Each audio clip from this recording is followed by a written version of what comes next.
In the bustling metropolis of Magic City, Liu Yang, a senior student at the Technology Institute, found himself unjustly replaced by a wealthy heir for a coveted graduate research opportunity just 1 month before graduation.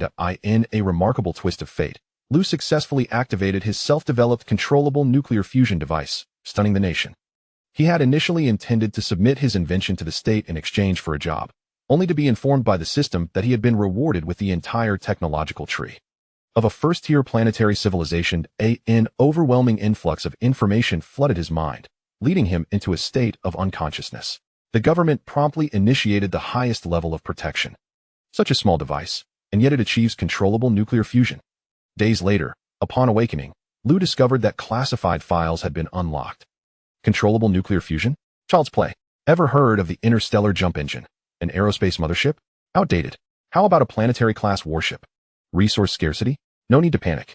Asteroid mining technology is already in place. While you're still squabbling over oil, I've already begun harnessing stellar energy.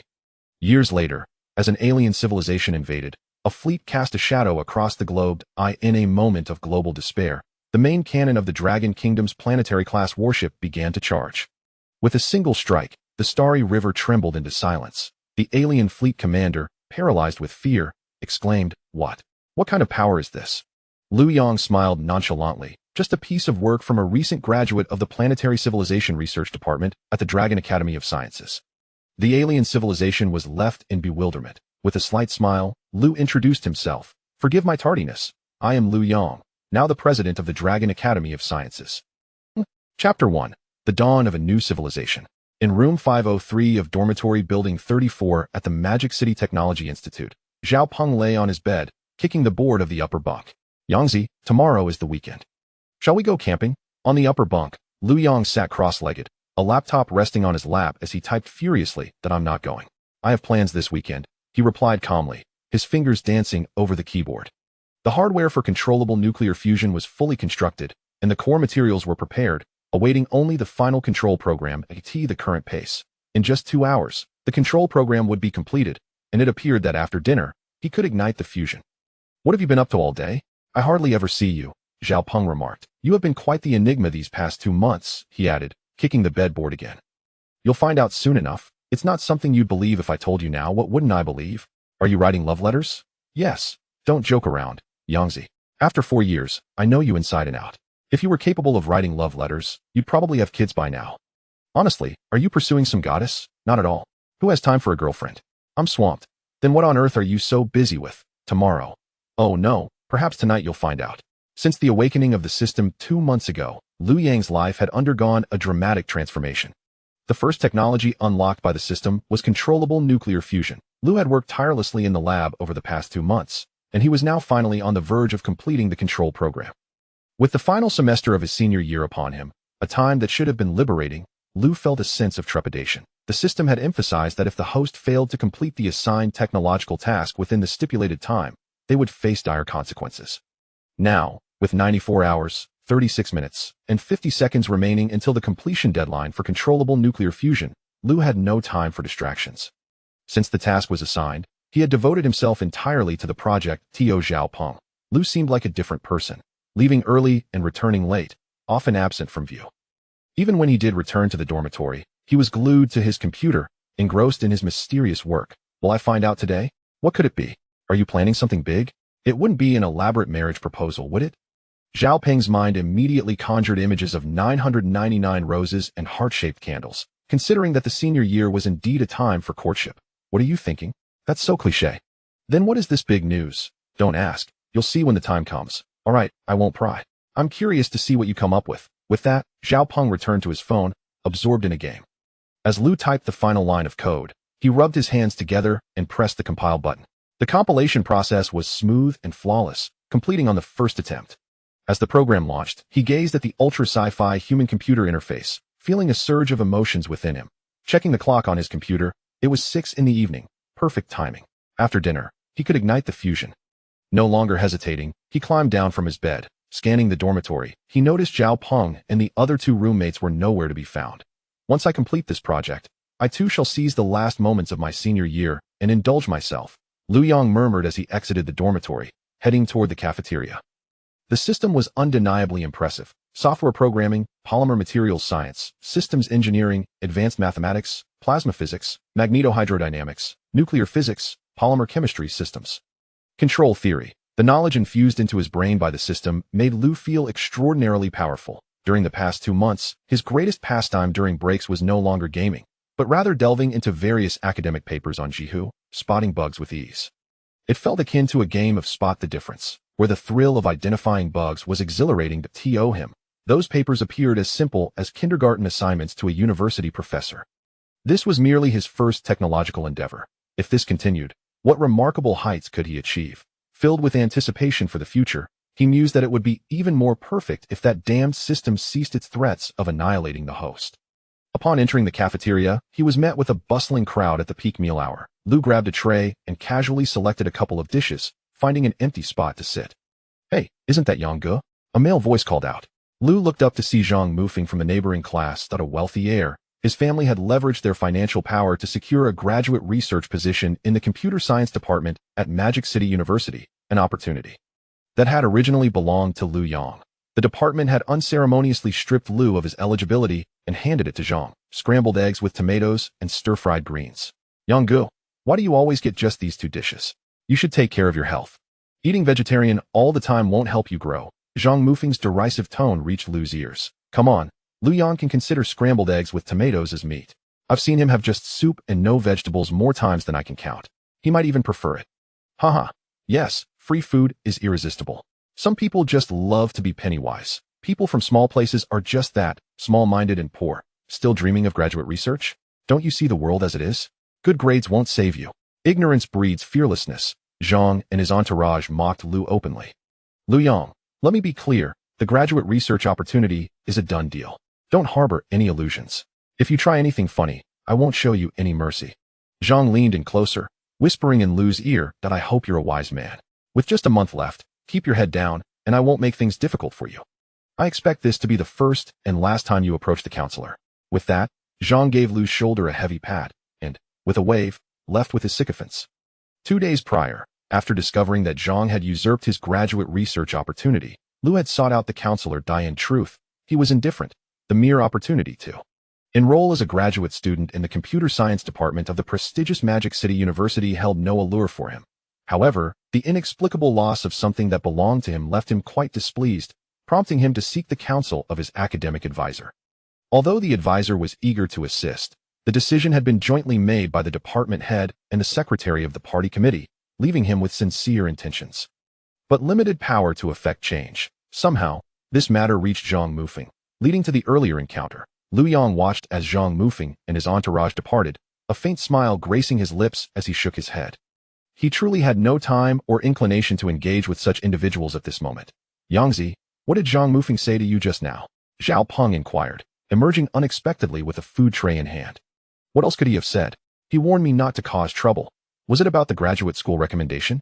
Zhang Mufeng is truly despicable, relying on his family's wealth to act with impunity. How is it that such people seem to be everywhere? And the department is equally at fault, Zhao Peng remarked, placing a chicken leg from his tray onto Liu Yang's. "I had a bit too much. You can help me with this one. Speaking of which, Yangzi, are you really going to let the graduate school matter slide like this? What choice do I have?" It was a joint decision by the 2 influential figures in the department. "What are your plans moving forward?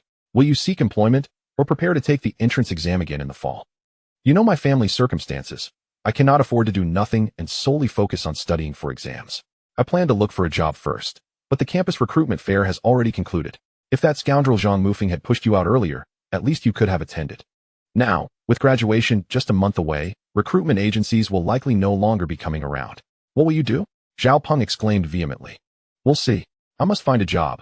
I still have debts to repay," Liu Yang replied. "Money is a minor concern.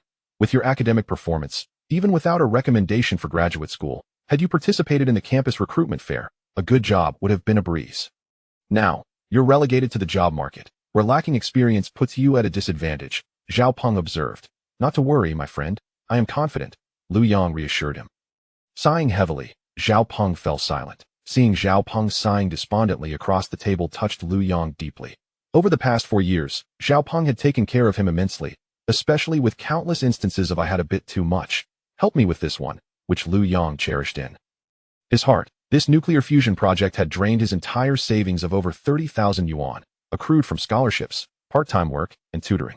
Ultimately, had it not been for Zhao Peng and a few other brothers lending him nearly 20,000, the project would have met a tragic end if the luminaries of the scientific community in Longwo were to learn that humanity's first controllable nuclear fusion endeavor faltered due to a mere 20,000 yuan shortfall. One wonders what their reaction would be.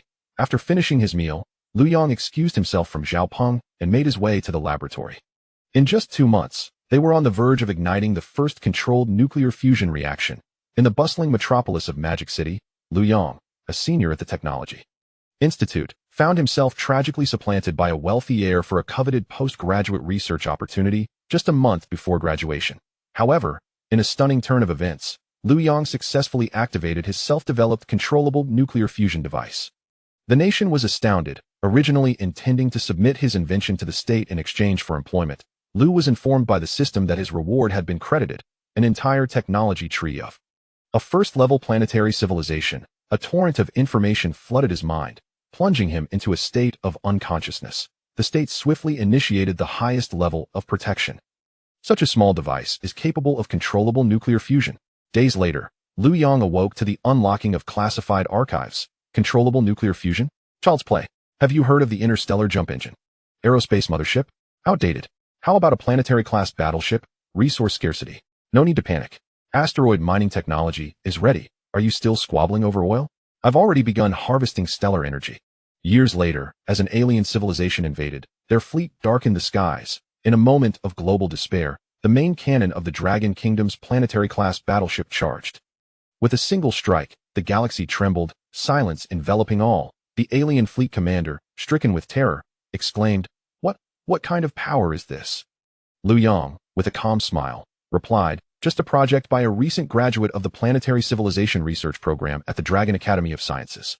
The alien civilization was left bewildered. With a slight grin, Liu Yang added, Oh, I forgot to introduce myself. I am Liu Yang, now the president of the Dragon Academy of Sciences. The alien civilization could only respond with stunned silence. Chapter 1. The Dawn of a New Civilization. In room 503 of dormitory building 34 at the Magic City Technology Institute, Zhao Peng lay on his bed, kicking the bedboard above him. Yangzi, it's the weekend tomorrow. Shall we go camping? From the upper bunk, Liu Yang sat cross-legged, a laptop resting on his lap as he typed furiously that I can't. I have matters to attend to this weekend, he replied casually, his fingers racing across the keyboard. The hardware for his controllable nuclear fusion project was already fully assembled, and the core materials were prepared, awaiting only the final control program to be completed.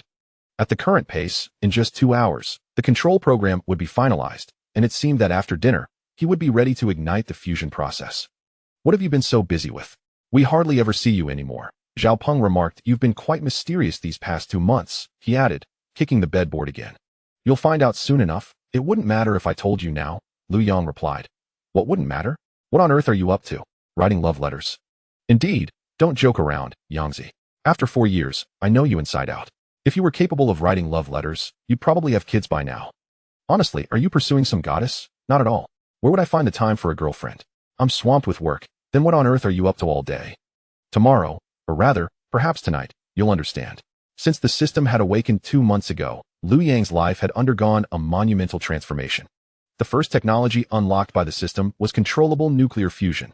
Liu Yang had dedicated himself tirelessly to the project, and he was now on the cusp of completing the control program. With the final semester of his senior year approaching, a time typically for liberation, Liu Yang felt apprehensive. The system had emphasized that if he failed to complete the assigned technological task within the stipulated time frame, he would face dire consequences. Currently, there were only 94 hours, 36 minutes, and 50 seconds remaining until the deadline for the controllable nuclear fusion task. Naturally, Liu Yang dared not entertain any distractions, fully immersing himself in the project since the task had been assigned. To Zhao Peng, Liu Yang appeared to have transformed into an entirely different person, rising early and returning late, rarely seen. Even when back in the dormitory, he was engrossed in his laptop, typing away in a frenzy, shrouded in secrecy about his activities. Will I find out today? What could it be? Are you about to make headlines? Could it be a grand proposal? Upon hearing Liu Yang's words, Zhao Peng's mind immediately conjured images of 999 roses and heart-shaped candles, as senior year often ignited romantic pursuits. Stop thinking so trivially. Then what is this big news? Don't ask. You'll find out in due time. All right, I won't pry. I'm just curious to see what grand news you'll unveil. With that, Zhao Peng ceased his inquiries and began playing games on his phone. After entering the final line of code, Liu Yang rubbed his hands together and pressed the compile button. The compilation process was seamless, passing on the first attempt. As the program initiated, he gazed at the ultra sci-fi interface, feeling a surge of emotions within. Glancing at the clock, it was 6 in the evening, perfectly timed. After dinner, he would be ready to ignite the fusion. Without further hesitation, he got out of bed. He scanned the dormitory, noticing that Zhao Peng and the other 2 roommates were nowhere to be found. Once I complete this project, I will seize the last moments of my senior year and indulge myself, Liu Yang murmured as he exited the dormitory and headed towards the dining hall. It must be said, the system was indeed formidable. Software programming, polymer materials science, systems engineering, advanced mathematics, plasma physics, magnetohydrodynamics, nuclear physics, polymer chemistry, control theory. The knowledge seamlessly integrated into his mind made Liu Yang feel extraordinarily powerful. During these 2 months, his greatest pastime during breaks had shifted from gaming to perusing various academic papers on Jihu, where he encountered bugs everywhere. It was akin to playing a game of spot the difference, and the thrill of identifying bugs at a glance was exhilarating to him. Those papers appeared as simple as kindergarten problems to a university professor. This was his very first technological project. If he continued along this path, the possibilities were boundless. Contemplating the future filled him with anticipation, though it would be even more perfect if that wretched system ceased its threats of annihilation. Upon entering the dining hall, he found it bustling with people during peak meal times, densely packed. Liu Yang casually filled his tray with a couple of dishes and sought out an empty seat. "Hey, isn't that Liu Yang?" A male voice called out. Liu Yang looked up to see Zhang Mufeng from the neighboring class that a wealthy heir. His family's financial prowess had secured him a coveted postgraduate research spot at the Magic City University's computer science department, a position that had originally belonged to Liu Yang. The department had forcibly revoked Liu Yang's qualification and awarded it to Zhang Mufeng instead. Scrambled eggs with tomatoes, stir-fried cabbage. "Liu Yang, why do you always choose just these 2 dishes? You should take care of your health. Eating vegetarian all the time won't help you grow," Zhang Mufeng sneered. "Brother Feng, if Liu Yang can eat scrambled eggs with tomatoes, that's practically a meat dish. I've seen him plenty of times with just soup, no vegetables at all. Perhaps he simply enjoys that." Indeed, free food is delectable. Some people just love to cut corners. People from small places are just that, poor and pitiful. Still hoping for postgraduate research? Don't you realize the state of the world? Good grades alone don't matter. Ignorance breeds fearlessness. Zhang Mufeng and his entourage unleashed a torrent of ridicule upon Liu Yang. "Liu Yang, let me inform you that the postgraduate opportunity is already a done deal. Don't harbor any illusions. If you try to pull any tricks, I won't show you any mercy," Zhang Mufeng whispered ominously in Liu Yang's ear. "I trust you'll be a wise individual. It's the final month. Keep a low profile, and I won't make things difficult for you. When you approach the counselor, I hope it's the first and last time." With that, Zhang Mufeng firmly clapped Liu Yang on the shoulder and, with a wave, departed with his sycophants. 2 days prior, upon discovering that his postgraduate qualification had been usurped by Zhang Mufeng, Liu Yang had sought out the counselor. In truth, he was indifferent. The mere opportunity to be a graduate student in the computer science department of a prestigious university held no allure for him. However, the inexplicable loss of something that belonged to him indeed left him perturbed, prompting him to seek counsel from his academic advisor. Though the advisor was keen to assist, he found himself powerless, as the decision had been jointly made by the department head and the secretary of the party committee. Somehow, this matter reached Zhang Mufeng, leading to the earlier confrontation. Liu Yang observed the retreating figures of Zhang Mufeng and his entourage, a faint smile playing on his lips as he shook his head. He simply lacked the time and inclination to concern himself with such individuals. "Yangzi, what did Zhang Mufeng say to you just now?" Zhao Peng appeared from nowhere, carrying a tray of food. What else could he say? "He warned me not to cause any trouble." "Was it about the graduate school recommendation?" "Zhang Mufeng is truly despicable. He abuses his family's wealth to act recklessly. Why are there always such people around? And the department is equally shameful." Zhao Peng placed a chicken leg from his tray onto Liu Yang's. "I've had my fill. You can help me with this one. By the way, Yangzi, are you really going to let the graduate school recommendation slip away just like that?" "What can I do? It's a joint decision by the 2 bigwigs in the department. What are your plans now? Looking for a job? Or preparing to take the graduate entrance exam next semester? You know my family situation. I can't just sit idle and prepare for the exam. I plan to find a job first." But the campus recruitment fair has long passed. If Zhang Mufeng had pushed you out earlier, at least you could have attended. Now, With graduation just a month away, recruitment companies will surely no longer come. What will you do? Zhao Peng asserted vehemently. We'll see. I must find a job. I still owe you all money. Money is a trivial matter. With your grades, even if you don't pursue graduate studies, you could have easily secured a good job through the campus recruitment fair. Now, you're left with only the talent market. In the talent market, without work experience, you'll have no advantage. Zhao Peng remarked that don't worry, my friend, I'm confident. Alas, Zhao Peng sighed heavily, falling into silence. Gazing at Zhao Peng, who was immersed in his own lamentations, Liu Yang felt a swell of gratitude.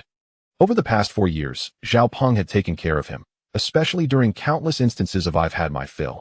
You can help me with this one, which Liu Yang cherished in his heart. This nuclear fusion project had drained his entire savings of over 30,000 yuan, accumulated from scholarships, part-time work, and tutoring. Ultimately, had it not been for Zhao Peng and a few other brothers who lent him nearly 20,000, the project would have met its untimely demise. If the luminaries of the scientific community in Longwo were to learn that mankind's first controlled nuclear fusion was thwarted due to a mere 20,000 yuan shortfall, one wonders what their reaction might be. After finishing his meal, Liu Yang bid farewell to Zhao Peng and made his way to the laboratory that in just 2 months, they were about to commence the first ignition of controlled nuclear fusion. Chapter 2. Activation of Level 1 Emergency Response Building 3 is an old experimental facility belonging to the College of Science and Technology. Since the completion of the new laboratory building, this place has largely fallen into disuse. The rooms are cluttered with obsolete equipment, seldom visited by anyone. In an effort to assist underprivileged students, the school has implemented various work-study opportunities, one of which involves the management of Building 3. Few individuals apply for this position, as the role essentially entails little more than cleaning. Liu Yang has been in this position for over a year, never anticipating that the nuclear fusion project would prove beneficial. At the end of the first floor of Building 3 lies the largest laboratory in the building, spanning approximately 100 square meters. In the center of the room stands the nuclear fusion generator that Liu Yang constructed, a device neither belonging to the tokamak nor resembling a stellarator. The generator is modest in size, resting upon a table, with 2 cables as thick as an infant's arms extending from it, particularly conspicuous. One end of the cables connects to the mains electricity, while the other connects to a load. Countless control lines from the fusion generator link through holes in the wall to the controllers in the adjacent control room. Liu Yang stands beside the controller, installing the control program via a laptop. Through the dual-pane glass before him, he can clearly observe the equipment in the neighboring laboratory. Once the control program is successfully installed, Liu Yang proceeds to the room housing the nuclear fusion generator. He meticulously inspects the generator, load, data reader, experimental monitoring cameras, ignition devices, and all associated equipment to ensure everything is properly calibrated. Returning to the control room, Liu Yang glances outside. The sky has darkened, and the streetlights along with the classroom lights of other buildings have illuminated. He dons specialized sunglasses, for the light emitted upon ignition is exceedingly intense, potentially blinding if directly gazed upon. Observing the control program on the controller, Liu Yang presses the start button. Instantaneously, the lights in both the control room and laboratory extinguish, and the generator within the laboratory erupts with a blinding radiance, akin to the sun. 1 second, 10 seconds, 100 seconds. The sustained combustion is successful, and the nuclear fusion generator operates stably. The Q value reaches 200, with a remarkable energy input-output conversion ratio. An uninterrupted flow of energy is delivered to the load. The first controllable nuclear fusion has been realized, a day destined to be etched in history. Liu Yang feels no surprise. The system's output is undoubtedly exceptional, and success is to be expected. As Liu Yang presses the start button, the entirety of the Magic City Science and Technology Institute is plunged into darkness, all lights extinguished. Subsequently, the darkness spreads like ripples across a tranquil lake, emanating from the very heart of the institute. Soon, a quarter of the Magic City urban area is enveloped in shadow. Magic City Electric Company. In the control room of the power building, the personnel gaze in astonishment at the enormous screen displaying the sudden blackout of a quarter of the urban area. What is happening? Why has there been such a widespread power outage? The duty supervisor, staring at the flashing alarms on the wall, inquires loudly. Power consumption in Zone B, power consumption in Zone C, power consumption in Zone D. The personnel at the workstation were fervently reporting the data transmitted from their computers. A massive surge in electricity consumption. What could be the cause? Where could such a voracious consumer of power be located? Urgently investigate. Zhang Jian, the duty supervisor, issued the command and promptly picked up the yellow hotline on his desk. According to regulations, if a power outage exceeding 1/7 of the urban area occurred, the emergency response mechanism must be activated immediately. This situation had escalated to a quarter, far surpassing the activation threshold. With 2 decades of experience, Zhang had never witnessed such an extensive and sudden blackout. His immediate task was to report the incident and obtain authorization to initiate the emergency response. Beep, beep, beep. In the electric power building, the yellow phone on Deputy Director Wang Jiangwo's desk suddenly rang. This hotline was reserved for emergencies. He could hardly recall the last time it had sounded. As Wang lifted the receiver, he heard Zhang's urgent voice on the other end. Director Wang, a massive power outage has occurred unexpectedly, and it is estimated that a quarter of the city is without electricity. We have detected a significant instantaneous power drain and are currently investigating. Should we initiate a Level 1 response? Proceed with the Level 1 response according to the established protocol. Understood. Upon hanging up, beads of sweat formed on Wang's forehead. He was acutely aware of what a Level 1 response entailed. This was no trivial matter.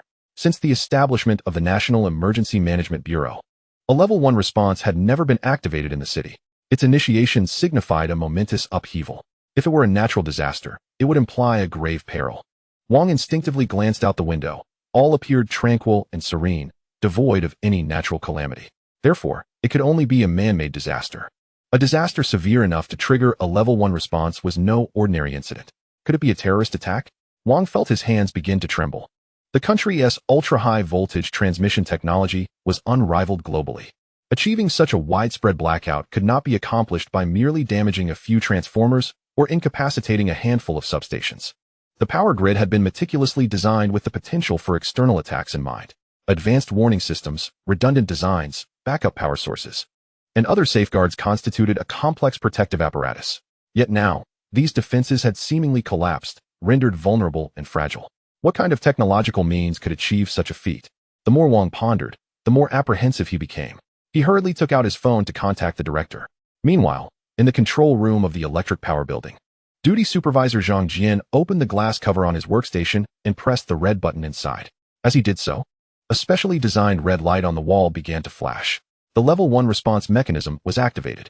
From that moment onward, the fire department, police, armed police, hospitals, national security, and even the military would form a joint action command under the direct leadership of the municipal government to address the crisis. Have we identified the source of the electricity consumption? Zhang inquired of the engineers at the workstation. We have narrowed the target area down to a radius of 10 kilometers. One engineer projected the map from his computer onto a large screen on the wall. A panoramic map of the metropolitan area was displayed, with a circle drawn in the southwest corner. Zoom in, Zhang Jian instructed the engineer. As the map magnified incrementally, the circle, with a radius of 10 kilometers, became increasingly distinct. Is this the university town? Zhang Jian inquired. Indeed, it is the university town, but there are no significant power consumers here. Our field personnel are conducting investigations in the vicinity, and at present, we can only pinpoint this area without identifying specific locations of energy consumption, the engineer replied. Share all data with the Joint Command Center, Zhang Jian ordered, adhering to the response protocol, and promptly initiated data sharing with the command center system. Team leader, could this be a terrorist attack? One of the engineers posed. Elaborate on your reasoning, Zhang Jian encouraged, as gathering diverse opinions and insights was also part of his responsibilities in the response mechanism. The emergency protocol explicitly stated that once activated, it is imperative to collect and analyze various opinions and suggestions, as an overlooked insight could alter the course of events. The collated opinions, analyses, and suggestions would directly enter the decision-making information database to assist higher authorities in making the most informed decisions. Firstly, there are no high-energy consuming enterprises in the university town and its surroundings, the engineer commenced his analysis. Secondly, even if there were a superconsumer, it could not drain the power grid instantaneously and cause severe overloads and shutdowns. Thirdly, our grid was designed with an automatic shutdown system that activates when current data exceeds predetermined thresholds, thereby protecting the entire grid. Yet, in reality, our automatic shutdown system failed to respond in time, as the power was drained from the grid. However, our system's shutdown time is less than 0.01 milliseconds, implying that within that minuscule time frame, some device consumed an enormous amount of power. In conclusion, while I am uncertain what technology could facilitate such a sudden blackout, excluding hardware failure, I personally lean towards the highest probability being a terrorist attack, the engineer concluded. As soon as the engineer's deduction resonated, The monitoring room erupted into a cacophony of activity. Everyone began simulating and calculating on their computers. They ruled out natural disasters and equipment failures, leaving only the possibility of a terrorist attack. The engineer resumed his analysis, stating, given the ability to so swiftly consume a quarter of the metropolitan power grid's electricity, it indicates that the adversary's means of attack is highly sophisticated. Thus, it would not be inconceivable to instantaneously deplete the power of the entire city or even the nation. Should the rate of power consumption across the national grid exceed that of generation, we would regress to an agrarian society. This is indeed a profound dimensional assault. The engineer concluded, drenched in cold sweat. The monitoring room fell into a profound silence. Chapter 3. Joint Action Command Center, Underground Level 3 of the Municipal Government Building. Hall of the Joint Action Command Center. The workstations, occupied by personnel from various departments, were filled to capacity, while a colossal screen on the wall was divided into 3 segments. One segment displayed a continuous flow of data from relevant departments. Another indicated the available resource inventory throughout the city, and the final segment showcased a satellite view from above, starkly contrasting a quarter of the city shrouded in darkness with the remaining 3/4 illuminated. Curiously, within this darkened quarter, there remained a singular, brilliant point of light. As Mayor Wu Haodong entered the command hall, he was immediately drawn to this luminous anomaly on the satellite imagery. Report to the commander. The Joint Operations Command has assembled. Please provide directives, declared Colonel Jiang Shengquan, the military representative and deputy commander of the Joint Operations. What is the situation? Wu Haodong inquired, gesturing towards the sole beacon of brightness in the darkened area. The current circumstances remain unclear. Our colleagues from the National Security have already been dispatched for investigation, and we should receive updates shortly, Jiang Shengquan responded. Wu Haodong nodded, recalling that his secretary had briefed him on the sudden widespread power outage en route, and the potential terror attack deduced by the Power Monitoring Department stirred an unsettling anxiety within him. What insights do you have regarding this incident?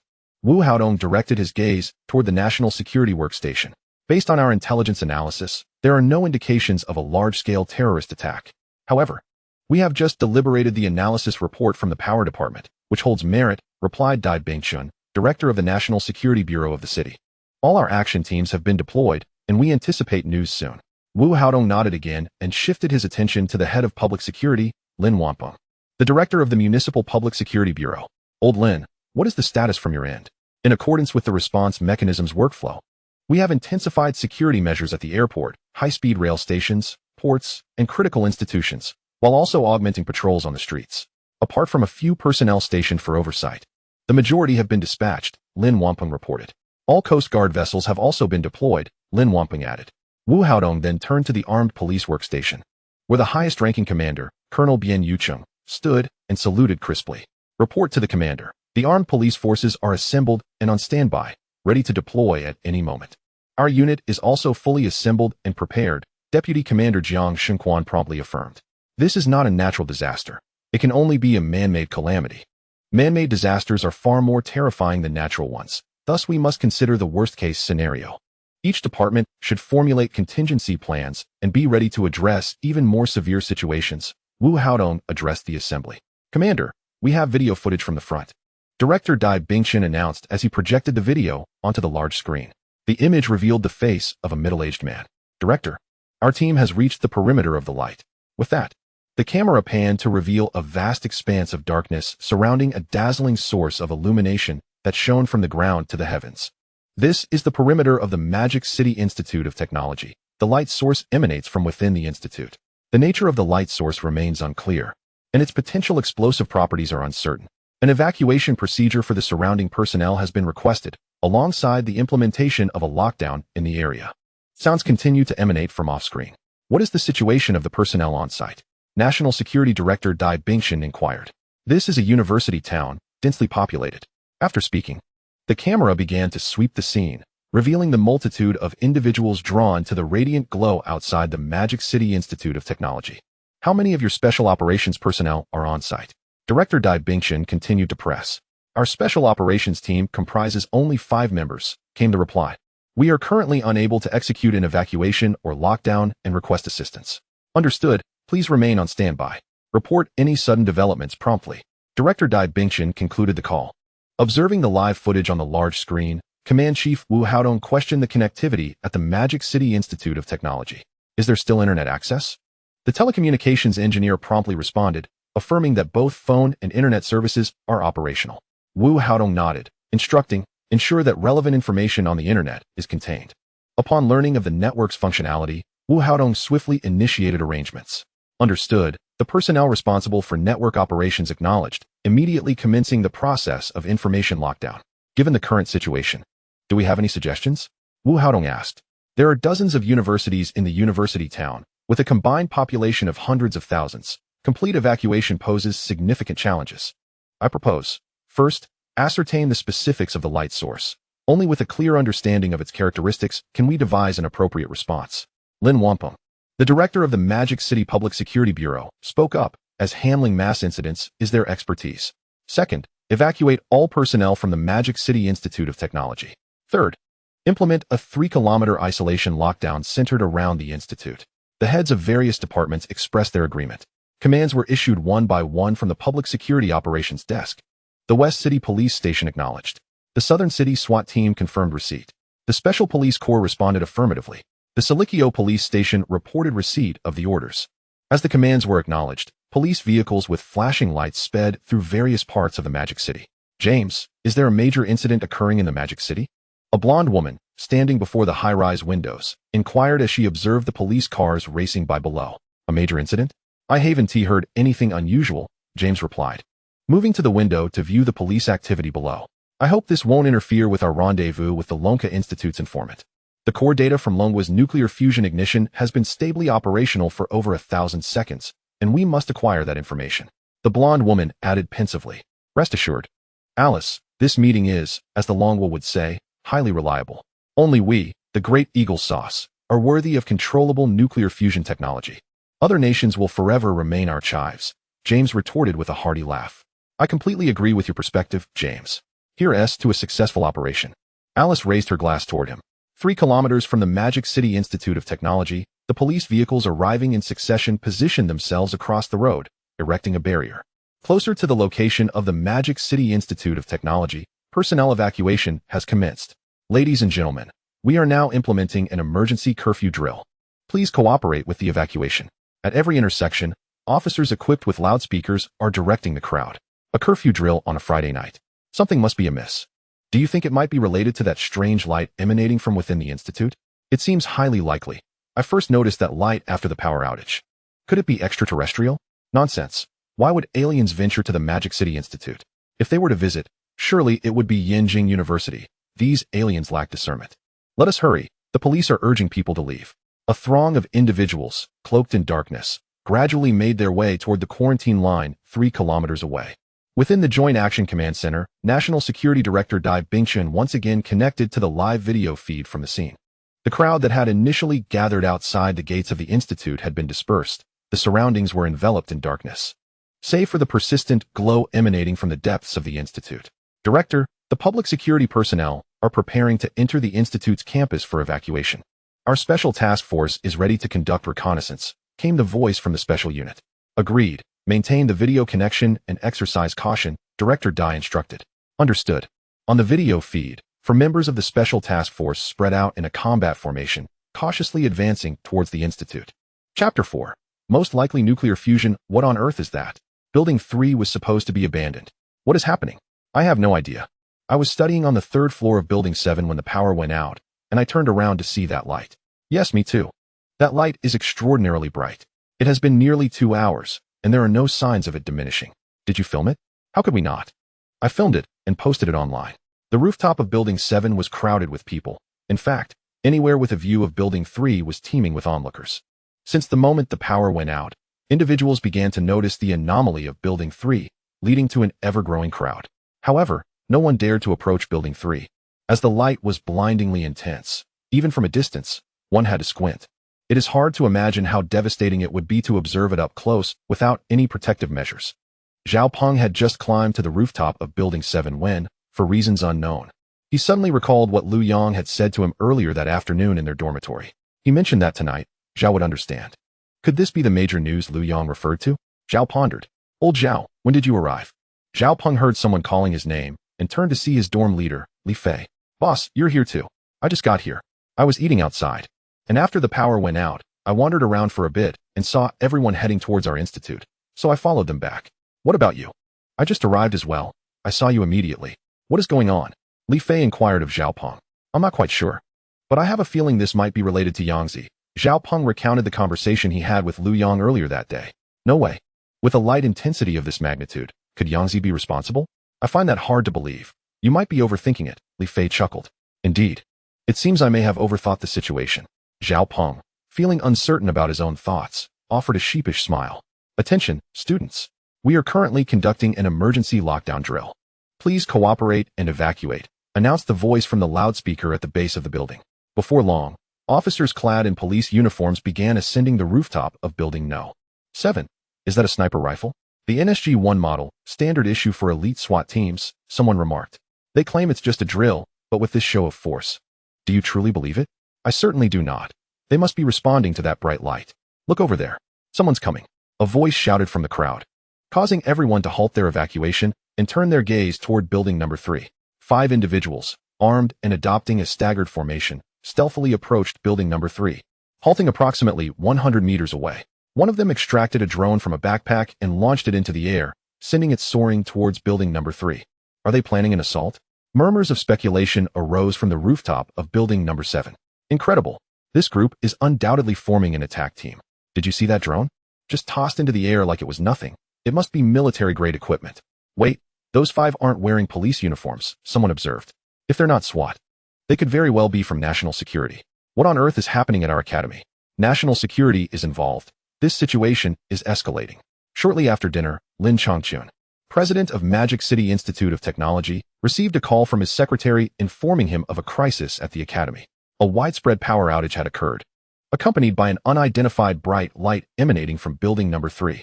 Lin instructed his secretary to promptly reach out to the heads of all departments, urging them to convene at the academy. For those whose phones were unreachable, he directed personnel to visit their homes.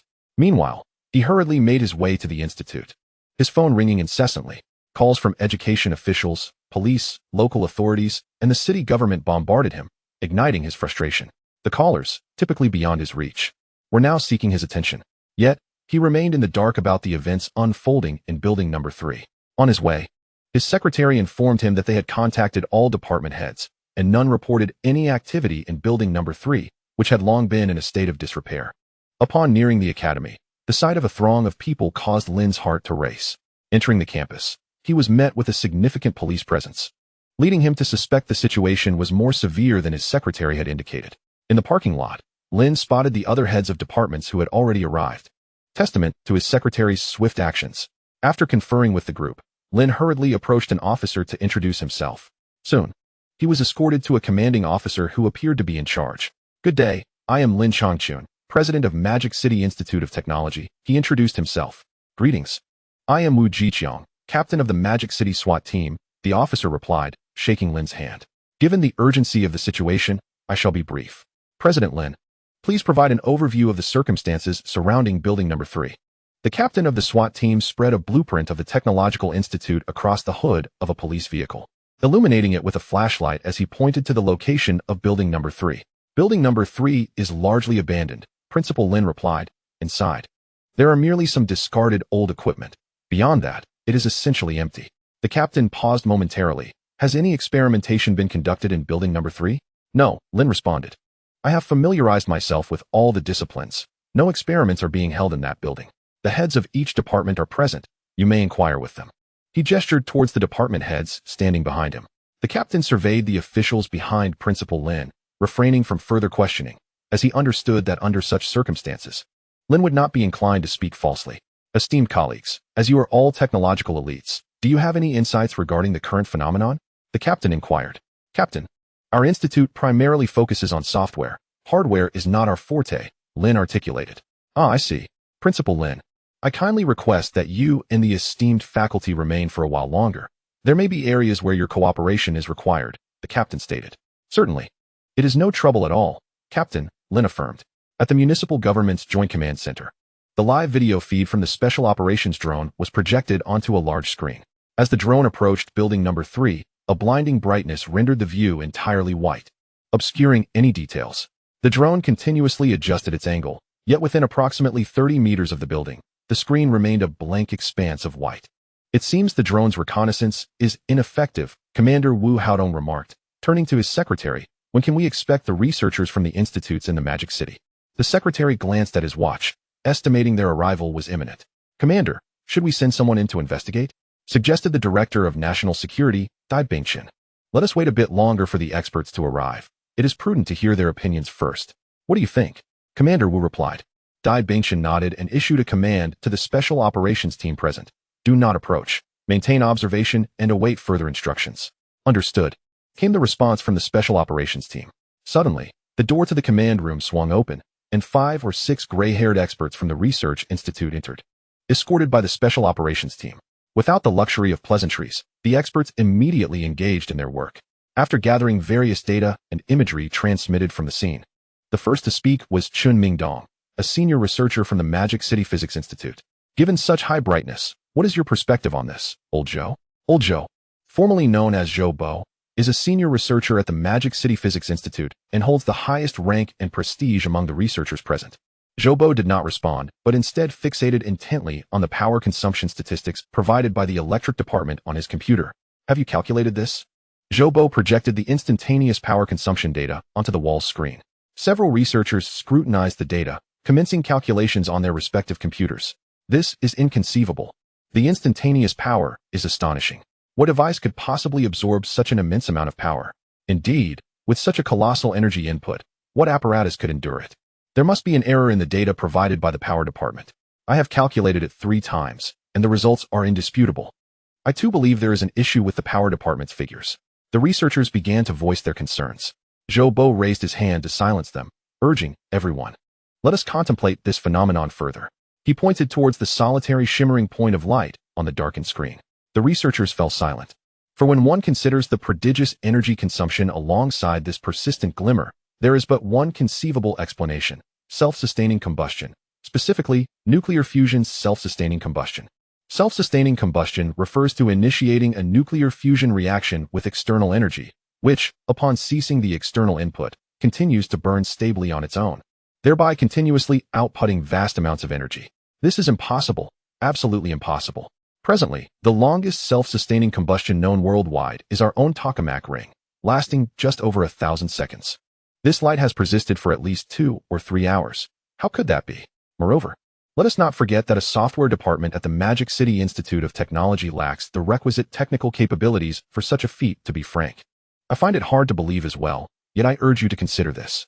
Zhou Bo projected the assessment made by the SWAT team leader regarding the exterior of building number 3 onto the screen. The exterior of building number 3 remains intact, eliminating the possibility of external intrusion. This implies that the light source emanates from within building number 3. The immense instantaneous energy consumption and the prolonged duration of the brilliant light leave me at a loss for any other plausible explanation. After speaking, Zhou Bo turned to the commander, Wu Haodong. Commander, I request permission to enter the scene. Chapter 5. Elevating to the highest security level, Commander Wu Haodong gazed at the elderly Zhou Bo with concern. Old Zhou, the situation remains unclear, and your personal involvement poses significant risks. Perhaps we should first allow the national security personnel to assess the situation within building number 3? That would be absurd. Zhou Bo is a senior researcher at the Magic City Institute of Physics, particularly a world-class scientist in nuclear physics. Any mishap could be catastrophic. We have no information regarding what transpires inside building number 3. What if an explosion were to occur? Wu Haodong dared not permit Zhou Bo to place himself in jeopardy. Commander, you heard our discussion earlier. If this truly is a controllable nuclear fusion reaction, do you grasp the implications it carries? Zhou Bo inquired. Before Wu Haodong could respond, Zhou Bo continued. If my hypothesis holds true, the entirety of human history will be rewritten from this day forth. Henceforth, our dragon nation will overshadow any nation in the world, rendering them akin to how we perceive the primitive tribes in the jungles of Africa, resulting in an absolute civilizational disparity. Those in the hall, unfamiliar with the technical intricacies, were left astounded by Zhou Bo's assertion. They understood that over the past 60 to 70 years, any nation with a modicum of power has been researching controllable nuclear fusion, and they recognized that controllable nuclear fusion represents limitless clean energy. However, the notion of a civilizational disparity was a concept they had never encountered before. As everyone directed their attention toward him, Zhou Bo instinctively recognized the profound impact of his previous remarks. The other experts nodded vigorously, as luminaries in their respective fields. They fully comprehended the monumental scientific breakthroughs that would ensue should controlled nuclear fusion be realized. Chun Mingdong, a distinguished researcher at the Institute of Physics, interjected, "Indeed. Zhou's assessment is rather conservative. To speak candidly, the successful implementation of controlled nuclear fusion would catalyze a qualitative transformation across all facets of our planet.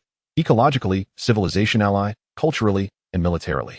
In truth, physics has languished in stagnation for decades, with theoretical advancements nearly non-existent. Progress has been akin to the blind navigating a river, advancing through trial and error. This stagnation extends beyond physics. Theories and other disciplines are similarly mired in inertia." Chun Mingdong's words astonished the audience anew, as they grappled with the realization that the scientific community had, in fact, come to a standstill. Thus, Earth's civilization, as depicted in the three-body problem, seems to have reached a state of entrapment.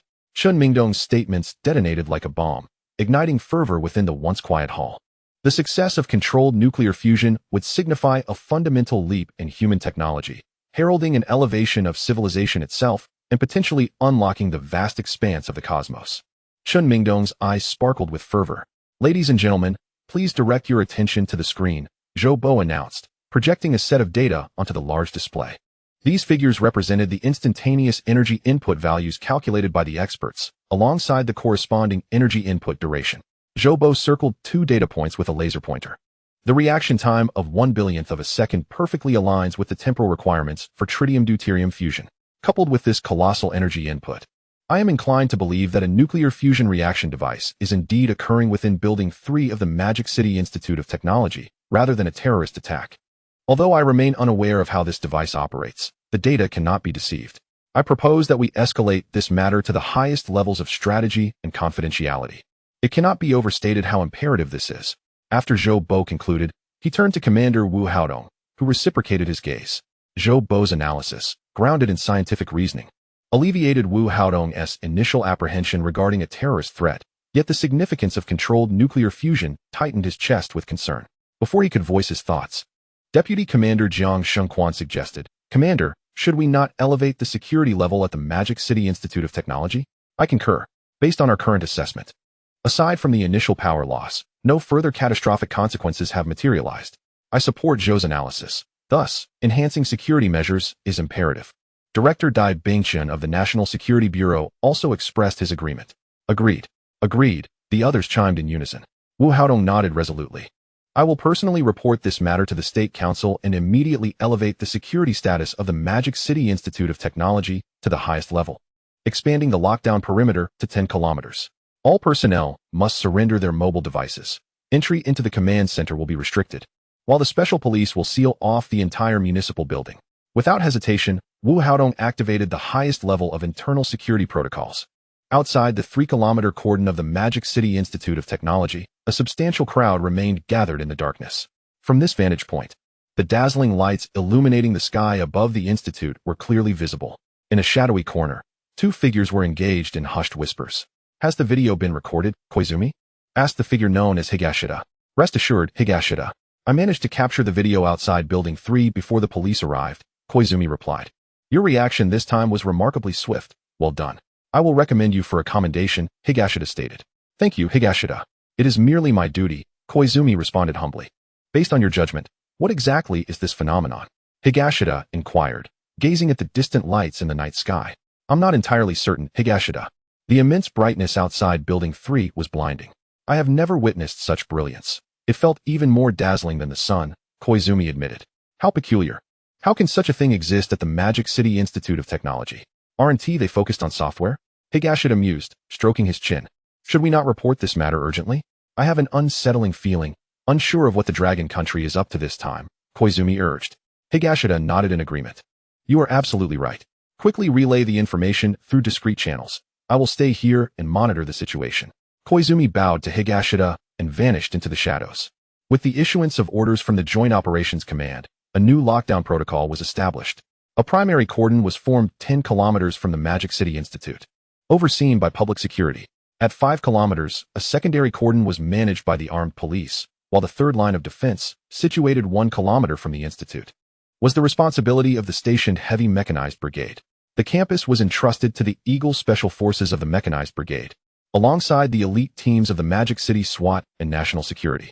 The military deployment was strategically arranged, ensuring the utmost security for Building 3. Following the classified orders, various military vehicles and armored units began to mobilize, departing the barracks towards their designated locations. A fleet of police cars surged through the streets. The roar of armed helicopters echoed above, cutting through the night sky. The citizens of Magic City were in an uproar. What was happening? The streets were filled with an array of imposing military vehicles, armored cars, radar units, and even tanks, stretching out of sight. Traffic police commenced road management, yielding to the military convoys. What on earth is going on? Are we going to war? Someone exclaimed. I hadn't heard anything about that. Could it be a military drill? Another speculated. That seems plausible, but isn't this a bit excessive? Indeed. Look, even armed helicopters are in action. Pedestrians halted in their tracks, exchanging whispers. As personnel continued to arrive, the lockdown perimeter expanded to a 10-kilometer radius. Students within the Magic City Institute were ordered to return to their dormitories and refrain from leaving.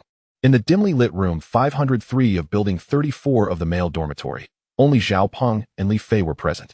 After being dispersed from the rooftop of Building 7 by the police, they had complied with the officer's orders to return to their dormitory. Where is Yangzi? I haven't seen him return, Li Fei remarked. De Xiong has returned home. This afternoon, he mentioned to me that he was unaware of Yangzi's whereabouts. Zhao Peng remarked. Oh, by the way, something just crossed my mind, Zhao Peng continued. What is it? Li Fei inquired. Isn't Yangzi the work-study administrator of Building 3? Zhao Peng retorted. Yes, he has been in that position for over a year now. Are you suggesting that this matter involves Yangzi? Li Fei recalled Zhao Peng's words from the rooftop. Indeed, I have always felt that this incident is connected to Yangzi. Have you not noticed how mysteriously he has behaved over the past 2 months? Zhao Peng stated. Stop overthinking it. I will give Yangzi a call, Li Fei said. Pulling out his phone, Liu Yang's call went through, but there was no answer. Li Fei attempted several more times, yet the result remained unchanged. No one picked up. This situation is quite serious. Do you think Yangzi could handle this alone? Li Fei pondered aloud. What do you mean by his comment about wanting to create a major headline this afternoon? The incident conveniently occurred in the very Building 3 he oversees. Do you not find this all too coincidental? Zhao Peng responded. If you put it that way, it holds some merit. It has been 3 to 4 hours since the power outage. If Yangzi were indeed involved, there shouldn't be any issues at this point. Li Fei suddenly felt a wave of unease wash over him. Cursed be the crow's mouth. Zhao Peng spat on the ground a few times. However, upon reflection, he conceded that Li Fei's reasoning was not without foundation. Boss, I believe you have a point. We must report this. Better safe than sorry. Let us go. Li Fei declared, rising to head toward the door. Chapter 6. The individual in Building 3 could be Liu Yang. The corridor outside the dormitory was teeming with people. Despite the power outage and pervasive darkness, the events of the day had been so sensational that no one could sleep. Everyone gathered in the hallway to converse. I just saw helicopters. Goodness, the military has been deployed. I saw them too, several of them. Absolutely impressive. Rube, that was a Z-20 armed helicopter, incredibly formidable. You seem to know a lot. So what do you think the military is here for? What else could it be? Obviously, it's about that bright light in Building 3. Speaking of which, what exactly is that light? Surely it won't explode? It has been glowing for 4 to 5 hours. If it were going to explode, it would have done so by now. But how could our school possess something like that? Indeed, just the brightness alone is terrifying. It's like a miniature sun. A miniature sun? Controlled nuclear fusion? Dude. Dream on. Read more. Human-controlled nuclear fusion can only sustain for about 1,000 seconds. That thing in Building 3 has been shining for 4 to 5 hours. You need to upgrade your thinking. The speaker patted the head of the person beside him. Go on. Your head needs the upgrade. I still think it's a miniature sun. What is wrong with that? The person who was patted looked visibly annoyed. All right, a miniature sun. If that is truly the case, I'll eat dung while standing on my head. The one doing the patting showed no signs of backing down. As Li Fei and Zhao Peng navigated through the crowd, they were surrounded by such conversations. Boss, could it be that it's genuinely controlled nuclear fusion? Zhao Peng felt his intellect was utterly inadequate. Controlled nuclear fusion? That is entirely outside my realm of understanding. First and foremost, we must ascertain whether it was indeed Yangzi who was responsible. If it truly was Yangzi, and given that 4 to 5 hours have already elapsed, the paramount concern now is his safety, Li Fei remarked. However, the phone lines are down. Who should we report to? The counselor? We can't even exit the dormitory. Zhao Peng questioned. Why must we necessarily seek out the counselor? There are police officers downstairs. Is it not the same to inform them? Li Fei replied. Indeed. You are quite astute, Zhao Peng immediately flattered. Upon descending to the first floor, they encountered 3 police officers stationed at the entrance. Li Fei quickly approached them, succinctly recounting the events as well as the conjectures he and Zhao Peng had made. One of the officers promptly relayed the situation via a walkie-talkie. Within moments, a police vehicle arrived to escort Li Fei and Zhao Peng away. Isn't that Zhao Peng and Li Fei? Why are they being taken away by the police? A sharp-eyed student on the second floor remarked, having witnessed the scene. Indeed, I saw it too. Weren't they barred from leaving? What has happened now? I don't know, goodness. It seems like there's always something going on these days. Seated in the back of the police car, Zhao Peng gazed out the window. The campus was teeming with armed soldiers, with sentries stationed every few steps. Shadowy figures could be seen atop every building, presumably soldiers as well. The thundering sound of helicopters echoed above. The arrival of the military sent a chill down his spine. The vehicle swiftly arrived at the school's grand stadium, where 2 armored vehicles were prominently stationed at the entrance. Inside the stadium, military tents were in abundance. It was evident that the venue had been transformed into a military encampment. The duo was led into the largest tent, where a massive display screen commanded attention. Inside were 7 or 8 individuals, some clad in camouflage, others in police uniforms, and a few in civilian attire. Each uniform bore no fewer than 4 stars on their shoulders. Zhao Peng could not help but swallow hard. Who were these people? Gentlemen, could you kindly reiterate the situation you reported earlier? A kind officer, adorned in army camouflage with 2 stars, inquired of Zhao Peng and Li Fei. The military presence sent a jolt through Zhao Peng's heart. This was clearly under military jurisdiction. Liu Yang had certainly made quite the commotion. It appeared the situation was far more dire than he had initially perceived. Otherwise, why would the military be in charge? He exchanged a glance with Li Fei, licked his lips, steadied his nerves, and stammered as he recounted the conversation he had with Liu Yang earlier that afternoon, including their exchange in the dining hall. Are you saying that Liu Yang explicitly informed you there would be significant news tonight? The officer probed. Zhao Peng nodded. Are you certain that his graduate school recommendation was indeed usurped? The officer continued. This information is known throughout the department. It was only communicated 2 days ago. You may verify it, Zhao Peng responded. The officer fell silent, turning his attention to the immense display screen within the tent, which was directly connected to the Joint Operations Command Center. Secretary Wang, please investigate this matter immediately. Understood, Commander, came the reply. The voices of Commander Wu Haodong and Secretary Wang from the Municipal Committee echoed through the video feed. Zhao Peng suddenly realized that his previous conversation with the colonel had been overheard by others, seemingly individuals of considerable stature, causing him to inwardly exclaim in astonishment. Liu Yang mentioned you were seeking employment? The colonel continued to inquire. Yes, his family circumstances are not particularly favorable. So Liu Yang said he intended to find a job first, Zhao Peng replied. You have been the administrator of building number 3 for over a year, correct? The colonel asked further. Indeed, Zhao Peng nodded in affirmation. Oh, by the way, there is something I forgot to report to the officer, Zhao Peng quickly interjected. What is it? The colonel inquired. Liu Yang is quite frugal. He tutors, works part-time, and saves his scholarship money, originally intended for graduate studies. However, I don't know how it all disappeared, and he has borrowed quite a bit from us. Nevertheless, I assure you, he is not the type to squander his money on indulgences. This is also a significant reason for my suspicion regarding building number 3, Zhao Peng explained. After all, inventions and innovations require funding, do they not? He added. Thank you, young student. Your information is invaluable. The colonel expressed his gratitude. Sir, Liu Yang has a good relationship with us. We are merely concerned for his safety. You won't take any adverse action against him, will you? Zhao Peng's heart was heavy with worry, especially since the power had been out for 4 to 5 hours. If Liu Yang was indeed responsible for the blackout, how could they possibly compensate for it? Indeed, sir, Liu Yang receives scholarships annually. He is truly an exceptional student. If he must be apprehended, could it be done with leniency? Li Fei, sensing Zhao Peng's anxiety about Liu Yang's predicament, quickly interceded on his behalf. Also, can he hire a lawyer? Zhao Peng continued to inquire, realizing that the military's involvement was beyond his limited legal knowledge regarding interactions with such authorities. The colonel, taken aback by their words, recalled that his orders were to ensure the security of building number 3 at the Magic City Technology Institute, not to apprehend anyone. It became apparent that these 2 young men had misconstrued the situation. Young students, you need not worry. Have faith in the government. Please remain here for the time being. As there may be aspects where your cooperation is required, the colonel reassured them. Given the gravity of the situation, Zhao Peng and Li Fei could only nod in agreement. They were then escorted to another tent to await further developments. Boss, does this mean we have effectively betrayed Yangtze? Zhao Peng asked Li Fei as they found themselves alone in the tent. Even if we don't speak, they can easily uncover the truth, at least by informing them. They won't treat Yangzi as a terrorist during their operations. Did you not see the armed helicopters arrive? Soldiers with weapons are everywhere. If a gun is fired, it could endanger Yangzi. Li Fei sighed, lowering his head. Indeed, it seems the blackout has affected a vast area. The military has mobilized. How can we possibly compensate for this? Zhao Peng lamented. Yangzi is truly unfortunate. He has lost his opportunity for graduate studies and now finds himself in this predicament. Who knows how many years he might face? Li Fei's voice faded to a whisper. The two sat in silence within the tent, each lost in their thoughts.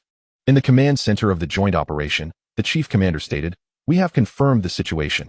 It is indeed as reported. 2 days ago, Liu Yang's qualification for direct admission to the computer science graduate program at Magic City University was revoked. The individual replacing him is Zhang Mufeng, a scion of a wealthy family." Secretary Wang from the municipal committee projected the documents onto the large screen. It was evident that Zhang Mufeng did not meet the admission criteria, suggesting foul play in this matter. As Secretary Wang continued to elaborate, with a resounding thud, Commander Wu Haodong slammed his hand on the table, instructing the comrades from the Discipline Inspection Commission and the Anti-Corruption Bureau to initiate an immediate investigation. Regardless of whether the individual in Building 3 is Liu Yang or not, this issue must be thoroughly investigated. What era are we in? And yet there are still those unafraid of repercussions? We must conduct a stringent inquiry into such flagrant misconduct, Wu Haodong added, visibly agitated. By the way, old Zhou, have you made arrangements with the Lonka Institute? Wu Haodong inquired of Zhou Bo, a senior researcher at the Magic City Institute of Physics. All set. The personnel from the Lonka Institute are already on the private plane, Zhou Bo responded. And what about the Ministry of Public Security, old Lin? Wu Haodong continued, addressing Lin Wanpeng, the director of the Magic City Public Security Bureau. The ministry has established a special task force to fully cooperate with us, reallocating resources nationwide. Lin Wanpeng replied. The Ministry of National Defense has also delegated authority, with the entire Eastern Theater Command collaborating fully, reported Zhang Xinquan, the military representative and deputy commander. The security perimeter around the Magic City Institute of Technology has been established, and the evacuation of relevant personnel has been completed, Lin Wanpeng added. Upon hearing the reports, Wu Haodong nodded in approval. Since everything was in place, it was time to initiate contact with Building 3. Chapter 7. Engaging with Building 3 Special Operations Group. Please respond. Began Dai Bingchen, the director of the Magic City National Security Bureau, as he called upon the observation team outside Building 3. Special Operations Group received. A mixed unit composed of the Eagle Special Forces from the Combined Brigade and the SWAT team from the Public Security Bureau was prepared to approach Building 3. The Special Operations Group understood that firearms could not be used, as there was a strong possibility that Liu Yang, a student from the Magic City Institute of Technology, was inside. Relevant materials had been transmitted for their review. Materials received. The Special Operations Group comprehends, they acknowledged.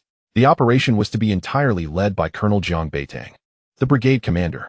The Special Operations Group understands, he affirmed. Inside the largest tent at the Magic City Institute of Technology Stadium, Colonel Jiang Beitang was briefing the mixed unit on their mission. The objectives were clear: to engage with the personnel in Building 3 and safeguard the experimental apparatus. The Eagle Special Forces would spearhead the operation, dividing into 2 teams, one to fast rope from the rooftop via helicopter and the other to enter through the ground-level entrance. The SWAT team and the National Security Special Operations Group would be responsible for providing perimeter support. During the engagement, the use of lethal weapons was strictly prohibited, and harm to individuals should only occur if absolutely necessary. Moreover, there could be no interference with any experimental items. While the exact nature of the source emitting the intense light remained unclear, the considerable mobilization indicated that the situation was far from simple. The 3 teams conducted a thorough simulation and division of responsibilities, confirming all details before advancing towards Building 3. Li Haitao, the seasoned leader of the Eagle Special Forces ground team, was a battle-hardened veteran. For the first time in countless engagements, he felt a twinge of anxiety as he led his team toward the ground-level entrance. As the mission was assigned earlier, the brigade commander, Jiang Beitang, exhibited an overly grave demeanor, wearing specially designed anti-glare sunglasses. Li Haitao's squad stealthily approached the entrance of Building Number 3, listening to the thunderous roar of the helicopter above. He understood that Team 2 had reached their designated position and was preparing to breach. The entrance on the ground floor was eerily silent. Apart from the illumination felt through the protective eyewear, nothing else was present. Li Haitao subtly gestured with his right hand, signaling a tactical advance. and the special forces members behind him entered in succession. The source of light emanated from a room deep within the first floor. Li Haitao's squad split into two, cautiously proceeding along the walls of the left and right corridors. They passed through several dark rooms, which contained nothing but some outdated equipment. The rumbling helicopter gradually faded away. Li Haitao knew that Team 2 had completed their rapid descent from the rooftop and was now methodically working their way downward. Before him lay the last two rooms. One door stood ajar, facing the corridor, with lights spilling forth from within. This must be the source of illumination, Li Haitao mused. Command center, source of light identified. He reported softly through the intercom system. In truth, even had he not reported it, the camera on his shoulder had already transmitted the images to the command center's large screen. The other room was to the left of the corridor, marked by a wooden sign reading control room. The door to the control room was closed, and they were preparing to enter. With a gentle push, Li Haitao found the door unlocked, and it swung open quietly. The dazzling light emitted by the fusion device in the laboratory illuminated the control room through the bidirectional glass that separated them. A quick glance revealed the layout of the control room. It was modest in size, containing a workstation-like apparatus and, upon closer inspection, a person lying supine on the floor. Li Haitao swiftly entered the room and checked the individual's carotid artery. It was still pulsating. Reporting to the command center, we have located Liu Yang, who was in a state of unconsciousness. Li Haitao was already familiar with Liu Yang's appearance, as this fundamental information had been shared with the special forces during the mission briefing. He gestured, and an immediate response followed. One soldier lifted Liu Yang and hurried outside, while the others remained vigilant, safeguarding the equipment. Through the bidirectional glass, Li Haitao finally glimpsed the source of light. The camera on his shoulder, equipped with a high-intensity light filter, transmitted the scene clearly to the large screen at the Joint Command Center. In the hall of the Joint Operations Command Center, Zhou quickly discerned that the light source device did not belong to either a tokamak or a stellarator. Young comrade, please stand in front of that workstation in the room, Zhou said, his voice trembling with excitement. Li Haitao approached the workstation, where a controller was positioned. The screen of the controller displayed a myriad of data in an orderly fashion, though he could not comprehend any of it. My heavens, is this data real? As the camera shifted to the controller's screen, Chief Researcher Chun Mingdong gasped in astonishment. Look, the input is 0. Chun Mingdong began to exclaim. Is that the negative load consumption for the output? Such an immense energy output is beyond belief. His voice grew increasingly fervent. Hurry, quickly extract the recent energy input and calculate the Q value. The sound waves are trembling and distorted.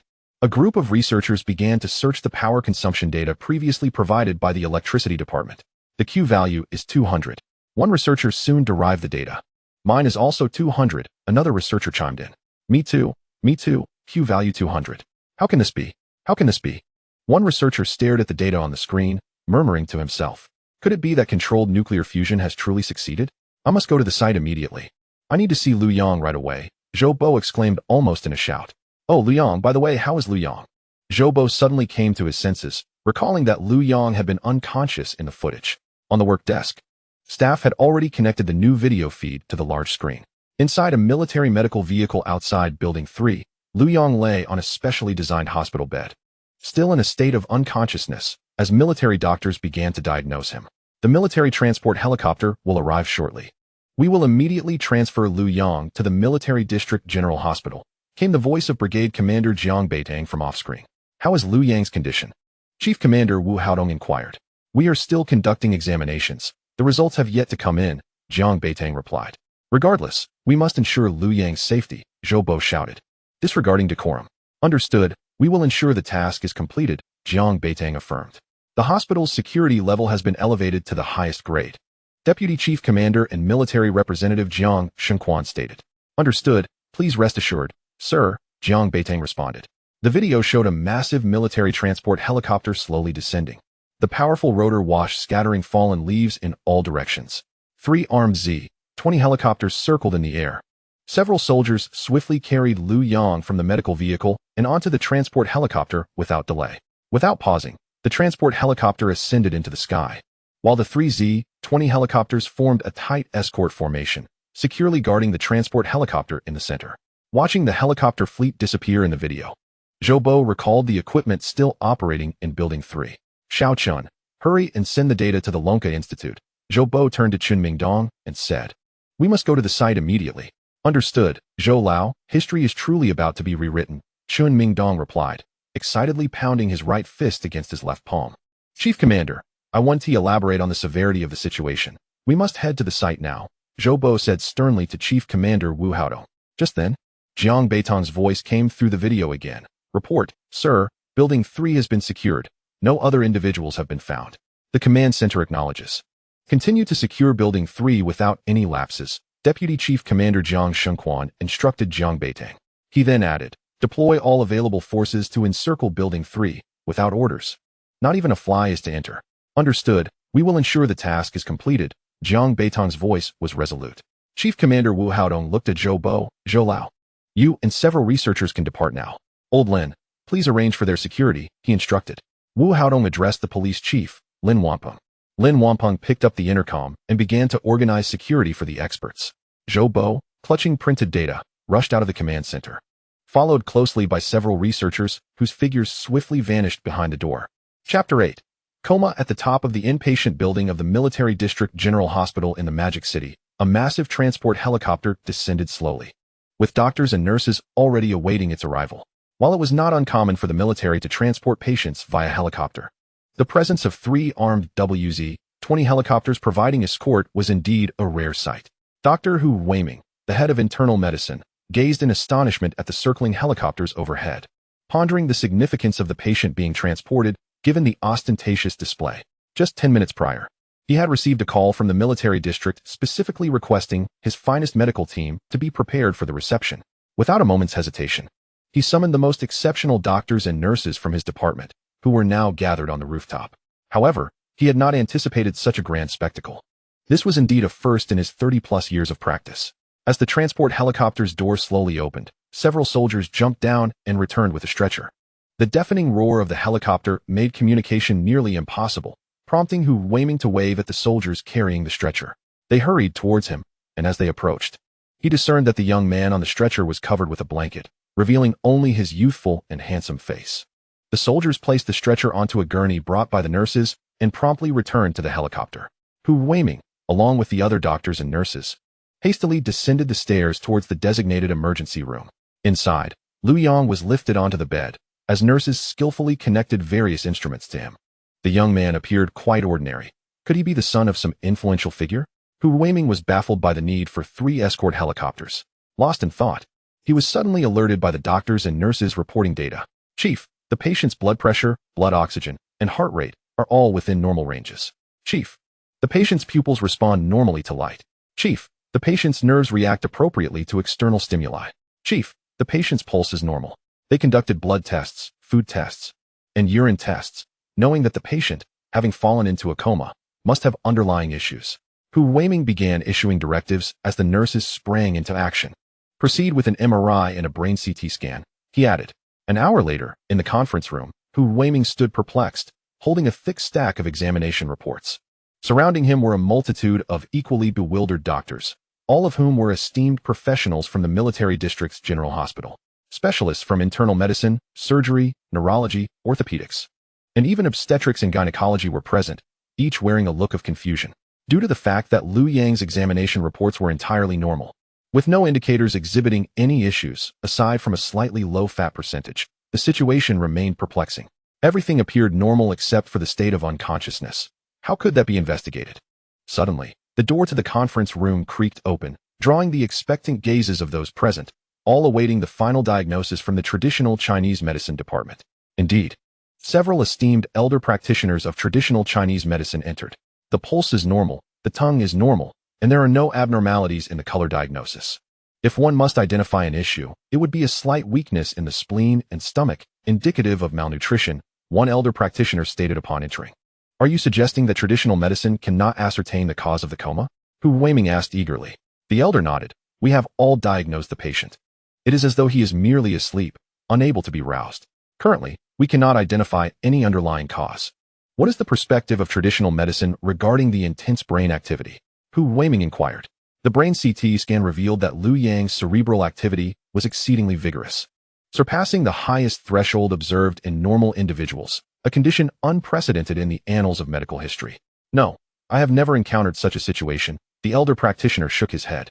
A profound silence enveloped the room. A person whose indicators were all normal, yet remained in a deep coma left them at a loss for action. Should the patient continue in this state, aside from administering nutritional fluids to meet his bodily needs, they could do nothing further. Vegetative state? A physician murmured softly. Impossible. All his vital signs are impeccably normal, another affirmed. Indeed, based solely on the indicators, the patient could awaken at any moment. Colleagues, do we have any further suggestions? Are there any indicators we have yet to investigate? Hu Weiming interjected amidst the discussions. The gathered physicians exchanged glances, shaking their heads at the thick stack of various examination reports in their hands. What other tests could possibly be conducted? Even the orthopedic assessment of bone age had been completed, at least in the Military District General Hospital. There were no further examinations available. Director Hu, perhaps we should reach out to Yanjing and Huaxi for a consultation, one physician suggested quietly. Hu Weiming glanced at the clock on the wall. 2 a.m. Very well. Please contact them separately. We shall have a video consultation in 20 minutes. He nodded in agreement. Numerous top-tier medical experts from Yanjing and Huaxi were jolted from their slumber by the ringing of their phones. With groggy annoyance, they were compelled to commence the video conference. It is seldom that anyone appreciates being roused from sleep for a meeting in the dead of night. As they observed the gathering of experts from both locales on the virtual meeting, Hu Weiming exchanged polite pleasantries before sharing all of Liu Yang's examination reports. Initially harboring frustration, the experts were left bewildered by Liu Yang's reports. What is the situation? All indicators are completely normal, yet he remains unresponsive? This was the shared perplexity echoing in the minds of all experts. Upon reviewing the brain CT report, they were rendered speechless. Such intense cerebral activity produced heat that could almost render the brain cooked. Have you performed a brain reconstruction? An expert from Yanjing inquired. Yes. The reconstruction report is on page 27, Hu Weiming replied. The Yanjing expert quickly turned to the 27th page of the report. It is best not to look, however. Upon doing so, one is taken aback. What? The utilization rate of the human brain is merely 30%? Surely, this cannot be correct. This revelation has not only astonished experts from Yanjing, but has also elicited gasps from several leading specialists in Huaxi. Currently, the average utilization rate of the human brain is estimated to be between 3 and 5%. Throughout human history, the highest recorded rate belongs to Einstein, who achieved a mere 11%. 30% is indeed astonishing. Are you certain that your reconstructed data is accurate? One of the Huaxi experts exclaimed. We have conducted the brain reconstruction 3 times, and each time yielded the same results, Hu Weiming replied, fully aware of the expert's excitement. He himself nearly lashed out at the doctor responsible for the brain reconstruction upon first encountering these figures, deeming the data fabrication utterly ludicrous. It was only after he personally underwent the procedure that he begrudgingly accepted this outrageous fact. 30%, without a doubt. Is the patient still present? I will book the earliest flight tomorrow. Please ensure someone is at the airport to receive me. An expert from Yanjing could no longer contain his eagerness. Me too.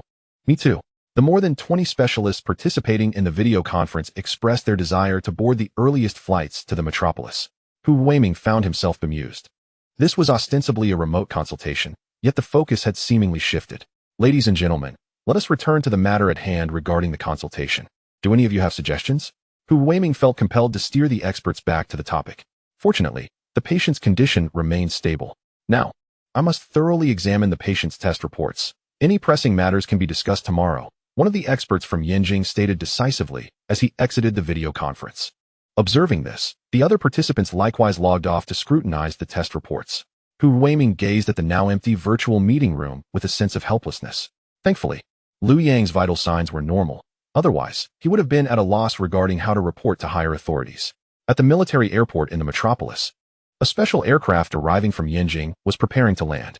On board were numerous esteemed scientists from the Academy of Sciences of the Dragon Country, each a renowned authority in their respective fields. Any mishap during the flight could result in irremediable losses for the nation.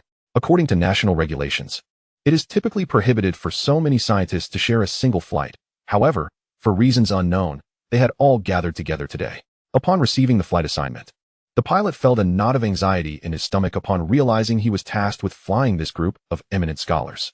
Fortunately, they were escorted by military jets for the duration of the flight. Otherwise, he would have been hesitant to undertake this journey. Little did he know that this flight was only the beginning. Chapter 9. Confirmation. It is controlled nuclear fusion on the special flight from Yanjing to the metropolis. Lao Xia, I see you've brought quite a contingent, Meng Changdong remarked, glancing around before addressing the individual seated beside him, Xia Qingshan. Xia Qingshan, a first-level researcher at the Institute of High-Energy Physics, nodded in affirmation. A total of 43 individuals have come, and I am leading the team. How about you? We have 56 from the Mechanics Institute, and I am leading our group, Meng Changdong replied, flashing a broad smile.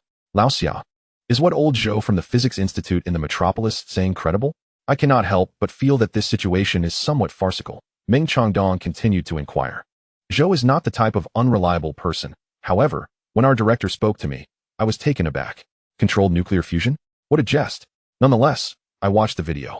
And it certainly merits a visit, replied Xia Qingshan. Alas, I too have seen the video and examined the data. Yet I still find it hard to believe that the Shanghai Institute of Technology could achieve such a feat. They are primarily software developers, after all.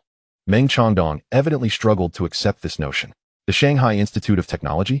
Old Meng, your information is outdated, Xia Qingshan chuckled. Oh, so it is not the Shanghai Institute of Technology? Could it be the Shanghai Institute of Physics? Meng Changdong exclaimed in surprise. Neither. Xia Qingshan replied with a smile and a shake of his head. Come on, old Xia, don't keep us in suspense, Meng Changdong urged. I heard it was a student from the Shanghai Institute of Technology who accomplished this, Xia Qingshan said mysteriously, adding, but please, keep this under wraps, it's classified information. Haha, Meng Changdong laughed heartily, breathless with amusement. Old Xia, when did you become so humorous? A student did this. Haha, those nearby, hearing Meng Changdong's laughter, cast curious glances. Embarrassed, Meng Changdong offered a polite gesture to those around him before turning back to Xia Qingshan. Old Xia, it seems the thought of controlled nuclear fusion has quite captivated you. Once this frenzy passes, I suggest you take a well-deserved holiday. Observing Meng Changdong's reaction, Xia Qingshan recognized his disbelief. In fact, when he initially heard the director's words, he too found it hard to accept. Even now, he remained skeptical. How could a university student possibly achieve controlled nuclear fusion? Xia Qingshan chuckled softly, deftly shifting the subject. Aside from our High-Energy Physics Institute, your Mechanics Institute, the National Center for Nanoscience, the Process Engineering Research Institute, and the Theoretical Physics Research Institute are all sending personnel. The lineup is indeed impressive. Indeed, you see, they are all led by first-level researchers. This situation in Shanghai is certainly significant, Meng Changdong added. By the way, did you notice the escort aircraft earlier? Xia Qingshan inquired. Yes, 2 of them. This time, we are receiving treatment akin to that of foreign heads of state, Meng Changdong replied with a grin. Indeed. With over 100 elites from the Dragon Institute sharing a single aircraft, any mishap would be intolerable, Xia Qingshan expressed, his sense of pride evident. I believe the nation values not only our safety, but likely has other considerations as well, Meng Changdong remarked. Oh, what considerations? Xia Qingshan asked, puzzled. Consider this. Late at night, a special plane suddenly ferries us here, accompanied by fighter jets for protection. This indicates that the events in Shanghai are indeed of great significance. Otherwise, why would such an elaborate arrangement be necessary? There are only a few hours until dawn. Can't we wait just a few more hours? Meng Changdong analyzed. Is it truly about controlled nuclear fusion? Xia Qingshan's brow furrowed. We shall know soon enough. Fasten your seatbelt. The plane is about to land, Meng Changdong reminded. The aircraft began its descent, and after a smooth glide, it came to a steady halt on the tarmac. Upon opening the cabin door, Meng Changdong was the first to emerge, for luxurious buses awaited on the tarmac. The group boarded the vehicles, with police clearing the way. 2 armed military vehicles flanked each of the 4 buses. The convoy departed from the military airport with great momentum, heading towards the Magic City Institute of Technology. Inside the laboratory on the first floor of Building 3, Zhou Bo, wearing specially designed protective goggles, found himself transfixed by the equipment before him. He and a group of 6 researchers had arrived directly from the command hall of the municipal building to the institute. However, as he stared at the apparatus, Zhou Bo realized he could not comprehend it at all, not in the slightest. This setup was entirely different from the mainstream magnetic confinement schemes. How then? Was the plasma being contained? How was the high-temperature, high-pressure environment necessary for nuclear fusion reactions achieved? After all, we are talking about temperatures nearing 200 million degrees, while the highest known heat-resistant materials can withstand only 4 to 5,000 degrees. How did the plasma maintain its orderly operation during sustained combustion? What mechanisms governed these elusive particles? Furthermore, how were the emitted neutrons handled? How were the raw materials introduced? Gazing at the equipment, Zhou Bo's mind was filled with an endless array of questions. Nevertheless, he was now 100% certain that what lay before him was a genuine, controllable nuclear fusion device. Although he could not understand the apparatus, the terrifying power data from the energy output loaded onto the system was undeniably real. The input from the municipal power grid had been severed, leaving only this device continuously and stably generating energy. Was this not controllable nuclear fusion? Moreover, it was an exceptionally advanced form of controllable nuclear fusion. Currently, the tokamak devices or stellarator devices around the world were at least several hundred times larger than this one. The controllable nuclear fusion devices under development globally resembled the cumbersome computers of decades past, occupying entire rooms. In contrast, this device resembled a sleek and powerful laptop. Contemplating these thoughts stirred Zhou Bo's excitement further. He pulled out his phone and directly dialed the Joint Operations Command Center, informing the commander of the situation and proposing an enhancement of security measures. Upon receiving the call, Commander Wu Haodong was taken aback. How could they further strengthen security? All available personnel had already been deployed. Surely, they could not seal off the entire city. This matter had escalated beyond the control of Wu Haodong as the mayor of Magic City. After ending Zhou Bo's call, Wu Haodong promptly contacted the State Council office. Soon, a joint task force led by the State Council was established. The Eastern Theater Command assumed primary responsibility for the defense of the entire Magic City. In the shadows, beyond the sight of ordinary citizens, 2052C and 3052D destroyers at a naval base in the east received orders and swiftly departed from the harbor, vanishing into the vast ocean. Simultaneously, 2 strategic nuclear submarines from a submarine base also disappeared from their station. All airports entered a state of readiness, with fighter jets fully fueled and armed, prepared for immediate combat. Coastal radar systems activated, continuously scanning the entire airspace. A military camp was ablaze with lights, as squads of soldiers readied themselves for deployment. "Xiao Xia, have you arrived?" asked Xia Qingshan, responding to the inquiry from the director on the phone. "We just deplaned not long ago and are currently on the bus. We should arrive in about 30 minutes, Xia Qingshan replied. "Oh, very well. I just received a call from Elder Zhou, and it has been confirmed that we will be heading over shortly." The director's call startled Xia Qingshan. "Is it truly confirmed?" Xia Qingshan exclaimed excitedly, his voice resonating loudly. "It is confirmed." Elder Zhou mentioned that the design approach is entirely different, to the point of being incomprehensible to him. "I fear that this time, the entire Lonka Institute's research divisions will have to relocate to the Magic City," the director remarked with a hint of humor. Clearly in high spirits. "Are they all coming?" Xia Qingshan inquired. "This project spans numerous fields. You, being on the front lines, are most aware that the leaders of every discipline will undoubtedly be present," the director replied. "Moreover," he continued, "given the current situation, security measures have reached their highest level. The State Council is personally overseeing this, and only researchers of the first rank are permitted entry." "Is that so? What about the people I brought along?" Xia Qingshan asked. "Anxious. Let them wait for now. We will assess the next steps," the director advised. "Understood, Director," Xia Qingshan responded just as he hung up. Nearby, Meng Changdong's phone rang as well.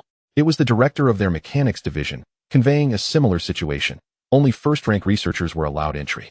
After ending the call, Meng Changdong stared blankly at Xia Qingshan, who returned the gaze, and for a long moment, neither spoke. Finally, Meng Changdong broke the silence. "Old Xia, am I dreaming? Has controllable nuclear fusion truly succeeded?" "It seems so. Such matters are not taken lightly," Xia Qingshan replied. Meng Changdong fixed his gaze on Xia Qingshan. "Old Xia, you previously mentioned that it was the students from the Magic City Technology Academy who achieved this. Could that possibly be true?" Upon hearing Meng Changdong's words, Xia Qingshan fell silent for a moment before slowly responding. "Based on the current information, it appears to be true. They have accomplished what we could not. And judging by the director's words, they have surpassed us." "My goodness, if that is the case, what sort of genius is that student?" Meng Changdong murmured. The two men stared out the car window, lost in thought, their conversation coming to an end. Chapter 10. Comprehensive preparation. The night was deep.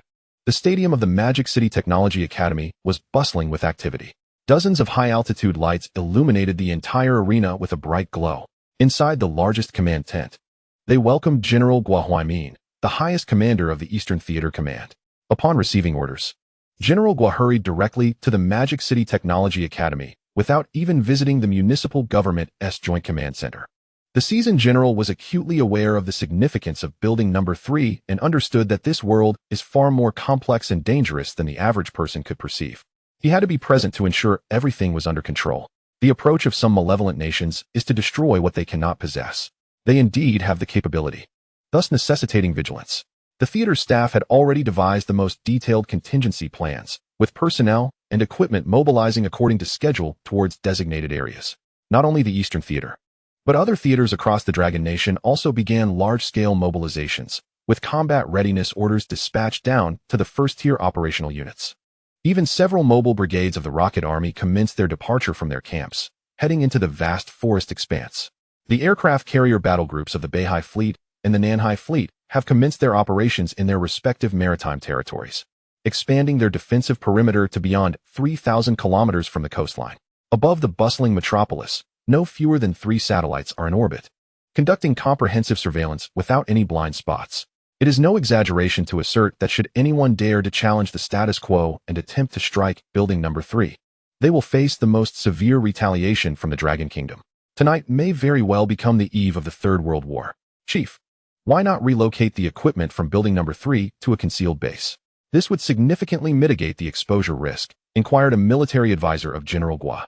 This question left many puzzled, with only a select few understanding the intricacies involved. If the equipment could be discreetly removed and hidden, then the risk of exposure would be virtually eliminated, negating the need for such overt preparations. I also wish for that. Moving the equipment would indeed be the safest and most prudent course of action, General Gua replied. The crux of the issue is that it is impossible to move it. He continued. Why? The advisor asked, perplexed. Upon the Special Forces entry into building number 3, only one individual was discovered, and that person is currently in a state of unconsciousness. No one dares to tamper with the equipment, as none have yet deciphered its workings. Should it be damaged and the individual remains unresponsive, the consequences would be dire. Experts from the Dragon Institute should be arriving soon, and we hope they will provide a solution. If that unconscious individual could awaken sooner, we might extricate ourselves from this predicament quickly. The ramifications are too extensive to conceal. Therefore, we must prepare diligently for the worst-case scenario, General Gua explained patiently. Within the confines of established confidentiality, certain information must be communicated to subordinates. Otherwise, their lack of clarity would hinder effective operation. Is that equipment truly so vital that it compels us to mobilize such a formidable response? Another advisor pressed. Indeed, it is immensely valuable. Worth the sacrifice of our entire force if necessary, General Gua asserted resolutely. That equipment represents not only the future of the Dragon Kingdom, but also the future of humanity itself. The advisors were left astounded by General Gua's declaration. Meanwhile, on the other side of the Pacific, the Eagle Country, 12 hours behind the Dragon Kingdom, was just entering Friday afternoon at 5 o'clock. In Langley, the headquarters of the Central Intelligence Agency, Michael Gordon, head of the Asian Intelligence Group, placed the last document into the safe. After a week of relentless work, the weekend was always a source of anticipation. Michael was in high spirits, having invested considerable thought into his upcoming sea fishing trip. The mere notion of sailing the vast ocean with only himself and Sherry filled him with excitement. The image of Sherry's enchanting visage and alluring figure made Michael lick his lips in anticipation. Securing a date with Sherry had required considerable effort, and it must be said that Sherry had captivated him entirely. Michael felt as if he had truly fallen in love this time. Although he had experienced a similar feeling with his previous girlfriend, Stormy, it had only lasted for 2 weekends. Yet, Michael did not acknowledge that it was Stormy's beauty and voluptuous form that had initially attracted him. Michael did not consider himself a vulgar individual. Of course, if one were to include Michelle, Mary, and the waitress from the cafe, he would have nothing to retort. Such is the advantage of being single. Michael felt immense relief at not having stepped into the grave of matrimony. He always looked forward to the weekends, as each one brimmed with sweetness and warmth. Glancing at his watch, he noted that it was time to leave. Suddenly, a knock echoed through the office. Come in, Michael called. The door swung open, revealing his secretary, Meryl, who entered holding a folder. Michael harbored no fondness for Meryl. There was no particular reason for this, other than her age. Who wouldn't he prefer a young and attractive secretary? What is it? Michael inquired. Information from the satellite surveillance team. Meryl adjusted her glasses and extended the folder toward him. Michael refrained from reaching for it. It was after hours, and the damned federal government would not compensate him a penny for overtime. Just place it on the desk, he said resolutely, adamant about not offering his services to the federal government for free, not even for a fleeting moment. The satellite surveillance team has reported news from the Dragon Country. Although Meryl was older, she was not foolish. She understood Michael's disposition well. Thus, she proactively mentioned the content of the intelligence. Dragon Country? What have those yellow-skinned monkeys done now? Michael expressed his blatant racism, as white supremacy was his creed. There has been a widespread blackout in the Magic City, affecting approximately a quarter of the entire area, Meryl elaborated. Ha. Michael burst into laughter, finding the information quite delightful, though he deemed a quarter to be insufficient. a nationwide blackout would be ideal. Upon hearing such splendid news, he felt that serving the federal government for a minute or two, even without pay, might not be too burdensome. Moreover, there is a noteworthy detail. A section of the blackout area has been emitting light for several hours, Merrill continued. And then what? What value does this intelligence hold? Michael queried. The intelligence analysts are concerned that Dragon Country may be developing weapons of mass destruction, which is why this information was reported, Merrill stated. Upon hearing this, Michael felt an overwhelming frustration. How could the CIA be staffed with such imbeciles? Did they lack even the most basic capacity for logical reasoning? Dear Merrill, would you develop weapons of mass destruction in New York? Michael countered. Of course not, Merrill replied. You wouldn't, nor would the people of Dragon Country. Let us not forget that the Magic City is the second most significant city in Dragon Country. What fool would undertake such an endeavor in their own vital city? Aren't they afraid of mishaps? Michael retorted angrily. He perceived the intelligence analysts as a pack of complete fools, their heads stuffed with nonsense. Indeed, Merrill, standing before him, was no exception, and Michael suddenly felt despondent about the future of the CIA. Looking at Merrill, who stood there in silent bewilderment, he felt a surge of irritation. Is there anything else? He pressed on. Oh, it seems that Merrill has suddenly regained her focus, the analyst remarked. It is also possible that the Dragon Kingdom is developing some sort of lighting device, as the areas affected by the power outage are primarily in the Magic City University town. Michael, increasingly agitated, thought to himself, how could the esteemed Central Intelligence Agency's Asia Intelligence Group consist of such fools? Taking a deep breath to calm his rising anger, he turned to Merrill and said, Dearest Merrill, it is utterly implausible for soldiers of the Dragon Kingdom to engage in battle-wielding light bulbs. Shouldn't this intelligence be more appropriately handled by the Department of Technology? What we ought to pursue is far more challenging. We must gather intelligence pertinent to national security. Therefore, my dear Merrill, please convey to those imbeciles in the intelligence analysis team to employ a modicum of common sense and refrain from squandering taxpayers' money. Observing Merrill standing in a daze, Michael waved his hand dismissively. Very well, that will be all. Wishing you a pleasant weekend. With that, he departed from the office. As for the document regarding the widespread power outage in the Magic City and the peculiar illumination, it lay quietly on Michael's desk, inconspicuous. Chapter 11. The Wheels of Civilizational Change as the convoy approached the 3-kilometer security perimeter. Xia Qingshan gazed through the window at the dazzling light illuminating the sky above the Magic City Institute of Technology. Old Meng, look. Xia Qingshan nudged the sleeping Meng Changdong with his elbow. Meng Changdong, groggy from sleep, jolted awake, startled by the sudden prod. Turning his head, he beheld the radiant glow in the night sky. Goodness, how bright is that? Meng Changdong exclaimed, astonished. Well, we are still 2 or 3 kilometers away. The brightness will likely intensify as we draw nearer, Xia Qingshan replied. When the tokamak in Yanjing was ignited, the luminosity was nowhere near this. Meng Changdong commented. Our director previously mentioned that the design concept for this is neither tokamak nor a star simulator. I truly cannot fathom how it has been realized. Xia Qingshan nodded in agreement. Old Xia, do you think it could be a new theoretical direction that the scientific community has yet to grasp? Meng Changdong inquired. If even old Zhou cannot comprehend it, that indicates a completely novel direction, which signifies a breakthrough in theory. Perhaps the stagnation of human science is about to be altered. Xia Qingshan's voice quivered slightly. Look, we have arrived. Meng Changdong pointed towards the entrance of the Magic City Institute of Technology. The convoy swiftly entered the campus. Upon disembarking, Meng Changdong spotted Chun Mingdong in the distance. The two were old acquaintances. Chun Mingdong hurried over, taking 2 steps at a time. Old Meng, I've been waiting for you. Chun Mingdong called out, waving from afar. This is Chun Mingdong, a first-level researcher at the Magic City Institute of Physics. We have previously collaborated on projects and are quite familiar with each other. Meng Changdong introduced Chun Mingdong to Xia Qingshan as he approached. After exchanging pleasantries, Chun Mingdong led the team from Yanjing, consisting of over 20 first-level researchers, towards building number 3, while other personnel were securely accommodated by the military. Unfortunately, due to heightened security protocols, only researchers of first level or above are permitted access to building number 3, Chun Mingdong explained as they walked. Everyone has just received their passes. Please ensure they are worn properly, as the military security is exceedingly stringent.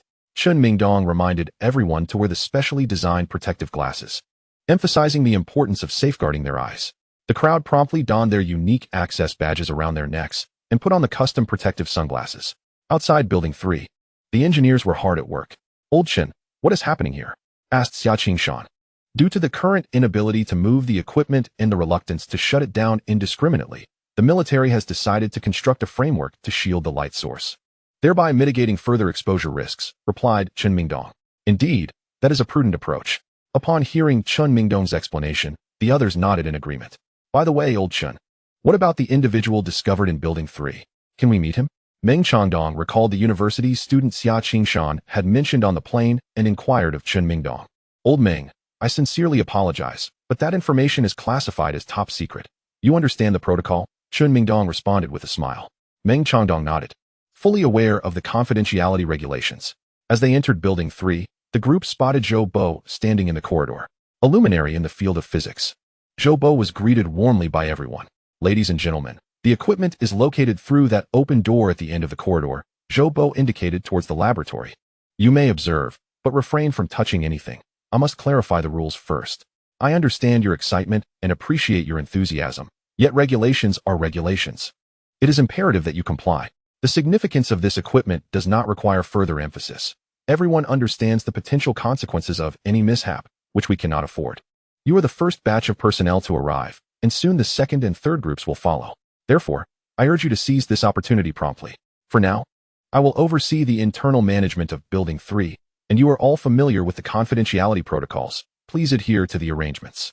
Zhou Bo conveyed this with a seriousness that prompted nods of understanding from the group before he turned and led them towards the laboratory at the end of the corridor. Why is it so small? Xia Qingshan exclaimed upon seeing the controllable nuclear fusion reactor situated in the center of the laboratory. After years of battling on the front lines of controlled nuclear fusion research, they had only dealt with colossal structures towering several dozen meters and weighing thousands of tons. This device seemed almost adorably diminutive in comparison. A group of over 20 esteemed researchers eagerly surrounded the reactor, examining it from every angle. Others moved to the control room to observe and record various data on the controllers. In small clusters, they pulled out notebooks to begin calculations and simulations. Zhou Bo chuckled at their reactions. Their state mirrored his own previous experiences. He understood the fervent desire of researchers to explore advanced technologies and new scientific theories, an unwavering pursuit for every scientific worker. However, he was acutely aware that the results awaited by these esteemed researchers would likely lead to disappointment and confusion. Beyond disappointment, there was an overwhelming urge to dismantle the device. Driven by an insatiable curiosity to comprehend its principles, he too had once experienced such fervor. One can only observe but not disassemble. How can one comprehend? What can be discerned through the outer shell? Hence, after realizing this truth, Zhou Bo ceased to harbor any expectations from the incessantly arriving experts. His primary task now is to closely monitor these individuals, preventing any reckless actions that might damage the equipment. Although elite soldiers are tasked with safeguarding the apparatus, Zhou Bo feels an inherent unease and insists on personally overseeing it. A profound fear lingers within him, that even if disassembled, understanding would still elude him.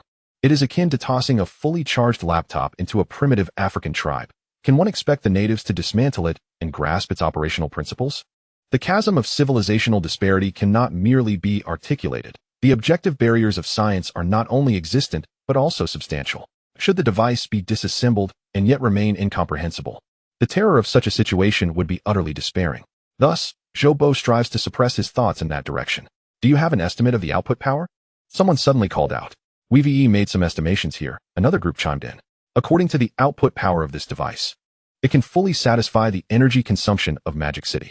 Magic City's annual electricity consumption approaches 200 billion kilowatt-hours, while the total annual output of the Three Gorges Dam is around 800 to 1,000 billion kilowatt-hours.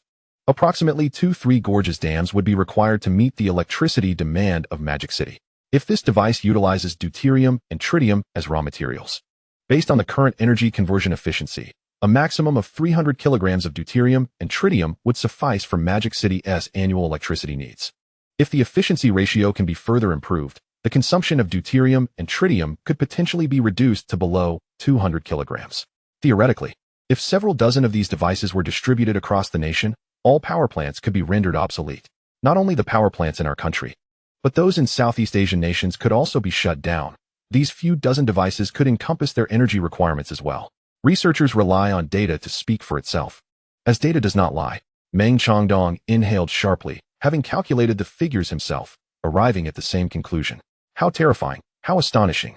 This device is so small that two individuals with a modicum of strength could easily transport it. Is humanity's civilization truly on the brink of transformation? Meng Changdong murmured. What if this device were placed on a ship or an aircraft? What purpose would traditional energy serve? Electromagnetic cannons, laser weapons. Meng Changdong vigorously shook his head, unwilling to entertain such thoughts. Not only Meng Changdong, but all the researchers present suddenly realized that the colossal wheel of civilizational change was thunderously and invincibly rolling toward them. Chapter 12, Level 1 Planetary Civilization Military District General Hospital, Inpatient Department. Office of the Internal Medicine Director. Hu Weiming poured water into a cup while simultaneously answering a call on his mobile phone. Since the conclusion of the online consultation with experts from Yanjing and Huaxi, he had not taken a moment to rest. He had been constantly fielding calls. His phone, connected to a charging cable, was nearly depleted and on the verge of shutting down while he continued to engage in conversation. Ceaselessly engaged in conversation. Hu Weiming had lost count of the countless cups of water he had consumed, yet his throat remained parched. The calls pouring in were from influential figures from all corners, each one a personage whose mere stomp could tremble the earth in the Dragon Kingdom. The inquiries were singularly focused on the condition and treatment of patient Liu Yang. Hu Weiming found himself compelled to explain the situation repeatedly, detailing every aspect from beginning to end. Not only was he inundated with calls, but the president and vice president of the hospital also converged in his office. As soon as one call ended, another would ring.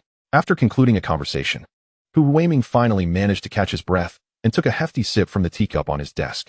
Observing the demeanor of the president and vice president as they received calls, he surmised that the individuals on the other end were indeed formidable. Stealing a glance at the clock on the wall, he noted they had 3 minutes to go until 6. Looking out the window, he saw the dawn's light beginning to grace the horizon. After yet another night of relentless work, Hu Weiming felt the weight of age pressing upon him. He could no longer endure sleepless nights as he once did in his youth. Noticing that President Zheng Mengshi had also finished her call, he perceived that her gray hair seemed to have multiplied. He quickly approached her with the teacup in hand. President Zheng, please, have a sip of water. Zheng Mengshi accepted the cup and gulped down a mouthful, revealing her own thirst.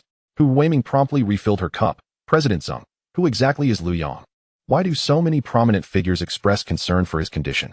Rubbing her temples, Zheng Mengshi replied slowly, I do not know, nor do I dare to inquire.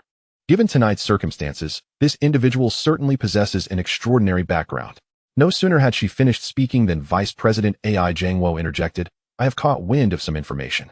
He too had just concluded a call. Hu Weiming hastily offered Ai Zhangwo a cup of tea. Upon receiving it, Ai Zhangwo drank deeply, his expression one of satisfaction. Old Ai, do enlighten us. What is the situation? Zheng Mengshi pressed, noticing Ai Zhangwo's teasing demeanor. I've heard this young man is connected to some invention. Ai Zhangwo stated, taking another sip. What sort of invention could attract the attention of so many powerful figures? Government officials, military personnel, law enforcement, and even media representatives. Could this invention truly have such a broad applicability? Hu Weiming queried. You have barely scratched the surface. Just now, I received a call from the National Health Commission. Prior to that, it was the Ministry of Health and the Ministry of Foreign Affairs. Zheng Mengshi replied with a smile. I just hung up with the General Office of the State Council. They inquire roughly every 20 minutes. Ai Zhangwo remarked as he placed his empty teacup on the table. My goodness, Hu Weiming was taken aback. It is indeed unprecedented for so many departments to simultaneously focus on one individual. Indeed, the National Health Commission is coordinating efforts. Tomorrow, top physicians from across the nation will converge in the Magic City for a joint consultation, Zheng Mengshi noted, suddenly realizing the brightness outside. The day has already dawned. It's not tomorrow, it's today, and many will be arriving. Along with the personnel from Yanjing and Huaxi who participated in the previous online consultation. We will have quite the gathering, Hu Weiming added. Yes, the regional command will ensure proper coordination and security measures. Those involved in the consultation yesterday must sign confidentiality agreements. Zheng Mengshi concluded. Liu Yang's situation is indeed exceedingly unique, leaving us with no clear course of action. The arrival of so many skilled individuals to offer assistance is nothing short of fortuitous. Otherwise, we would be utterly at a loss regarding our next steps. Hu Weiming exhaled deeply, feeling the burden on his shoulders lighten considerably. Have you undergone another brain reconstruction? Ai Zhangwo inquired. Indeed, Hu Weiming replied, turning to his desk to retrieve a test report. Previously, the brain utilization rate stood at 30%. However, this freshly submitted report from half an hour ago revealed an increase to 40%. What? Both Zheng Mengshi and Ai Zhangwo exclaimed in unison. There was a 3-hour gap between the initial brain reconstruction and the one performed half an hour ago, during which the brain utilization rate surged by 10%, equivalent to the addition of another Einstein. Hu Weiming continued, "This is simply inconceivable." Zheng Mingqi raised her voice in disbelief. "The brain reconstruction performed half an hour ago yielded identical data 3 times. I too find it implausible, yet the data speaks for itself," Hu Weiming said, spreading his hands in resignation. "Such a phenomenon has never occurred in human history. It is truly a medical marvel." AI Zhangwo appeared exceedingly exhilarated. "Director AI, you are not considering slicing him for research, are you?" Hu Weiming jested, observing AI Zhangwo's animated demeanor. "Don't say that. I genuinely pondered it. But have you seen the security outside? Even if I wished to, I would not dare," AI Zhangwo chuckled. Hu Weiming was well aware of the security measures AI Zhangwo mentioned. Since Liu Yang was airlifted from the transport helicopter, armed soldiers had been stationed throughout the military district hospital. The corridor outside Liu Yang's room was so crowded it could be described as impenetrable. There were personnel from national security, public security, armed police, and the military, each guarding different areas. The entire floor where Liu Yang was located had been completely vacated. The 17th floor of the inpatient department housed only Liu Yang as a patient. Under such circumstances, it was impossible not only to slice Liu Yang, but also for any unrelated individuals to even catch a glimpse of him. What about other vital signs? Have there been any changes? Zheng Mingqi continued her inquiries with Hu Weiming. "No, all other vital signs remain completely normal, remarkably so, aside from the state of unconsciousness," Hu Weiming responded, which was why he could confidently take phone calls. The higher-ups had repeatedly emphasized that everything concerning Liu Yang must remain confidential, especially various test reports and samples, which were to be meticulously safeguarded. "Director Zheng, we are aware of this. All the samples tested last night have been confiscated by the military," Hu Weiming nodded. "Come, let us check on Liu Yang's current condition," Zheng Mingqi suggested. In the hospital room, Liu Yang lay quietly on the bed, surrounded by the soft green glow of the life monitoring equipment. All data appeared exceedingly normal and stable. However, unbeknownst to Zheng Mingqi and the others, Liu Yang's mind was undergoing a profound transformation. After successfully activating the controllable nuclear fusion device, the system rewarded him with the complete technological suite of a level 1 planetary civilization. This suite encompassed all aspects necessary for the survival and development of a planetary species. The colossal influx of data compelled the system to initiate protective measures for Liu Yang, allowing him to enter a profound slumber. The human brain is an extraordinary organ. When utilized appropriately, its potential is virtually limitless. The system perpetually stimulated the existing solitary neurons within Liu Yang's brain, causing the activated neurons to engage in chemical reactions with other neurons, thus forming connections. 2 interconnected neurons constitute the most fundamental unit of a neural network. Continued stimulation of this unit leads to the growth of new independent neurons within it. If the stimulation of neurons persists, it facilitates the connection of an even greater number of neurons, culminating in the formation of a more expansive neural network. These newly generated neural networks serve as the vessels for new technologies. Once a new neural network is established, additional neurons emerge within the network, perpetuating the development of further networks. The neurons in Liu Yang's brain are expanding exponentially, resulting in the emergence of a vast new neural network.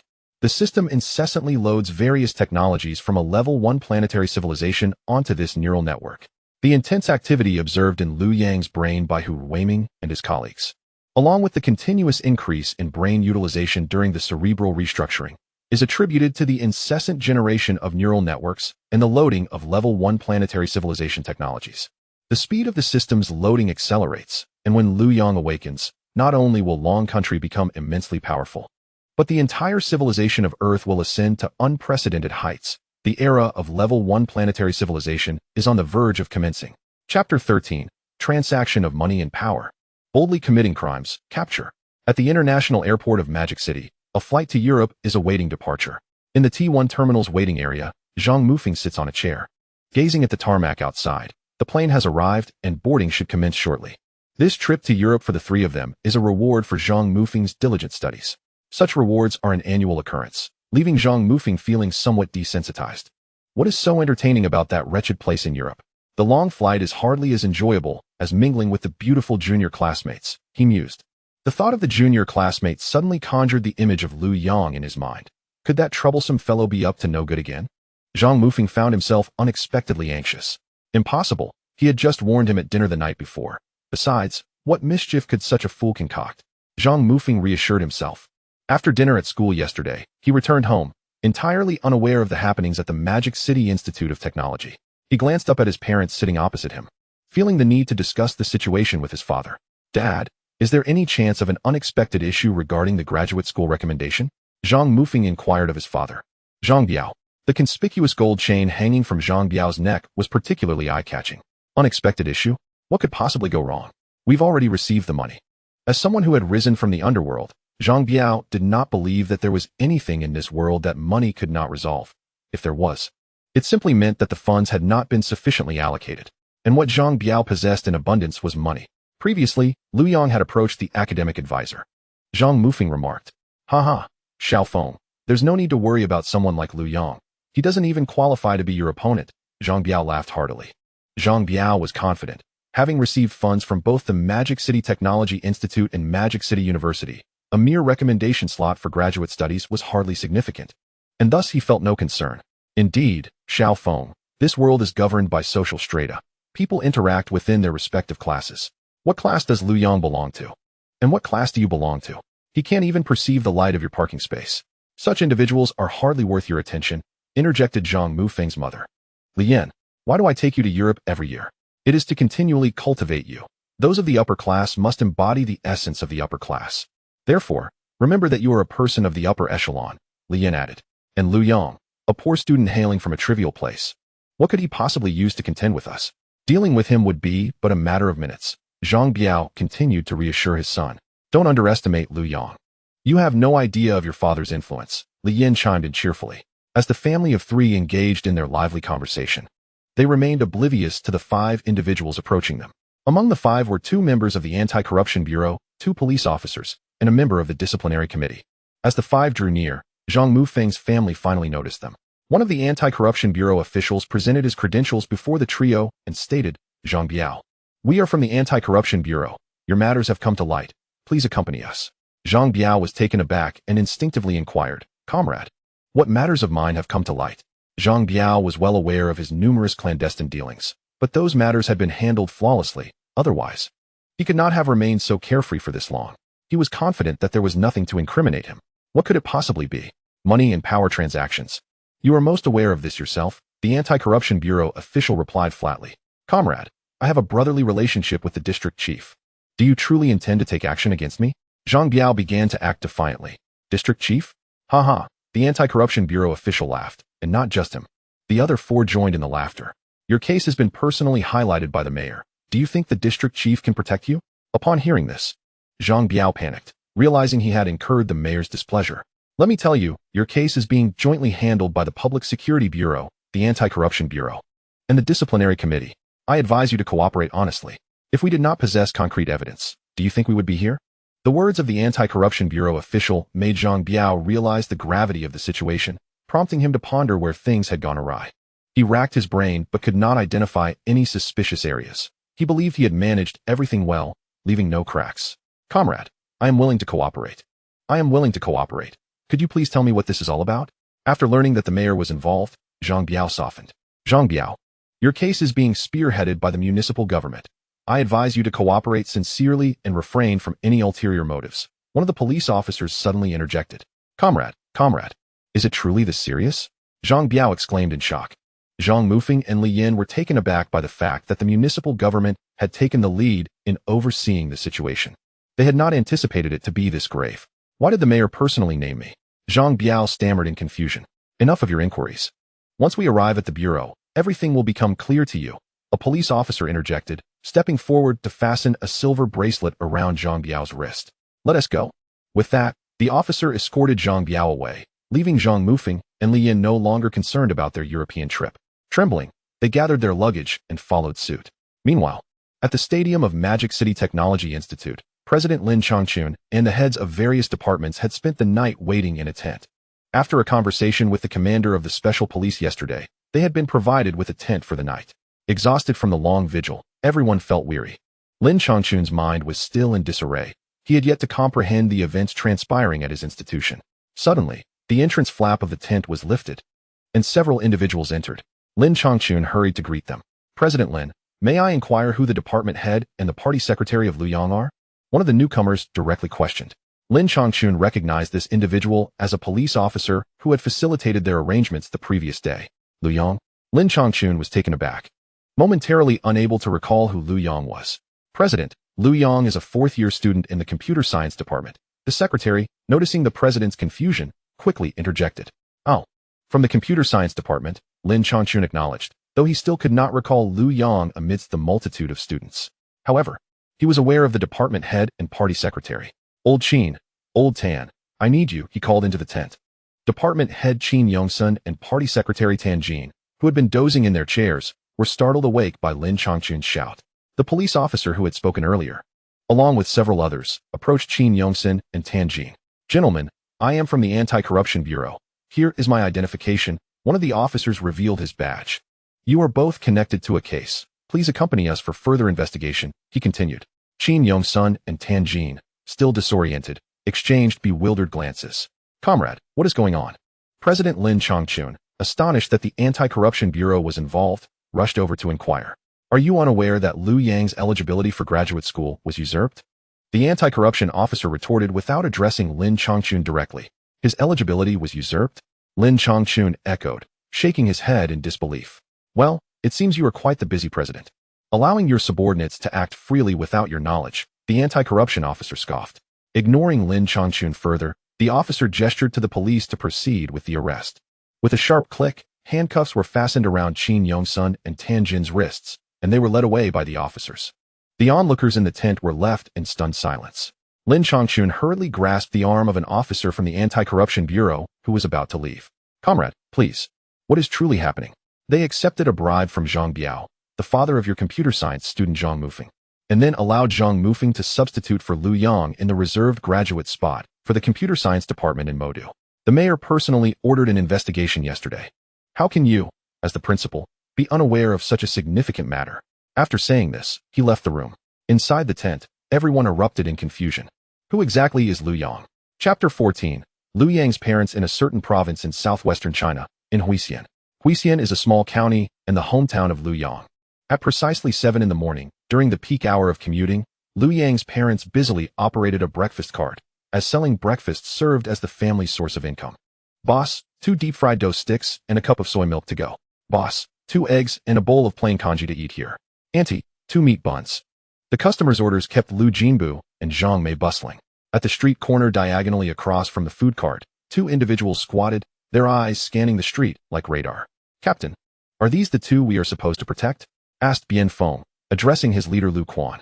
The previous night, they had received orders to fly and then drive from Yanjing to Huixian overnight, exhausting themselves in the process. Bien Feng could not comprehend why their elite team had been dispatched such a long distance to this small county in the southwest to protect 2 breakfast vendors. Lu Quan glanced down the street, checking their 2 surveillance points at either end. The street had been sealed off by their 3 teams, and Lu Quan's expertise as an elite special operations member of national security was beyond question. You have been ordered to protect them. So simply follow the orders without unnecessary chatter, Lu Quan said, raising his hand as if to pat Bien Feng on the back of the head. Bien Feng tilted his head slightly, avoiding the gesture. Captain, we have always protected state officials. Are we sure there hasn't been a mistake in coming to protect these 2 vendors? Bien Feng continued to inquire, still puzzled. Believe me, I am equally perplexed. Who are these 2 that warrant our elite protection? Lu Quan remarked, pulling out a cigarette and offering one to Bien Feng, lighting one for himself as well. Did the higher-ups not provide any additional information? Bien Feng asked, still curious. They only made it clear that these 2 are of utmost importance and that we must ensure their safety at all costs, Lu Quan replied, exhaling a puff of smoke. Wow, that is quite significant, Bien Feng noted. Indeed. Why not provide fixed protection? The higher-ups instructed that unless absolutely necessary, we must not reveal our presence to them, nor disturb their lives. We must protect them in secrecy. That presents quite a challenge, Bien Feng observed, eyeing Liu Jinbu and Zhang Mei by the food cart. Exactly. So we must stay alert, keep a close watch, and refrain from unnecessary thoughts, Lu Quan advised. Hey, Captain, we have a situation. Bien Feng suddenly nudged Lu Quan with his elbow. Lu Quan noticed a middle-aged woman, visibly anxious, rushing towards Liu Jinbu and his wife, speaking to them urgently. Then, to their astonishment, Liu Jinbu and his wife abandoned their cart and hurriedly followed the woman. All teams, We have a situation. Stay close. Liu Quan hastily activated the communicator on his collar to summon the other two teams, then followed closely behind Bianfeng. Sister Chun, have they commenced their actions? Lu Jinbu inquired breathlessly, panting as he ran alongside the middle-aged woman. Indeed, the bulldozers have arrived, and the neighbors are trying to stand their ground. I hurried over to find you. The woman, referred to as Sister Chun, replied, her breath coming in gasps. Is there truly no law to uphold? Are they allowed to act with such impunity? Zhang Mei interjected from behind. Manager Zhang stated that the county party secretary has already given the nod. Whether we approve or disapprove, they will demolish, Sister Chun replied. But Sister Chun, the meager compensation for the demolition is insufficient. We cannot even afford to buy a new home with it. Where shall we reside after the demolition? Zhang Mei expressed her anger vehemently. The real estate company intended to demolish their neighborhood in Xinyangli, and initially, everyone seemed agreeable, as who wouldn't prefer exchanging old homes for new ones. However, the compensation offered was shockingly low. It was not even enough to purchase the current dilapidated houses. Hence, the residents were reluctant to comply. Eventually, the real estate company employed undisclosed means to secure the county party secretary's connections, prompting the government to issue a direct order for forced demolition. The residents assumed it was merely a scare tactic, only to realize the threat was genuine. Soon enough, Lu Jinbu and the others arrived at the scene. Two factions confronted each other, one comprised of the residents of Xinyangli, while the other consisted of representatives from the real estate company. A middle-aged man clad in a suit, with slick-back hair, stood atop a bulldozer, addressing the crowd through a loudspeaker. Residents of Xinyangli, this is an official government document, he proclaimed, brandishing a sheet of paper. Today, it has been decided that Xinyangli will be demolished. You have half an hour to gather your belongings. Once the time is up, our bulldozers will commence the demolition. The man's arrogance was palpable. We refuse to agree. The residents of Xinyangli shouted in unison. I am not here to discuss this with you. I am here to inform you. I advise everyone to recognize the reality of the situation and to refrain from impulsive actions, he declared, his voice easily overpowering the crowd. Lu Jinbu maneuvered through the throng to the forefront. Manager Zhang, we are not against the demolition, nor do we oppose the government's decision. We merely find the compensation offered by your company to be excessively low. If we proceed, we won't even be able to afford our previous homes. What are we to do? The man with slick-back hair leapt down from the bulldozer, locking eyes with Lu Jinbu. I know you. Your name is Lu Jinbu. The residents of Xinyangli have been swayed by your influence. I will ensure your house is the first to be demolished. A dozen thugs emerged from behind the man, their gazes fixed menacingly upon Lu Jinbu. Lu, do not refuse a toast only to face punishment. You, a mere breakfast vendor. Do you believe I won't crush you in an instant? The man threatened fiercely. Upon hearing his words, the thugs brandished their baseball bats, ready to follow his command and swiftly overpower Lu Jinbu. Recognizing the imminent danger, the residents of Xuanyang wearing a hard hat and wielding a baseball bat. The numbers far exceeded those within Xinyangli. Call the police! Call the police! Call the police! The crowd shouted in unison. Upon hearing their cries, the man with the slick-back hair appeared unfazed, offering a disdainful smirk. Report? Go ahead, I'm waiting right here. Do you know who the newly appointed county party secretary, Secretary Su is? He is the brother-in-law of our chairman. Still planning to call the police? Let me inform you. Even if the wolf warriors were to arrive today, it would be futile. This must be dismantled, as I, Zhang Quanxing, decree. With that, the man raised his hand and glanced at his watch. Don't say I didn't warn you. You have merely 20 minutes left. As for you, Lu, I shall be the first to demolish your home, so you can learn what it means to oppose me. He glared menacingly at Lu Jinbu. Lu Jinbu and Zhang Mei trembled with rage, yet felt utterly powerless. At Lu Quan's signal, the elite team members had stealthily approached Lu Jinbu and Zhang Mei, ready to intervene at a moment's notice. They regarded a ruffian like the slick-back man with utter disdain. Having just arrived at the scene, Lu Quan had already reported the situation, and their task now was to protect Lu Jinbu and Zhang Mei, trusting that higher authorities would handle the rest. Brothers, the slick-back man continued. It is this Lu who has persistently obstructed the entire Xinyangli project. Keep a close Chun Tianxi hastily recounted the events occurring in Huixian. This is utter chaos. Is it not? Yu Tianming slammed his hand on the table before him, instructing the special operations team to ensure the safety of Lu Jinbu and Zhang Mei, even if it meant exposing themselves. Understood, replied Chen Tianxi. The Liu Yang residence is likely to be designated as a key cultural heritage site for preservation in the future. We cannot allow these individuals to vandalize it indiscriminately. Upon realizing this, Yu Tianming summoned his secretary. Secretary Liu, I need you to address this matter immediately. He briefed Secretary Liu on the situation, lamenting how a single rotten apple could spoil the entire barrel. These troublemakers must be dealt with decisively. Secretary Liu acknowledged and swiftly picked up the phone to arrange the necessary actions regarding Huixian. Chapter 15. Drawing the gun after concluding the call. Liu Yang remained in a state of bewilderment. Receiving a call from Secretary Liu of the State Council early in the morning was a first for him. As the governor of a southwestern province, he was certainly aware of Huixian within his jurisdiction. However, he was perplexed by the references to Zhenyangli and Liu Yang. He had no knowledge of who Liu Yang was, nor why someone of Secretary Liu's stature would personally call him at such an hour. Why was there a person of such significance in his province without his knowledge? Liu Yang was at a loss. Nevertheless, his strong political instincts informed him that this matter required urgent attention. Without delay, Liu Yang contacted his secretary, instructing him to prepare a vehicle, cancel all appointments, and come to pick him up immediately. He felt compelled to personally visit Huixian. What era are we in, still resorting to forced demolitions? Has Su Maojiang lost his mind? Liu Yang muttered, as he searched for Su Maojiang's number on his phone. Su Maojiang had only been assigned to Huixian for just over 2 months, and now this incident had surfaced. Surely, his career was nearing its end. As he dialed the number, it connected swiftly, and Su Maojiang's voice came through. Governor Liu, hello. Su, is your county engaged in demolitions? Liu Yang inquired directly, skipping pleasantries. Yes, we are, Su Maojiang cautiously replied, wondering the reason behind the governor's early morning call.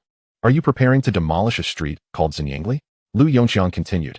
Zhenyangli is a project by Xinglong Real Estate Company. That is indeed the case, Su Maojiang responded. You must stop this project immediately, right now? Liu Yang insisted urgently. This was just communicated to me by Secretary Liu from the State Council. Su Maojiang felt his footing slip. The State Council? That institution seemed far removed from his reality. How had he become entangled with them? Regaining his composure, he asked, Governor, what exactly is going on?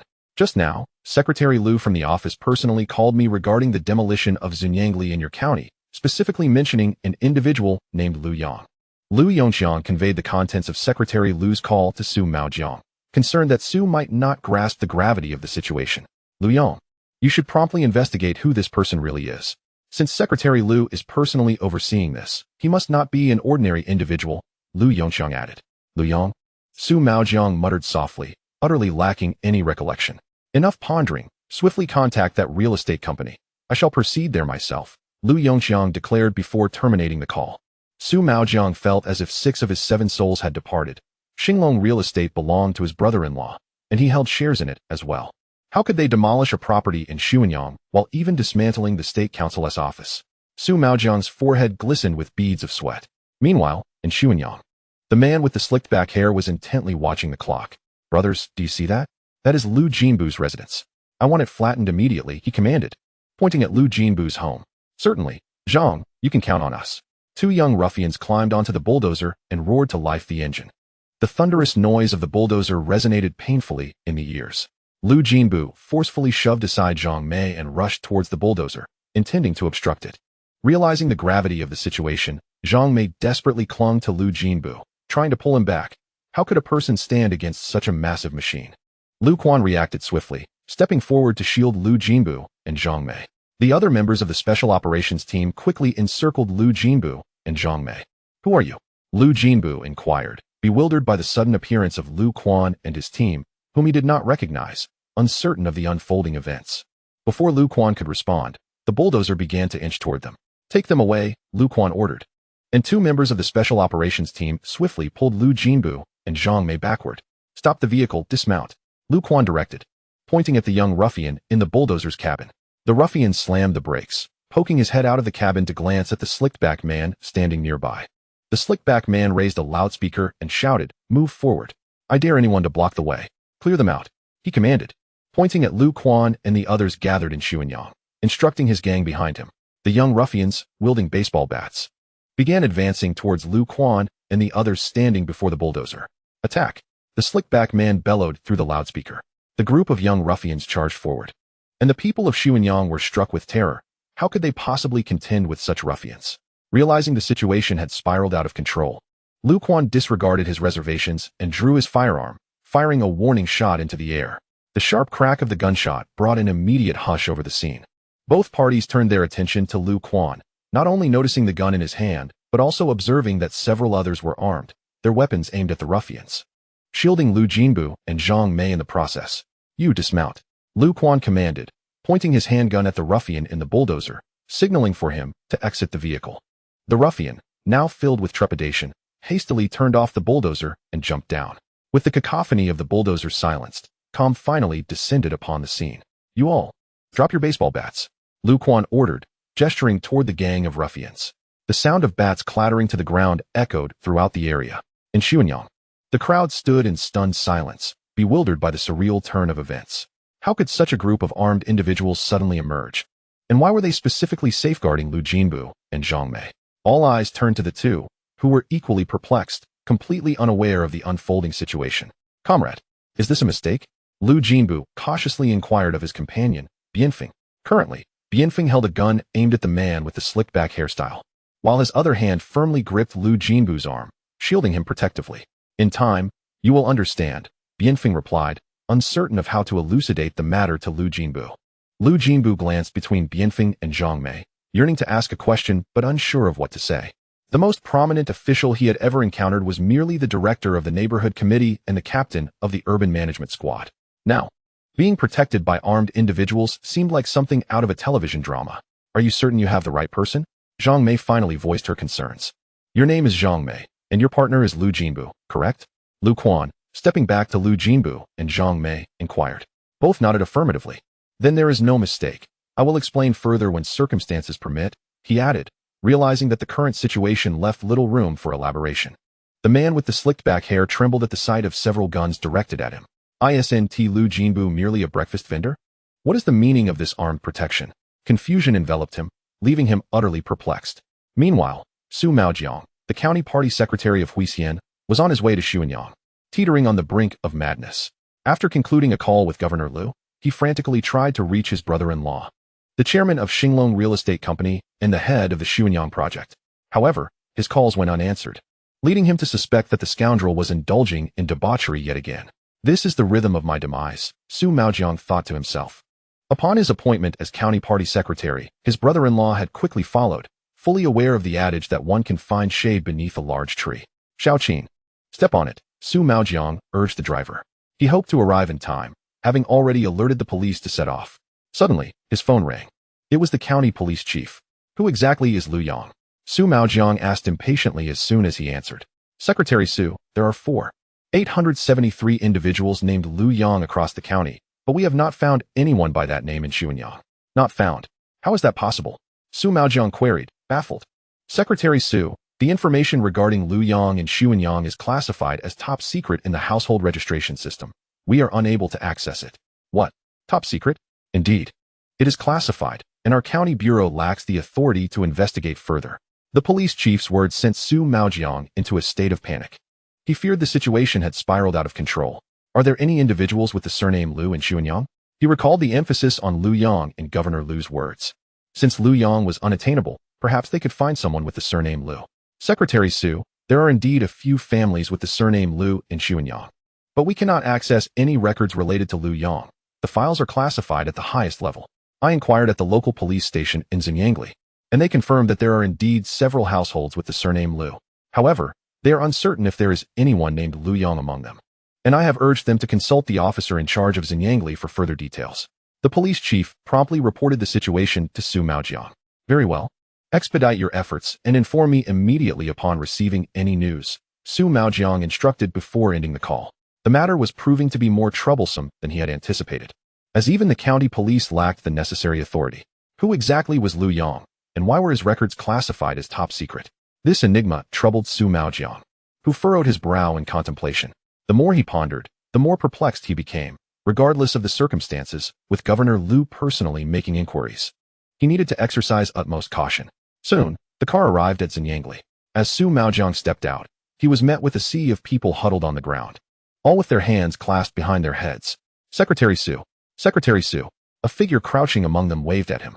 Upon closer inspection, Su Maojiang recognized the individual, Zhang Quanxing, a subordinate of his brother-in-law, and a lackey from Xinglong Real Estate.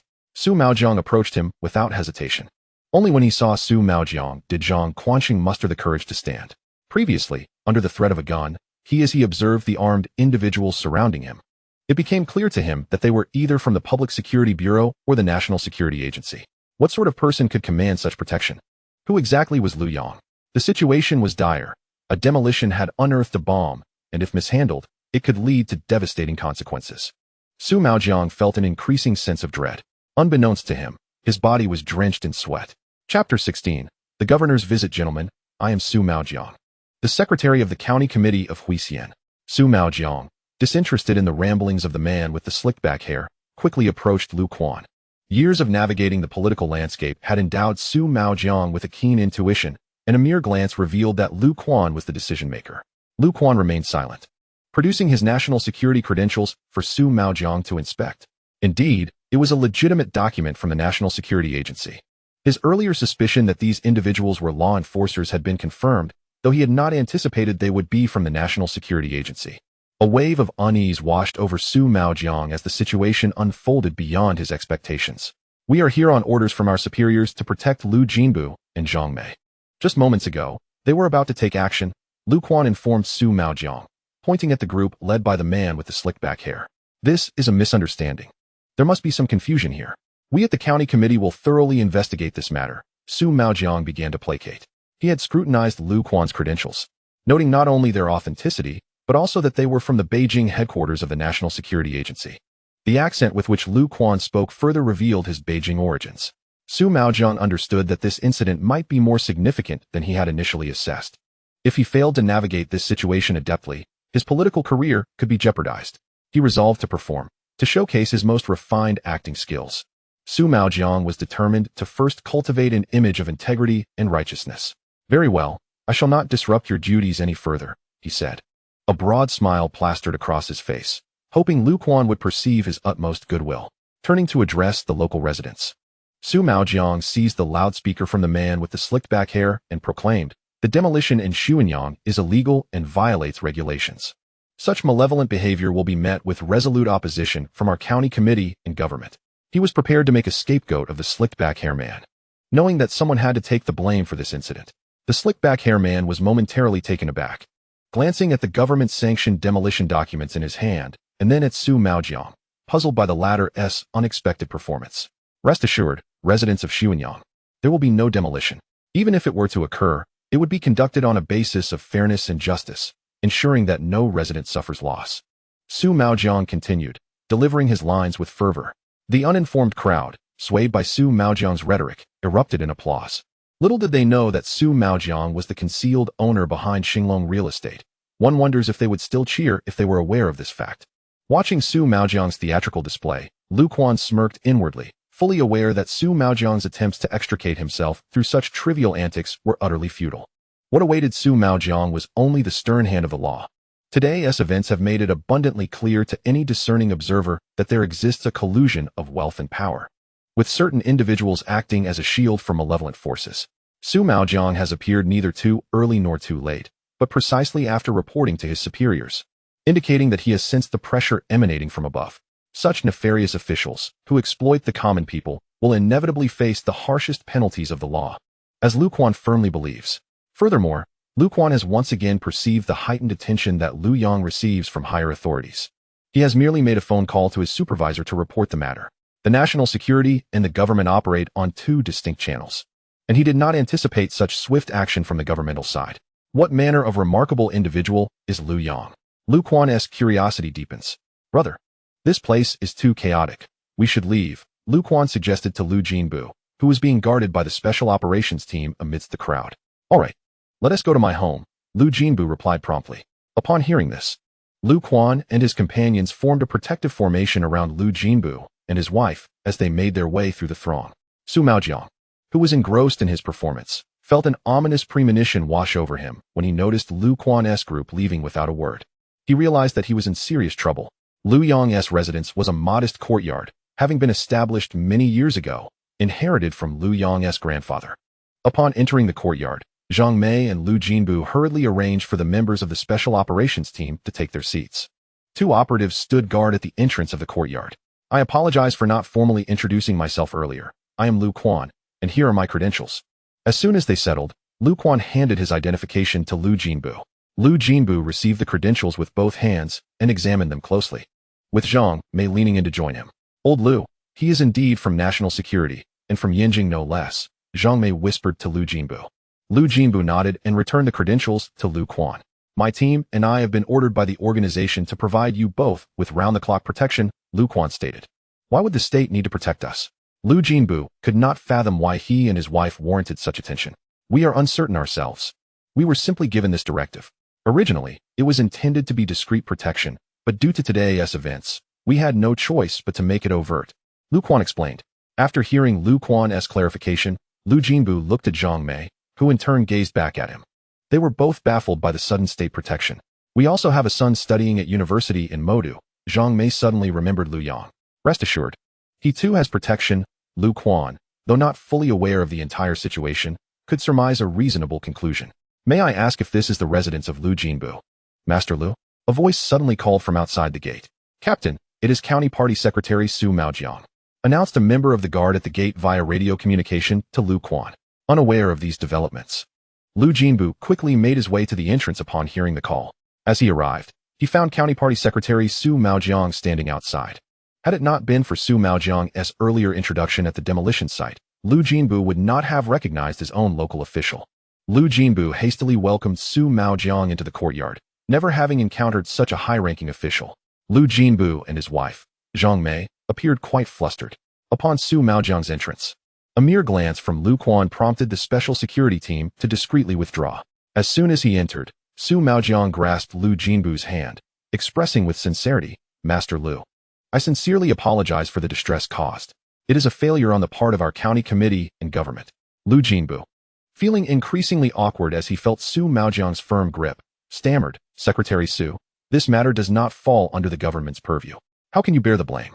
Su Maojiang, with genuine earnestness, responded, to govern is to bring prosperity to the governed. It is my own shortcomings that have caused you and Sister Zhang to suffer.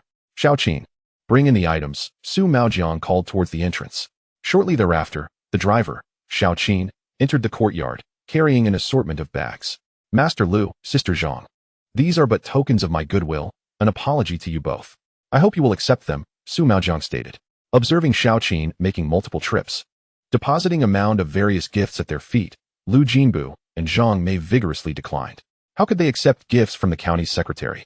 Su Maojiang was acutely aware that had it not been for Liu Yang, today's demolition would have proceeded without incident. Once it was done, who could challenge him? Yet, it was precisely because of Liu Yang that events had taken an unexpected turn. Unable to reach Liu Yang directly, he sought to influence his parents instead, knowing it was essential to establish some connection.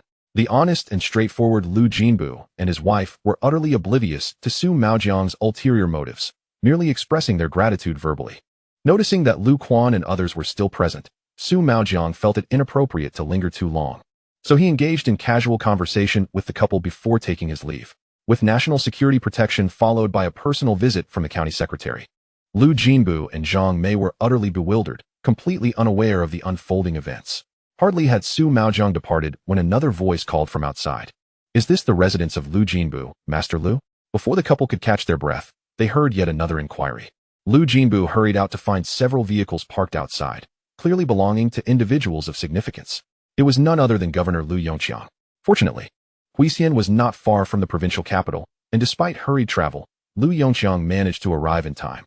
Upon reaching Huixian, he headed straight for Xinyangli, and only felt relieved upon witnessing the halt of the demolition there. The National Security Special Team confirmed Liu Yongqiang's identity before allowing his entourage into the courtyard. Liu Yongqiang was taken aback by the extent of national security's involvement, particularly from the Beijing headquarters. What was the situation with Liu Yang? The display of power was unprecedented. Even his parents were under the close protection of elite national security personnel. Liu Yongqiang, a dignified governor, had never experienced such treatment himself. The more he pondered, the more alarmed he became. The Liu family was one he could not afford to offend. He mentally drew a line for himself. Liu Jinbu and Zhang Mei were completely bewildered. Just as the county secretary departed, the governor arrived.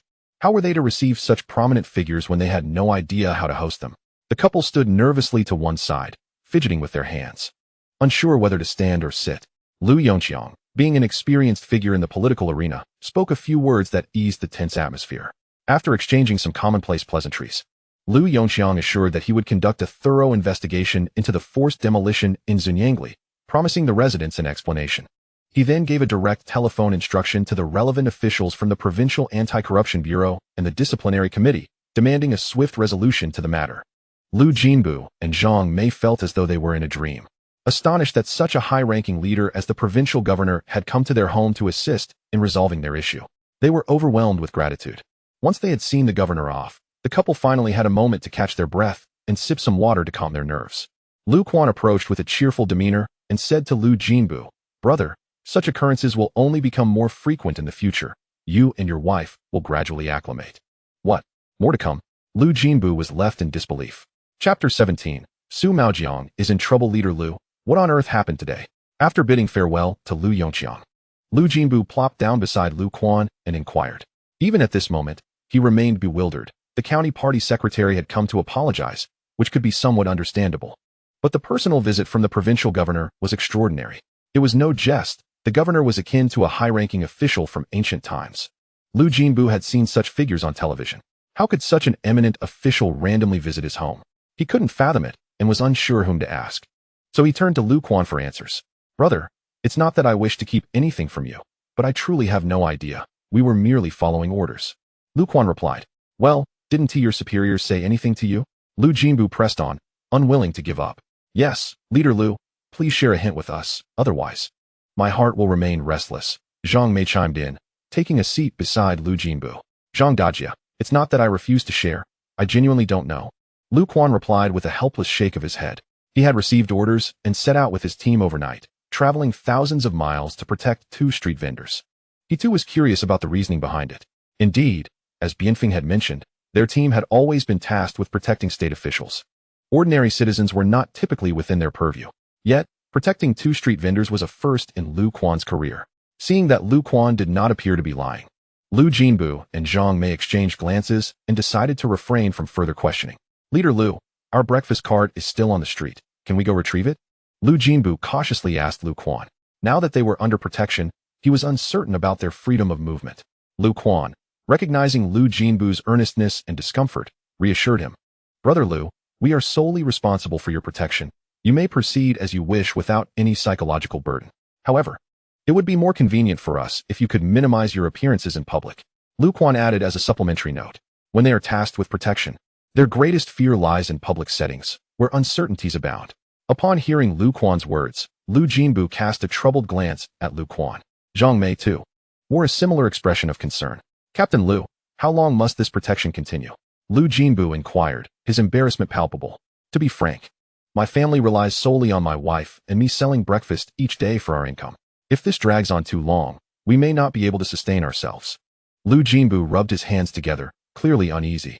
This predicament left Lu Quan at a loss, as those they had previously protected had not needed to expose themselves to earn a living as Liu Jinbu and Zhang Mei did.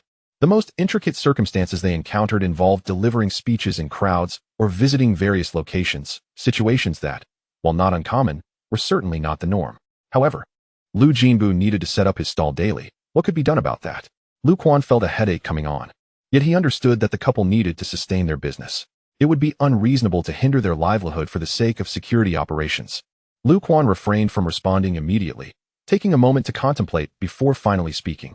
"Brother Liu, Sister Zhang, our intention was to provide you with covert protection to avoid disrupting your lives. However, the forced demolition has compelled us to reveal our identities. Although you are now aware, we can continue with the covert protection. You should still operate your stall." Liu Jinbu recognized that Lu Quan was considering their circumstances, and he was no fool himself. "That means we'll be a bother to Captain Liu and the team," he observed, glancing at Lu Quan and the other security personnel. "Captain Liu, you mentioned minimizing appearances in public. I assure you, after we finish at the stall, my wife and I will head straight home, causing you no inconvenience." Looking at Liu Jinbu's earnest demeanor, Lu Quan chuckled. "Brother Liu, there's no need to be so tense. The situation isn't as dire as you think. Why don't we first pack up the stall?" Lu Quan suggested. "All right, let us do that," Liu Jinbu agreed, and he and Zhang Mei proceeded to gather their things. Meanwhile, Su Maojiang could not calm himself upon returning to the government office. He canceled all his appointments and locked himself in his office, where the ashtray on his desk overflowed with cigarette butts, the air thick with smoke. Frustration mounting, Su Maojiang stubbed out a cigarette he had barely begun to smoke. He felt agitated. He had yet to reach his brother-in-law by phone. He understood that the situation had escalated significantly, especially since the national security personnel had left without so much as a word. Even when they later crossed paths at Liu Jinbu's home, they ignored him entirely. Having navigated the political landscape for decades, he was well aware of the implications behind their behavior. As the local official of Huisian County, it was disheartening that these outsiders disregarded even the most basic courtesies of political decorum. This was not a promising sign. Su Maojiang had initially resolved to take the fall for this matter. While in Xuanyang, he had instructed the county's public security bureau to detain the gang associated with the big backhead, charging them with provoking trouble and disrupting public order. However, it appears that the burden is too great for the big-headed individual to bear. He lacks the requisite qualifications. What should be done? Su Maojiang, having lost count of the number of cigarettes he has smoked, still cannot devise a suitable solution. Just then, a knock resounded at the door. Did I not mention that I should not be disturbed? Su Maojiang, in a foul mood, bellowed towards the entrance. Knock, knock, knock. The person outside persisted in their rapping. Su Maojiang, rising abruptly from his chair, stormed toward the door, eager to discover which audacious soul did not comprehend his request. Upon opening the door, he was met by the provincial governor's secretary, Ma Chong. Secretary Su, what seems to be the matter? Is your office on fire? Ma Chong, one hand covering his nose, waved away the smoke wafting from within. Please, come in, come in. Su Maojiang hastily urged Ma Chong to enter. Ma Chong surveyed the office with a look of disdain. Perhaps we should relocate. Governor Liu will be arriving shortly, and this setting is rather unsuitable. He shook his head disapprovingly. Governor Liu is arriving so soon? Su Maojiang recalled that Liu Yongqiang had mentioned his return during their phone conversation, but he had not anticipated it would be so immediate. Soon, Governor Liu has already visited the site in Xuanyang and even paid a visit to Liu Jinbu's residence. Secretary Su, what era are we living in? Your county is still engaging in forced demolitions. How are you managing as the county party secretary? Ma Chong spoke bluntly to Su Maojiang. Hearing Ma Chong's words, Su Maojiang felt a buzzing in his head. Regardless of the circumstances, he was still a county chief. Undoubtedly at the department level. Typically, Ma Chong would never address him in such a manner. The gravity of his predicament was becoming increasingly evident. Chapter 18, Liu Sandow wife. Is that Liu Sandow? Liu Jinbu squinted from a distance, observing what appeared to be the captain of the urban management team, Liu Sandow, standing at their breakfast stall. However, his eyesight was not as keen as Zhang Mei's, prompting him to inquire. Upon hearing Liu Jinbu's question, Zhang Mei, who had been walking with her head down, quickly raised her gaze. It is indeed Liu Sandow, she affirmed with a nod, having recognized him clearly. What brings him here? Liu Jinbu muttered under his breath. He was unaware of Liu Sandow's full name. Everyone referred to him as Captain Liu, yet behind his back, he was known as Liu Sandow. It was said that in his earlier days, he was involved in unsavory activities, wielding a vegetable knife. He engaged in numerous violent encounters, earning a reputation as a ruthless individual. If conversations did not flow smoothly, he would resort to 3 swift strikes.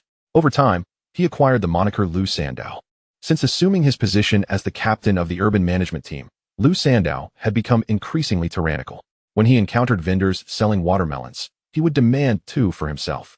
If he came across those selling oranges, he would insist on taking several kilograms. Even the vendors of green onions were not spared. He would insist on claiming a handful. In essence, there was nothing Liu Sandow deemed beneath him. If one did not comply, they would find their stall shut down in no time. His minions, a small truck that followed him daily, were tasked with seizing goods. Those engaged in modest enterprises lived in constant fear of him. The background of this individual remains a mystery, even if he engages in unscrupulous tactics. Yet, he sits firmly in the captain's position, as steady as a mountain. Old Liu, what do you think Liu Sandow is doing in front of our stall? Zhang Mei inquired of Liu Jinbu. I don't know, but Liu Sandow's presence rarely bodes well. He replied, haven't we already given him this month's dues? Why is he back? Zhang Mei asked anxiously. Let's observe the situation for now, if necessary. We can always slip him a red envelope to send him on his way. Everyone knows Liu Sandow is fond of money, and his lingering presence at our stall indicates trouble is brewing.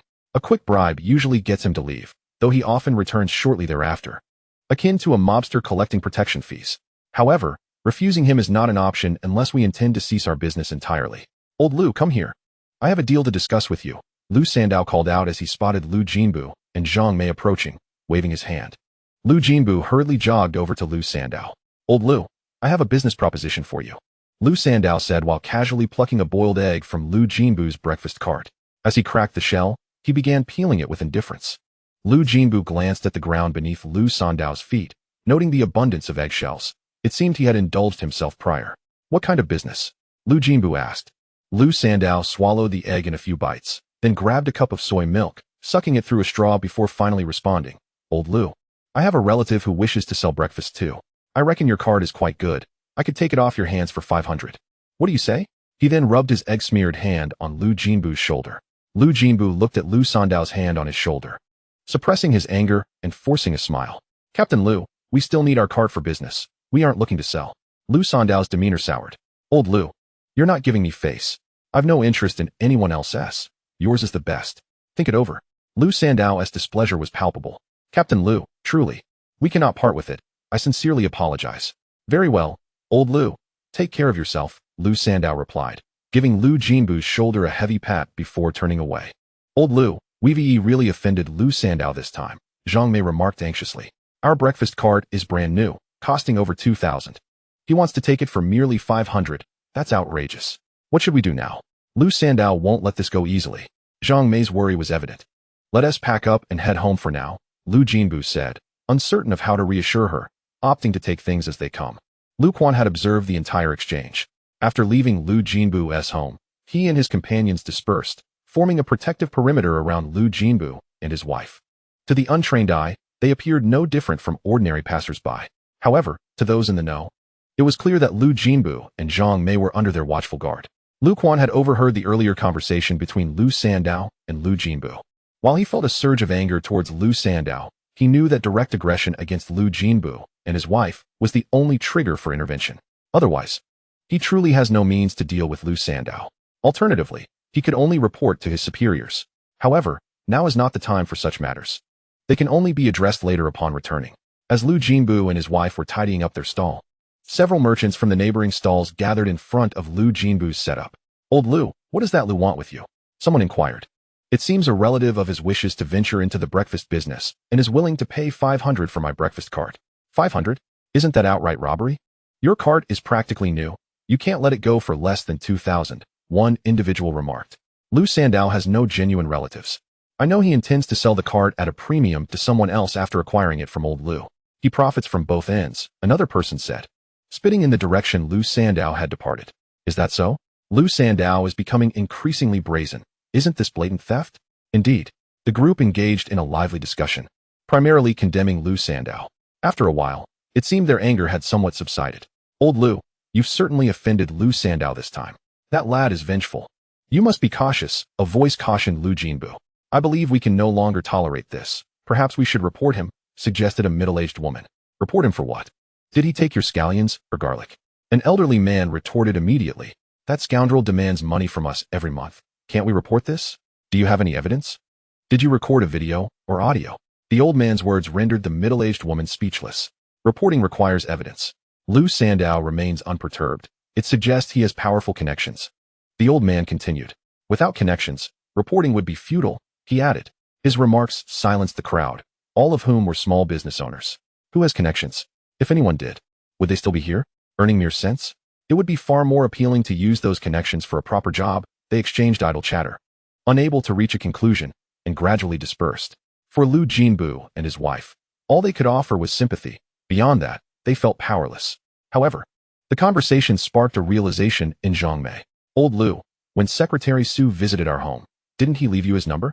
Zhang Mei asked Liu Jinbu. Shall we call Secretary Su when we get home to discuss this matter? Isn't it inappropriate to bother Secretary Su with this issue? Liu Jinbu replied. Zhang Mei pondered for a moment before nodding. Yes, it does seem inappropriate. After all, Liu Sandao was merely negotiating a business deal. Dear, try not to worry too much. Let us take things one step at a time, he said, and the couple returned to tidying up. Unbeknownst to them, the Secretary Su they mentioned was currently like a steak on the grill, sizzling on the outside while remaining tender within. Chapter 19. The incident in Xuanyang must be thoroughly investigated. In the conference room of the county government building, the leadership team of Huixian was present, and Liu Yongqiang was addressing these officials. The subject of his speech was the recent demolition incident in Xuanyang. Comrades, what era are we living in? Why does Hui County still witness instances of forcible demolition? Is the State Council's Order Number 590 merely a facade? I have personally visited Xuanyang, where numerous residents have reported not only today's demolitions, but also prior instances of coercive relocation, accompanied by disruptions of water and electricity supplies. Today, We narrowly avoided a large-scale violent conflict, as the real estate company organized hundreds of individuals wielding baseball bats at the scene. What is their intention? Is violence the answer to dissent? Liu Yang, visibly agitated, slammed his hand on the table with fervor. This is utterly outrageous. The authority granted to officials by the state is not a license for arbitrary behavior. The Provincial Disciplinary Committee, the Procuratorate, and anti-corruption comrades will directly follow up on this matter. It must be thoroughly investigated. Seated below, Su Maojiang trembled at these words. How difficult it had been to navigate so many channels to secure this opportunity. He had envisioned making the most of his position at the local level. Yet, before he could settle in, misfortune struck in the form of this incident. If the province truly intervened, how could his minor affairs withstand scrutiny? They would be laid bare in an instant. The disciplinary committee's scrutiny is no trivial matter. Amidst Su Maojiang's inner turmoil, he heard Liu Yongxiang's voice once more. Comrade Maojiang, I implore you and your county committee to promptly address the mess in Xuanyang, allowing the residents to return to their normal lives. Yes, Governor Liu. As soon as this meeting concludes, we will take action, Su Maojiang quickly assured. Very well, let us adjourn this meeting. Everyone is free to attend to their duties. I shall remain here today to observe the implementation of your actions. Meeting dismissed, Liu Yongxiang concluded the brief assembly. The leadership of Hui County wasted no time in exiting the meeting room, each one eager to depart. Governor Liu, are we not leaving today? After everyone had exited, Secretary Ma approached Liu Yongxiang. We shall not depart. I need to ascertain the extent of the chaos Su Maojiang has wrought in Hui County. Were it not for the call from Secretary Liu at the office of the governor, I would still be oblivious to these issues. By the way, Secretary Ma, have the comrades from the Provincial Disciplinary Committee set out? They have already departed, Secretary Ma replied, glancing at his watch.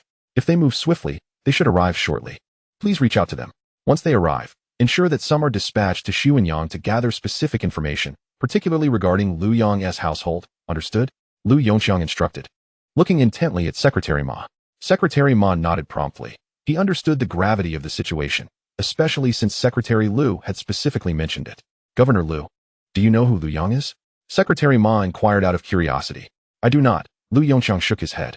As you observed today, at Liu Yang's home, both he and his spouse are ordinary individuals.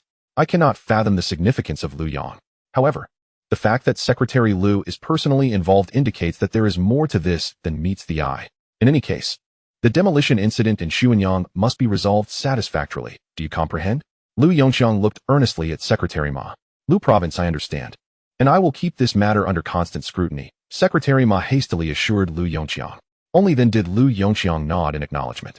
At that moment, Liu Jinbu and Zhang Mei, pushing their breakfast cart, had just arrived at their doorstep.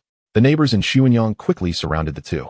Liu Quan exchanged glances with Liu Jinbu, who promptly explained that these individuals were all longtime neighbors. Liu Quan then stepped aside. Jinbu, I saw Secretary Su visit your home earlier. What did he say?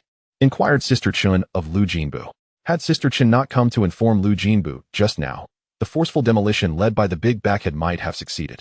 Sister Chun, Secretary Su mentioned that he would investigate the relocation matter and provide us with an explanation. Bah, what explanation? Lu Shu, that fellow is merely stringing you along. The owner of Xinglong Real Estate is his maternal uncle. A young man spat vehemently onto the ground. Ertzi, are you speaking the truth? Sister Chun quickly asked. Aunt Chun, it cannot be false. One of those brought by Big Backhead today was my elementary school classmate. During the standoff, I recognized him and called him. He secretly informed me of all this, the youth, referred to as Ertzi, assured. Moreover, the documents that Big Backhead had were indeed authentic, issued by the county government. Ertzi's words reignited the crowd's anxiety. So, will these individuals continue with the forced demolitions? Are they truly unafraid of the law? What shall we do? This constant uproar cannot go on like this. Indeed, just a few days ago, we faced water and electricity cuts, and today, bulldozers have arrived. What are we to do? Sister Chun interrupted the discussions, continuing to question Ertzi. Surely not. The police took Big Backhead and his crew away, didn't they? Aunt Chun, they arrest here and release there. It's all a performance. Do you genuinely believe it? Ertzi's comments spurred further debate among the crowd. Seeing the commotion, Sister Chun seemed disinclined to intervene. She approached Liu Jinbu and whispered, Jinbu, after Su Maojiang departed, I saw another convoy parked at your doorstep. Was it Governor Liu? Yes, Liu Jinbu nodded. Is he also here regarding the demolition matter in Xuanyang? Sister Chun continued to inquire. Yes, Governor Liu has assured a thorough investigation, Liu Jinbu affirmed. Really? Indeed. Liu Jinbu nodded again. Everyone, please be quiet, Sister Chun called out. and the crowd gradually hushed. Before she could speak, Liu Jinbu addressed the neighbors. Why don't we move to my home to discuss this? He felt it was not appropriate for them to linger on the roadside and gestured for them to follow. Soon, the courtyard was filled with people. Sister Chun then shared the news of Governor Liu's visit with everyone, which caused an uproar among the crowd. Old Liu, why did Governor Liu come to your house? Someone posed the question that piqued everyone's curiosity. After all, he is the governor. It is indeed intriguing that he would visit a humble breakfast vendor's home, they mused. The convoy had parked directly at Liu Jinbu's door, as if it had been summoned specifically for that purpose. Thus, the conversation swiftly shifted from the demolition issue to the latest gossip. However, Liu Jinbu had no inkling as to why Governor Liu had come to his home, stumbling over his words without arriving at any conclusion. Amid the commotion, Liu Quan approached Liu Jinbu, informing him that more visitors had arrived. Chapter 20. As he sees his grand edifice rise, he also sees it crumble upon hearing Liu Quan's announcement. Liu Jinbu hurriedly rushed to the courtyard gate, where he beheld Su Maojiang entering, accompanied by several individuals. Liu Jinbu promptly stood to greet them. Observing Liu Jinbu's demeanor, the onlookers turned to catch sight of Su Maojiang. What brings him here? Is that the county chief following behind? Surely, he isn't plotting something nefarious, they whispered among themselves, careful not to let Su Maojiang overhear.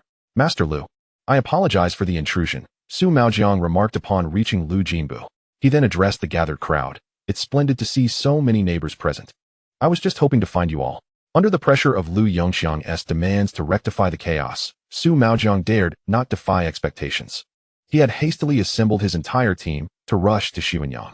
The affairs in Xianyang had become increasingly sensitive, leaving Su Maojiang overwhelmed and disoriented.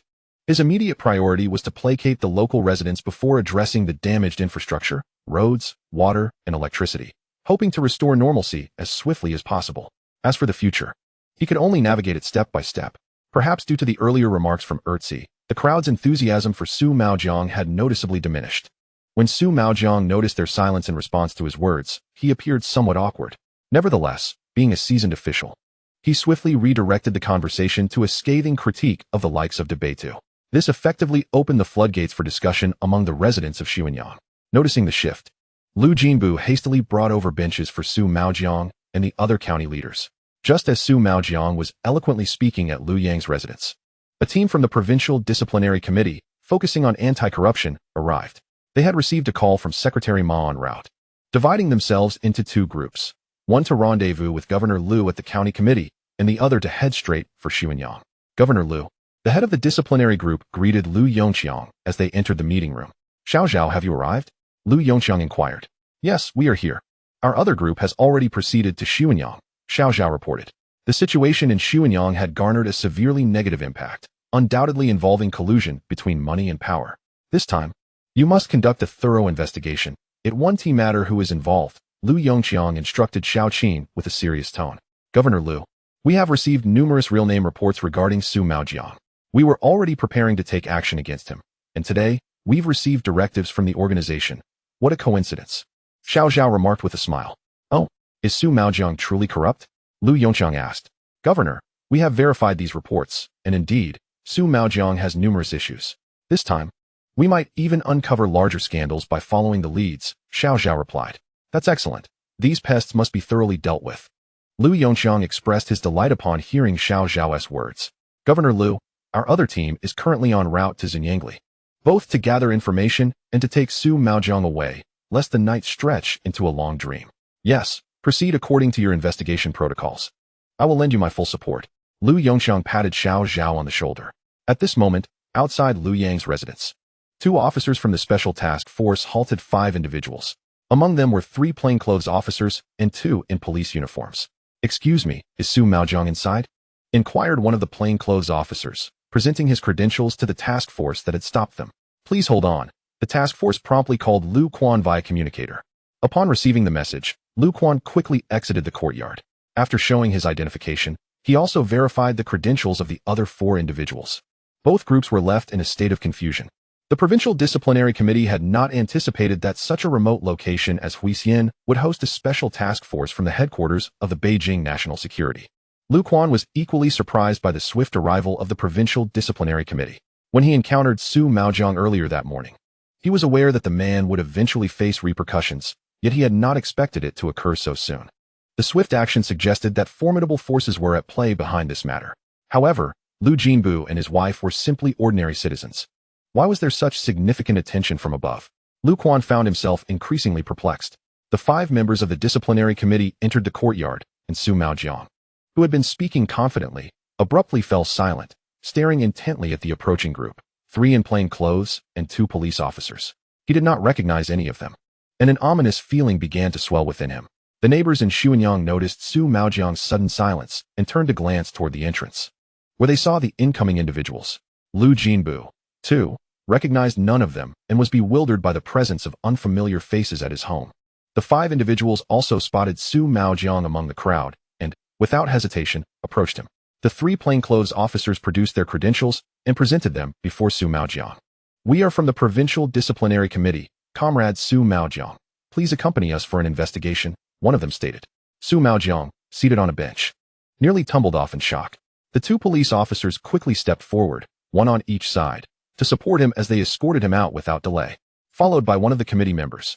The onlookers in the courtyard were left in stunned silence. Many, like Liu Jinbu, had only just met their local official, Su Maojiang, that morning and had not yet memorized his features. Now, in the blink of an eye, he was being taken away by the disciplinary committee. Although they were all ordinary citizens, most were familiar with the committee members. Clearly, Su Maojiang was not above reproach. Otherwise, why would the disciplinary committee seek him out? As the crowd remained in bewilderment, one of the remaining committee staff addressed them. "Dear neighbors of Xuanyang, my name is Hao Dong, and I am a staff member of the Provincial Disciplinary Committee. We are here to investigate the demolition events in Xuanyang. Should anyone have something to express, please feel free to share." Hao Dong's words resonated through the courtyard, reigniting the lively atmosphere as if a switch had been flipped. The crowd began to chatter animatedly, recounting their tales to Hao Dong and his colleagues, who diligently recorded every detail in their notebooks. After an extensive discussion with the representatives from the Provincial Discipline Inspection Commission, the group gradually dispersed, leaving only the officials behind. With the presence of the commission's personnel, Liu Jinbu seized the opportunity to elaborate on the matter of Liu Sandao. The officials attentively took notes, and during this process, Liu Jinbu made a phone call, summoning several vendors from the street selling breakfast to provide further information about Liu Sandao. By the time they finished, the afternoon had slipped away. Exhausted, Liu Jinbu and Zhang Mei slumped into their chairs, overwhelmed by the day's multitude of events. The couple felt as though they were still ensnared in a dream. However, it was now evident that Xuanyang would not be facing demolition anytime soon. The troubling experiences that had plagued them were, at least for the moment, behind them. Furthermore, with the intervention of the commission, it was highly unlikely that Liu Sandao would continue his brazen antics. At last, a semblance of peace had been restored. Chapter 21. Network Information Blockade in the Command Hall of the Special Affairs Response Team at the State Council Administrative Building in Yanjing. The public relations staff were diligently executing the planned network blockade. The Special Affairs Response Team from the Magic City had swiftly enacted an information lockdown online. Now, with the Yanjing Special Affairs Team taking full control, they mobilized additional resources to implement an even broader blockade. However, mere containment was insufficient. It was imperative to create new focal points to capture public attention. "We must proactively generate some trending topics online," suggested the publicity leader to team leader Yu Tianming. Yu Tianming nodded, fully aware of the validity of this assertion. The events in the Magic City from the previous night had created quite a stir, and many residents were cognizant of the situation. The deployment of the composite brigade to the Magic City Technology Institute and the 10-kilometer lockdown warranted a plausible explanation. Presently, Liu Yang remained in a comatose state, and the elite team led by Dean Qian had only just arrived at the Magic City Technology Institute. It remained uncertain whether the controlled nuclear fusion device could be deactivated and relocated, as long as the device in building number 3 remained in place. The 10-kilometer lockdown around the university would persist. Fortunately, the engineering corps had constructed a framework around building number 3 overnight, which would at least obscure its illumination, thereby mitigating some of the exposure risks. "Do you have any good suggestions from the public relations team?" Yu Tianming inquired of the spokesperson who had just spoken. The spokesperson handed him several sheets of paper containing gossip about various celebrities. "Perhaps we could divert attention to them, creating new social hotspots?" Yu Tianming glanced at the celebrity gossip in his hands and nodded. "All right, let us proceed with this plan." Public patience was limited. It was likely that the public would soon shift their focus away from the events in the Magic City. The head of publicity nodded and returned to the workspace, instructing the staff to initiate the promotion of new hot topics. "Brother Leather Pants, fortune has finally smiled upon you.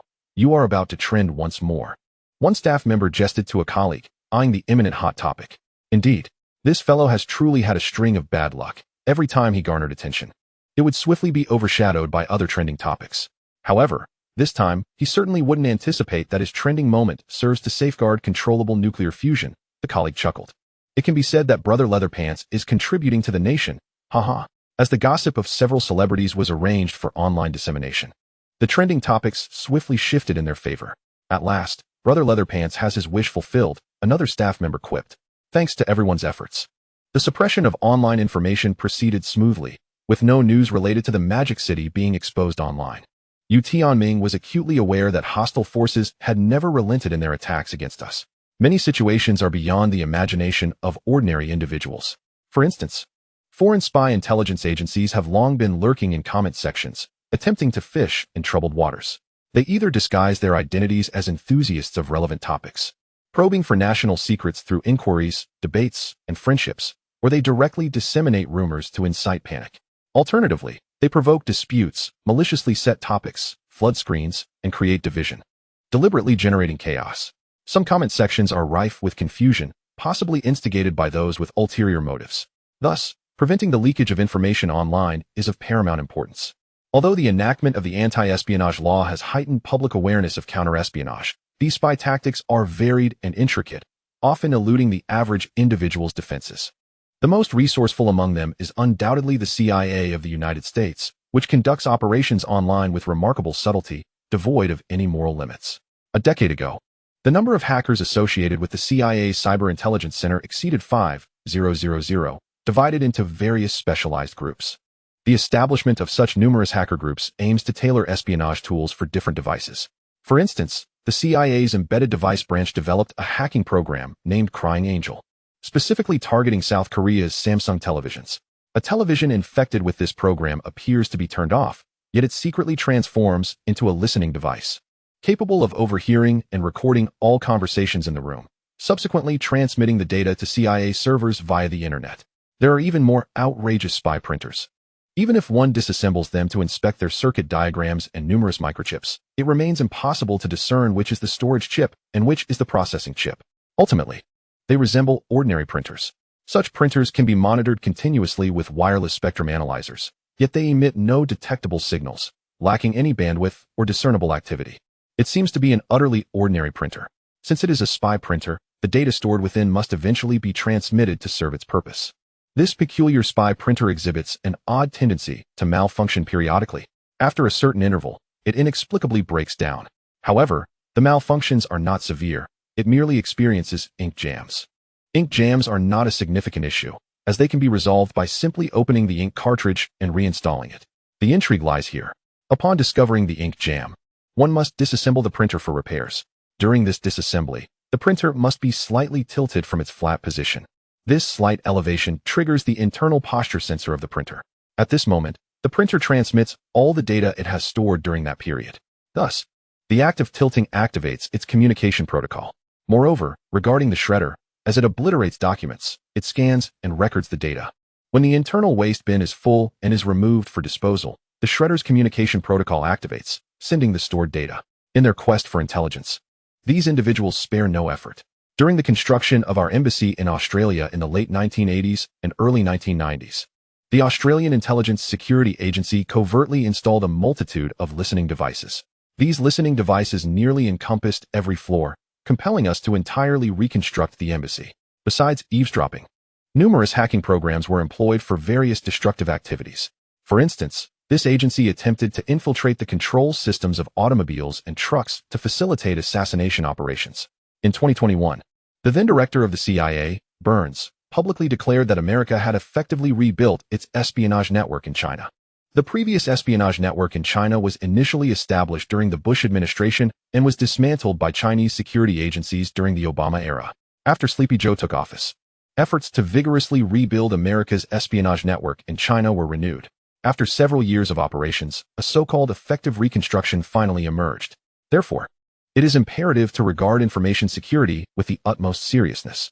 Yu Tianming has always placed great emphasis on this. Network security and information management must not be neglected. Chapter 22. Inability to shut down the controlled nuclear fusion reactor within Building 3 of the Shanghai Institute of Technology, President Qian Zhangwo of Lonka Institute, accompanied by a group of top scientists, has arrived from Yanjing to observe the controlled nuclear fusion device. President Qian, this configuration is quite peculiar. It is entirely inscrutable in terms of design philosophy. President Qian, the output power is astonishingly stable. The data appears almost fictitious, simply incredible. President Qian, look at this size.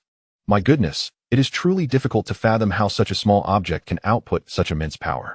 President Qian, over here, please take a look at this controller. This type of human-machine interface is unprecedented. It is simply exquisite. President Qian has no time to respond to the myriad voices around him. He gazes at the controlled nuclear fusion generator, lost in profound contemplation. Even he cannot discern the design philosophy of this device, nor can he comprehend its operational principles. It is undoubtedly certain that this design has transcended all existing paradigms of controllable nuclear fusion. In other words, this apparatus employs a methodology that diverges radically from contemporary scientific approaches. This signifies that a scientific breakthrough has indeed been realized. The esteemed Elder Qian found himself increasingly exhilarated. Elder Qian, can this apparatus be turned off? Inquired General Guo Huaimin, commander of the Eastern Theater, who accompanied them into Building 3. Theoretically, it can be shut down. Come, let us proceed to the adjoining control room. Elder Qian responded to General Guo. The group made their way to the adjacent control room, where Sun Hongtao, the director of the Software Research Institute at Lonka Academy, along with his team of software experts, had been observing the control programs running within the controller for quite some time. While Sun was not an expert in the hardware of controllable nuclear fusion, he was undoubtedly a top-tier authority in software. Xiao Sun, how is the situation? Elder Qian inquired as he entered the control room and approached Sun Hongtao, who was intently observing the screen. Elder Qian, this control system is ingeniously designed. Look here, Sun Hongtao pointed to the display. This controller appears to be an antiquated device from the Magic City Institute of Technology, with its performance severely outdated. However, after the installation of the control program, it operates remarkably smoothly.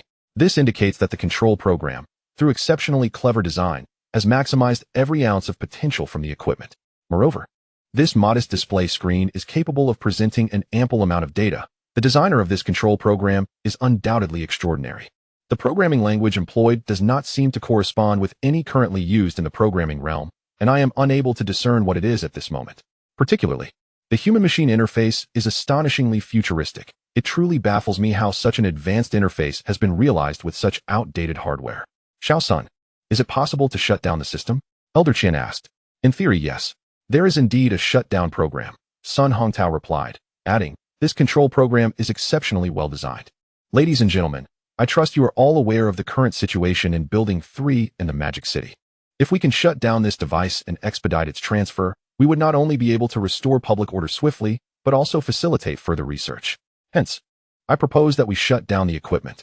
I am eager to hear your thoughts. Elder Qian began to solicit the opinions of the assembled scientists. As the individual directly involved, Liu Yang, remained in a comatose state in the hospital, it was uncertain when he would regain consciousness.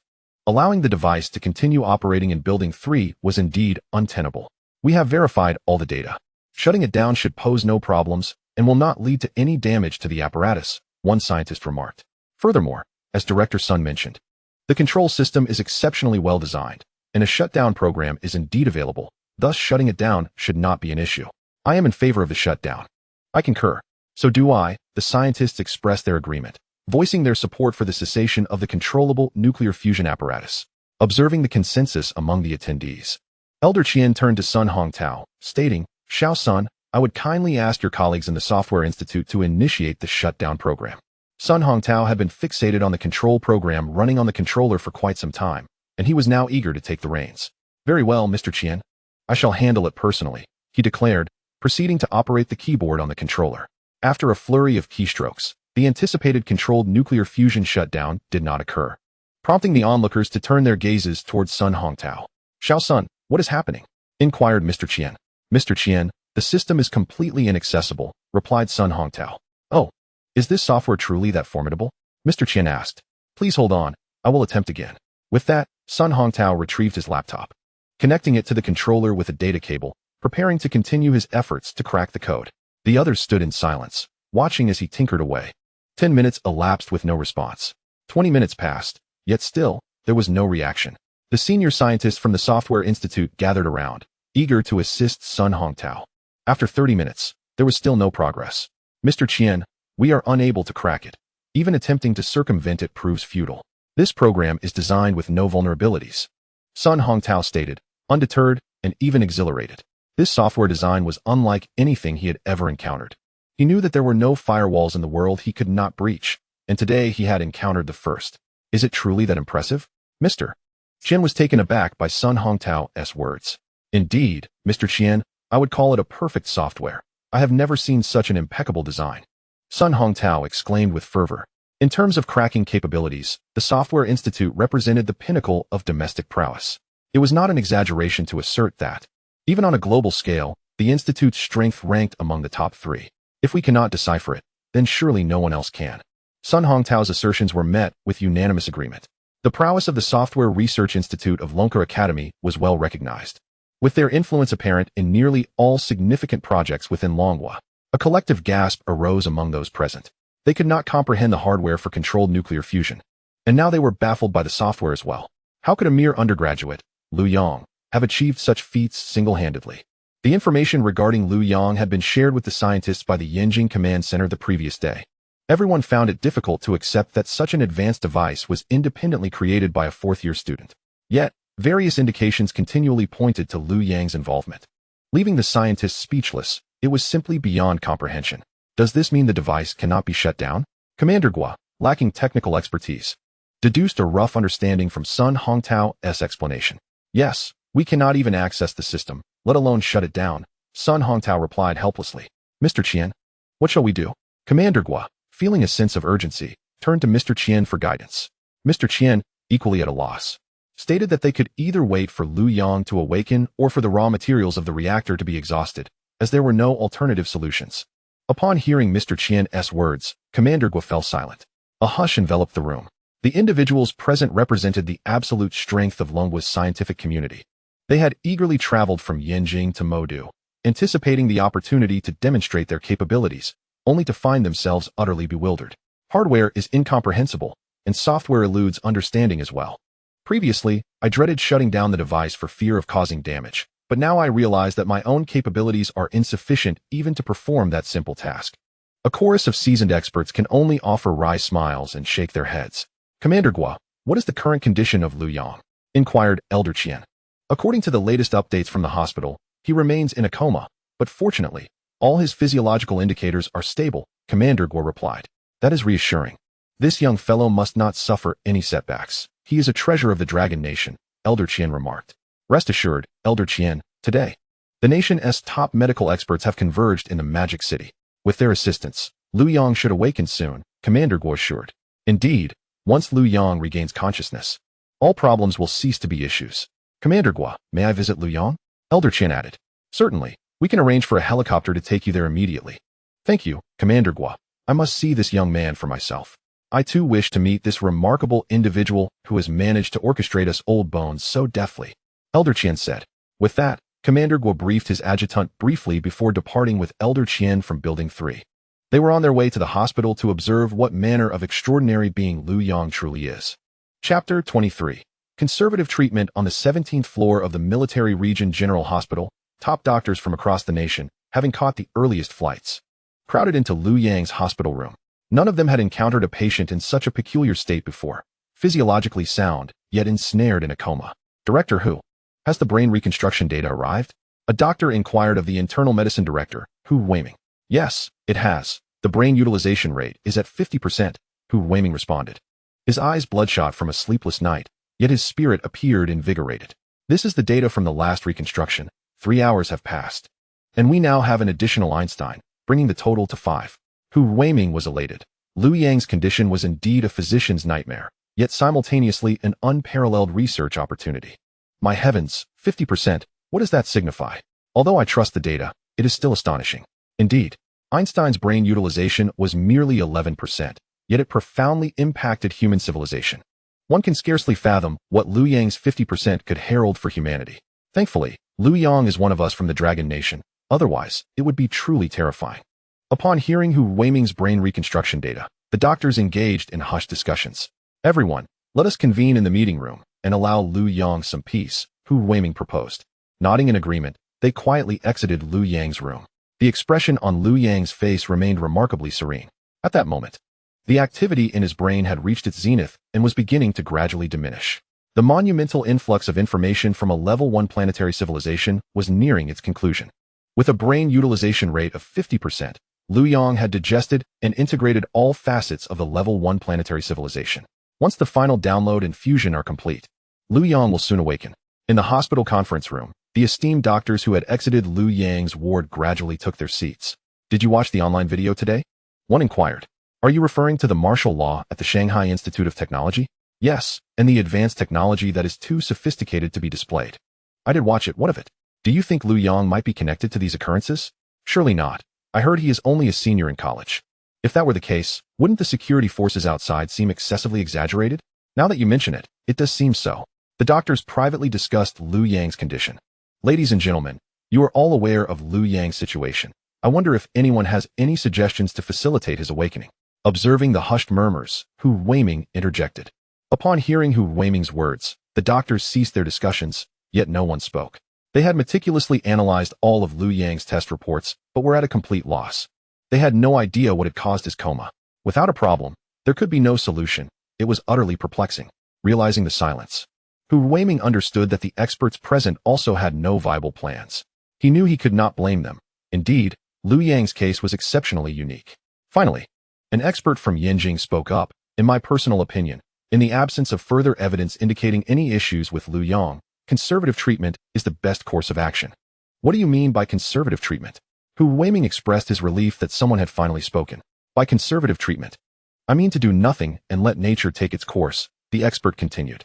The expert's words did not elicit laughter from the other specialists. After all, what kind of treatment is it to do nothing? In fact, most present supported this viewpoint. Liu Yang's condition was so exceptional that abstaining from intervention was indeed the best choice at this moment. Nodding at the Yanjing expert's words, Hu Weiming concurred. As he shared the same sentiment, Liu Yang's brain has been in a state of intense activity, and the continual increase in brain utilization signifies the ongoing growth of neural connections, which demands a substantial amount of energy, remarked a neurosurgery expert. Strangely, however, his body exhibits no signs of excessive energy consumption. Even his glucose levels remain normal. This is truly perplexing. It is as if some external energy continuously supports the growth of his neural connections, a phenomenon I simply cannot comprehend. Therefore, I agree with Dr. Ma from Yanjing. Currently, the best approach is to refrain from any action and allow things to unfold naturally. This neurosurgeon's statement was met with widespread agreement among the attendees. Furthermore, the intense activity of the brain typically releases a considerable amount of heat. Logically, under such extreme cerebral activity, Liu Yang's brain should have overheated long ago. Yet, as you can see, his body temperature has consistently remained at a normal level of 36.5 degrees Celsius. Could this indicate the existence of some protective mechanism for his brain that we have yet to discover? Posited another neurosurgery expert. In the absence of a clear understanding of this protective mechanism, any intervention on our part could potentially disrupt the delicate balance of that mechanism, perhaps inflicting irreversible harm upon Liu Yang. Therefore, I concur with Dr. Ma's recommendation for conservative treatment. The insights shared by this neurosurgery expert garnered widespread approval. Observing that the discussion had reached a conclusion, Hu Weiming expressed gratitude for everyone's contributions, acknowledging that each of them had traveled a considerable distance to Shanghai. Undoubtedly aware of the significance of this matter. Regarding the subsequent treatment plan for Liu Yang, please raise your hand if you favor a conservative approach. A chorus of hands was swiftly raised by the attending experts, unanimously endorsing the conservative treatment. Very well, I shall submit the treatment plan for approval. Furthermore, it is understood that everyone will need to remain in Shanghai for a while, correct? Hu Weiming inquired. The assembly nodded in agreement, having been informed prior to their arrival. Either Liu Yang would awaken to everyone's relief, or his condition would deteriorate, necessitating urgent intervention. All present hoped fervently for Liu Yang's swift recovery. Those who had achieved expertise in their respective fields were astute enough to comprehend Liu Yang's significance to the Dragon Kingdom.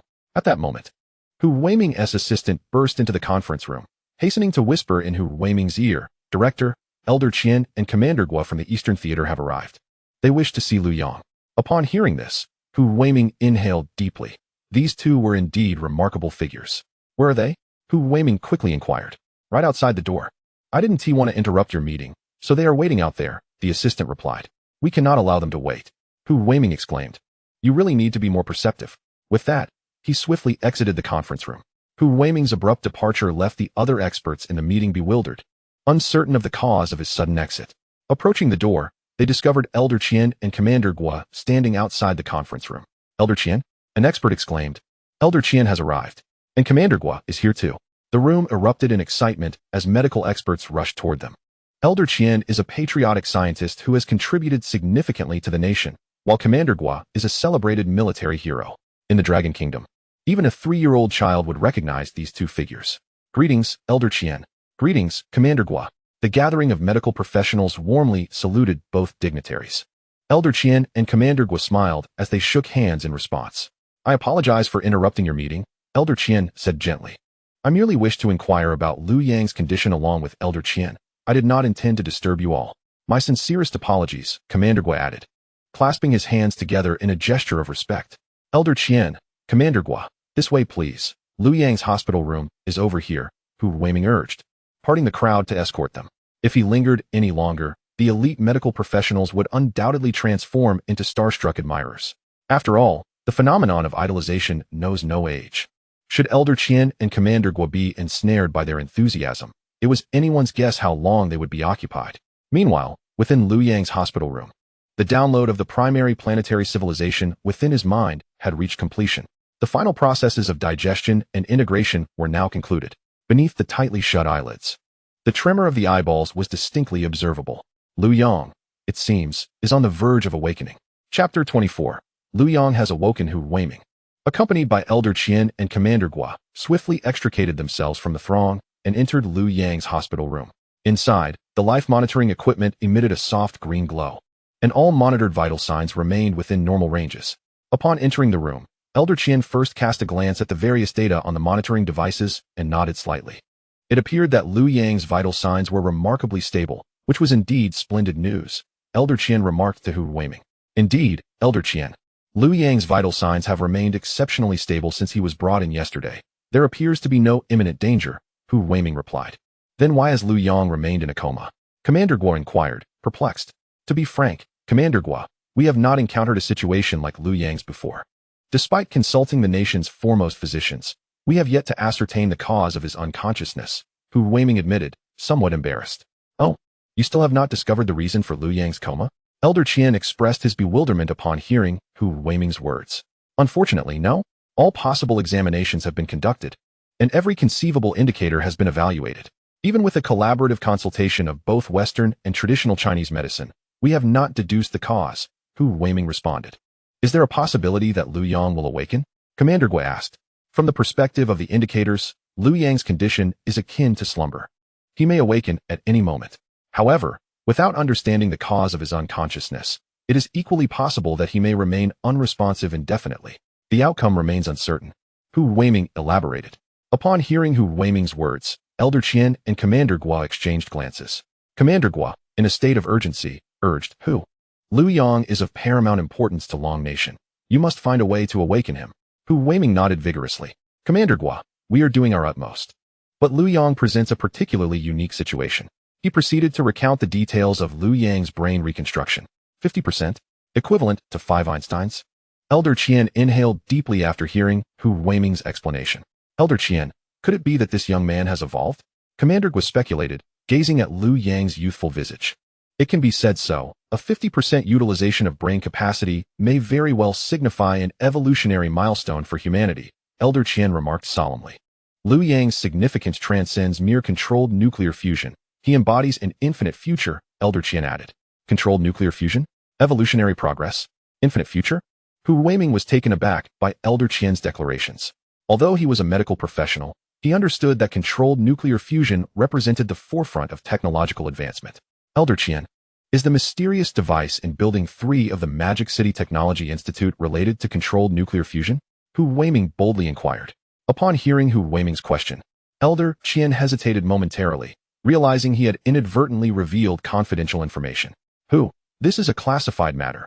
You must adhere strictly to the confidentiality regulations. Elder Qian refrained from giving a direct answer. Although Elder Qian did not respond explicitly, Hu Weiming grasped the implication. Liu Yang had developed controlled nuclear fusion. All the doubts within Hu Weiming's heart have been resolved. The presence of the armed escort for the G-20, the evacuation of the 17th floor of the hospital, the multitude of security personnel, and the fact that Elder Qian and Commander Guo personally arrived at the hospital, all of it points to one undeniable truth. Liu Yang is of paramount importance. Oh. Liu Yang's eyes seem to be moving rapidly. Commander Guo, leaning in closely to observe Liu Yang, notices the quick trembling of his eyeballs beneath his tightly shut eyelids. Hearing Commander Guo's words, Hu Weiming snaps back to attention and hastily leans in for a closer look. Just as Commander Guo remarked, Liu Yang's ocular movements are indeed swift. Xiao Hu, what is the situation? Elder Qian inquires. Elder Qian, it remains unclear at this moment. We will commence an examination immediately, Hu Weiming responds, preparing to gather personnel for Liu Yang's assessment. Just then, Commander Guo's voice rings out. Liu Yang has awakened. Liu Yang feels as though he has indulged in a deep, restorative slumber. The fatigue of the past 2 months dissipates, leaving him invigorated. Upon opening his eyes, he sees 3 individuals before him. Momentarily taken aback, he sits up and glances around, realizing he is indeed in a hospital. Looking down at his attire, he notices the hospital gown and questions how he ended up here. As he distinctly recalls being in the laboratory, without further contemplation, he scrutinizes the 3 standing by his bedside. Elder Qian? Liu Yang exclaims, his eyes widening in astonishment. After all, the man before him is his idol, the esteemed president of the Dragon Country Academy of Sciences. Elder Qian smiles warmly and nods in acknowledgement. Commander Guo? Liu Yang recognizes this legendary figure, known for safeguarding the eastern gates of Dragon Country and ensuring peace in the region. Commander Guo gazes at him with a smile. The 3rd individual is a stranger to Liu Yang, yet they too are smiling at him. Overcome with excitement upon seeing Elder Qian and Commander Guo, Liu Yang hastily throws off the blanket, attempting to rise from the bed. Elder Qian quickly presses him back down. Liu Yang, you have just awakened and need to rest properly. Lie down, lie down. Elder Qian, what brings you here? Surely this isn't a dream, Liu Yang stutters, his excitement rendering him somewhat speechless. Awakening is a blessing. You cannot fathom how long you have been in a coma. Over 10 hours, Elder Qian replies with a smile. I was in a coma? Liu Yang recalls that after the startup of the controlled nuclear fusion device, he had lost consciousness. Turning his gaze toward the window, he notices the day has brightened considerably, confirming that he indeed has been out for quite some time. However, to him, it felt merely like a brief nap. Elder Qian, I feel perfectly fine now. There is nothing to worry about, Liu Yang reassures him, realizing why Elder Qian is present. The state must be aware of the controlled nuclear fusion progress. Elder Qian, how has the controlled nuclear fusion device operated during my unconsciousness? Liu Yang inquires. It has functioned exceptionally well.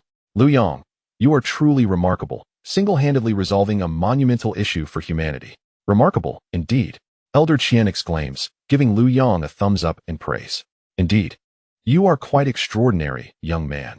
You have orchestrated us old folks with such finesse that the entire nation has mobilized, while you simply slumber away.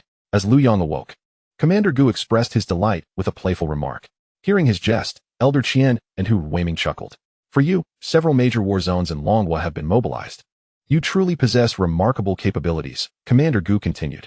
Liu Yang, feeling somewhat embarrassed, scratched his head, realizing that he had indeed caused quite a stir, but never anticipated it would be to such an extent. Elder Qian, Commander Gu, let us return to the Science Academy. I know you both have numerous questions for me. Liu Yang suggested. Absolutely not. Those questions can wait. The foremost priority is to ensure your health. You must remain under observation in the hospital for at least another day, or we shall not feel at ease. Elder Qian promptly rejected Liu Yang's proposal. Elder Qian, I assure you, I am perfectly fine, Liu Yang insisted, even demonstrating his biceps. The cause of your unconsciousness remains undetermined. We cannot take such risks. You must stay in the hospital for one more day, and only leave when all is well. Elder Qian said, his eyes filled with affection as he observed Liu Yang's childlike behavior. Liu Yang was, of course, aware of the reason for his fainting, but found himself unable to disclose it to them. It seemed he would have to remain hospitalized for another day. However, he recalled the device in Building 3 at the school. Elder Qian, I will heed your advice and stay for another day. But what will happen to the device in Building 3? Liu Yang inquired. Did you create that device? Elder Qian asked seriously. Now that Liu Yang was awake, and it was an appropriate time to ask. Yes, Liu Yang nodded. While Elder Qian had had a general suspicion earlier, he found it hard to believe Liu Yang's admission. In that case, since you cannot be discharged now, could you first inform me how to deactivate the device in Building 3? Elder Qian asked. Liu Yang nodded and conveyed both the method and the password for shutting it down. Elder Qian quickly contacted the other personnel at the Dragon Science Academy still in Building 3, relaying the deactivation instructions and password. Once confirmation was received that the device had been successfully turned off, Elder Qian let out a heavy sigh of relief and hung up the phone. Xiao Lu, I ask you, are you willing to surrender this device to the state? Elder Qian regarded Liu Yang with utmost seriousness, fully aware of the device's significance. Yes, Elder Qian, I intended to submit it to the state, Liu Yang replied earnestly, nodding in agreement. Good, for the sake of confidentiality, we must transport this equipment immediately. Is that agreeable? Elder Qian continued. That is fine. Please take the computer as well, as it contains a wealth of information that would be unsafe left at the school, Liu Yang advised. Very well, we will make arrangements at once, Elder Qian responded, pulling out his phone to make a call. Commander Gu likewise moved to the door to summon his aide and begin preparations. Chapter 25. Meeting with medical experts. Elder Qian and Commander Gu swiftly organized everything. The equipment and computer would be discreetly transported by the military via special aircraft. Elder Qian also contacted Yu Tianming, the leader of the Beijing Special Affairs Response Team, to report on Liu Yang's awakening. Yu Tianming firmly supported the decision to allow Liu Yang to remain under observation for an additional day. When Elder Qian conveyed this news to Liu Yang and elucidated the nature of the Special Affairs Response Team, Liu Yang was taken aback to learn of their elevated status. Consequently, he resigned himself to the necessity of staying for another day's observation. Elder Qian harbored many inquiries he wished to pose to Liu Yang, particularly regarding research matters. However, recognizing that Liu Yang had only just regained consciousness, he deemed it an inopportune time for questioning and suppressed his thoughts. Upon noticing Hu Weiming, who had just conducted a preliminary examination of Liu Yang, Elder Qian realized he had yet to introduce him. Liu, allow me to introduce you to Director Hu Weiming. Your attending physician, Elder Qian began. Thank you for your efforts, Director Hu. Liu Yang expressed his gratitude. No need for thanks, really. You awakened on your own. Hu Weiming replied, waving his hands dismissively. Young man, your gratitude should extend beyond Director Hu. In the conference room outside, dozens of top experts have gathered from across the nation, all for your sake, Commander Guo remarked cheerfully. Liu Yang was taken aback by the swift actions undertaken on his behalf by the country, and a wave of emotion washed over him. May I meet these experts? I wish to express my gratitude, he said, glancing at Hu Weiming, aware that the final decision rested with him. Upon hearing Liu Yang's request, Hu Weiming hesitated, looking to Elder Qian and Commander Guo for guidance. Upon receiving their nods of approval, he inquired, are you truly feeling well enough? I am perfectly fine. Liu Yang assured him. Very well, then I shall take you to meet them. We were just in a consultation, and everyone was quite anxious about your condition. Discussing your treatment plan. Now that you are awake, they can find some solace, Hu Weiming declared. As they followed Hu Weiming out of the ward, Liu Yang was startled by the heightened security in the corridors. He began to grasp the tangible implications of Commander Guo's words. Indeed, many people had been mobilized on his behalf. Upon reaching the conference room, they pushed the door open. Liu Yang has awakened? An expert exclaimed loudly. The previously engaged experts, scattered in small groups, ceased their conversations at the exclamation, turning to see Liu Yang and his companions entering the room. The atmosphere shifted dramatically as the once unconscious Liu Yang now stood before them, lively and animated, prompting the meeting to erupt in excitement. The experts surged toward Liu Yang, their eagerness evident as they sought to understand the circumstances surrounding his sudden awakening. Observing the approaching throng, Hu Weiming quickly shielded Liu Yang and his companions. Acutely aware of the significance of their presence and the immense responsibility he bore should anything happen to them. Everyone, please, no pushing. Let us sit down and converse. Hu Weiming called out emphatically. Upon hearing his voice, the experts seemed to realize their own disorder and promptly returned to their seats. Hu Weiming swiftly positioned Liu Yang and his companions in the guest of honor seats. Director Hu, you have only just returned, and Liu has already awakened? What kind of sorcery have you performed? An eager expert quipped as Liu Yang and the others settled in. Indeed, Lao Hu, how has Liu Yang awakened? Could it be that old Qian has brought forth a new treatment plan? Lao Hu, please enlighten us. The experts began to speak in unison. Hu Weiming, with a perplexed expression, gazed at the experts before him. They urged him to speak, yet he found himself at a loss for words. After all, Liu Yang awoke on his own. It had nothing to do with him, Hu Weiming. Everyone, Liu Yang has awakened of his own accord. Neither old Qian nor Commander Guo and I have contributed in any way. Like you, I am equally curious about Liu Yang's condition. Perhaps it is best to direct your inquiries to Liu Yang himself. Hu Weiming decisively deflected the attention. Liu Yang, what can you tell us about the increase in your brain utilization? Are you aware of it? One of the neurology experts posed the question that weighed heavily on his mind.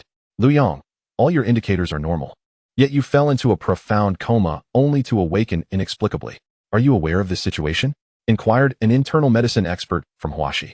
Liu Yang, with your brain utilization reaching 50%, have you noticed any particular changes in your body? Do you feel different from before your coma? Asked a neurosurgeon from Yanjing. Suddenly, the conference room transformed into a bustling press conference, with the experts morphing into reporters, forsaking decorum as they bombarded Liu Yang with questions. Observing the chaotic scene, Hu Weiming felt a bead of sweat trickle down his brow. Everyone, please, quiet down. One at a time, one at a time. He reluctantly stepped forward to restore order. As Hu Weiming endeavored to maintain decorum, Liu Yang silently assessed his condition. During his journey from the hospital to the conference room, he had gained a comprehensive understanding of his current state. With his brain utilization now at 50%, he had fully integrated the comprehensive technology of a level 1 planetary civilization, encompassing every aspect necessary for the development of a planetary community, truly all-encompassing. Were it not for the extraordinary enhancement of his brain, Liu Yang believed that merely perusing the names of the various branches of this technology would take him several days. Among these, controlled nuclear fusion was merely the foundation of this level 1 planetary civilization, rendering the controlled nuclear fusion device he had created in Building No. 3 of Modu as nothing more than a child's toy. This time, the system did not present him with specific tasks as it had on the first occasion. Instead, it allowed Liu Yang to construct Earth's level 1 planetary civilization according to the actual circumstances. This alleviated a great weight from his heart. Otherwise, the constant surveillance of the system, with the threat of annihilation should he fail to complete his tasks, would have been overwhelmingly stressful. As for his physical condition, there were also remarkable differences. The increase in brain utilization had significantly enhanced Liu Yang's senses. For instance, with regard to his hearing, he could distinctly perceive the heartbeat of everyone in the previously cacophonous conference room, even correlating each heartbeat with its respective owner. His physical prowess seemed to have multiplied exponentially. His cells appeared to have undergone a comprehensive upgrade, leaving him feeling remarkably light and imbued with boundless energy. Liu Yang believes that he can easily shatter the 100-meter record, and without exaggeration, he feels he could effortlessly bring it down to within 6 seconds. With a little extra effort, breaking the 5-second barrier should pose no significant challenge. However, he would never dare to utter such thoughts. He is acutely aware that the experts before him are eager to dissect and study him. Chapter 26. The experts' astonishment. Thanks to Hu Weiming's efforts, the conference room finally fell silent. Liu Yang gazed at the experts and spoke, first and foremost. I extend my heartfelt gratitude to all of you for your efforts in coming such a long way. Thank you sincerely. He stood up and bowed to all the experts as a gesture of appreciation. I understand that you all have many questions, and I will gradually share what I know. So please do not rush me.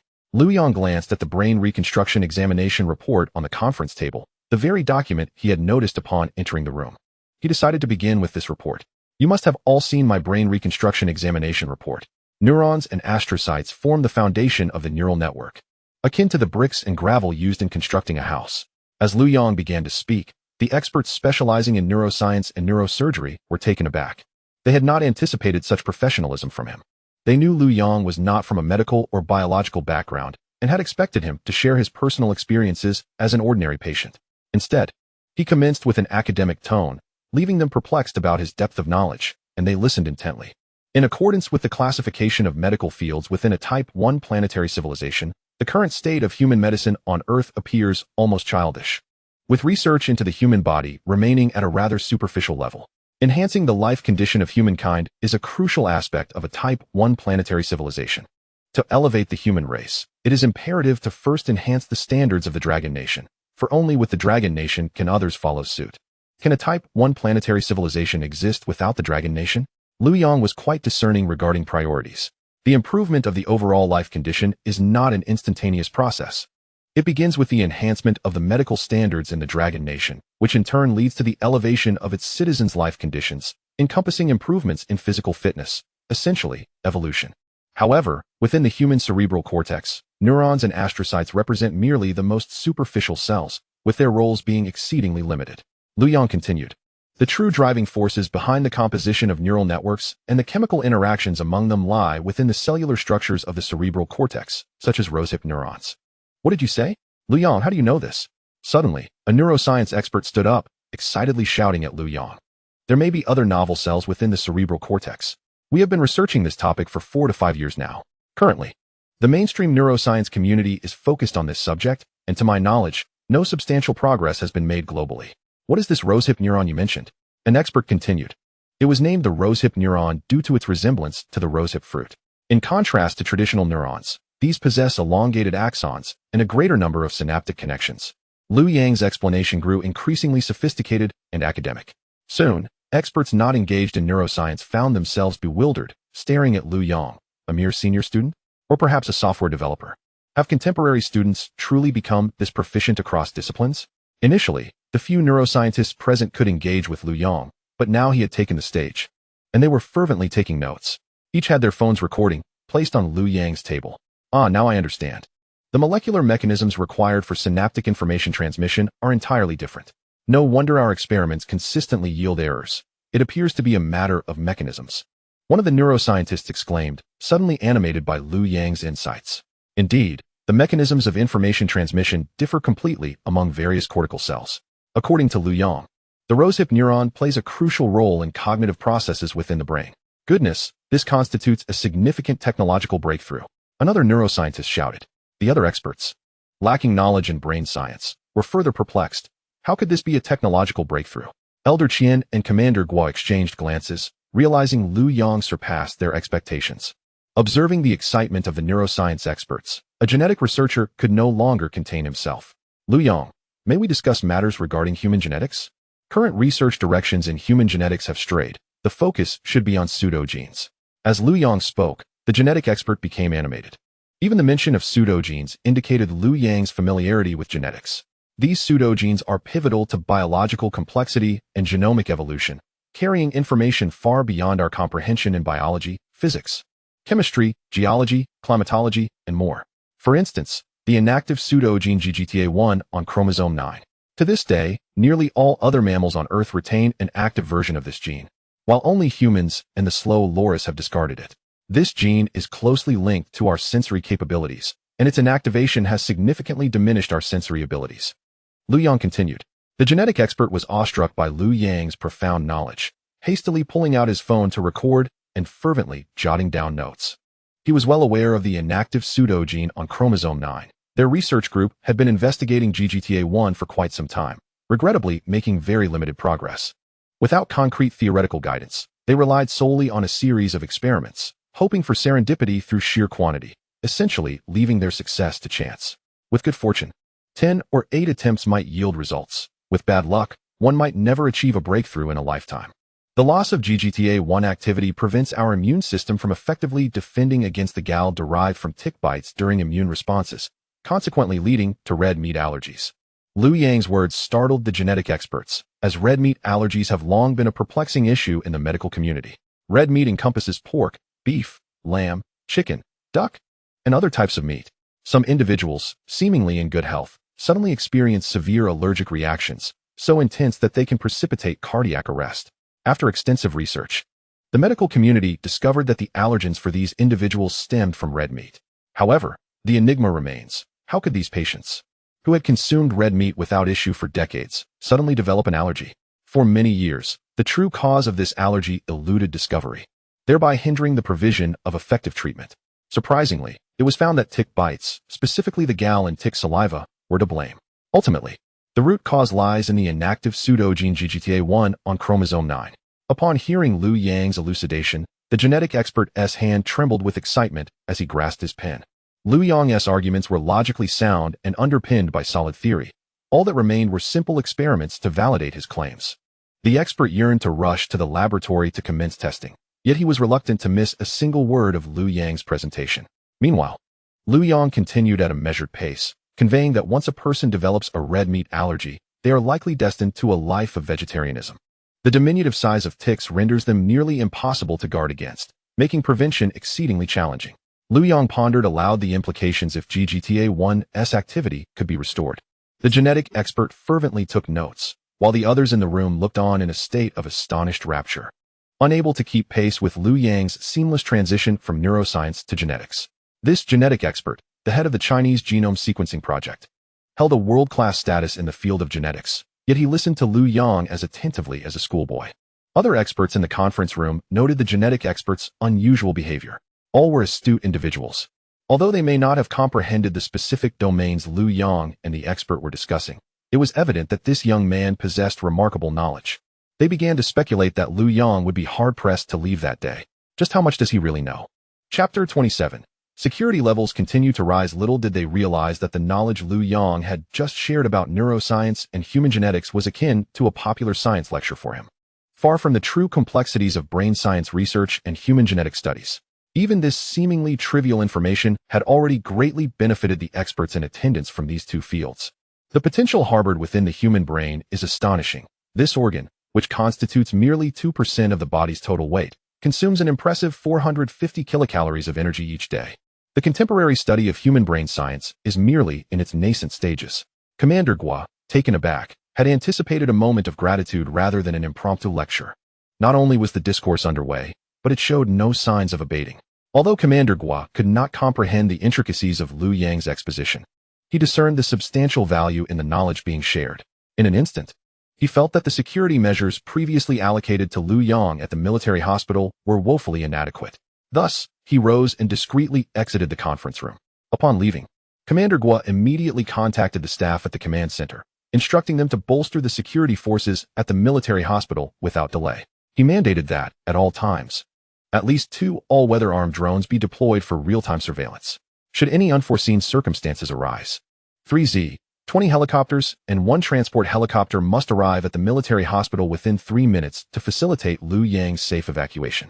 Additionally, armored vehicles were to remain on standby, ensuring the establishment of 2 absolutely secure evacuation routes to guarantee a successful retreat. The ground security was further reinforced with 2 special operations battalions assigned to provide close protection for Liu Yang. Following the issuance of these directives, the staff sprang into action. Commander Gua also reported Liu Yang's status to the Special Affairs Response Team located in Yanjing.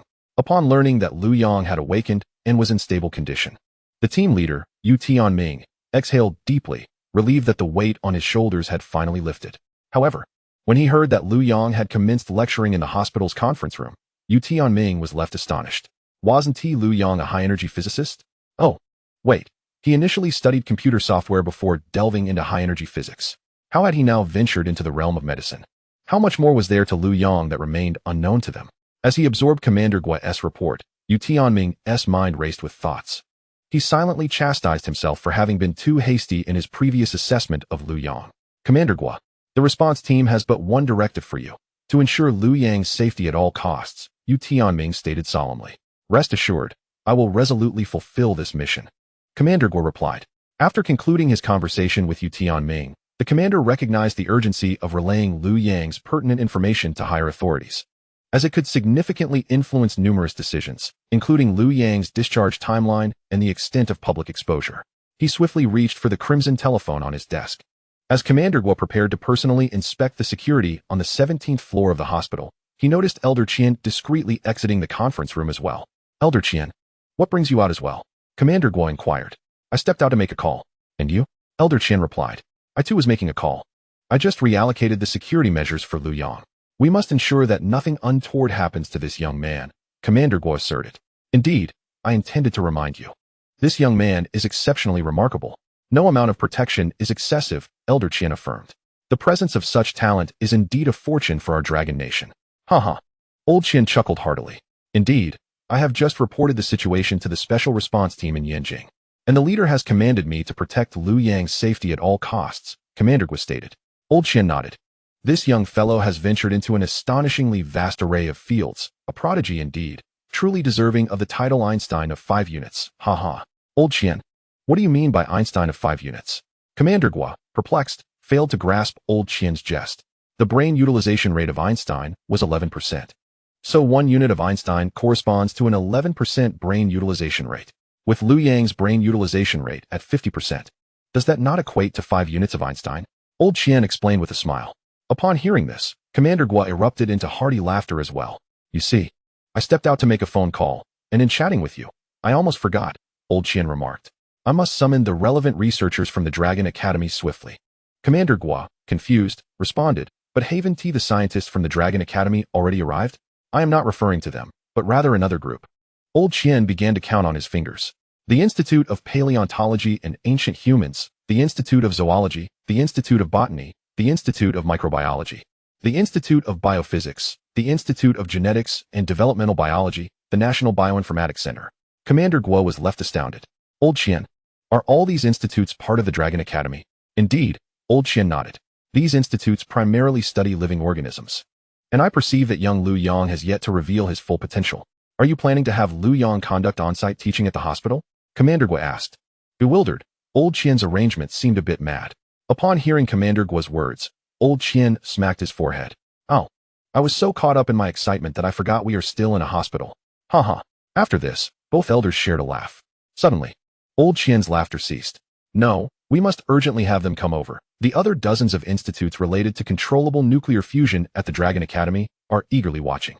Once Liu Yang is discharged, he will become a coveted prize. As the dean, I must ensure fairness in this matter. I have heard Liu Yang is seeking employment, correct? I am now providing them with an opportunity. It will be up to them to contend for Liu Yang's talents, each showcasing their abilities. Haha. Old Qian chuckled heartily. Old Qian felt a sense of satisfaction in his ability to maintain fairness, though the old man had perhaps overly esteemed Liu Yang, yet this estimation still fell short. Consequently, the other institutes of the Dragon Academy, which had not received notifications, such as the Institute of Atmospheric Physics, the Institute of Acoustics, the Institute of Geographic Sciences and Resources, the Institute of Aerospace Information Innovation, the National Space Science Center, and numerous others, years later would recall Liu Yang's matter, unanimously believing that Old Qian's favoritism led to their exclusion from the notifications. Chapter 28. All intellectual properties submitted to the state Liu Yang. Liu Yang, do you have any recommendations regarding the treatment of severe combined immunodeficiency? As the discussion between Liu Yang and the genetic expert came to a temporary halt, Liu Yang took a sip of water, at which point a specialist in human immunity eagerly interjected with a question. Upon hearing this expert speak, the others could no longer remain seated. Liu Yang, what is your perspective on growth delay, or even stagnation? Liu Yang, is depression fundamentally a psychological disorder or a physiological one? Liu Yang, what triggers the mutation of cancerous tumor cells? Each expert was keen to have their inquiries addressed. To ensure Liu Yang could hear their questions, they began raising their voices in an effort to drown out one another. In a cacophony of overlapping voices, the conference room soon descended into chaos once more. Meanwhile, the genetic expert rose and approached Hu Weiming, seizing him by the arm to lead him out of the conference room. Old Qin, what are you doing? Hu Weiming, whose eardrums throbbed from the din, queried the expert. Hurry up, old Hu. Quickly arrange a place where we can conduct experiments. The pathology lab will suffice, the expert urged fervently. Old Qin, can we not take our time? Hu Weiming responded, glancing at the disarray of the conference room. The expert, however, was undeterred by the chaos around him. His sole focus was to swiftly validate Liu Yang's hypothesis regarding the relationship between the inactivation of the pseudogene on chromosome 9 and red meat allergies. Old Hu, I have already notified the Gene Institute in Shanghai to send the relevant experimental materials. They are on their way, and I truly cannot wait any longer, the expert insisted. Reluctantly, Hu Weiming allowed himself to be led out of the conference room to arrange for a location for the experiments.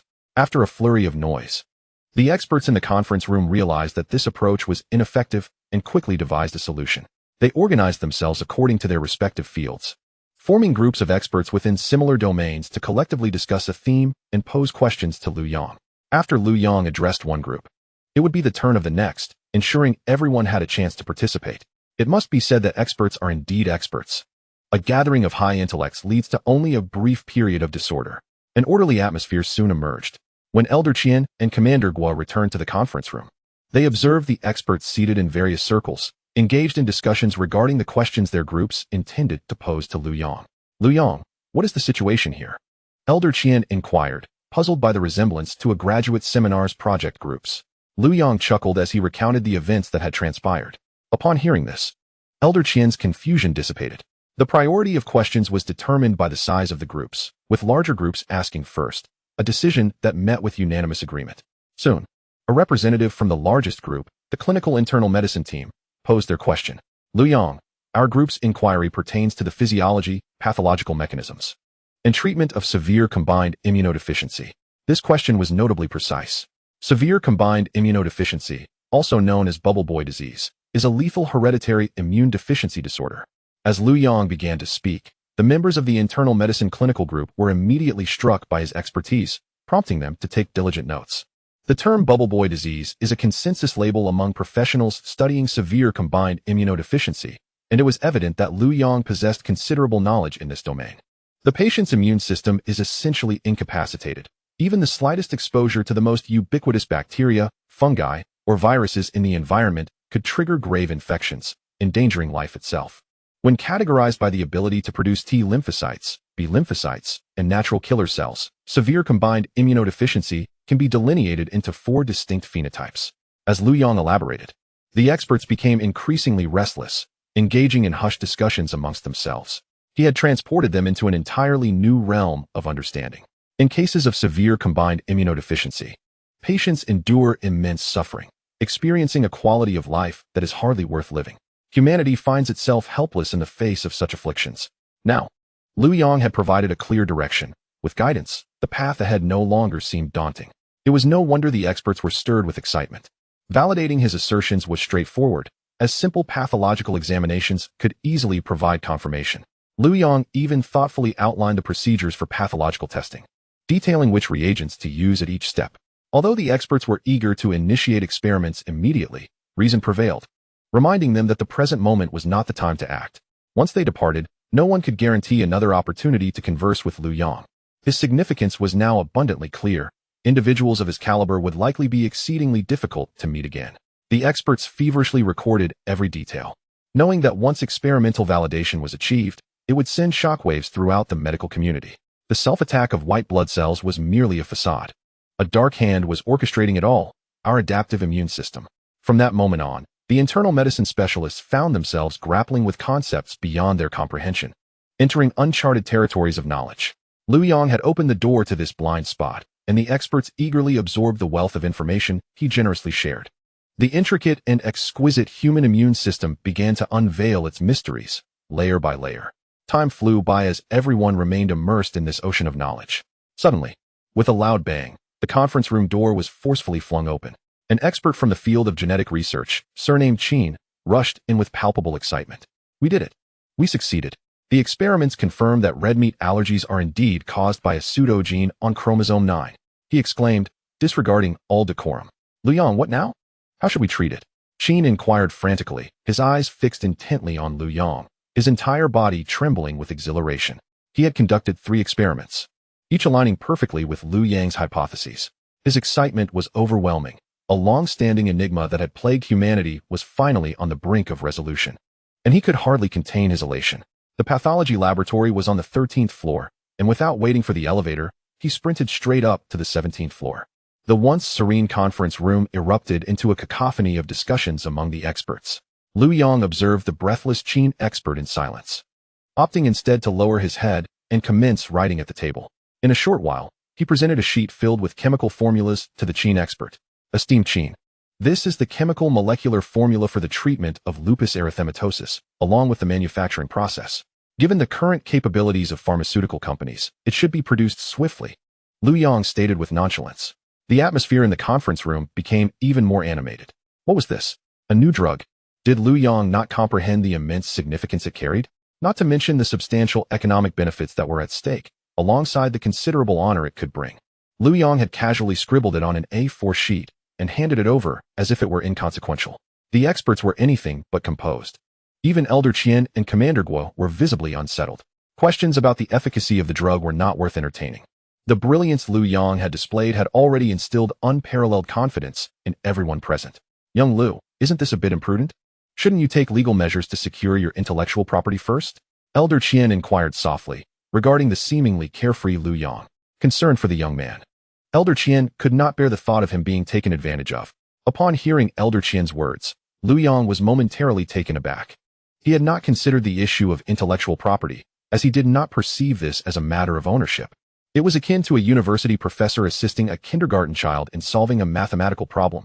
It seemed effortless and trivial. How could this be a matter of intellectual property? Liu Yang had forgotten that his knowledge system had developed a significant divergence from the earthly understanding of knowledge. What he considered inconsequential was, in the eyes of others, invaluable. Suddenly, he grasped the crux of the matter. "Elder Qian, I will submit my intellectual property to the state. Not only this, but also for controllable nuclear fusion. And indeed for all future technological innovations. all intellectual property generated will be entirely surrendered to the nation. Liu Yang's calm demeanor once again left the attendees of the conference in stunned silence. Chapter 29. Yu Tianming's Troubles in Yanjing. At the underground level 3 of the State Council Administrative Building, within the monitoring hall of the Special Affairs Response Team, Team Leader Yu Tianming had just concluded his report to several high-ranking officials. He could sense their delight through the phone.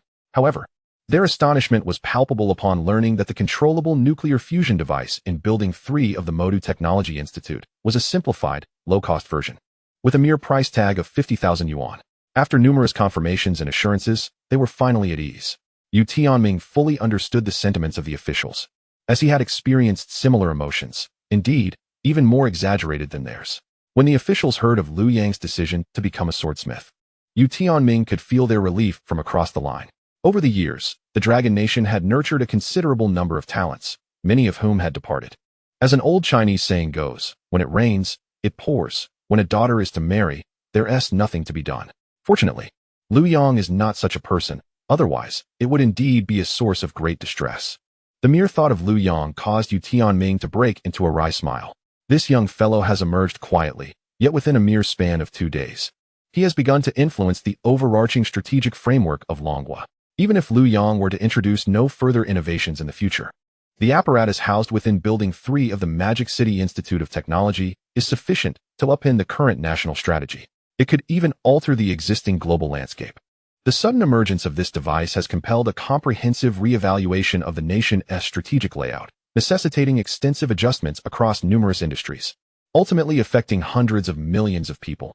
A single thread pulled could unravel the entire fabric. If managed adeptly, these transitions could lead to a monumental leap in national strength. If mishandled, it might provoke internal turmoil, turning potential fortune into misfortune. The device within Building 3, with a production cost of merely 50,000 yuan, is both lightweight and compact, easily transportable by just 2 robust individuals. Coupled with its formidable energy output, one must wonder what need remains for power plants. Hydroelectric, thermal, nuclear, wind, and solar energy sources could all become superfluous. Of course, shutting down power plants is not the challenging part. The true dilemma lies in the relocation of their workforce. Across the nation, the personnel employed at various power plants surely number in the hundreds of millions, representing countless families. Thus, the issue of livelihoods is of paramount importance. Without a well-considered resolution, the implementation of new technologies bears significant risks. As these thoughts swirled in his mind, Yu Tianming rubbed his aching temples, realizing that the power plant issue was merely the tip of the iceberg. What of the myriad downstream industries related to power generation? Coal, oil, natural gas, along with transportation, storage, and equipment manufacturing. This entire network of related workers likely comprises tens of millions. What will become of them? What fate awaits their families? Moreover, consider the convenience of this device. A few workers could transport it swiftly to any location experiencing a power shortage. Upon arrival, they could erect a modest shelter or simply place it under a covering. With the establishment of transmission lines, electricity could be delivered anywhere at any time, eliminating the current cumbersome processes of site selection, design, and construction that take years to realize a power plant. Consequently, industries associated with the design, construction, and supporting equipment for power facilities would find themselves rendered obsolete. This scenario could potentially displace millions, leading to a significant wave of unemployment. The mere contemplation of such outcomes sent shivers down Yu Tianming's spine, intensifying the throbbing in his temples. Coupled with Liu Yang's formidable prowess, one could only wonder what further innovations he might unveil. Just this morning, what began as a simple expression of gratitude towards experts unexpectedly culminated in the development of a new pharmaceutical. As Yu Tianming pondered these matters, a sense of dread enveloped him. The enormity of the situation was overwhelming, akin to a tiger gazing at the heavens, paralyzed by the sheer magnitude of what lay ahead. It is imperative to summon Liu Yang to Yanjing without delay. On one hand, it is crucial to ascertain the extent of this young man's resources. On the other hand, it is essential for him to confer with several prominent figures, as he alone possesses the expertise necessary for informed decision-making. Yu Tianming resolved within himself to take action. Suddenly, he recalled the urgent matter of the new drug, a life-or-death issue that cannot be postponed. He wondered about the progress of the colleagues from the Health Commission and promptly called for Secretary Liu. Xiao Liu, what is the status of the new drug Liu Yang developed this morning? Have the colleagues from the Health Commission made any advancements? Yu Tianming inquired. Following your instructions this morning, The Health Commission and the Drug Administration have established a dedicated task force that has gone to Modu for overall coordination. They contacted us earlier. The first drug is already in the production of samples, Secretary Liu responded. Yu Tianming keenly detected an unfamiliar nuance in Secretary Liu's words. Xiao Liu, what do you mean by the first drug? Is there a second one? He asked, puzzled. Oh, right. I had forgotten to update you on the latest news since you have been reporting to the higher-ups. My apologies, team leader. Secretary Liu realized his oversight and quickly offered an apology. Yu Tianming waved his hand. Xiao Liu, please continue. What is the situation with the second drug? You are aware of the medical experts from across the nation who have gathered at the General Hospital of the Modu military region. They have been divided into several groups according to their respective fields to seek Liu Yang's insights. In the group studying lupus erythematosus, Liu Yang explained that the disease is caused by white blood cells attacking the body. They conducted experiments at the Modu military region's General Hospital, confirming Liu Yang's hypothesis. Subsequently, Liu Yang provided the chemical formula for a specific medication to treat lupus and outlined the pharmaceutical production process. Thus, in addition to the previously developed medication for red meat allergies, a second drug has emerged. The colleagues from the Health Commission and the Drug Administration have coordinated with another pharmaceutical company to produce samples. Secretary Liu finished in one breath and swallowed hard. Realizing he had spoken too hastily, Yu Tianming's eyes widened in astonishment. How long has it been? The second drug is already available? Lupus, often referred to as the immortal cancer, has previously left humanity utterly helpless. Liu Yang managed to create it so effortlessly? Yu Tianming exhaled deeply, reminding himself. You are not young anymore. Your heart cannot endure frequent shocks. You must remain calm. He silently admonished himself while taking deep breaths and slowly exhaling. After a while, he felt his heartbeat steady considerably. Observing Yu Tianming's series of actions, Secretary Liu understood well what his former leader was attempting to achieve. Once Yu Tianming regained his composure, Secretary Liu cautiously continued. As for the third drug, before he could finish, Yu Tianming interrupted with a shout. What? There's a third one. He felt that all his previous efforts had been in vain, and his heart raced anew. No, team leader, not only is there a third drug, but there is also a fourth and a fifth. Secretary Liu reflected for a moment and decided it would be best to convey all the information at once. The third category pertains to anesthetics, the fourth to hypertension treatment, and the fifth to cardiac disease management. That's it. There are only 5 types in total. Liu's secretary quickly added. Upon hearing Liu's words, Yu Tianming could hardly contain his agitation, wishing he could give him a couple of sharp knocks on the head. Only 5? Is this even sensible? Within a mere day, 5 new drugs have been developed. Is it not a tad ostentatious to describe it as merely only? The astonishment was real, and the joy he felt was genuine, as Yu Tianming was acutely aware of the vast patient population these medications would serve. These are life-saving drugs. The Health Commission and the Drug Administration had coordinated with 5 pharmaceutical companies, which had already commenced trial production, and the relevant clinical trials had also been arranged. They were indeed overwhelmed with work. Liu's secretary was, of course, thrilled, beaming as he spoke. After dismissing Liu's secretary, Yu Tianming felt a throbbing sensation at his temples. He had no qualms about the efficacy of Liu Yang's new drugs. It was absurd to worry. The group of experts at the military hospital in the metropolis had become the most formidable within the realm of Chinese medicine, and they all trusted Liu Yang. What right did he, an outsider, have to harbor doubts? His true concern lay with the arrangement of personnel. Previously, it was just the power plants and related industries. But now it was encroaching upon the medical sector. What to do? This warranted a report. Thus, Yu Tianming picked up the red telephone on his desk. Chapter 30.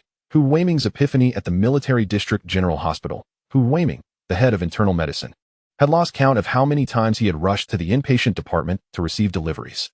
Due to the complete lockdown of the 17th floor, whenever items arrived, Hu Weiming had no choice but to personally descend to collect them. The experts who had been attending Liu Yang's lecture in the conference room had already dispersed, and several groups had obtained experimental results that corroborated Liu Yang's findings. This spurred the experts into a frenzy, igniting further research topics. They had commandeered all the testing rooms at the hospital, with 2 groups even monopolizing the MRI and CT scan rooms. Fortunately, it was the weekend, and the patient load was light. Otherwise, it would have been chaos. In his efforts to accommodate these experts, Hu Weiming felt like a top spinning endlessly, scarcely finding time to catch his breath. After much effort, he finally managed to settle them, but as various experiments commenced, issues with equipment and materials arose. Some experimental apparatus and materials were unavailable at the Military District General Hospital. Thankfully, in the metropolis, resources were abundant, and items could be swiftly requisitioned from other institutions. Hu Weiming busily scurried about, assisting the researchers by receiving experimental equipment and materials from various sources. Hu Weiming was both pained and elated. As a physician, he profoundly understood the significance of pharmaceuticals. A good drug can swiftly alleviate a patient's suffering and extend their survival.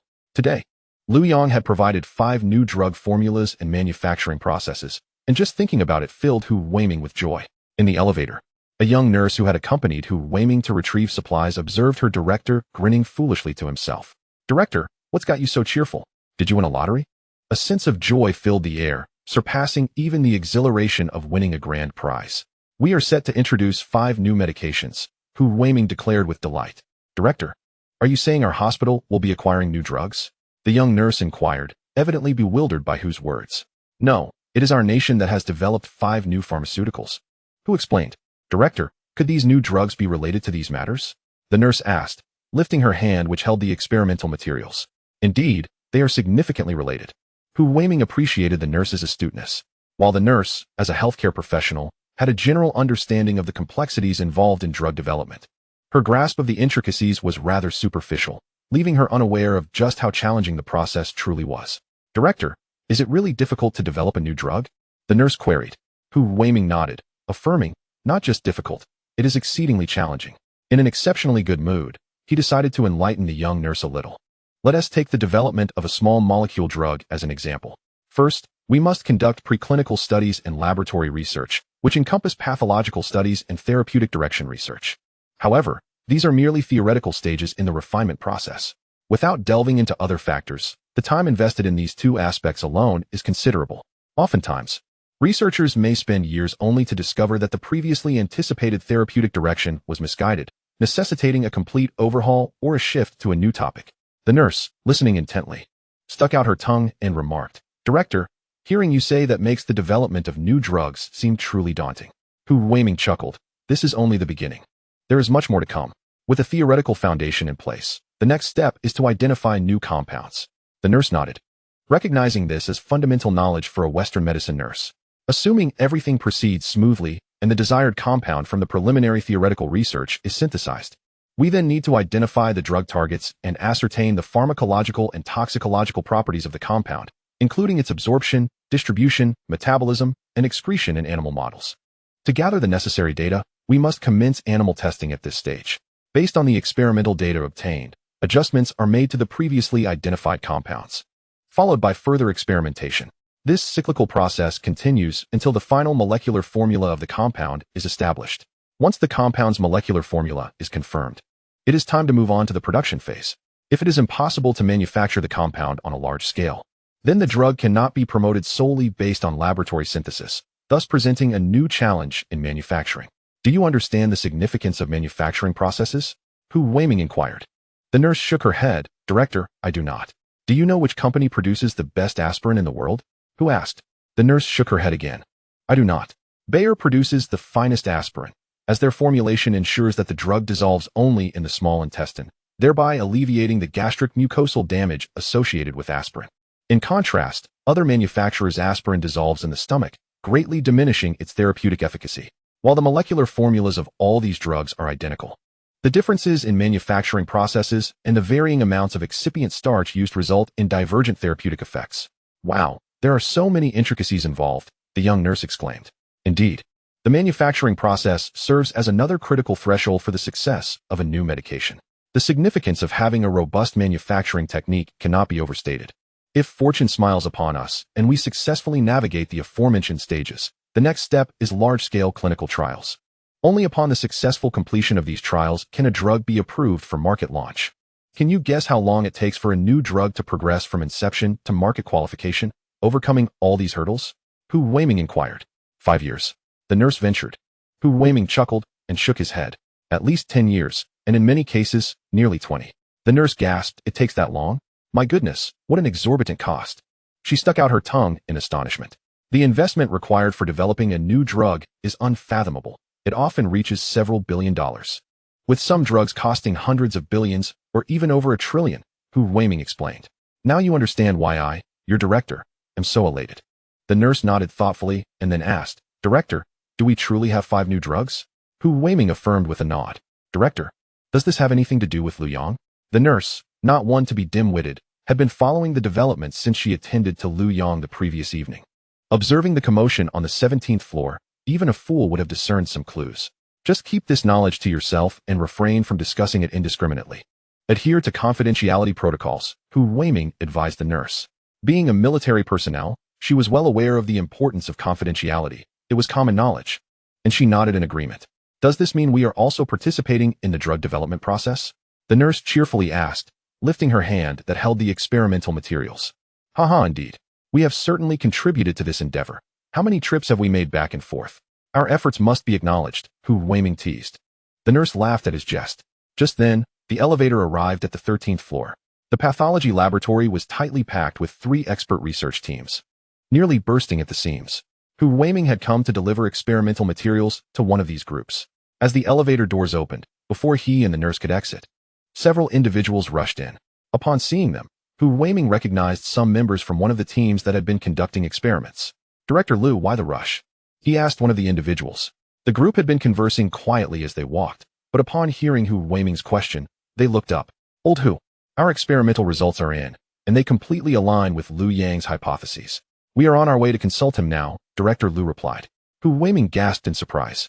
He was aware that this team's research topic pertained to diabetes. But how could the results come in so swiftly? Is that not rather astonishing? With a clear direction and detailed experimental procedures, executing the experiments becomes quite straightforward. It would be challenging to take our time. Director Liu chuckled.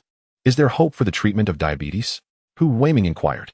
Diabetes is one of the most stubborn chronic diseases, and once afflicted, patients must endure lifelong medication. With a vast population affected, indeed, there is hope. Under Liu Yang's guidance, we have identified the true cause of the disease. With the cause established, progress should follow swiftly. Director Liu responded with enthusiasm. Well then, I shall not detain you further. We must urgently seek out Liu Yang. Don't you have something to deliver? Off you go, he added, pushing Hu Weiming out of the elevator and pressing the close button. Hu Weiming was taken aback, realizing that the emergence of a 6th new drug might be imminent. Suddenly, he recognized a significant error he had made. He had misjudged his own role, relegating himself to that of a mere errand runner. This was the military district's main hospital, his own territory. Why had he foolishly neglected to organize inquiries or engage Liu Yang in research discussions? The current expert group was merely executing the steps of the project provided by Liu Yang. Even a fool could manage that. With the academic elite having already completed the examination, wouldn't it be easy to replicate their results? Successful experimental operations would lead Liu Yang to provide the chemical formula and manufacturing process for the therapeutic drug. The expert group would then synthesize the formula in the laboratory, further deepening their theoretical understanding. The pharmaceutical company would commence trial production upon receiving the manufacturing process, while simultaneously organizing clinical trials. Experts well-versed in the drug's theory would be equipped to oversee its clinical testing. Thus, several new drugs could progress in an orderly fashion without delay. Goodness. It appears that I have inadvertently established an assembly line, Hu Weiming mused, his mind suddenly enlightened.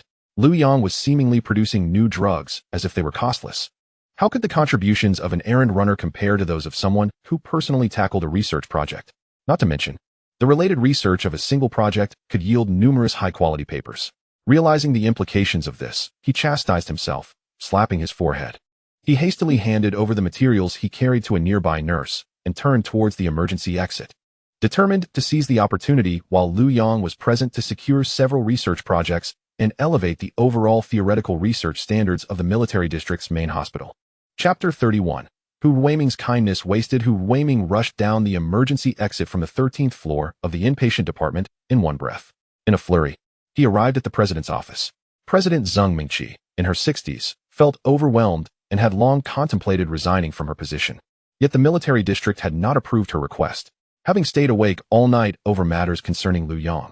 She had hosted experts arriving from across the nation in the morning, in addition to managing various hospital affairs, which had taken a toll on her health. Seizing a moment of respite, Zheng Mingqi lay down on the office sofa, intending to rest and rejuvenate her spirits. Suddenly, the office door swung open. Without knocking, Hu Weiming rushed in, exclaiming, President Zheng, we must gather the staff immediately. Observing Hu Weiming's frantic demeanor, Zheng Mingqi felt a sudden jolt of anxiety. Could it be that Liu Yang was in trouble again? He was certainly aware that Liu Yang had awakened and that both Old Qian and Commander Gua had visited him. So what could have gone awry? Zhang Mengqi swiftly rose from the sofa, urgently inquiring, "Old who? Is it Liu Yang who's encountered a problem again?" Upon hearing her words, Hu Weiming realized that his behavior had led to a misunderstanding. He quickly clarified, "It's not Liu Yang. He's perfectly fine." Relieved by this revelation, Zhang Mengqi exhaled softly and asked, "Then why the frantic behavior?" After all, she had finally managed to carve out some time for a brief respite, only to be disrupted by Hu Weiming. "You're not a child anymore. You're a director. Can't you maintain some composure? You're so hasty all day long." At that moment, Hu Weiming was hardly in the mood to heed Zhang Mengqi's reprimand. He hurriedly recounted the epiphany he had experienced at the elevator. What? Giving lectures to experts? And they've developed 5 new drugs? With her shoes still off, Zhang Mengqi leapt from the sofa in astonishment. She had visited the inpatient department that morning after Liu Yang had awakened and was aware that he was in discussions with the experts, but the details eluded her. Due to other hospital matters, she had been called away and hadn't had the opportunity to attend to the affairs on the 17th floor of the inpatient department. She was taken aback to learn that there had even been lectures. Not just 5. There might be a 6th drug emerging as well. Hu Weiming thought as he recalled that Dean Liu and his team had already sought out Liu Yang.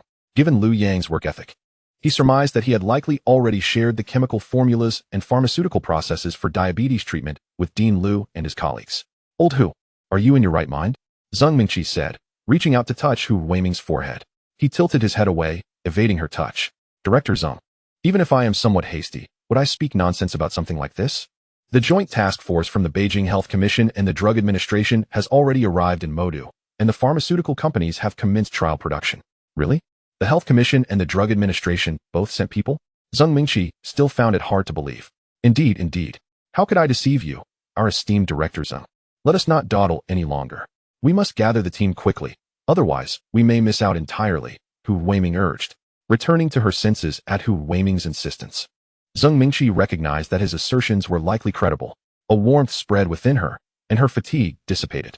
"Quickly, let's go find old AI. We should confer together," she proclaimed, heading towards the door to seek out Vice President AI Zhang Wo.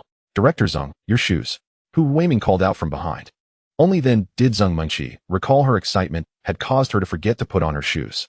She hurried back to don them, and the two finally stepped outside. Vice President AI Zhang Wo was in a situation similar to Zhang Mengqi's, largely unaware of the happenings on the 17th floor of the inpatient department. After listening to Hu Weiming's general account, AI Zhang Wo was equally bewildered. The three conferred, agreeing that they must seize this opportunity. It was no joke. The military general hospital was their territory, and there was no reason for them to merely play the role of facilitators for others. The general hospital of the military region is not devoid of talent. Professors and doctors abound. Although their overall capability may not quite match that of the experts from the 17th floor, they are nonetheless remarkable individuals. Surely, a few research projects can be allocated among them. Once clarity was achieved, the trio divided their tasks and began reaching out to their contacts. Before long, the doctors from various departments of the general hospital were summoned, crowding the office of Vice President AI Zhang Wo to the brim. Upon seeing the elite from all departments gathered, including some off-duty doctors who were called back from home, the atmosphere was charged with curiosity as they speculated about the unexpected assembly. After a short wait, Zhang Mengqi turned to Hu Weiming and said, "Old Hu, please brief everyone on the situation." Due to confidentiality protocols, Hu Weiming was limited in his disclosures, providing only a brief overview of Liu Yang's role in directing the expert team for new drug development, while withholding any mention of Qian Lao or Commander Gua. Furthermore, he dared not utter a word about the security measures, the armed helicopter escort, or the controlled nuclear fusion project at Building 3 of the Magic City Institute of Technology. These were all classified secrets. "Liu Yang? Is he the one who achieved 50% brain reconstruction yesterday?" inquired a doctor who had participated in the consultation. "What? 50% brain reconstruction? Dr. Ma, are you awake?" exclaimed another doctor who had not attended the meeting in surprise. "Dr. Ma speaks the truth. I was the one who conducted the brain reconstruction," affirmed another doctor. "I also replicated the procedure. Those were the results, and I was taken aback. The first 30% was performed by me. It was exhilarating. When I informed Director Hu, he almost reprimanded me for falsifying data," recounted yet another doctor with a chuckle. "My goodness, who is this Liu Yang?" questioned a doctor who had missed the consultation. "Isn't he just a college student?" "Yes, supposedly from the Magic City Institute of Technology. Isn't that a third-tier institution known for teaching software? How could such a prodigious talent be hidden there?" The doctors erupted into fervent discussions, their voices rising as the atmosphere in AI Zhangwo's already cramped office grew increasingly chaotic. "Everyone, please, quiet down," Hu Weiming called out, attempting to restore order as the situation spiraled. "Our focus now is to secure the research projects. I have just briefed you on the developments. Liu Yang may be discharged at any moment. We must act swiftly." "Director Hu, is Liu Yang really that remarkable?" a doctor questioned. "I heard he is merely a fourth-year undergraduate studying software at a third-tier school. Are we really expected to collaborate with him on research?" "This seems rather trivial," another doctor interjected, disdain evident in their tone. "Indeed, I was hastily summoned from home, thinking something significant had occurred. This feels absurd," complained a doctor on leave. "Huh. To have a group of medical PhDs and professors approach a software undergraduate for research projects? Director Hu, this is quite mad," another doctor scoffed. "Every field has its own specialization. Even if one utilizes only 50% of their brain capacity, the distinction between disciplines remains vast, especially between software and medicine. Who among us has not spent decades navigating the complexities of the medical field to achieve our current standing? Liu Yang, despite his brilliance, is merely in his early 20s. It is implausible that he began studying medicine in kindergarten. Even the legendary Einstein is not known for any contributions in the medical domain. And despite his prodigious intellect, his talents did not extend to mastering the violin. High brain utilization, it seems, is not a panacea." Laughter ensued from the crowd in response to these remarks. What then, one might ask, is the reality behind Director Hu's claim of 5 new drugs? Surely, this cannot be mere fabrication. A physician standing alongside Hu Weiming and Liu Yang interjected, "Dr. Niu, as a medical doctor yourself, you are undoubtedly aware of the arduous processes involved in the development of new medications. Even if Liu Yang presented a polymer's chemical equation, without substantial clinical trials to validate its efficacy, how could it be deemed useful? Is drafting a chemical equation truly a challenge? Surely, each of us here could easily compose several." Director Hu of the emergency department, a seasoned professor, was acutely aware of the dire state of pharmaceutical innovation in China, where original research drugs are exceedingly rare. Convincing him of Liu Yang's claims was an insurmountable task. Indeed, Director Hu is absolutely correct. We must respect the laws of science. Liu Yang is not a deity. The notion of 5 new drugs emerging in such a short span is utterly implausible, someone echoed, garnering nods of agreement from fellow doctors. Hu Weiming, taken aback by the lack of appreciation for his goodwill, declared, "Ladies and gentlemen, what I just presented was entirely voluntary. Those interested may stay, while those uninterested are free to leave." Frustration bubbled within him. Good intentions often go unrecognized, and he decided against further persuasion. Upon hearing his words, the previously subdued office erupted in chatter once more. President Zheng Mengqi exchanged glances with Vice President AI Zhangwo. Both remained silent. Having discerned the underlying frustration in Hu Weiming's tone, they had extended an opportunity. Whether it would be seized was up to each individual's discretion. There was no need to coerce anyone. Consequently, they opted to observe quietly. Soon, several physicians who harbored deep skepticism about the matter were the first to exit the office. Witnessing their departure, others who were previously uncertain began to waver as well, resulting in the majority vacating the premises. Ultimately, only 3 remained, including Dr. Niu, who had earlier voiced his objections. Addressing the trio, Hu Weiming inquired, "Have you made your decision?" They nodded in affirmation. "Excellent. Let us proceed at once," Hu Weiming urged, eager to move forward. Accompanied by President Zheng Mengqi, Vice President AI Zhangwo, and the 3 young doctors, the 6 made their way to the inpatient department. Chapter 32. Regenerative Technology. As Hu Weiming and his entourage entered the conference room on the 17th floor of the inpatient department, they chanced upon Liu Yang handing an A4 sheet to Director Liu. "Liu Yang, is this the chemical equation and pharmaceutical process for the hypertension medication?" Director Liu inquired excitedly. Clutching the A4 paper, Liu Yang smiled and nodded, responding, "Yes, Director Liu, this is indeed the specific medication for treating hypertension. If the laboratory conditions are favorable, the synthesis should be accomplished swiftly and without difficulty." "Thank you, Liu Yang. I am immensely grateful." Director Liu expressed his heartfelt thanks to Liu Yang with palpable excitement. "Let us commence the synthesis at once." "Director Liu, please hold on," called Director Hao from the Health Commission, who was about to leave. "Oh, my apologies, Director Hao. I completely forgot about you," Director Liu said, somewhat embarrassed. "Here you go." With that, he handed an A4 sheet to Director Hao. After taking a photograph, Director Hao returned the A4 sheet to Director Liu. "Director Liu, the pharmaceutical factory is also eager to begin trial production, isn't it? We have learned to be astute like our colleagues from the Drug Administration. We have already coordinated with the factory. Now, we merely need to convey the manufacturing process, and they can commence production immediately. Director Hao adopted an exaggerated expression of self-congratulation, which was quite theatrical. The colleagues from the Health Commission and the Drug Administration are indeed flexible and highly efficient in their work. I am in awe, truly. I humbly bow to your prowess. With that, Director Liu performed an exaggerated bow, causing the room to erupt in laughter. The atmosphere was jovial, and it was only natural for the attendees to indulge in light-hearted banter. Ah, is that not our dear brother Hu? What brings you here? Has the courier business concluded? Director Liu quipped upon noticing Hu Weiming's entrance. From this moment forth, Courier Hu Weiming has retired. I return as the chief of internal medicine, Hu Weiming jested, influenced by the relaxed ambience. His words elicited further amusement from the gathering.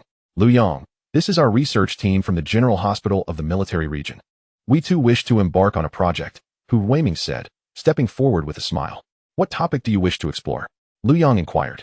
He was now prepared to adapt his plans, especially following the arrival of the joint working group from the Health Commission and the Drug Administration, which solidified his resolve. Given that he could not leave the hospital and was surrounded by esteemed figures in the medical community, along with the resources being coordinated by the Health Commission and the Drug Administration, he decided to prioritize the pharmaceutical matters. He aimed to accomplish as much as possible now, as it was uncertain whether he would have the opportunity to dedicate time to this in the future, with an overwhelming number of tasks ahead. As long as these medical experts comprehended his explanations and conducted the necessary drug experiments, their capabilities would ensure that clinical trials for a new medication would proceed without issue. Thus, the timeline for the drug's market release could be expedited. With an array of effective medications, the overall standard of healthcare would significantly improve. Therefore, as soon as one group concluded their previous project, Liu Yang would promptly initiate a new one for them. The groups were elated, as this opportunity felt akin to receiving an unearned reward. Who would not welcome such a chance? Each group was filled with enthusiasm. We haven't decided yet. Why not let you designate a topic? Hu Weiming, now wiser, reasoned that it was best to await Liu Yang's guidance rather than exerting themselves unnecessarily. Liu Yang contemplated briefly. Director Hu, would your team be interested in regenerative technology? The General Hospital of the Military Region, unlike typical hospitals, primarily serves the military, catering to soldiers. In times of war, injuries such as amputations are commonplace. Thus, Liu Yang proposed a pertinent topic to Hu Weiming's group. Regenerative technology? Upon hearing this, Hu Weiming felt an immediate sense of grandeur and intrigue. It goes without saying that only a fool would lack interest. The other three young doctors in Hu Weiming's group were visibly captivated. They had witnessed the exchange between Director Liu and Director Hao. Director Liu alone was a figure deserving of their admiration. Moreover, seated beside Liu Yang were Elder Qian and Commander Gua. A joint task force from the Health Commission and the Drug Administration was present, poised to document the medical prescriptions and pharmaceutical processes. Liu Yang was indeed an extraordinary individual. The three young doctors, while feeling a slight tremor in their legs, were overwhelmingly grateful for their decision to remain and participate in the research group, perhaps the most astute decision of their lives. Wait a moment, Liu Yang. What did you just say? Elder Qian interjected. What was the topic you intended to propose to Hu and the others? Regenerative technology, what of it? Liu Yang replied. Regenerative technology? Limb regeneration? Elder Qian's tone grew urgent. Strictly speaking, regenerative technology encompasses not only limb regeneration but also organ regeneration, Liu Yang stated nonchalantly. What? Organs can regenerate too? The astonishment was palpable among the attendees. All bodily tissues are naturally produced by the body itself. If they could regenerate in the past, there is no reason they cannot do so in the future. It is merely a matter of genetics. It is not so mysterious. Liu Yang remarked as if discussing a trivial matter.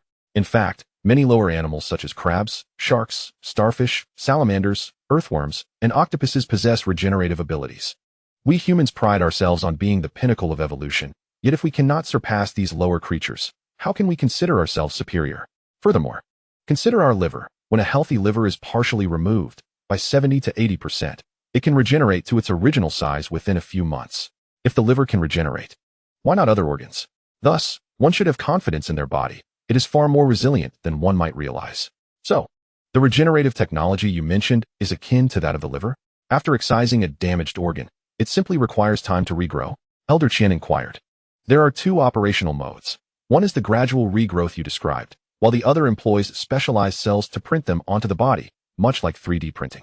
Each mode has its own applicable scenarios. For instance, gradual regrowth is impractical on the battlefield, whereas printing can swiftly address soldiers' limb deficiencies and organ damages, Liu Yang elaborated. Upon hearing Liu Yang's words, Commander Guo could no longer remain seated. No one present understood better than he what the successful application of this technology in the military would entail. Liu Yang, we want this. What resources do you require?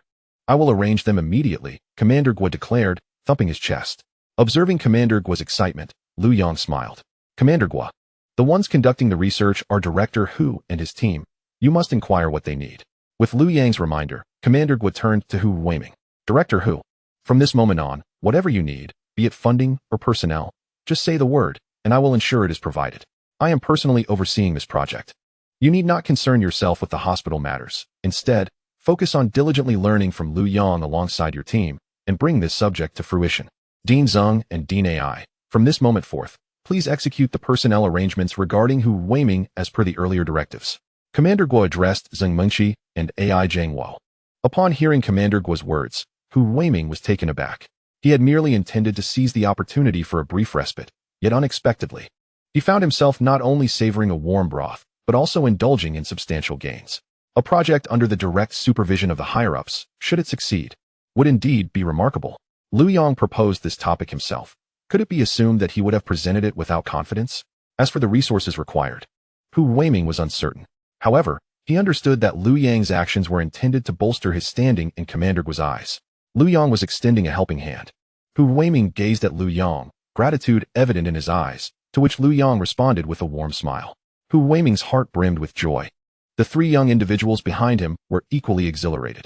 They had just received an order from the highest authority of the Eastern Theater Command. Such a prominent figure as Commander Guo was beyond their usual reach. Yes, we will ensure the task is completed, Hu Weiming declared, saluting Commander Guo with a crisp military gesture. Behind him, Dean Zeng Mengqi and Vice Dean AI Zhang Wo were left in a state of bewilderment. Was it not merely a matter of initiating a project? How had their internal medicine director been sidelined? Chapter 33. How to arrange Liu Yang. Liu Yang commenced imparting knowledge regarding regenerative technology to Hu Weiming's group. Dean Liu and his colleagues, disregarding their diabetes medication experiments, settled down to fervently take notes. The concept of regenerative technology was truly groundbreaking. Whether it pertained to limbs or organs, the issue of rejection was rendered irrelevant. The mere ability to regenerate signified a comprehensive resolution of the problem. Organ transplantation would become a relic of the past, and patients would no longer languish in despair while awaiting compatible organs. Furthermore, the abhorrent trade of organs would cease to exist. This was nothing short of a revolution in the medical field. Diabetes could wait for now. Everyone was engrossed in Liu Yang's academic discourse. Since the subject matter was unfamiliar to those present, Liu Yang did not rush through his explanations. Seizing the opportunity while Liu Yang lectured, Elder Qian quietly exited the conference room. He intended to contact the heads of various life sciences research institutions at the Lonko Academy to ascertain their progress. Previously, Liu Yang's discussions had primarily focused on medical topics, which did not evoke a sense of urgency in Elder Qian. However, with the introduction of regenerative technology, which transcended the confines of medicine, the implications were vast. He needed the relevant scientists from the Lonko Academy to arrive at once. Contemplating this, Elder Qian first dialed the number for the director of the Institute of Genetics and Developmental Biology, as their current project was of the closest relevance. The phone rang a few times before connecting. Elder Qian, we have just landed. I was preparing to report to you, spoke Gao Qingba, the director of the Institute of Genetics and Developmental Biology. How many individuals arrived on your flight?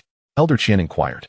From the Animal Institute, Plant Institute, Microbiology Institute, and our own, there are over 50 people in total, Gao Qingba replied. Are there others as well? They were on another military aircraft. And the Air Force had allocated 2 planes for us, flying separately. All right, everyone. Make your way immediately to the 17th floor of the General Hospital of the Military District in Magic City. Security is quite stringent at the hospital now. Call me upon your arrival, and I will send someone to pick you up. Otherwise, you will not be allowed to enter. Mr. Qian, weren't we supposed to head to the Magic City Institute of Technology? What has happened? You will find out upon your arrival. By the way, be quick about it. Understood, Mr. Qian. After hanging up, Mr. Qian turned and saw Director Hao from the Health Commission, Director Sun from the Drug Administration, Dean Zeng Mengqi, and Vice Dean AI Zhang Wo coming out of the conference room. Little Hao, what brings you here? Mr. Qian inquired. Mr. Qian, the 2 new drugs for hypertension and heart disease have already been delivered. The General Hospital of the Military District has arranged for the clinical trials. We are here to take a look, Director Hao replied. Oh, the drugs were produced so quickly? Mr. Qian, not well versed in the pharmaceutical industry, asked. Indeed, it was quick. The engineers from the pharmaceutical factory mentioned they had never witnessed such an exceptional drug manufacturing process. The procedure can only be described as flawless. Thus the production went extremely smoothly, Director Hao explained. Really? Mr. Qian expressed some skepticism. Yes. Engineers from several pharmaceutical companies have confirmed that the drugs are produced and are now being sent to designated clinical hospitals, Director Hao assured him. It seems Liu Yang is not just boasting, Mr. Qian reflected. Mr. Qian, we have indeed stumbled upon a treasure this time.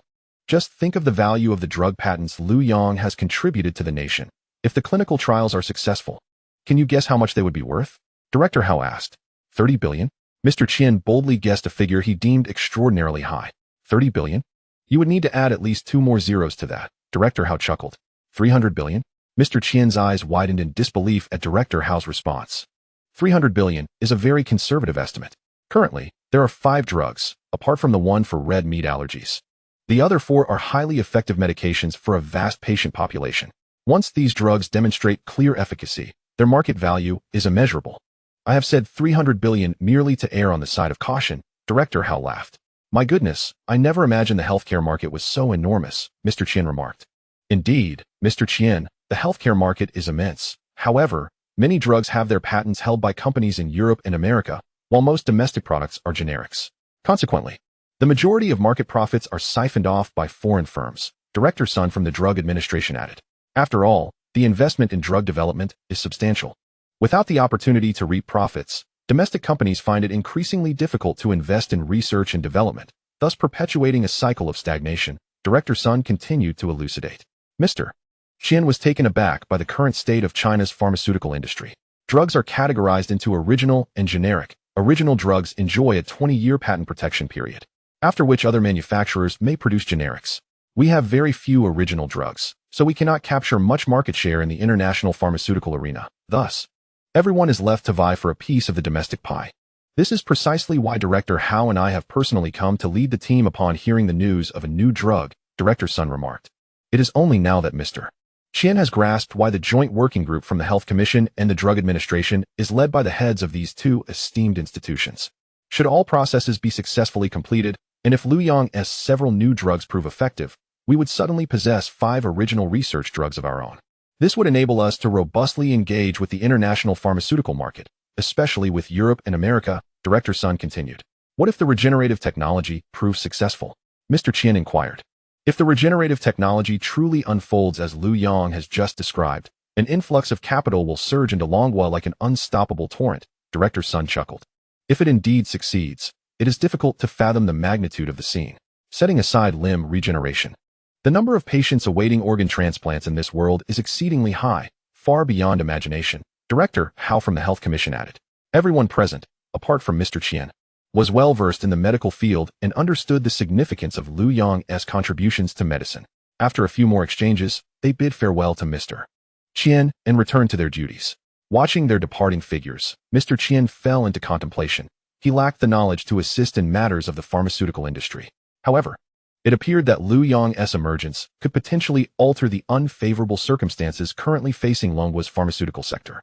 Perhaps he could aid Longhua in securing a foothold in the international medical market. Although Mr. Qian was not well versed in medicine, he understood that a nation's strength must manifest in various facets without any shortcomings. Otherwise, significant issues would inevitably arise. How to maximize Liu Yang's potential is the question Mr. Qian is pondering. How should Liu Yang be arranged within the Long Institute of Technology? Liu Yang's demonstrated capabilities are exceedingly diverse, spanning across numerous disciplines. Controlled nuclear fusion falls under high-energy physics, while drug development can be classified as biological engineering. The scope of regenerative technology is rather broad. It could be categorized under biological engineering, genetics, and development, or even biological information without issue. Currently, no research institute within the Long Institute can encompass the fields Liu Yang has exhibited. Should we simply refrain from arranging him and allow Liu Yang to choose for himself? Mr. Qian suddenly recalled Liu Yang mentioning that as long as there is research funding, any institute would suffice. It seems this young man has already made up his mind. Selecting a particular research institute is merely a facade, as his true intention is to pursue his own research. Mr. Qian found this line of thought increasingly reasonable. Thus, regarding Liu Yang's arrangements upon entering the Long Institute, Mr. Qian now had a clear vision. He knew how to position Liu Yang. Chapter 34. spies beyond the line of seclusion at the 10-kilometer cordon surrounding the Shanghai Science and Technology Institute. Higashi Tanpei and Koizumi Ken had been lying in wait for quite some time. Observing the Longhua police at the perimeter, Higashi Tanpei felt a sense of helplessness. Today, he and Koizumi Ken had circled the entire 10-kilometer cordon, attempting to discover a viable breach. Yet, the defense by the Longhua personnel was so stringent that they could find not a single opening. "What shall we do now, Tanpei-kun?" Koizumi Ken inquired.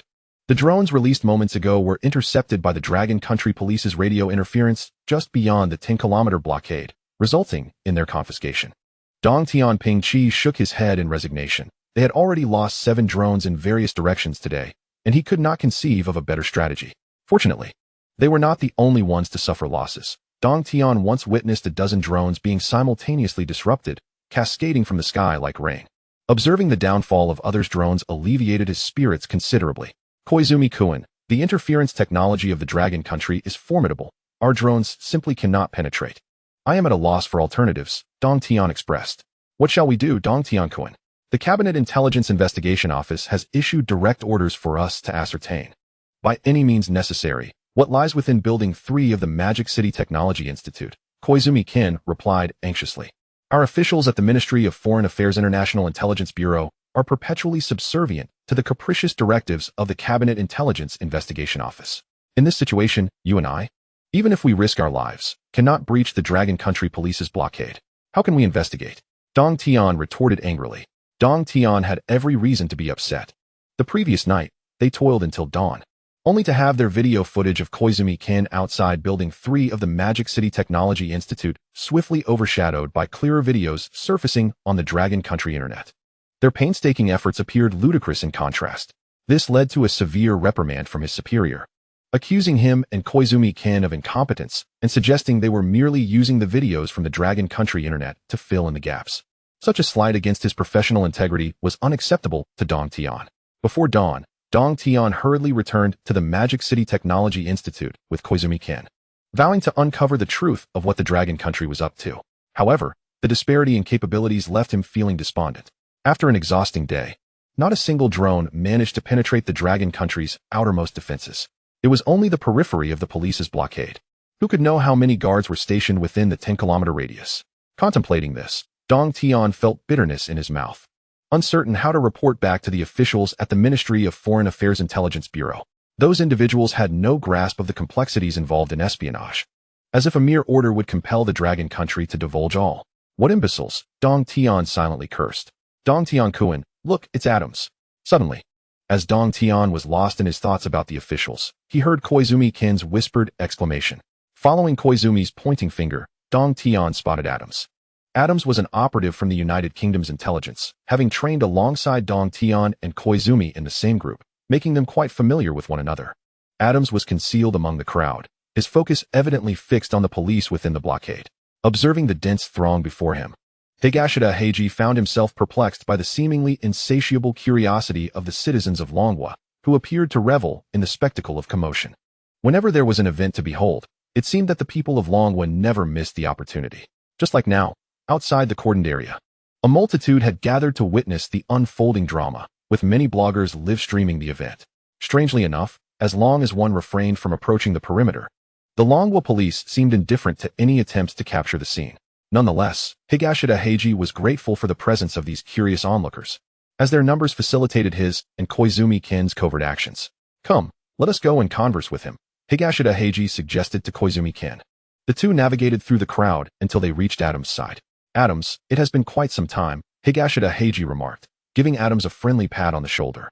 Upon turning, Adams recognized Higashida Heiji and exclaimed, "Heiji, what brings you here?" He then noticed Koizumi Ken beside him.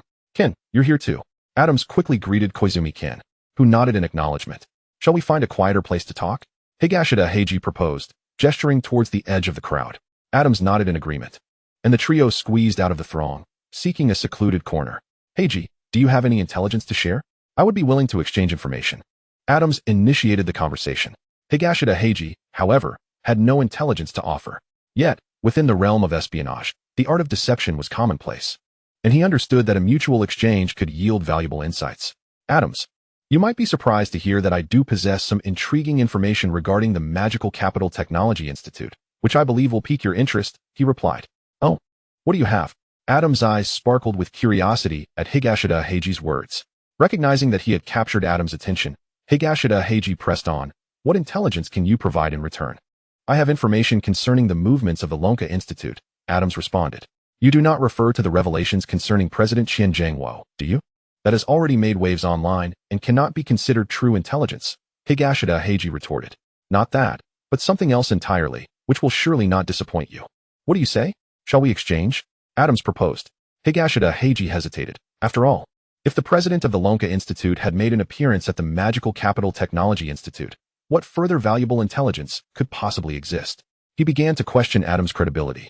Aware that they had undergone training together and that their methods were similar, there was no reason to assume that he alone was deceiving the other. While the other would not reciprocate, both were seasoned foxes. Trust was a rare commodity. Adams, if the head of the Lonka Institute is already out in the open, what other intelligence could possibly hold value? Higashida Heiji challenged. Very well, Heiji, I understand your skepticism. Here's the deal. I will share my information with you, and you can assess its worth. If you find it valuable, then you can share your intelligence with me. This way, you will have nothing to lose. We must demonstrate some goodwill. Otherwise, this exchange cannot proceed. What do you think? Adams suggested. All right, let us proceed as you propose, Higashida Heiji conceded, feeling that this arrangement was advantageous for him. Are you aware of the several research institutes at the Lonka Institute focused on biological studies? Adams inquired. You refer to the Animal Research Institute, the Plant Research Institute, the Microbiology Research Institute, and the Institute of Genetics and Developmental Biology of the Dragon Academy? Dong Tianpingji expressed his admiration for the thoroughness of Adams' knowledge regarding the research institutes, promptly naming several of them. Adams nodded, indicating that there were indeed more, including the Institute of Vertebrate Paleontology and Paleoanthropology, the Biophysics Institute, the Institute of Genetics and Developmental Biology, and the National Bioinformatics Center of Longhua. Upon hearing Adams' words, Dong Tianpingji furrowed his brow, questioning how so many institutes could converge. Has something significant occurred? Have their directors and top scientists from the field all gathered in the Magic City? Adams responded, and Dong Tianpingji sensed that there was certainly more to the matter at hand. Such a grand assembly? What could they possibly be doing in the Magic City? Could it be that the Longhua people have discovered extraterrestrial life? He found it hard to fathom what could necessitate the gathering of scientists from such diverse fields. Adams shook his head, indicating he did not know the specifics, only that they had been urgently summoned early that morning and transported by military aircraft. Is it related to the affairs concerning Building 3 of the Magic City Technology Institute? Dong Tianpingji inquired.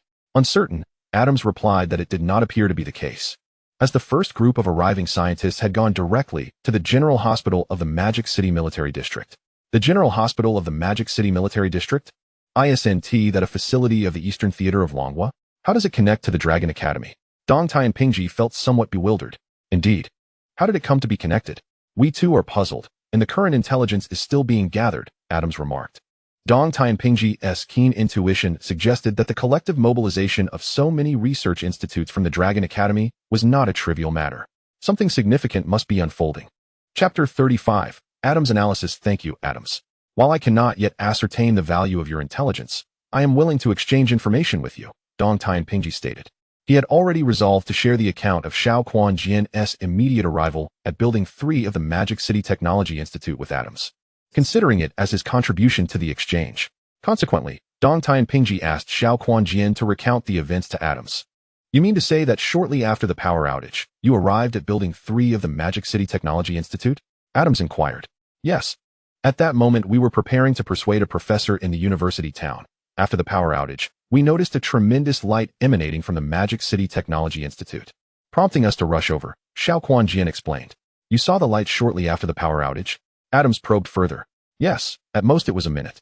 The brilliance of that light was so striking that it was nearly impossible to ignore, Xiao Quanjian replied. The light originated from Building 3 of the Magic City Technology Institute? Adams asked again. Yes, many people followed the light to the Magic City Technology Institute, ultimately discovering that the source was Building 3, Xiao Quanjian confirmed. When did the Longhua authorities commence the lockdown? Adams questioned. Soon after. The Longhua police arrived and expelled everyone not affiliated with the Magic City Technology Institute, Xiao Quanjian recounted. They managed to secure a 10-kilometer perimeter in an instant? Adams asked. Initially, it was merely 3 kilometers, but later, upon the arrival of the Dragon Kingdom's forces, the blockade extended to 10 kilometers. Upon hearing this, Adams fell into a contemplative silence, as if pondering deeply. After a moment, he resumed his inquiry. Did the immense light from Building 3 persist? Indeed, replied Koizumi-ken. When I returned around 4 in the morning, it was still shining brightly. Higashida Heiji interjected. Noting that Koizumi had been instructed to relay information and had remained at the perimeter until past 4. When did the power outage occur? Adams pressed on. I don't know when it happened. All I can say is that when I left, the power was still out, Higashida answered. He was perplexed by Adams's questions. It felt as though he was grasping something elusive through them, though clarity eluded him. Power outages, radiant light, continuous illumination, blockades, martial law. Adams murmured softly after listening to both men. Suddenly, he raised his fist in exclamation. Oh my God, could it be controlled nuclear fusion? Clearly startled by his own deduction. Adams appeared momentarily dazed. His voice had risen, alarming Higashida and Koizumi, who quickly turned to see if anyone was observing them. Fortunately, only a few individuals nearby glanced their way before losing interest. Higashida breathed a sigh of relief, grateful that Adams's outburst had not compromised their identities. Adams, lower your voice. Do you wish for us to perish? Higashida chastised, pulling Adams sharply. Adams snapped back to reality. My apologies, Higashida. I was genuinely startled by my own conclusion. I assure you, such an incident will not occur again. Without lingering on the matter, Higashida inquired. Adams, what precisely do you mean by controlled nuclear fusion? Higashida was aware of the term, but only in name. He understood it to be a source of limitless energy. Higashida, are you familiar with self-sustaining combustion? Adams asked. Higashida shook his head in confusion. And you, Koizumi, do you know? Adams turned to Koizumi, who also shook his head, his expression even more bewildered than Higashida's. Indeed, this was a knowledge gap for ordinary spies, as the advancements in controlled nuclear fusion across nations remained minimal, still confined to reactions measured in seconds. It was not particularly necessary to expend valuable resources investigating such matters, and the lack of training in this area was understandable. I only possess a modicum of knowledge out of personal curiosity, Adams stated. You are aware of controlled nuclear fusion, correct? Both Higashida and Koizumi nodded. In the initial stages of controlled nuclear fusion, energy must be input to stimulate the fusion of materials. Once the stimulation is successful, the fusion materials will combust autonomously, generating a continuous stream of energy akin to that of the sun.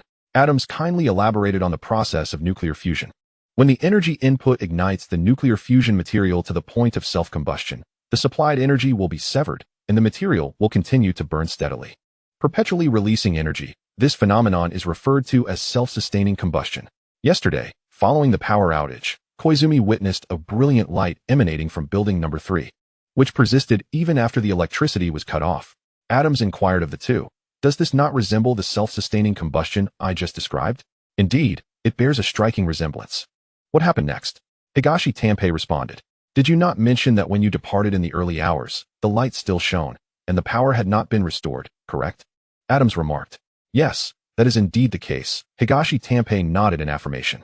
Thus, this light remained illuminated for quite some time post-power outage. Does this not sufficiently indicate that this self-sustaining combustion is remarkably stable? Otherwise, it would have extinguished long ago, Adams posited. The two nodded once more, their expressions akin to earnest students attentively absorbing knowledge. Koizumi had also noted that initially, the Longwa police instituted a 3-kilometer cordon, which was swiftly expanded to a 10-kilometer perimeter by the Longwa military. Do you not find the response from Longwa excessively grand? Higashi Tanpei was aware of this, but was uncertain what could warrant such a significant reaction from Longwa. Adams' analysis resonated with him. Something capable of prompting such a substantial response from the Longwa military could not possibly be trivial. Consequently, this indicates that the Longwa people have not only developed a means for prolonged self-sustaining combustion, but have also achieved remarkable stability. This is, without a doubt, a catastrophe for us, Adams realized, abruptly stifling a gasp with his hand. I must report this matter immediately. It is far too grave. After a moment of contemplation, he added, Higashi, I recommend you relay my analysis without delay. If the Longwa have indeed mastered controllable nuclear fusion technology, it would spell disaster for both our nations. Higashi Tanpei, alarmed by Adams' words, replied, Adams, are you serious? Higashi, as the Longwa would say, it is better to trust in its existence than to dismiss it. It would be prudent to prepare in advance, Adams advised. Higashi Tanpei nodded. You are right, Adams. I shall promptly report your analysis along with the matters concerning the Lonka Institute. Farewell, Adams. With that, Higashi Tanpei hurriedly departed with Koizumi.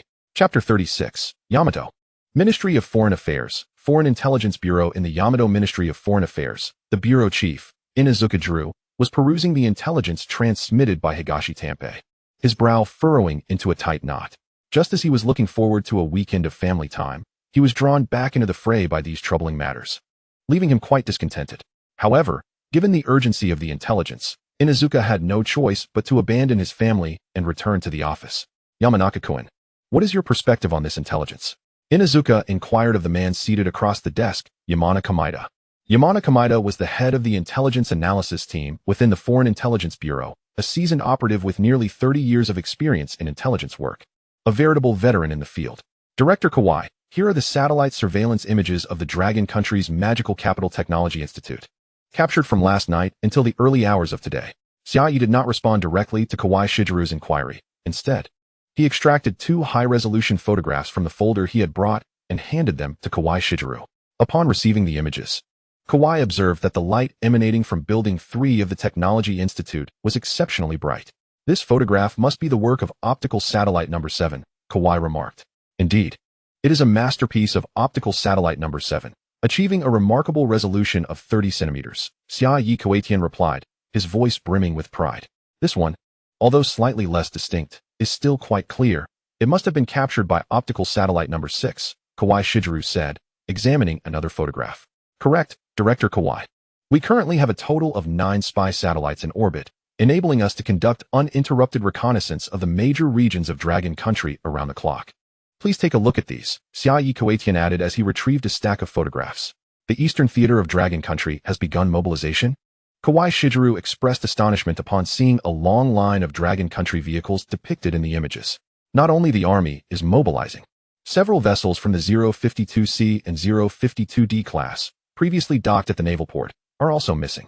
Once they set sail, we will lose track of them. Xia Yi Kuaitian noted as he sifted through the stack and produced 2 more images. This photo was taken during dinner. He pointed to one image showing a naval port filled with warships, and this one was taken in the early hours. He indicated another image, which depicted the same port.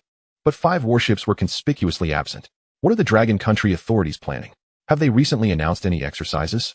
Kawai Shigeru queried, beginning to sense the gravity of the situation. His earlier dissatisfaction with being summoned back to work dissipating.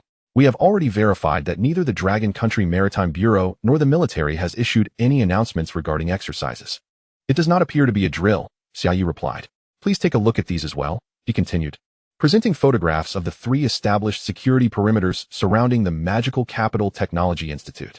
A large-scale lockdown of this nature seems unprecedented in the Magical Capital, does it not? Kawai Shigeru inquired as he scrutinized the images. I do not recall such an occurrence either. This appears to be the first instance.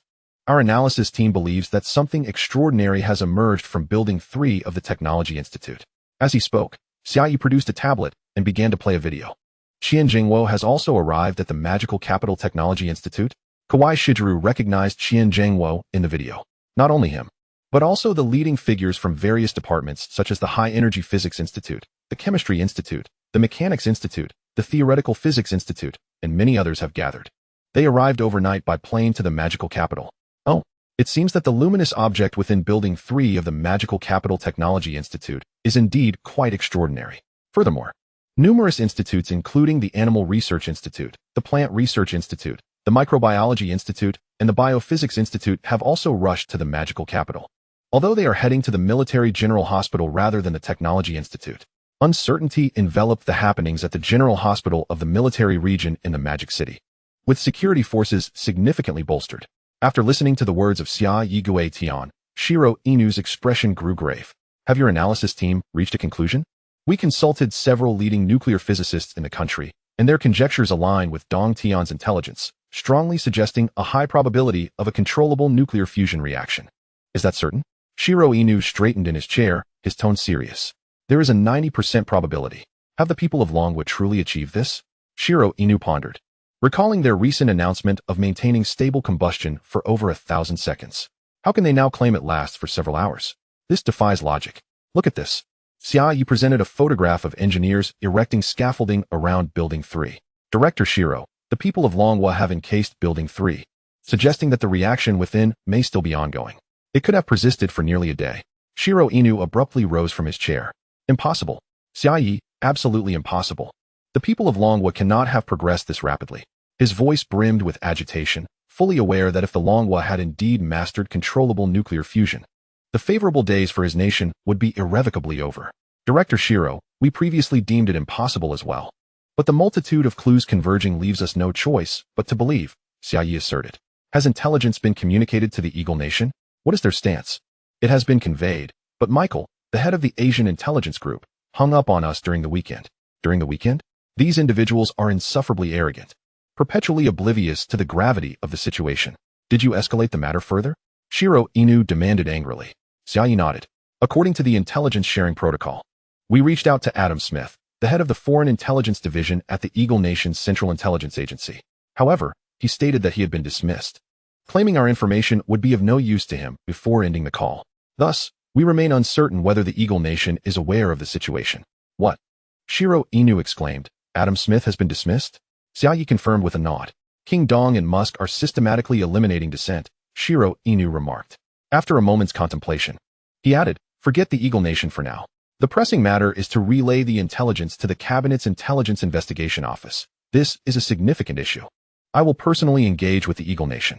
Should our fears be realized, the pressure from Longhua will be unprecedentedly terrifying, capable of overwhelming us all. Shiro Inu's voice trembled. Director Shiro, will the situation truly be that dire? Xiaoyi inquired. The reality may be far graver than I previously indicated, Xiaoyi. Our time may be running short. Director Shiro, what about the matters at the General Hospital of the Military Region? Xiaoyi asked. Let us temporarily set that aside. Our utmost priority is to investigate the situation surrounding Building 3 at the Magic City Institute of Technology. This is of paramount importance, Shiro Inu declared. After the small dog ceased its chatter, it turned to gaze out the window, where the final blush of sunset gradually succumbed to the encroaching darkness. Chapter 37. The actions of the Yamato Nation. The Cabinet Intelligence Investigation Office of Yamato is the nation's foremost intelligence agency, directly overseen by the Chief Cabinet Secretary. The head of this office, the Cabinet Intelligence Officer, meets with the Chief Cabinet Secretary weekly to report significant domestic and international intelligence, thereby assisting the Yamato government in its decision-making processes. Among the various intelligence organizations subordinate to the Cabinet Intelligence Investigation Office is the Foreign Ministry's Overseas Intelligence Bureau. When the current Cabinet Intelligence Officer, Hiroki Omori, entered his office, he found Shoin Jichiro, the director of the Overseas Intelligence Bureau, and Natsuno Kamida, the head of the Intelligence Analysis Group, had already been waiting for some time. Upon seeing Omori, Shoin promptly stood and bowed respectfully, apologizing, My Lord Omori. I sincerely apologize for disturbing your dinner. Natsuno, standing beside Shoin, also bowed deeply, nearly touching his forehead to the floor. Mr. Shoin, it is quite discourteous to interrupt someone's weekend. I hope the intelligence you wish to convey justifies my hasty departure from the dining table. Omori's tone was notably stern. My deepest apologies once again, Sir Omori, Shoin reiterated, bowing once more, though his considerable girth hindered his attempt to lower himself further, rendering the gesture somewhat amusing. All right, rise and speak, Omori instructed as he settled into his chair behind the desk. Shoin bowed again before standing upright. He dared not sit. For having pulled Omori away from his leisurely weekend, it would be a wonder if he did not receive a couple of slaps in return. Despite being a defeated nation in World War II, the militaristic ideologies still run deep within these individuals. Sir Omori, there is a possibility that the Dragon Nation has successfully mastered controllable nuclear fusion technology, Shoin announced, placing a folder on Omori's desk. Upon hearing this, Omori's brow furrowed, and he swiftly opened the folder. He quickly scanned the photographs and intelligence analysis report from the Foreign Ministry, his expression tightening, his gaze sharpening. What is the reliability of this information? Omori's tone shifted to one of seriousness. There is at least a 90% probability. We have corroborated this with the nation's top nuclear physicists, and their analysis report is included. Shoin stepped closer to the desk, extracting a paper report from the folder and handing it to Omori. Omori took the document and scrutinized it closely, his frown deepening with each line he read. Did not the Dragon Nation recently claim that they could only maintain stable operation for just over 1,000 seconds? How could they have made such rapid advancements? Indeed, the Dragon Nation is exceedingly cunning, shrouded in layers of deception that are difficult to penetrate. It is highly probable that their recent announcement regarding the 1,000-second stability was merely a smokescreen. They may have achieved success long before, Shoin speculated. However, there are still numerous illogical aspects in this report. Omori shook his head, dismissing Shoin's conjecture. Please, elucidate further, Sir Omori, Shoin implored. Based on the deployment of the Dragon Kingdom's military and police forces, it does not appear to be a prearranged operation. Rather, it seems rather spontaneous. This implies that the military and law enforcement were not privy to the situation beforehand, which raises a significant question. Such a monumental event as the ignition of controllable nuclear fusion undoubtedly necessitates comprehensive preparation at the national level, particularly regarding security measures that must be meticulously arranged in advance.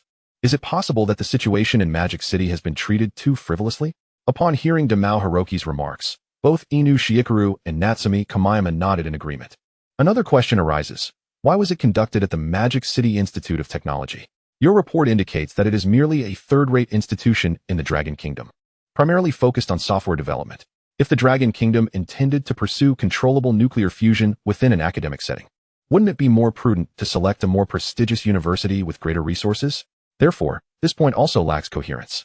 Lastly, the ignition of controllable nuclear fusion requires substantial energy consumption.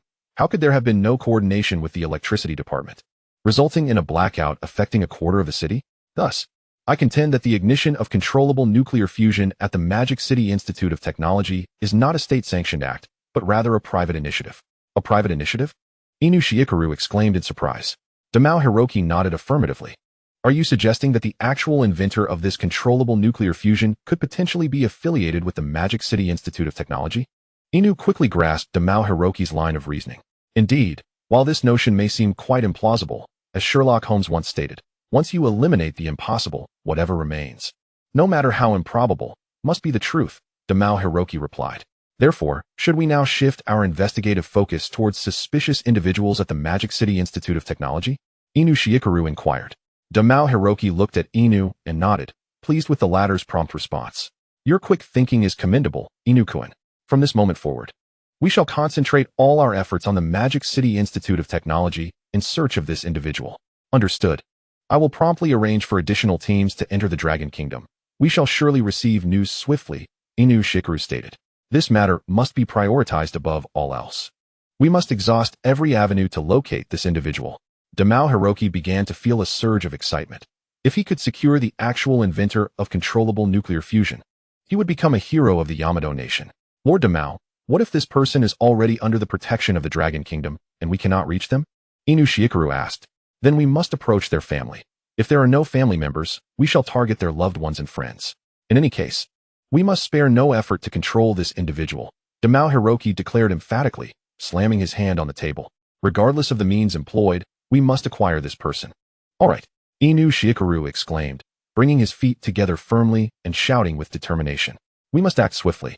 It has only been a little over a day since the events at the Magic City Institute of Technology, and the longer we delay, the more challenging our mission will become as the Dragon Kingdom prepares.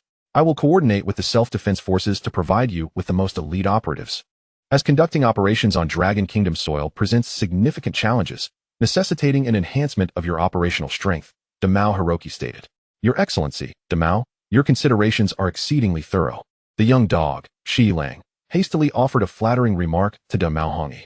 Should your endeavors proceed smoothly and the personnel be evacuated, I will personally liaise with the Maritime Self-Defense Force to establish a maritime evacuation route for you. Thank you, Damao. I shall return immediately to formulate an action plan. Awaken the slumbering ones in the Dragon Kingdom and deploy the most elite team. Damao Hongi nodded. Everything must transpire swiftly, without delay.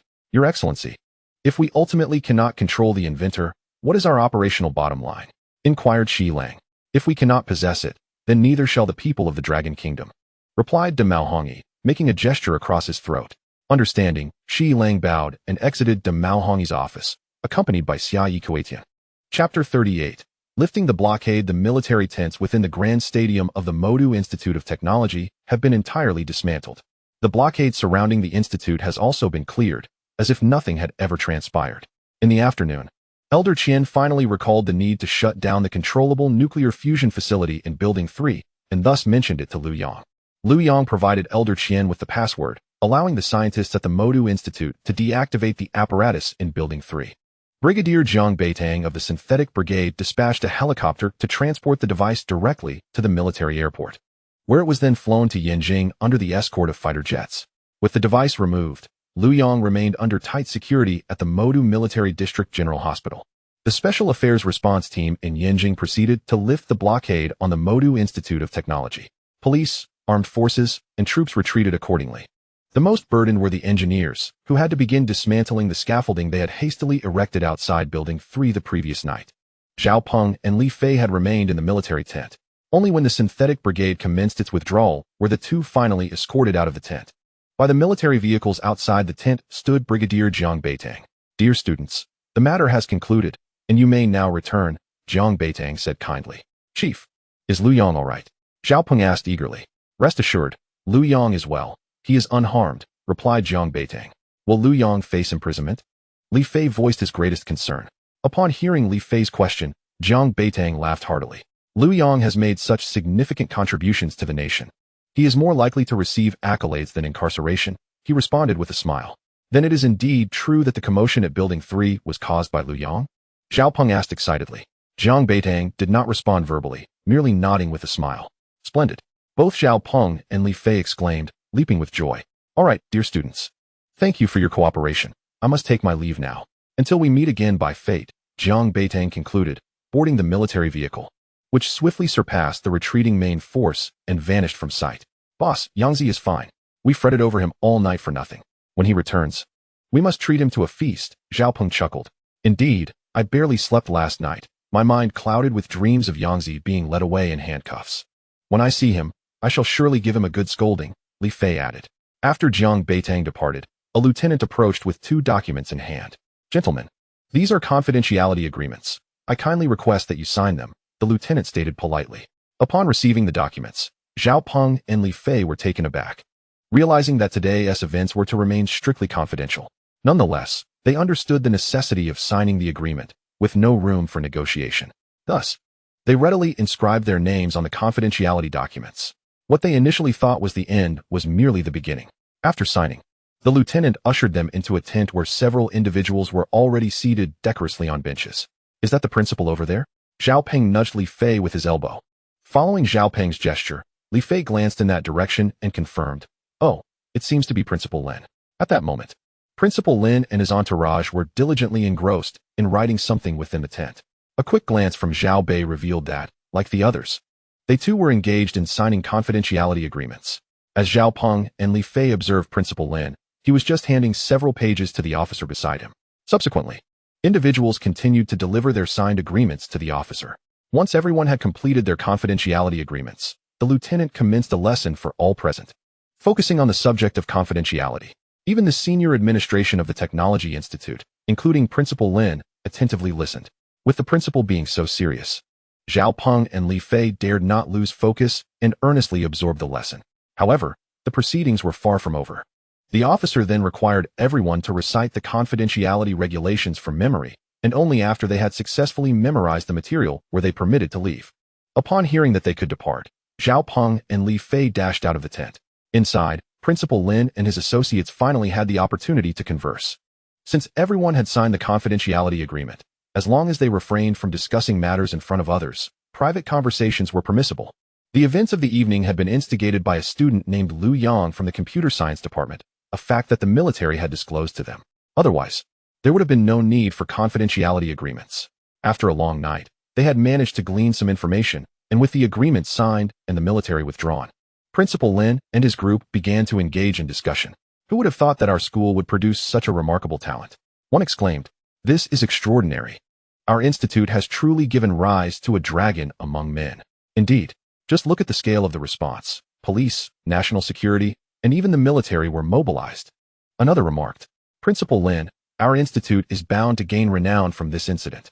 Principal, we must promptly restore Liu Yang's qualifications for postgraduate recommendations." Yes, Principal Lin.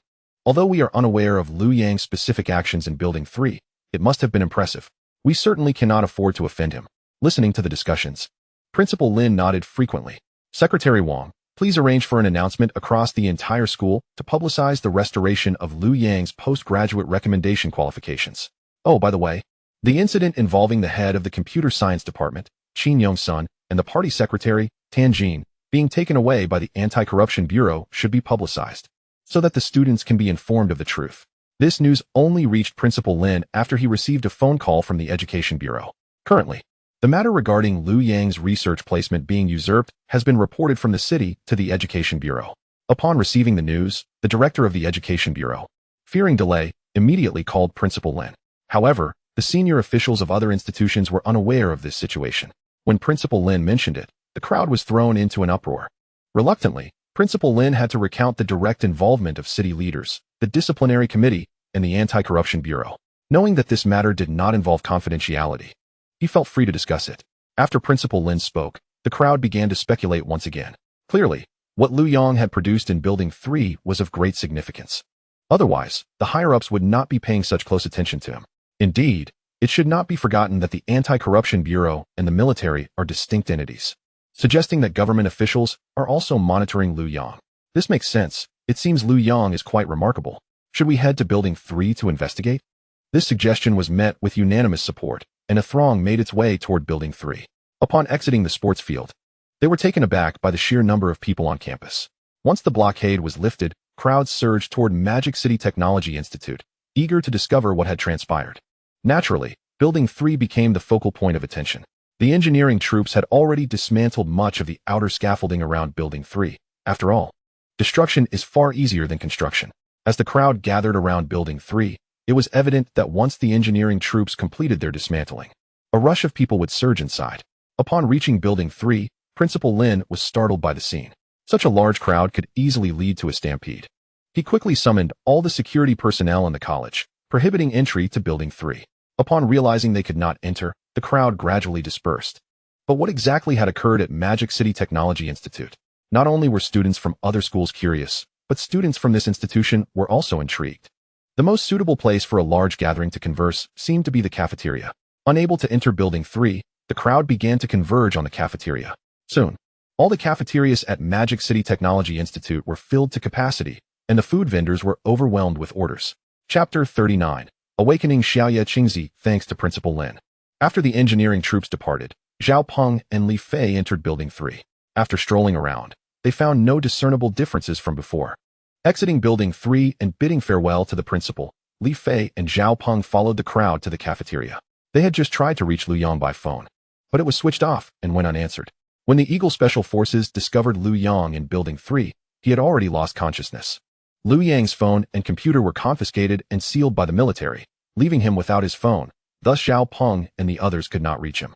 Zhao Peng and Li Fei managed to get their meals in the cafeteria and finally found a spot to sit down. Boss, when do you think Yang will return? Zhao Peng inquired of Li Fei. How would I know? Earlier, the commanding officer mentioned that Yangzi is doing quite well, didn't he? There should be no cause for concern. So rest assured, my friend, do you think Yangzi might have been safeguarded by the state? Need you even ask? It is imperative, given the considerable uproar Yangzi has caused. The state would certainly protect such an individual. Zhao Peng and Li Fei were engaged in conversation over their meal when a voice interrupted them. Old Zhao, old Li, have you two been released? Li Fei glanced towards the source of the voice and recognized it as Ma Dia from their dormitory. Li Fei and Ma Dia were both members of the school basketball team and shared a cordial relationship, along with their respective dormitories. Dayu, what do you mean by being released? You truly have a way with words, Li Fei jested. Unperturbed by Li Fei's banter, Ma Dia took a seat beside them. The two companions accompanying Ma Dia also settled down at Li Fei and Zhao Peng's table. I witnessed you and old Zhao being taken away by the police last night. Ma Dia chuckled. He had indeed seen the police escort Zhao Peng and Li Fei while he was on the second floor. What do you mean by taken? Old Zhao and I were merely reporting to the authorities. Mind you, do not tarnish our reputation. Li Fei retorted. What? Could the incident at Building 3 possibly involve you two? Ma Dia teased. Old Li, I believe you can shoot from the half-court line. But to suggest that the matter at Building 3 pertains to you is a stretch. I am well aware of your capabilities. Of course, it has nothing to do with old Zhao and me, but I do know who it concerns. Upon hearing this, Ma Dia's interest was piqued, and the two companions beside him leaned in closer, eager for the details. Old Li, do share. As Li Fei prepared to speak, Zhao Peng jabbed him sharply in the ribs twice. Old Zhao shook his head at Li Fei. Realizing Zhao Peng's gesture, Li Fei understood that Liu Yang's situation was confidential and should not be discussed frivolously. The confidentiality agreement had just been signed. If he were to slip up, he would be in trouble. It's nothing at all. I know nothing. Li Fei quickly reassured Ma Dia. No, you definitely know something, Ma Dia remarked. Noticing Li Fei's sudden change in demeanor. Dayu, stop prying. As the saying goes, curiosity killed the cat, Zhao Peng interjected. Just then, the school's announcement system crackled to life. The announcer promptly reported news regarding the restoration of Liu Yang's qualifications for further studies, as well as the arrest of the computer science department head and the party secretary by the Anti-Corruption Bureau. Furthermore, the school would initiate a special rectification effort to ensure that similar incidents would not recur. Upon hearing the announcement, Ma Daya's eyes widened in astonishment. Yangzi has been vindicated? He looked at Li Fei and Zhao Peng, noting their composed expressions. Did you both already know about this? Ma Daya inquired. Dayu, you possess many admirable qualities, but your relentless inquisitiveness is excessive. Some matters truly lie beyond your purview, Li Fei remarked, feeling a sense of pride at Ma Daya's astonished expression. In this day and age, who can just sign a confidentiality agreement? Many individuals go their whole lives without ever having seen one. Li Fei was indeed somewhat exhilarated. Old Li, how can you be so ungracious? You have news, and yet you don't share it with your friends. Observing Li Fei's smug demeanor, Ma Daya was convinced that these two youngsters must be privy to some insider information. The previous night, the pair had spent the entire night in the military tent, and their current calmness regarding Liu Yang's reinstatement of research qualifications seemed too composed. Ma Daya suspected that Li Fei and Zhao Peng had valuable insights. Just moments ago, Li Fei had seemed ready to divulge something when Zhao Peng discreetly nudged him to silence. Ma Daya had witnessed this subtle gesture clearly. He pulled out cigarettes, offering one to both Li Fei and Zhao Peng, then lit them up with his lighter. Old Li, old Zhao, can't you at least give your buddy a hint? Ma Daya inquired with a grin. Dian, it's not that we lack loyalty, but we truly cannot disclose anything, Li Fei replied. Visibly troubled as the confidentiality regulations replayed in his mind, he genuinely dared not speak. Dian, what Old Li said is true. It's not that we don't wish to share, but rather that we cannot. If it were otherwise, how could we possibly withhold it from you? Zhao Peng interjected. All right, if you want to tell me, I want to press you. But surely I can speculate. Ma Daya, convinced of their knowledge, was not about to relent easily. The events that unfolded last night at the school were monumental. Police, military presence, and lockdowns. Armored vehicles had rolled onto campus. Such occurrences are rarely witnessed in a lifetime. If he didn't uncover the truth behind what transpired, he would be restless. Dian, I advise you not to speculate too wildly, lest you find yourself summoned for tea. Li Fei chuckled, looking at Ma Daya. Tea sounds splendid. I quite enjoy tea. Ma Daya dismissed Li Fei's warning, his curiosity about the events in Building 3 unwavering. He inexplicably felt that yesterday's incidents were linked to Liu Yang. Among their dormitory of 4, Ma Daya knew them all well. De Xiong had returned home, a fact he was aware of. Now, only Li Fei and Zhao Peng remained. Since dinner the previous evening, he had not seen Liu Yang. This morning, the school announced the restoration of Liu Yang's research qualification, and the department head had been arrested. If last night's events were unrelated to Liu Yang, Ma Daya found it hard to believe. Tentatively, he asked, the happenings in Building 3 last night weren't orchestrated by Liu Yang, were they? He had merely spoken offhandedly, not truly believing his own words. However, upon finishing his inquiry, he noticed an immediate change in the expressions of Li Fei and Zhao Peng, confirming his suspicions. This revelation startled Ma Daya as well. Dian, do not speak carelessly. We know nothing. We haven't said anything, Zhao Peng uttered hastily, pulling Li Fei away as they departed. As Ma Daya watched their retreating figures, it took him a while to recover from his shock. He hadn't anticipated that Liu Yang was indeed at the center of the events in Building 3. Meanwhile, outside the gates of Modu Institute of Technology, Xiao Yiqingzi had just stepped out of a taxi.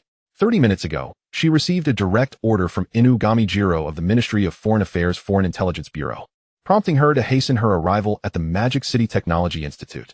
For years prior, Xiao Yiqingzi had come to this city as an international student, without any assigned tasks from her superiors, remaining in a dormant state until today, when she was finally awakened. Even within the Intelligence Bureau, no more than 10 individuals were privy to Xiao Yiqingzi's true identity. The awakening today signified the gravity of her mission. Upon observing various videos circulating online in the morning, she sensed something significant was unfolding. What surprised her most was that it was the director himself who had summoned her. It was only when the director disclosed the specifics of her mission that she grasped its importance. Remember, at all costs, she silently repeated the director's final words. Adjusting her dress, Xiao Yiqingzi raised her gaze to the throng of people surging into the Magic City Technology Institute. She quickened her pace to follow suit. Chapter 40. Intelligence. Just as Xiao Yiqingzi entered the gates of the Magic City Technology Institute, Zhang Mufeng had arrived at the base of the boys' dormitory. Ever since his father, Zhang Biao, was taken from the airport that morning, his mother, Li Yin, had been reaching out to numerous contacts to gather news about Zhang Biao. But to no avail. Among those Liu Yang contacted, the news of Zhang Biao's arrest astonished many, instilling a sense of unease in several. These individuals had benefited from Zhang Biao's generosity in the past, promising to assist in gathering information. However, by the afternoon, when Liu Yang followed up with phone calls, most had blocked her number, and the few who could be reached had no information to offer. After waiting all day, Zhang Mufeng could no longer sit idly by. He needed to speak with Liu Yang. If he could not confront him directly, he would humble himself. Zhang Mufeng was adaptable, aware that pride held little value. If he could earn Liu Yang's forgiveness, perhaps there was still a chance for resolution. This realization was clear to him. Upon arriving at the school entrance, he was met with a multitude of people, leaving him utterly bewildered. Spotting a classmate along the way, he detained them to inquire about the commotion, only to learn that a significant incident had occurred at the school during his absence the previous night. Due to Zhang Biao's situation, he had refrained from checking his phone all day, thus missing the major news that the military had imposed a lockdown around the Magic City Technology Institute. During their conversation, Zhang Mufeng noticed his classmate's peculiar expression towards him, markedly different from their usual demeanor, leaving him puzzled. Later, when he attempted to contact a few of his usual sycophants, he was met with unexpected rejection as they hung up on him. Text messages went unanswered, inciting his frustration. It seemed that once misfortune struck, everything went awry. Even drinking cool water felt like a chore. As he made his way to the boys' dormitory, any acquaintances who recognized him distanced themselves, as if he were carrying a highly contagious virus, their eyes filled with disdain. Zhang Mufeng was at a loss.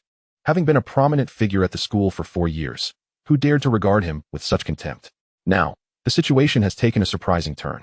Upon entering the boys' dormitory, as I reached the second-floor stairwell, I noticed a small group gathered, engrossed in conversation. "Is that really Liu Yang?" someone exclaimed. Hearing Liu Yang's name, Zhang Mufeng stepped forward a few paces, eager to discern what the crowd was discussing. Within the circle, Ma Daya, who was articulating his thoughts with fervor, spotted Zhang Mufeng just outside the cluster.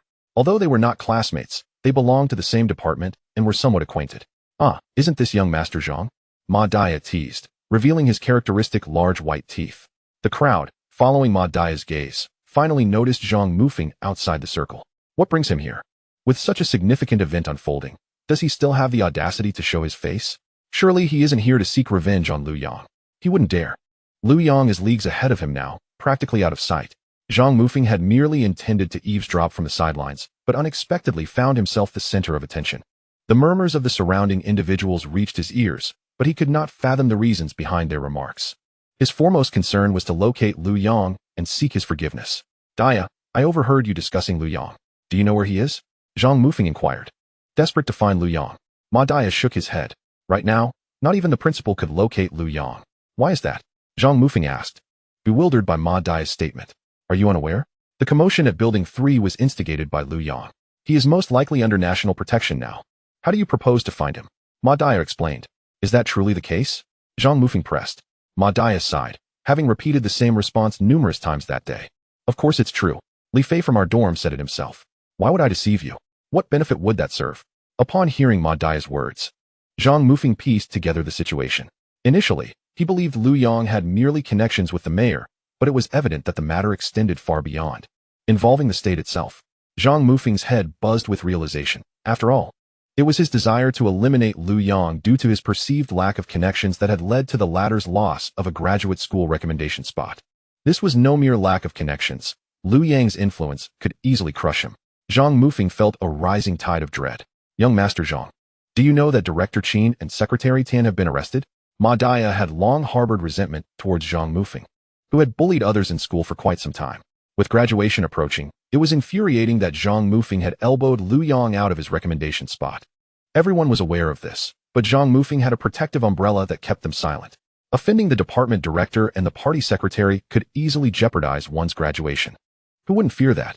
Now that that protective shield had been dismantled, wasn't it the perfect moment to strike a fallen adversary? What? Director Qin and Secretary Tan have been arrested? Is that true?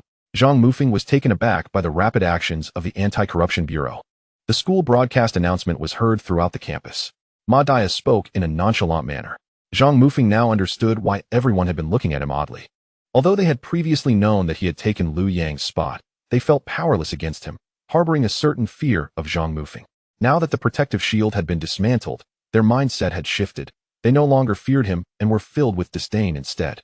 The little remaining pride Zhang Mufeng had diminished further due to his father Zhang Biao's arrest. Observing Zhang Mufeng's dejected demeanor, Ma Dia felt an overwhelming sense of satisfaction. Zhang Mufeng lost interest in Ma Dia's idle chatter and turned to leave, realizing that visiting Liu Yang's dormitory would be futile. The priority now was to return home and discuss matters with his mother. With his head bowed, Zhang Mufeng hurriedly rushed out of the dormitory building. With a loud thud, he collided with a young girl dressed in a floral long dress, knocking her to the ground. Zhang Mufeng quickly rushed to help her up, and upon seeing her face, he was momentarily entranced by her beauty. Xiao Yaqingzi, propping herself up, prepared to rise. Noticing her movement, Zhang Mufeng sprang into action, assisting her. "I'm so sorry. I didn't see you," he repeatedly apologized. "Oh, it's all right. You didn't do it on purpose." Xiao Yaqingzi had an innate understanding of how to handle men. From the way Zhang Mufeng had looked at her, she quickly discerned that he was a bit of a rogue, and such types were easy to manage. As Zhang Mufeng supported her, she attempted to take a step, but let out a soft gasp. The scent of the young girl enveloped him, causing him to lose himself completely. "I think I twisted my ankle. Could you please help me to sit over there?" Xiao Yaqingzi spoke in a sweet, melodic voice. Hearing her words, Zhang Mufeng nodded vigorously, eager for the opportunity.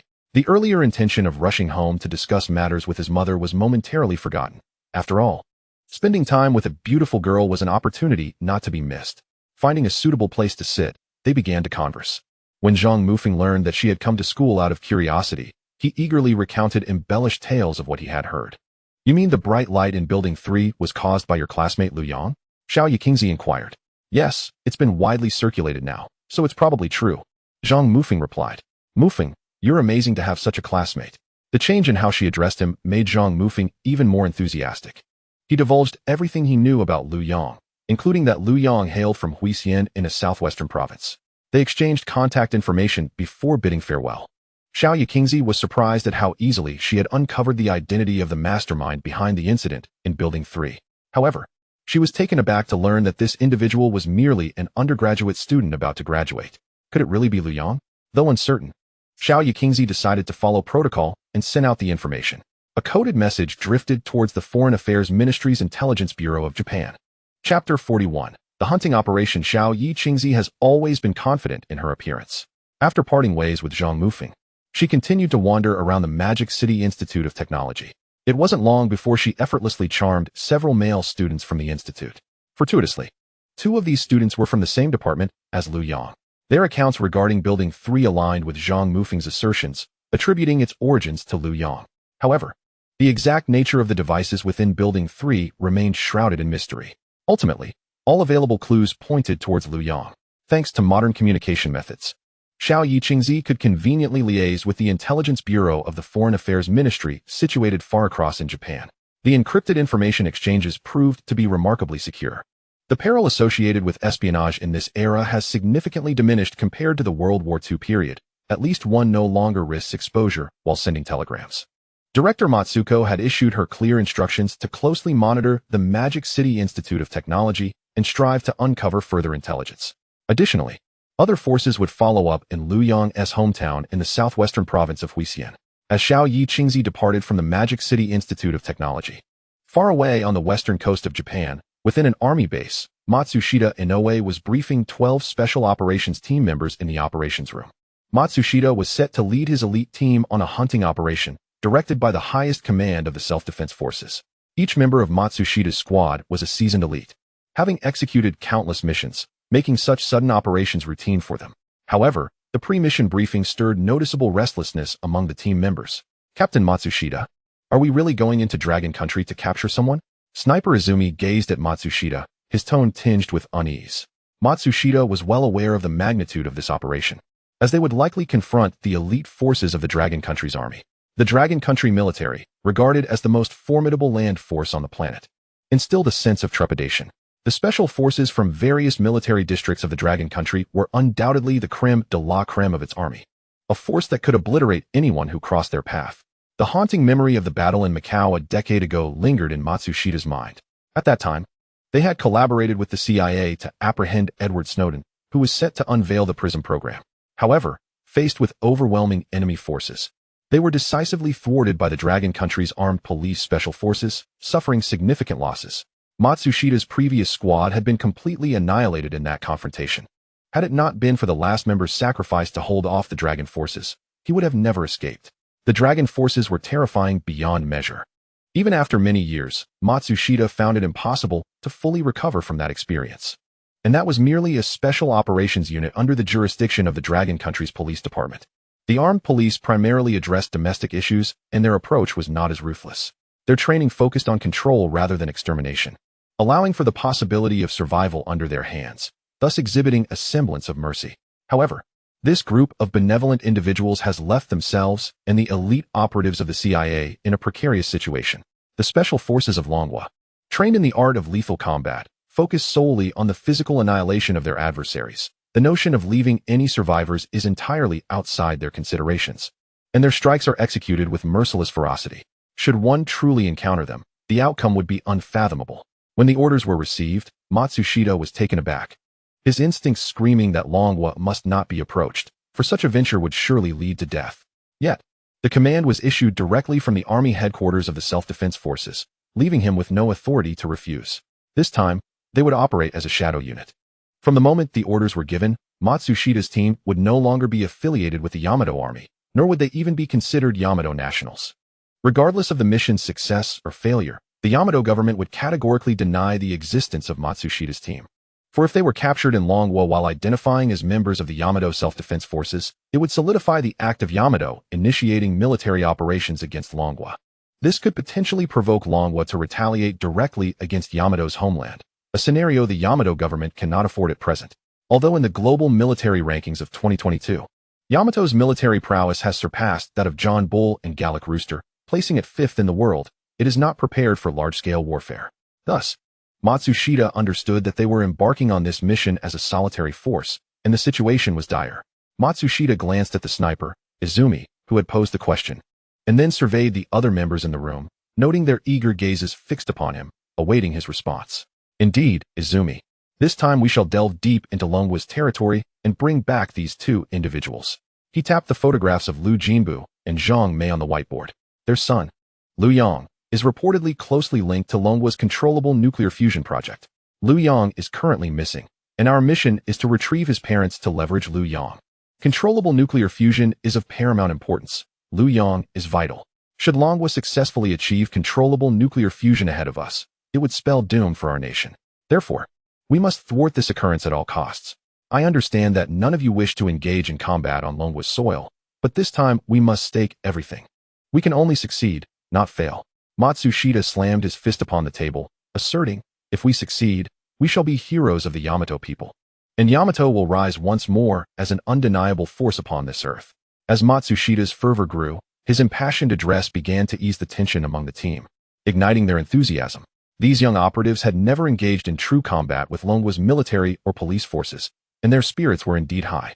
Observing the rising excitement among his team, Matsushita felt a sense of relief. Morale had been invigorated. With a stroke of good fortune, perhaps the operation could succeed. For the intelligence reports indicated that Longwa's protective measures for Liu Jinbu and Zhang Mei were weak. As long as Longwa's special forces had not intervened, there remained a chance for victory. With these thoughts, Matsushita's internal anxiety abated considerably. The intelligence operations of the Yamato nation are remarkably astute, with agents strategically embedded in various provinces of the Dragon Country. Shortly after the intelligence report from Xiao Yiqingzi reached the Ministry of Foreign Affairs Foreign Intelligence Bureau, the Bureau activated an operative concealed in the southwestern province of the Dragon Country, swiftly gathering information on Liu Jinbu and Zhang Mei from Huisien. Currently, only a small team is assigned to protect the Liu couple, especially since many witnesses observed the gunfire at the demolition site. The intelligence department speculates that it could be the National Security Special Forces of the Dragon Country, given that the gunfire was merely a warning. Had it been the Special Operations Forces, the number of casualties among bystanders would have been significantly higher. We will board an Air Force aircraft directly to Australia, then transfer to maritime vessels bound for Myanmar, before eventually flying to the border between the Dragon Country and Myanmar, where we will infiltrate the Dragon Country. Upon entering, we will then travel by vehicle to Huisien in the southwestern region of the Dragon Country. Matsushita pointed to the world map projected on the screen, explaining the planned route to his team. Observing the extensive detour that nearly circumnavigated the globe, even Matsushita felt a shiver run down his spine. The flicker of hope that had ignited within him quickly dissipated into thin air. Captain Matsushita, this plan appears rather dubious, one team member remarked. The number of transfer points is excessively high, which significantly increases the risk of exposure. Furthermore, the Dragon Country is vast. Even if we infiltrate from Myanmar, traversing several provinces to reach the southwestern region is fraught with peril and potential exposure. Matsushita nodded in agreement, sharing the team members' concerns, as he himself harbored reservations about the proposed route. The Army headquarters advisors lacked a fundamental understanding of special operations. If we were to execute their plan, Matsushita's team, armed and equipped, would likely be neutralized within 30 kilometers on the roads of the Dragon Country. Were the myriad surveillance systems in the Dragon Country merely idle? Upon reviewing the plan, Matsushita nearly lost his composure. Is there a contingency plan? Another team member inquired. Matsushita nodded and commenced the explanation of the second plan. Chapter 44. Understanding the king. There is an alternative strategy. We disguise ourselves and enter the Dragon Country under various national identities, subsequently regrouping. After completing the mission, we will retreat via the route outlined in the first plan. Upon hearing Matsushita's words, the team members began to engage in discussion. Although this plan also bore its risks, it was undeniably superior to the first. Captain Matsushita, what about the weapons? The Dragon Country has stringent regulations regarding arms control, a team member questioned. The intelligence department will supply us with equipment, though the performance may be somewhat compromised. Matsushita relayed the assurances from the intelligence department. Hearing his words, the team fell silent, each member quietly assessing the likelihood of mission success. After a moment, one team member spoke up. Captain, why aren't the intelligence agents undertaking this mission themselves? Wouldn't it be preferable for us to refrain from participation? This individual remained apprehensive about the inherent dangers of the operation. Matsushita, feeling equally reluctant, recognized the predicament they faced. This is a decision from above. We are deemed the most capable, and the significance of this operation is unparalleled, hence it is incumbent upon us to undertake it. In order to maintain the morale that had been so painstakingly stirred, Matsushita could only provide a vague explanation. Observing that no one else spoke up, he picked up a cloth bag and retrieved a stack of various passports. These represented the new identities for everyone, and it was imperative that each person memorize their new persona as we would proceed according to Plan B. Matsushita distributed the passports one by one. Now, let us review Plan B. Matsushita began to guide the group through the discussion of the second plan. Understanding King felt quite pleased with his previous remarks. Make America Great Again. Although this slogan had been sidelined during the 4 years of Sleepy Joe's administration, he was grateful to have returned to the White House. It was time for this slogan to resonate throughout the universe once more. Understanding King believed that no one understood the art of promotion better than he did. Not even his mentor, Roy Cohn, who had once supported him but had ultimately succumbed to AIDS, dying alone in a hospital. Recalling Roy, Understanding King remembered the diamond cufflinks he had gifted him at his last birthday celebration. Now that Roy had passed, should he consider retrieving the cufflinks? After all, they were diamonds. Suddenly, Understanding King recalled that they were not diamonds at all, but merely cheap tin-lead alloy. How could someone as astute as he possibly gift such worthless trinkets? With this thought, Understanding King couldn't help but silently commend his own cleverness. Dear Understanding King, we are immensely grateful for your leadership in the charity gala. We managed to raise a total of $3,843, thanks to your generosity. May God bless you. Father Sheila approached Understanding King, making the sign of the cross on his chest as he expressed his gratitude. After receiving the notification, Father Sheila had arrived at a nearby inn around the White House yesterday, all in preparation for today's charity event. Exhausted from speaking, he could only lament that the wealthy had collectively donated just over $3,000. What could such an amount accomplish? Father Sheila felt a pang of bitterness within. Yet appearances must be upheld.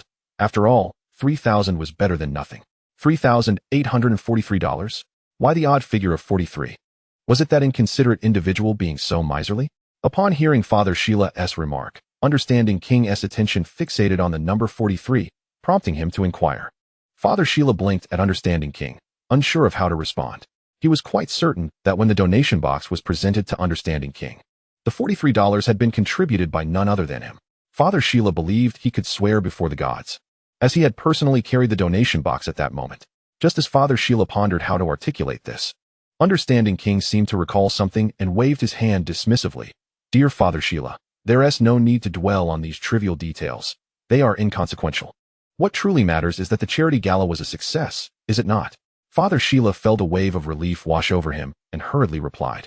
All of this is thanks to your excellency. Without your wise leadership, none of this would have been possible. This was already the third charity gala held at the White House this month, and understanding King was exceedingly enthusiastic about socializing. What could be more legitimate than a charity event for such endeavors? Father Sheila has grown weary of such charity galas. Had it not been for the modest funds raised each time, he would have ceased attending long ago. Upon hearing Father Sheila's words, the Don was immensely pleased. Back at the White House, nothing delighted him more than the sagacious utterances of Father Sheila. Of course, it would have been even more splendid had the title been Your Majesty instead of Your Excellency. The silver lining is that an increasing number of individuals around him have begun to master this eloquent style of speech.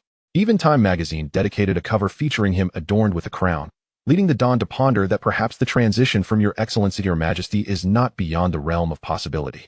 After all, that decrepit old woman from the House of Windsor wore a crown for decades, and now that she has departed, her son, of similar age, can don it. Why not him? If he were to exert a bit more effort, this transformation might occur more swiftly than anticipated. Dear Father Sheila, I find myself utterly unable to counter your assertions. All I can do is acquiesce. The Don laughed heartily. By the way, dear Father, let us make Hegelin great again. The Don sought to conclude his conversation with Father Sheila. Let us make Hegelin great again. Father Sheila promptly echoed. This phrase has become a customary expression among the upper echelons of Hegelin for initiating or concluding dialogues. Father Sheila felt a tinge of unease. Somehow, uttering this phrase conjured memories of the Nazis from World War II. The only distinction between them and the Nazis now lies in the absence of a particular salute. Could the Don be the next Hitler? The priest felt a chill run down his spine and hurriedly departed. $43. I was too lax. Next time, I must instruct the Secret Service agents to intercept him and prevent that old man from presenting the donation box to me again. $43 is still money. Observing Father Sheila's retreating figure, the Don resolved firmly. In matters of wealth accumulation, he believed no one possessed greater insight than himself. Your Excellency, this urgent intelligence requires your attention. Intelligence Director Tom approached swiftly, producing a document to hand to the Don. Tom is a loyal confidant, having orchestrated numerous obstacles during Sleepy Joe's administration, and the Don has clearly recognized Tom's unwavering loyalty over the past 4 years. Otherwise, he would not have appointed him as the intelligence director. With a background in real estate, Tom has followed the Don for over a decade, steadfastly remaining by his side even after the Don's beloved daughter abandoned him. Such is the loyalty of Tom. The Don accepted the document from Tom, casting a cursory glance at it. Acknowledging his advancing age, the Don believed no one understood the importance of protecting one's eyesight better than himself. He resolutely refrained from reading printed text in poor lighting. Even if the words were clear, he would abstain from reading them. Of course, exceptions exist. Particularly when it comes to tweeting, wasting eyesight on that endeavor is undoubtedly worthwhile. Tom, just tell me directly, what is it? The Don shoved the document back into Tom's hands. Your Excellency, it appears that the Dragon Kingdom may have developed controllable nuclear fusion. Tom's voice sank lower than before. My goodness, Tom, how many drinks have you had tonight? Are you already drunk? The wise one perceived that Tom's tolerance for alcohol had diminished. When it comes to controlled nuclear fusion, the wise one believed there was no one more knowledgeable than himself. After all, he had an uncle who was a physicist. Although his uncle had passed away decades ago, what did it matter? No one could surpass the wise one's understanding of controlled nuclear fusion. Noticing the wise one's cheerful demeanor, Tom felt a twinge of urgency. Dear wise one, the authenticity of this intelligence is remarkably high. The Land of the Rising Sun and John Bull have already confirmed it. What? Could you repeat that? The wise one's smile widened, the creases on his face resembling a dried orange. The authenticity of this intelligence is remarkably high. The Land of the Rising Sun and John Bull have confirmed it, Tom reiterated carefully. The wise one's expression darkened, not due to the latter part, but the former. With the wise one's prompt, the astute Tom quickly realized what he had overlooked. Dear wise one, Tom, remember, you must never speak like that in public. Do you understand? The wise one's face transformed into that of an orange peel. Understood, dear wise one. Tom was no fool. He knew precisely how to navigate the situation. Hearing Tom's words, the wise one beamed even brighter. Come, let us head to the office and see what those yellow-skinned after Adam's intelligence was relayed. Skepticism initially prevailed. However, an increasing array of evidence suggested that Adam's conjectures were indeed plausible. The CIA promptly reported this intelligence to the Prime Minister's office, yet a response remained elusive. Meanwhile, 10 Downing Street was engulfed in tumult. As the supreme political decision-making body of John Bull, Number 10 has always served as the cerebral hub of the entire government. Yet, this hub now found itself mired in ceaseless discord. I refuse to accept this. The news must be suppressed. It cannot be allowed to leak. declared the Chancellor of the Exchequer with fervor, his stance reflecting that of the overwhelming majority of cabinet members. It was no jest, should this information be disclosed. Energy stocks would plummet precipitously, rendering them utterly worthless. Not only energy stocks, but all equities associated with energy would swiftly disintegrate. The speed of such a collapse would far surpass that of severing the stock exchange's internet connection. The entire financial market of John Bull would disintegrate in an instant. Without a financial market, what remains of John Bull? How could one contend with the Dragon Nation then? Through sheer obstinacy? Therefore, it was imperative to contain the news. The Chancellor was so incensed he nearly drew a weapon to silence the foolish Prime Minister. Of course, he bore no firearm. Had he possessed one, he believed he would have acted on that impulse. The Chancellor's motivations were self-serving, as he stood backed by a cadre of financial titans. If 10 Downing Street was the political brain of John Bull, then the City of London constituted its financial intellect. He was merely a puppet thrust into the limelight by these giants. He had to exert every effort to safeguard their interests, otherwise, he would find himself ousted the following day. An ousting was preferable to an inexplicable demise. Such an end was truly terrifying. To them, the royal princesses were inconsequential. Should they choose to eliminate one, it would be done without hesitation, let alone someone of his stature. He had to afford the Titans time to escape. For the news of the Dragon Nation's success in controlled nuclear fusion arrived with shocking suddenness, catching everyone unprepared. Once this information was confirmed at the national level, the stock market would echo with despair. Much of the wealth of these titans was ensconced in traditional energy stocks. If they were not allowed to flee, their own fates could be dire. Thus, delays were crucial. John Bull must not take any actions against the Dragon Nation. Should such actions be detected by vigilant observers, they would only serve to affirm the reality of the Dragon Nation's success in controlled nuclear fusion. At that point, no fool would be willing to take the bait, and no one, including himself, would be able to escape the impending crash. Fortunately, the Chancellor was not alone in his struggle. Each cabinet member represented substantial vested interests. After a heated exchange, all present felt utterly drained. They were a cadre of aging gentlemen, their stamina waning. Well then, gentlemen, let us compose ourselves. How should we respond to the controlled nuclear fusion event in the Dragon Nation's magical metropolis? Prime Minister Morpheus conceded, as he was nearly 70 and found it difficult to contend with this raucous assembly. Regardless, until the Dragon Kingdom takes the initiative to acknowledge this matter, our best course of action is to maintain silence. The Chancellor of the Exchequer promptly reiterated his position, agreeing that silence must be upheld. Other cabinet members expressed their agreement. Are we to do nothing at all? Prime Minister Murphy found it incredulous, wondering if these cabinet members had their heads filled with nonsense. Should the Dragon Kingdom successfully promote this technology, it would spell doom for John Bull. Your Excellency, I believe we should observe how the Eagle responds, suggested the Defense Minister, proposing a compromise that satisfied everyone. After all, John Bull is currently a subordinate of the Eagle. As a subordinate, they could only follow the direction indicated by their superior's fists. Indeed, that is a commendable proposal. We must actively strengthen our liaison with the wise king and refrain from blind unilateral actions, stated the Foreign Secretary. Correct. At the very least, we must keep all information under wraps until next Wednesday. The Chancellor of the Exchequer quickly established a clear timeline. Why next Wednesday? It's currently the weekend. 3 days is ample time for the financial elite to transfer their wealth. By that time, whatever decision Prime Minister Murphy makes, be it to confront or negotiate with the Dragon Kingdom, will be inconsequential. As for the chaos in the financial markets, what relevance does that hold for us? Very well, gentlemen, let us proceed to a vote, Murphy said wearily, feeling that if this exasperating meeting did not conclude soon, he might collapse. I shall tally the votes, the Chancellor of the Exchequer eagerly volunteered. Those in favor of aligning with the Eagle and maintaining a news blackout at least until next Wednesday, please raise your hands. He raised his hand first. Observing the entire assembly of cabinet members raising their hands in agreement, Murphy silently followed suit. Excellent. Gentlemen, the motion passes unanimously. I am delighted that we have efficiently reached a consensus. It is my honor to work alongside you all, the Chancellor of the Exchequer beamed, having achieved the desired outcome. Ladies and gentlemen, you are dismissed. The fatigued Prime Minister Murphy waved his hand. No one wished to linger. Everyone was eager to return and prepare for the impending storm from the Dragon Kingdom. Soon, the once bustling conference room fell silent and empty, devoid of attendees. Chapter 44. Technology and Science Oldly, how are things? Has the result come in yet?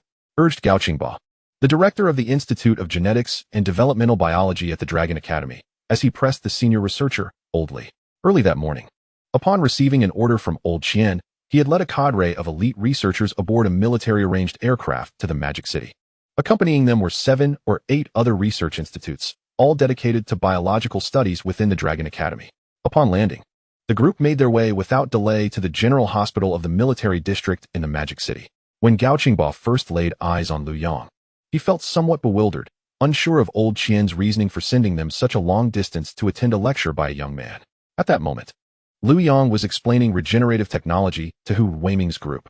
Within mere minutes, Gao Qingba comprehended why old Qian had been so eager for him to arrive.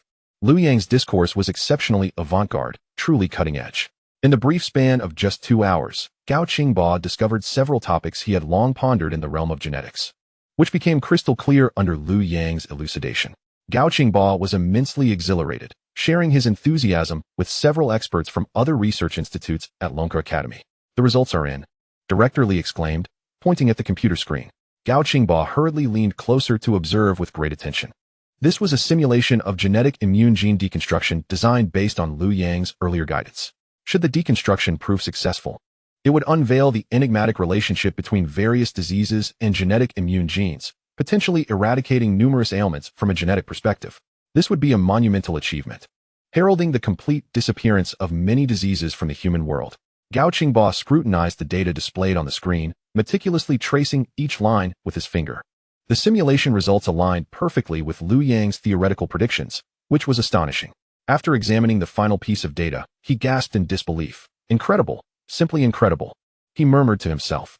The accuracy of the simulation results indicated that the secrets linking genetic immune genes to various diseases had been thoroughly exposed, providing humanity with newfound hope to eradicate these diseases directly at the genetic level, once and for all. Despite having mentally prepared himself through Liu Yang's theories, the tangible results of the simulation left Gao Qingba unable to maintain his composure. Old Gao, what are your results?" called out the director of the Animal Institute. It was only upon hearing his name that Gao Qingba snapped back to reality, responding, "Our results are entirely consistent with Liu Yang's theoretical predictions." "Us too," exclaimed the director of the Animal Institute, his voice exuberant with excitement. "We are as well, completely aligned," chimed in the representatives from the Plant Institute. One by one, the other research institutes present reported their simulation results, all of which were in complete agreement with the theoretical predictions. As the simulation results were unveiled, the scientists in attendance became increasingly exhilarated. Having dedicated their lives to the forefront of biological research, they were acutely aware of the complexities and mysteries inherent in the human body. Historically, making even the slightest progress had proven exceedingly challenging. Yet, in the span of a mere 2 hours today, they had achieved remarkable advancements in the field of life exploration.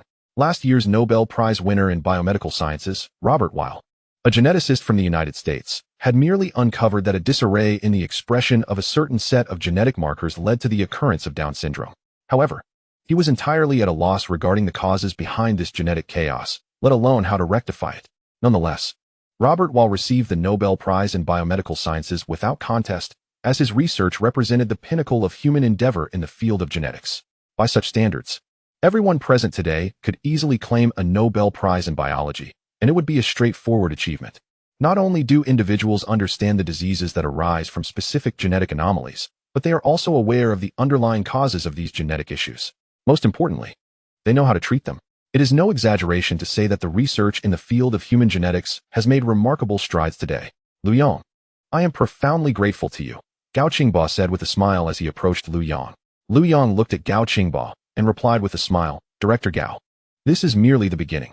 Our current objective is to eradicate all existing human diseases, and once we approach the fulfillment of this goal, there will be even greater advancements ahead." Greater advancements? Gao Qingba's eyes widened at Liu Yang's words. Liu Yang nodded with a smile. Gao Qingba now held unwavering faith in Liu Yang, especially after the tremendous breakthroughs they had just achieved together. If not Liu Yang, then whom could he trust? "Liu Yang, can we publish a paper?" Gao Qingba inquired. "Of course, but it can only be published in our own academic journal," Liu Yang replied. This matter had already been agreed upon with old Qian. "Why?" Gao Qingba expressed his confusion. "Since it is an academic publication, it should be in a prominent Western scientific journal. Domestic scientific journals hold no influence in the global arena and are virtually overlooked. What significance does it hold to publish cutting-edge academic papers in such journals? The mainstream scientific community abroad will not even see them." Gao Qingba could not comprehend why Liu Yang would impose such a requirement. In truth, Whether we acknowledge it or not, the West, represented by ancient Rome and Greece, had already advanced beyond us over 2 millennia ago. Old Qian began to explain. The algebra, geometry, physics, and chemistry taught in our schools today were largely established by the West hundreds of years ago. While ancient Chinese technology was indeed formidable, it regrettably lacked systematic and scientific development. In contrast, the West excelled in this regard, and this initial lag has led to a continuous backwardness. As Old Qian spoke, other scientists in the conference room began to gather around, nodding in agreement with his words. Observing their unanimous assent, Old Qian continued. This gap in technology and science has not only hindered the development of our ancient scientific advancements, but has also rendered us relatively backward in the process of modernization. Indeed, ancient China led the world in many fields, such as the well-known inventions of gunpowder, paper, printing, and the compass. These technologies astonished the world and propelled human civilization forward significantly. However, they leaned more towards practical applications rather than theoretical science. To illustrate with mathematics, the achievements of ancient Chinese mathematics are widely acknowledged, yet they primarily focused on resolving practical problems. For example, the arithmetic applications in the 9 chapters on the mathematical art did not evolve into a comprehensive academic discipline like Western geometry. By the 16th century, the Portuguese, with their advanced maritime technology, successfully landed in Macau, while the Ming dynasty struggled to effectively respond to this challenge. In the 15th century, Zheng He's formidable fleet navigated the seas with remarkable prowess. However, one may ponder why such endeavors ceased in subsequent eras. Although the astronomical technology of the Ming dynasty exhibited precision in practical applications, it failed to cultivate a systematic scientific theoretical framework. In contrast, the West had already laid the foundations of modern astronomy through the pioneering studies of figures such as Galileo and Kepler. The gunpowder technology of the Ming dynasty was unparalleled globally, yet it did not evolve into a formal discipline of chemistry. Even during the era of Qin Shi Huang, alchemists had mastered intricate processes for the extraction of complex chemical substances, but again, a formal chemical science did not emerge. Consequently, various advanced technologies of ancient times remained confined to a small group of practitioners. Thus, while ancient Chinese technology was vastly superior to that of the world, it missed the opportunity to establish a cohesive disciplinary system. Reflecting on history, we observe 2 other ancient civilizations, Sumer and Egypt, whose technological achievements were equally remarkable, yet similarly failed to transmute their technologies into systematic science. Mr. Qian's analysis was both reasoned and substantiated, earning nods of agreement from the audience. These disparities may appear to be merely academic differences, yet they harbor profound historical lessons. To ensure that the civilization of the Dragon Kingdom advances further along the path of science, we must strive to alter this situation. Mr. Qian surveyed the attentive crowd and continued. The good news is that we have recognized the problem. With effort, it is never too late. Otherwise, we will remain unable to establish an academic system that belongs to the Dragon Kingdom. The first step is to restore our academic confidence, beginning with the creation of robust academic journals of our own. This aligns with what Liu Yang previously mentioned regarding the necessity of publishing in domestic journals. Upon hearing Mr. Qian's words, the audience grasped the deeper implications. Chapter 45. The Power of Discourse. Following Mr. Qian's remarks, Gao Jinghua began to reflect on his own oversight regarding domestic academic journals.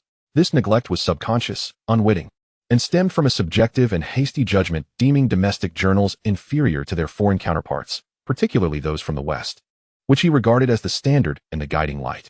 This perception had taken root so deeply that he had been oblivious to its influence.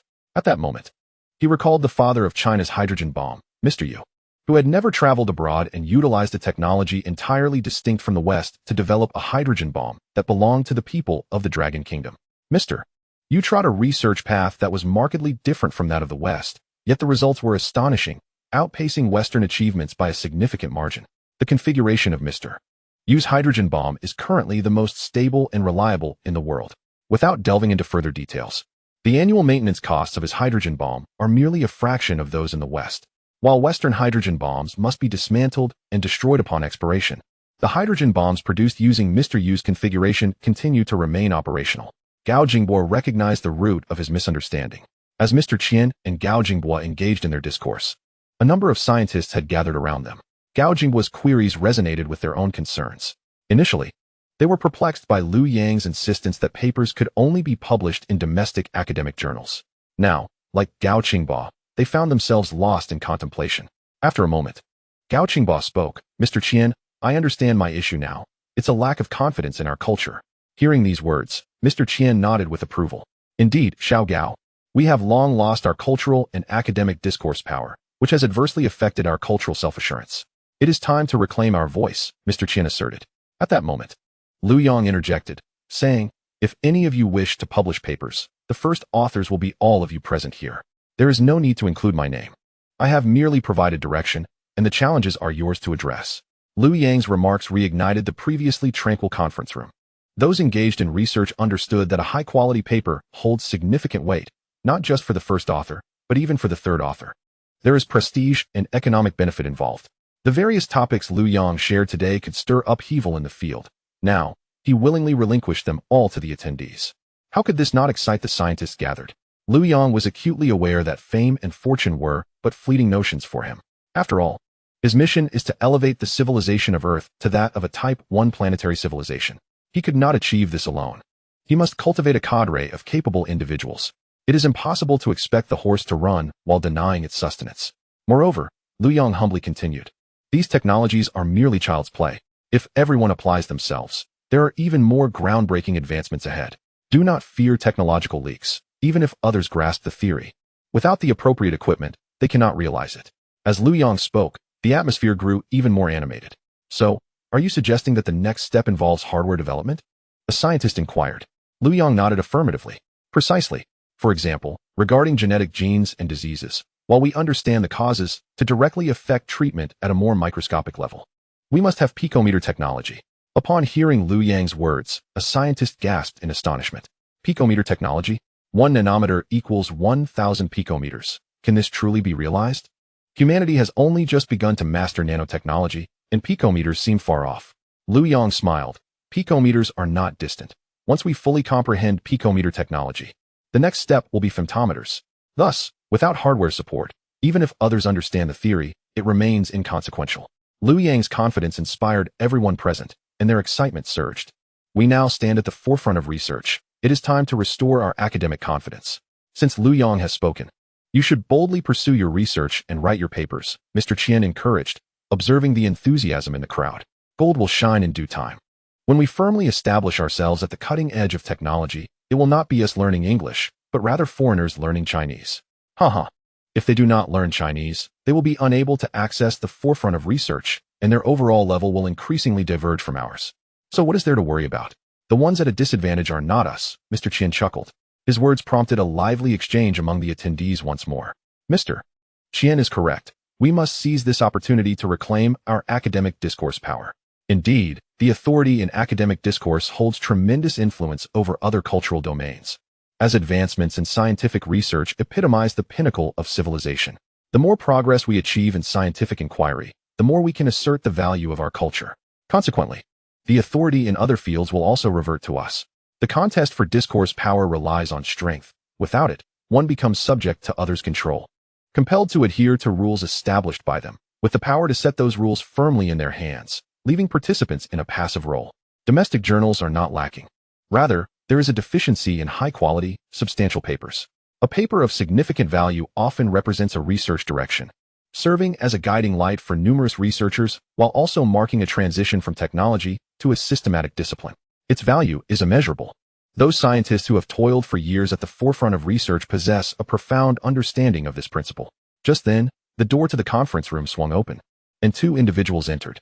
Liu Yang, the clinical effects of the medication are remarkable, exclaimed one of the newcomers loudly. As they stepped in, Liu Yang recognized them immediately. It was Director Sun from the Drug Administration and Director Hao from the Health Commission, with Director Sun being the one who spoke first. Mr. Qian, Liu Yang, the clinical trials for hypertension and heart disease have yielded exceptionally positive results, Director Sun said excitedly as he approached. Mr. Qian, observing Director Sun's enthusiasm, recalled their earlier visit to observe the clinical trials. He was taken aback by how swiftly the results had emerged. Director Sun, what is the situation? Mr. Qian inquired. Director Sun, unable to contain his excitement, responded, Mr. Qian, didn't the pharmaceutical company send the completed hypertension and heart disease medications earlier? Our hospital had arranged clinical subjects well in advance, as the patient populations for hypertension and heart disease are exceedingly large. It was quite easy to assemble the participants for this clinical trial. You won't believe it. The medication is simply miraculous. As soon as the patients take it, all their indicators show immediate and significant improvement. Especially for heart disease, the results are astonishingly swift. Over 100 participants in the heart disease trial now feel incredibly healthy, and the instruments reveal no issues with their hearts. Meanwhile, diabetic patients are witnessing a rapid decline in blood sugar levels, soon returning to normal values, all without any discomfort. Director Sun beamed. Director Sun, as I have mentioned before, this is merely the beginning. Even better outcomes await us, Liu Yang replied calmly. Upon hearing Liu Yang's words, the entire conference room erupted in excitement. No one harbored doubts any longer. What will the future hold for Longhua? Everyone was filled with immense anticipation. Chapter 46. Preparing to begin in the military industry. Shanghai Military Region General Hospital. After a day of relentless activity, Liu Yang was compelled to take a mandatory rest. Despite not feeling the slightest fatigue, he found himself unable to resist the persistent coaxing of the hospital staff. Even the venerable Mr. Qian weighed in, stating that if Liu Yang did not rest, neither would he. Reflecting on the fact that Mr. Qian, at over 80 years of age, had spent the entire day by his side, Liu Yang dutifully returned to his hospital room. In the afternoon, the military delivered his mobile phone. Along with the equipment from building number 3, his computer was also transported to Yanjing. Upon receiving his phone, Liu Yang first spoke with his parents, who filled the conversation with their usual chatter. It was then that he learned that the National Security Bureau had specifically dispatched elite personnel from Yanjing to ensure their protection. And to his astonishment, a special operations team from the Eastern Theater Command had also arrived that afternoon in Huixian, with 2 premier forces providing close protection. Liu Yang once again felt the significant attention the nation bestowed upon him. He contemplated whether he should invite his parents to join him in Yanjing once he had settled there. After a lifetime of hard work, it was indeed time for them to enjoy a well-deserved respite. Simultaneously, Liu Yang was acutely aware that the items he would present in the future would only become increasingly sophisticated, and that the interest of those with ulterior motives towards him and his associates would inevitably grow. Bringing his parents nearby would ensure their safety as well. The prospect of living with their son in Yanjing brought immense joy to Liu Jinbu and Zhang Mei. After a prolonged conversation, they eventually ended the call. Reclining in his bed, Liu Yang began to ponder how to realize a level 1 planetary civilization on Earth. Although he possessed comprehensive knowledge of the technologies associated with such a civilization, the challenge lay in how to implement these technologies universally. It was akin to attempting to elevate a primitive tribe in the African jungle to the current technological standards of humanity in a brief time frame. Just to help them comprehend why the individuals entering and exiting an elevator differed would likely require considerable time. This concern was merely about altering their understanding of technology. Given sufficient time, it would not pose an insurmountable issue.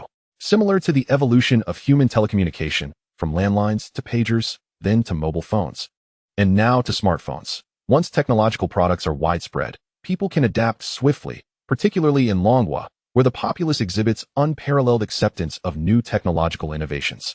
It must be said that the citizens of Longhua are remarkably astute. Even a grandmother selling vegetables can adeptly navigate a smartphone.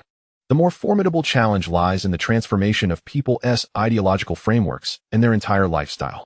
Currently, apart from Liu Yang, no one on Earth comprehends the monumental changes that a level 1 planetary civilization would entail. This civilization signifies that the inhabitants of this planet have achieved complete dominion over it. Climate, environment, and geographical features can be adjusted as required. In essence, the vast ocean that one observed yesterday could swiftly transform into land if necessary. Should there be a desire, Earth could be free from hurricanes, earthquakes, and tsunamis, with even the seasons subject to human control. The planet's energy resources would be utilized effectively, and interstellar travel would become as simple as taking a high-speed train or a flight today. This transformation is indeed revolutionary and disruptive, leaving a profound impact on ideological consciousness. Therefore, haste is unwarranted. Identifying the pivotal point for change is of utmost importance. After much contemplation, Liu Yang resolved to approach the matter through the military sector. Only with formidable military support can the occurrence of transformation be assured.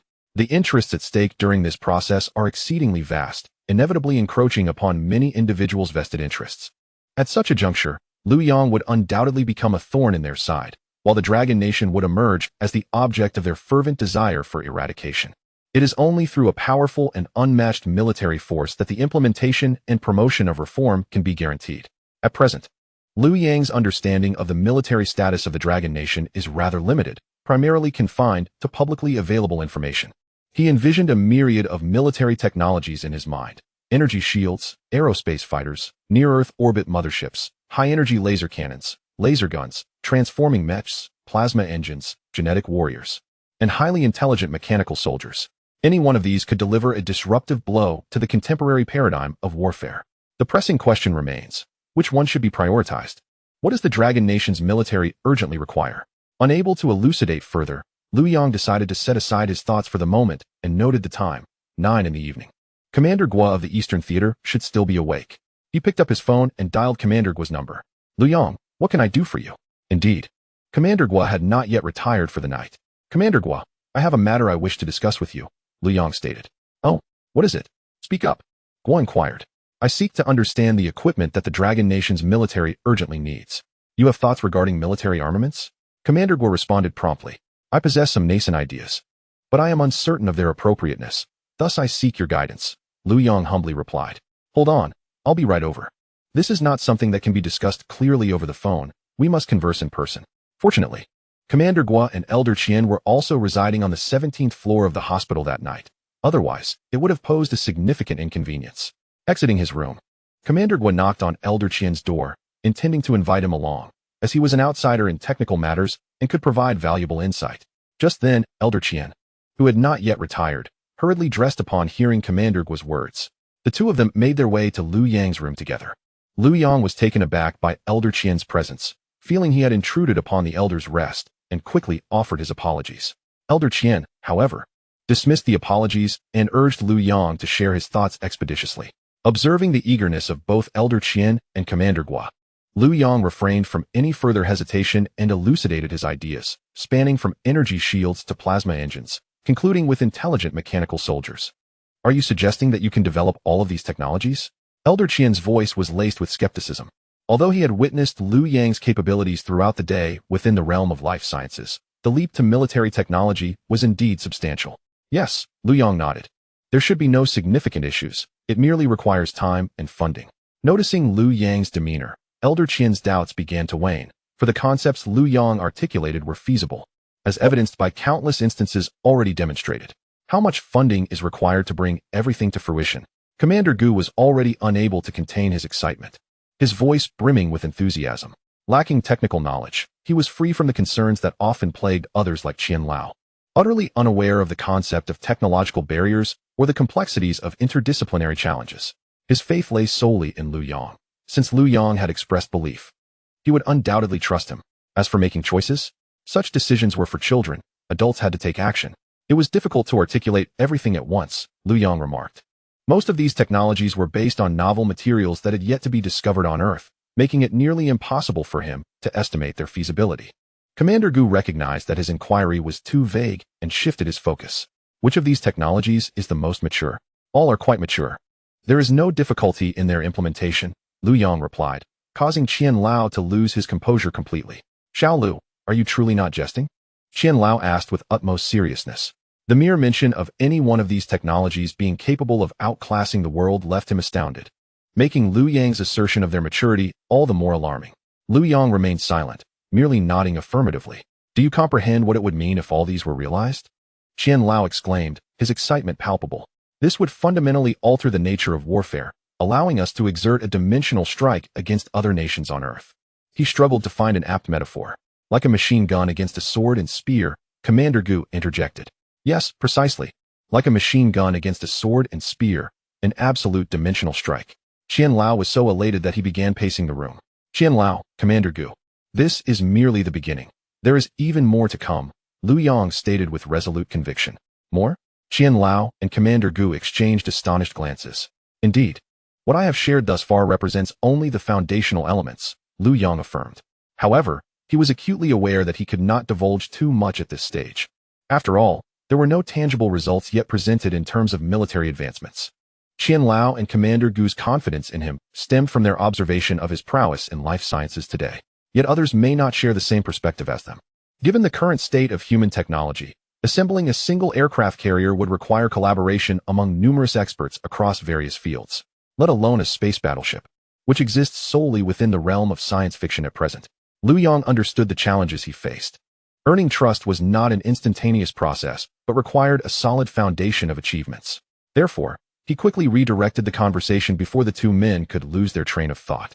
Commander Gu, Qianlao, from your perspectives, what does our nation most urgently need to enhance in terms of military capabilities?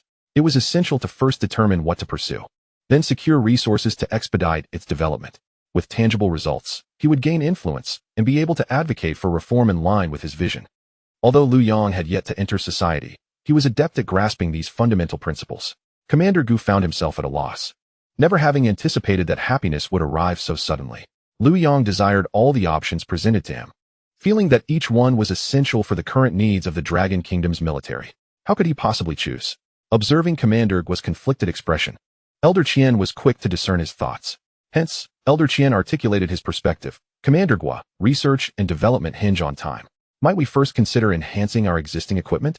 On one hand, we can maximize the performance of our current assets, thereby bolstering the combat efficacy of our forces without waste.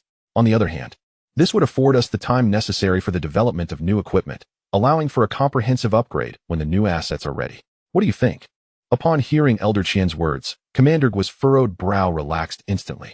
Elder Qian, I must admit I was indeed overly ambitious, desiring everything at once, momentarily forgetting the glorious tradition of thrift within our military. Haha. His hearty laughter resonated, lightening the mood for both Liu Yang and Elder Qian, transforming the atmosphere in the hospital room considerably. Let me begin discussing matters concerning the Eastern Theater, Commander Gu stated. It is well understood that the primary challenge in the Eastern Theater is Taiwan. While peaceful unification remains the optimal strategy, we cannot dismiss the possibility of military action. Conducting operations on the island, executing decapitation strikes again. Liu Yang has even surrendered such technology to the state. Is there any need to worry about him leaking secrets? Thus, Commander Gu began to elaborate in detail on the various models of drones currently equipped in the military. From long-endurance, high-altitude reconnaissance aircraft to rapid circulation drones capable of launching high-precision strikes, and finally to the small, vehicle-launched micro-hive drones, Commander Gu covered them all. After listening to his discourse, Liu Yang had already formulated a detailed plan in his mind. In Liu Yang's perspective, this was a rather straightforward endeavor. Firstly, the miniaturization of micro-drones should continue, significantly reducing the size of the drones, with the payload being sufficient to eliminate a single adversary. Secondly, the swarm command system for the drones must be intelligent, enabling rapid identification of friend or foe, and allowing the drones to autonomously initiate attacks on identified enemies. Liu Yang then shared his proposal with Commander Gu and Elder Qian. In truth, Liu Yang's ideas aligned with the current research direction of military experts, though their implementation was fraught with challenges. One of Elder Qian's students happened to be involved in this topic and had encountered numerous issues during research, frequently seeking Elder Qian's counsel. Upon hearing Elder Qian's words, Liu Yang was not surprised. If the military experts of the Dragon Nation had not contemplated these two directions, he would have found that truly astonishing. The most pragmatic issue facing the miniaturization of drones was the problem of payload. A smaller drone carries less energy, and while sufficient energy may support flight, it fails to accommodate other essential components, such as cameras, data transmission devices, flight mechanisms, and warheads. Without these core elements, constructing a diminutive drone would hold no practical significance. Moreover, there was the issue of the control system. Achieving situational awareness in a combat environment, identifying friend from foe, and executing autonomous attacks was feasible on a small scale, yet exceedingly difficult to realize on a larger scale. Such a control system is incredibly complex and necessitates artificial intelligence. Therefore, fulfilling operational requirements posed significant challenges in both software and hardware. Elder Qian conveyed the research progress he was aware of to the two men. Listening to Elder Qian's analysis, Commander Gu's brow furrowed once again. Chapter 48. The White House meeting in the White House office of the understood leader. Surrounded by the Secretary of Defense, the Director of the CIA, the Intelligence Chief, the Secretary of State, and Musk, the Minister of Government Efficiency, and a close ally of the understood leader, 7 or 8 individuals were crammed onto the office couch. Since the understood leader ousted Sleepy Joe and returned to the White House, he had replaced all the furniture. The previous couch seemed too large to him. He felt that it was designed solely for his comfort, compelling anyone else who entered the room to maintain a sense of reverence. A wide, soft couch would only relax these individuals, stripping away any sense of awe. Thus, the original couch was the first to be replaced with the current hard and compact one. Not only was the couch replaced, but the desk was also swapped out, and even the toilet in the restroom underwent a change. After all, it was funded by the state, so there was no need for concern. Regarding enjoyment, The understood leader believed no one could comprehend it better than himself. Were it not for the profound symbolic significance of the White House's white facade, the esteemed leader would have contemplated adorning it in gold, a hue that harmonizes splendidly with his own golden tresses. As he secretly pondered potential alterations, seated upon the couch was Musk, who vigorously nudged the Secretary of Defense, Lewis, in an effort to reclaim a tad more territory on the sofa. Lewis, not one to yield easily, subtly exerted pressure with his upper body, jostling his shoulders to occupy an even greater portion of the couch's backrest. Unfortunately, the CIA director, Johnson, found himself in a precarious position, wedged uncomfortably against the hard armrest, which pressed painfully against his ribs. A similar predicament unfolded on the opposite sofa, where Secretary of State, Sheila, an elderly woman, faced a fate even worse than Johnson's. Observing the squirming individuals on the couch, the esteemed leader deemed their behavior exceedingly impolite, musing whether it might be preferable to remove the sofas altogether, compelling these individuals to stand henceforth. Ahem, he cleared his throat, preparing to speak. As anticipated, the occupants of the sofas ceased their writhing and turned their attention towards him. I trust you have all reviewed the report concerning Dragon Nation's controllable nuclear fusion. What are your thoughts? He inquired. Suppression is imperative. We must exert every effort to stifle it, the Secretary of State, Sheila, declared first. Although the esteemed leader harbored a certain disdain for this elderly woman, primarily due to her unappealing appearance, he could not deny that many of her political views aligned with his own. Nodding in acknowledgement of Sheila's assertion, he awaited her continuation. The controllable nuclear fusion technology of Dragon Nation poses a direct threat to our unequivocal dominance. We simply cannot permit its existence unless we are the ones to command it, she stated, her tone bordering on hysterical, almost frenzied. I wholeheartedly concur with Ms. Sheila's perspective. This could deliver a catastrophic blow to the dollar. It is well understood that the dollar is tethered to oil. Should oil cease to be in high demand, the dollar would become mere scrap paper. The entire American hegemony would be jeopardized. Yellen, who had been perched upon a small stool, rose abruptly, her voice filled with fervor. Upon entering, the sofas had already been occupied, forcing her to settle for a diminutive stool. The sudden emergence of Yellen from behind the sofa startled the esteemed leader, who had not anticipated the presence of another individual there. Indeed, the stool was rather insufficient, rendering Yellen entirely obscured by the sofa. It was only natural that the esteemed leader had not seen her. Clearly, the sofa must be removed. It posed a safety hazard, and thus, the esteemed leader pronounced its sentence of death. Unbeknownst to Yellen, her actions would have grave repercussions. All that they wish to purchase, we shall entirely block. Not even a single thread shall be procured from our hands. Yellen's words instantly ignited the fervor of those present, prompting a cacophony of opinions to erupt. Listening to the multitude, the understanding king perceived that the individuals he had gathered for support were nothing short of fools. The strategies they now espoused had already been set in motion during his first term, in the pursuit of comprehensively suppressing the Dragon Nation. Sleepy Joe remarkably aligned with his approach, allowing for the steadfast execution of a national policy aimed at the Dragon Nation throughout his tenure. Yet, what has been the outcome? 6 or 7 years have elapsed, and not only has the Dragon Nation not faltered, but it has grown even stronger. In 2016, the deployment of 2 aircraft carrier battle groups was enough to instill fear in the Dragon Nation, prompting 3 naval admirals to take to the seas personally. They even adopted a posture reminiscent of national warfare. In just a few short years, the balance of power has shifted. The various vessels of the Dragon Nation now frequently disrupt the normal operations of our aircraft carrier battle groups, and we find ourselves powerless to counter them. Suppression. How does one suppress? For heaven's sake, provide me with a feasible plan. The more the understanding king pondered, the more agitated he became, slamming his hand down on the desk. All right, gentlemen and ladies, please enlighten me with something I do not know. Upon sensing the king's ire, the assembly quickly fell silent. Deep in contemplation, military threats have been exhausted without effect. A trade war has been waged, inflicting 1,000 wounds upon the enemy, while costing ourselves 800. Chip embargoes have been imposed, yet the Dragon Nation has developed its own chips. Even industrial design software has been restricted. Yet the Dragon Nation's manufacturing sector has not only persevered, but has grown increasingly audacious. They've even launched 2 models of 6th-generation fighter jets. The shipbuilding industry has flourished remarkably, producing vessels that are larger and more advanced than their predecessors. How can one continue in this manner, even with numerous sanctions imposed on their esteemed educational institutions? The Dragon Nation has not been stifled in innovation and invention over the years. Ultimately, it seems that the common populace of the Dragon Nation has been adversely affected. Yet the nation remains intact. Every conceivable measure has been attempted against the Dragon Nation, yet it stands resilient, seemingly more robust than before. The assembly found themselves at a loss for further actions. Observing the troubled expressions around him, the understanding king felt a surge of frustration, silently cursing them as incorrigible fools.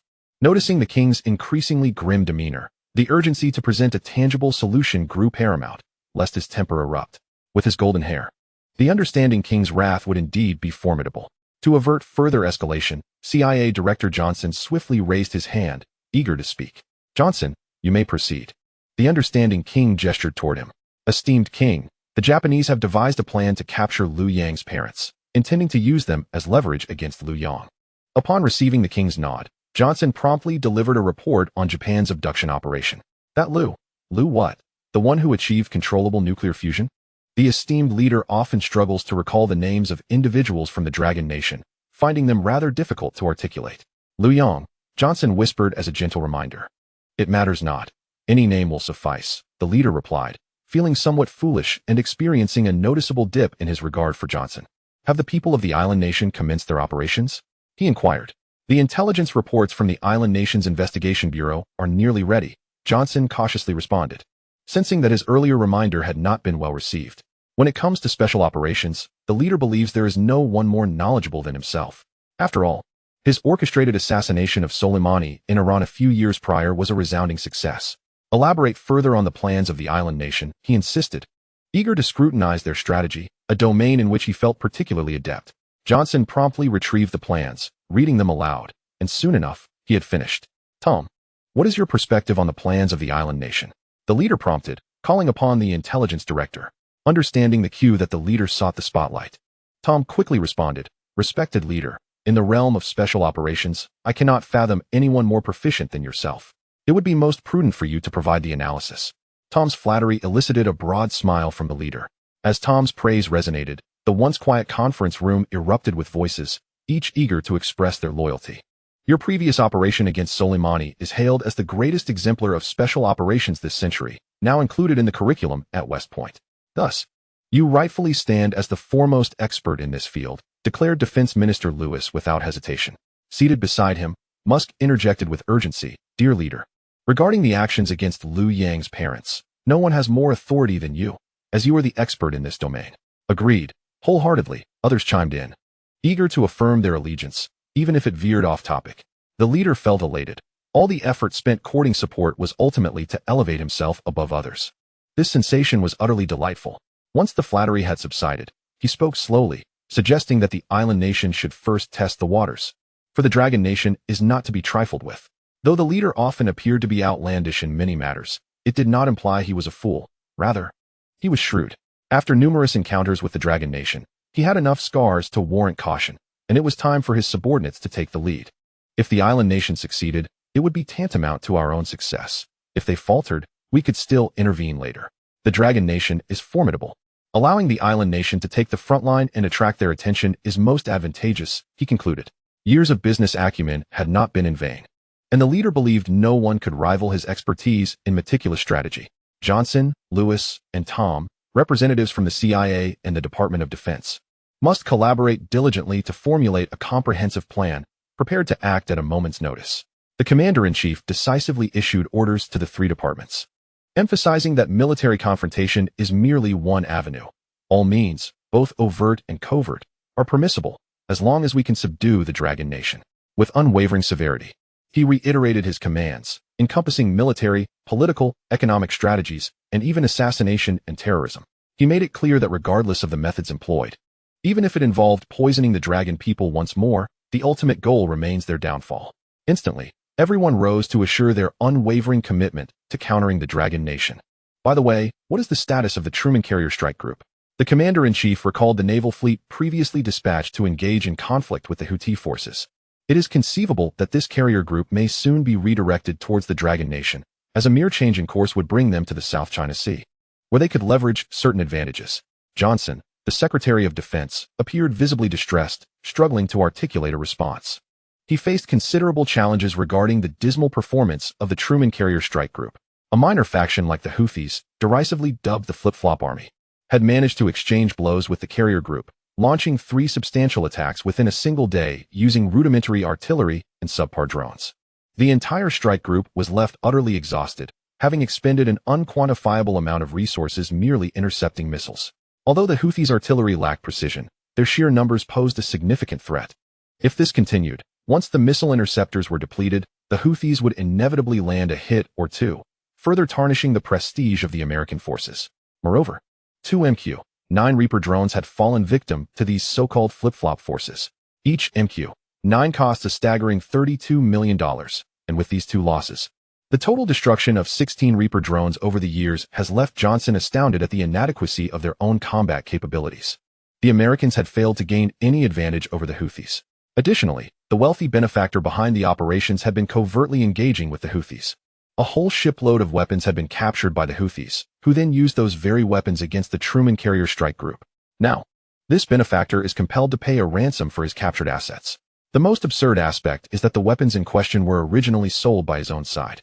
Fighting against oneself with one's own arms. Where can one find justification for such folly? Johnson, what is the situation? The commander-in-chief's displeasure was palpable as he noted Johnson's silence. Feeling increasingly anxious, Johnson knew he could not simply divulge that the Truman carrier strike group had been trading blows with the Houthi forces. If the commander-in-chief were to hear that, he might very well lash out in anger. Presently, everything remains under control, although achieving a decisive victory over the Houthis will require some time. Fortunately, the overall advantage still lies with us. Left with no other option, Johnson could only vaguely report to the commander-in-chief. Well then, let us proceed. Notify the Truman to be ready to pivot at any moment.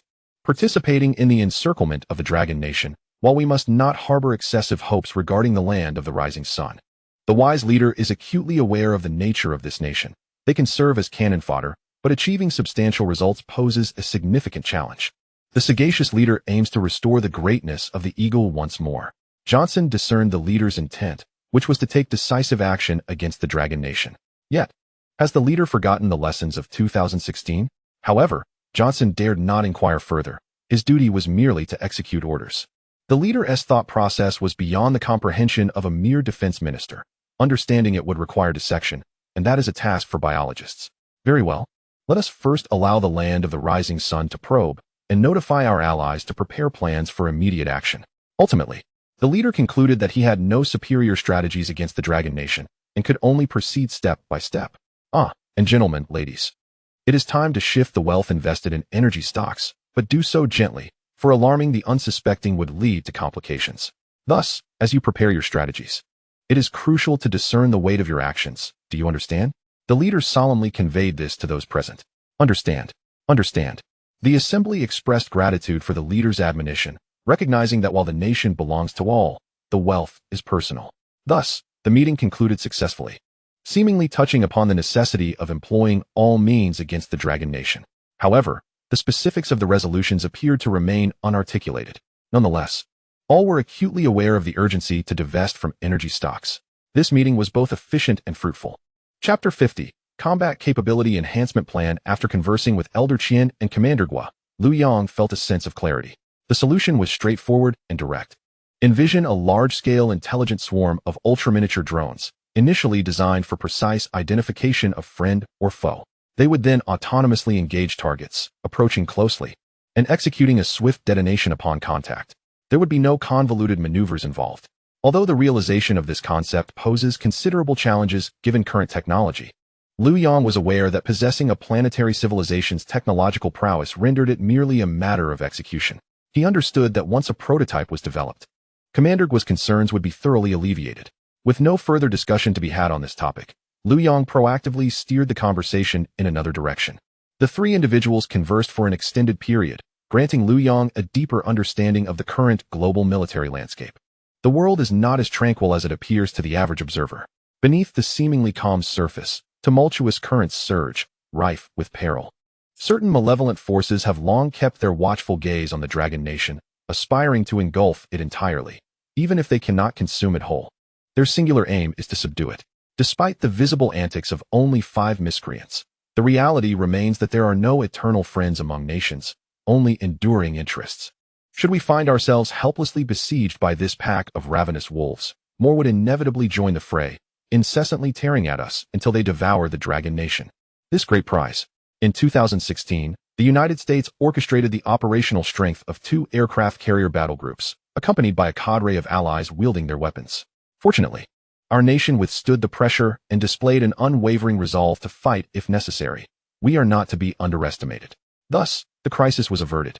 Although large-scale warfare did not erupt, these individuals remained incessantly active at our doorstep, frequently conducting various military exercises, whether in joint operations with this nation or that. The show of force has never been trivialized. Ordinary citizens might perceive these as mere military drills, underestimating their significance. However, we need only recall the Marco Polo Bridge incident of 1937, where the Japanese forces conducted extensive live-fire exercises outside Wanping City, leading to events well known to every citizen of the Dragon Nation. In 1968, during the Prague Spring, Czechoslovakia was undergoing a series of reforms, which the Soviet Union interpreted as an attempt to liberate itself from its grasp. In mid-August of that year, the Soviets, together with their Warsaw Pact allies, initiated military exercises around Czechoslovakia.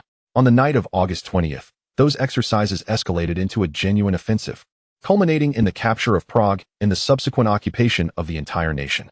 Additionally, we cannot overlook the infamous Yom Kippur War, where Egypt, under the guise of military training, repeatedly conducted exercises along the banks of the Nile, thereby lulling Israel into complacency. On October 6, 1973, coinciding with Israel's Day of Atonement, Egypt seized the opportune moment to command its forces across the Bar-Lev line, swiftly breaching Israeli defenses and nearly annihilating the entirety of Israel's armored forces. Such instances of blurring the lines between exercise and reality are numerous. The United States, with its unpredictable nature, poses a continual threat that must be guarded against. Following the departures of the esteemed leaders Qin and Gua, Liu Yang began contemplating how to swiftly enhance the overall strength of the military.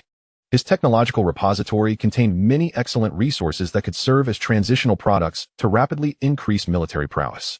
The objective dictates the approach. The advancement of earthly civilization remains the singular goal. Only through unified command can we consolidate resources and achieve an overall leap in civilization. To realize this aim, even the most disruptive elements must be tamed. As for the current antics of the United States and its allies, they must be subdued. It is merely a matter of method and time, whether through force or moral persuasion. Both avenues are viable. Speaking of the latter, even without Liu Yang's presence, the military-industrial strength of the Dragon Nation renders the annihilation of these adversaries merely a question of time. The aerial prowess of the J-20, the sixth-generation fighters from both the North and South, are they mere models? Setting aside the extraordinary capabilities of these aircraft, the J-20, with its stealth features, poses a challenge even to our own radars without the Dragon mirror lens. To put this into perspective, the J-20 measures approximately 20 meters in length, with a wingspan of around 13 meters and a height exceeding 4 meters. Such a substantial aircraft, even when equipped with the Dragon mirror lens, only reflects a radar signature comparable to that of a golf ball. What if we were to further enhance its stealth coating? In the future, the installation of a signal transmission device may become necessary, lest our radars completely fail to detect it. This is precisely the essence of stealth capabilities. Beyond merely employing stealth coatings, there exist numerous other avenues ripe for exploration, such as detection systems, fire control systems, flight control systems, thrust vectoring systems, electronic warfare systems, communication systems, navigation systems, cockpit display systems, self-diagnostic systems, and the integrated avionics architecture that harmonizes these elements. Upgrading these systems would undoubtedly yield significant benefits. Furthermore, the potential for enhancement within the engine and propulsion systems is immense. By equipping them with scramjet engines, wouldn't the speed increase dramatically? The J-20 alone has the ability to dominate the skies, and further upgrades would only amplify its prowess. The disparity in capabilities between generations of aircraft is staggering.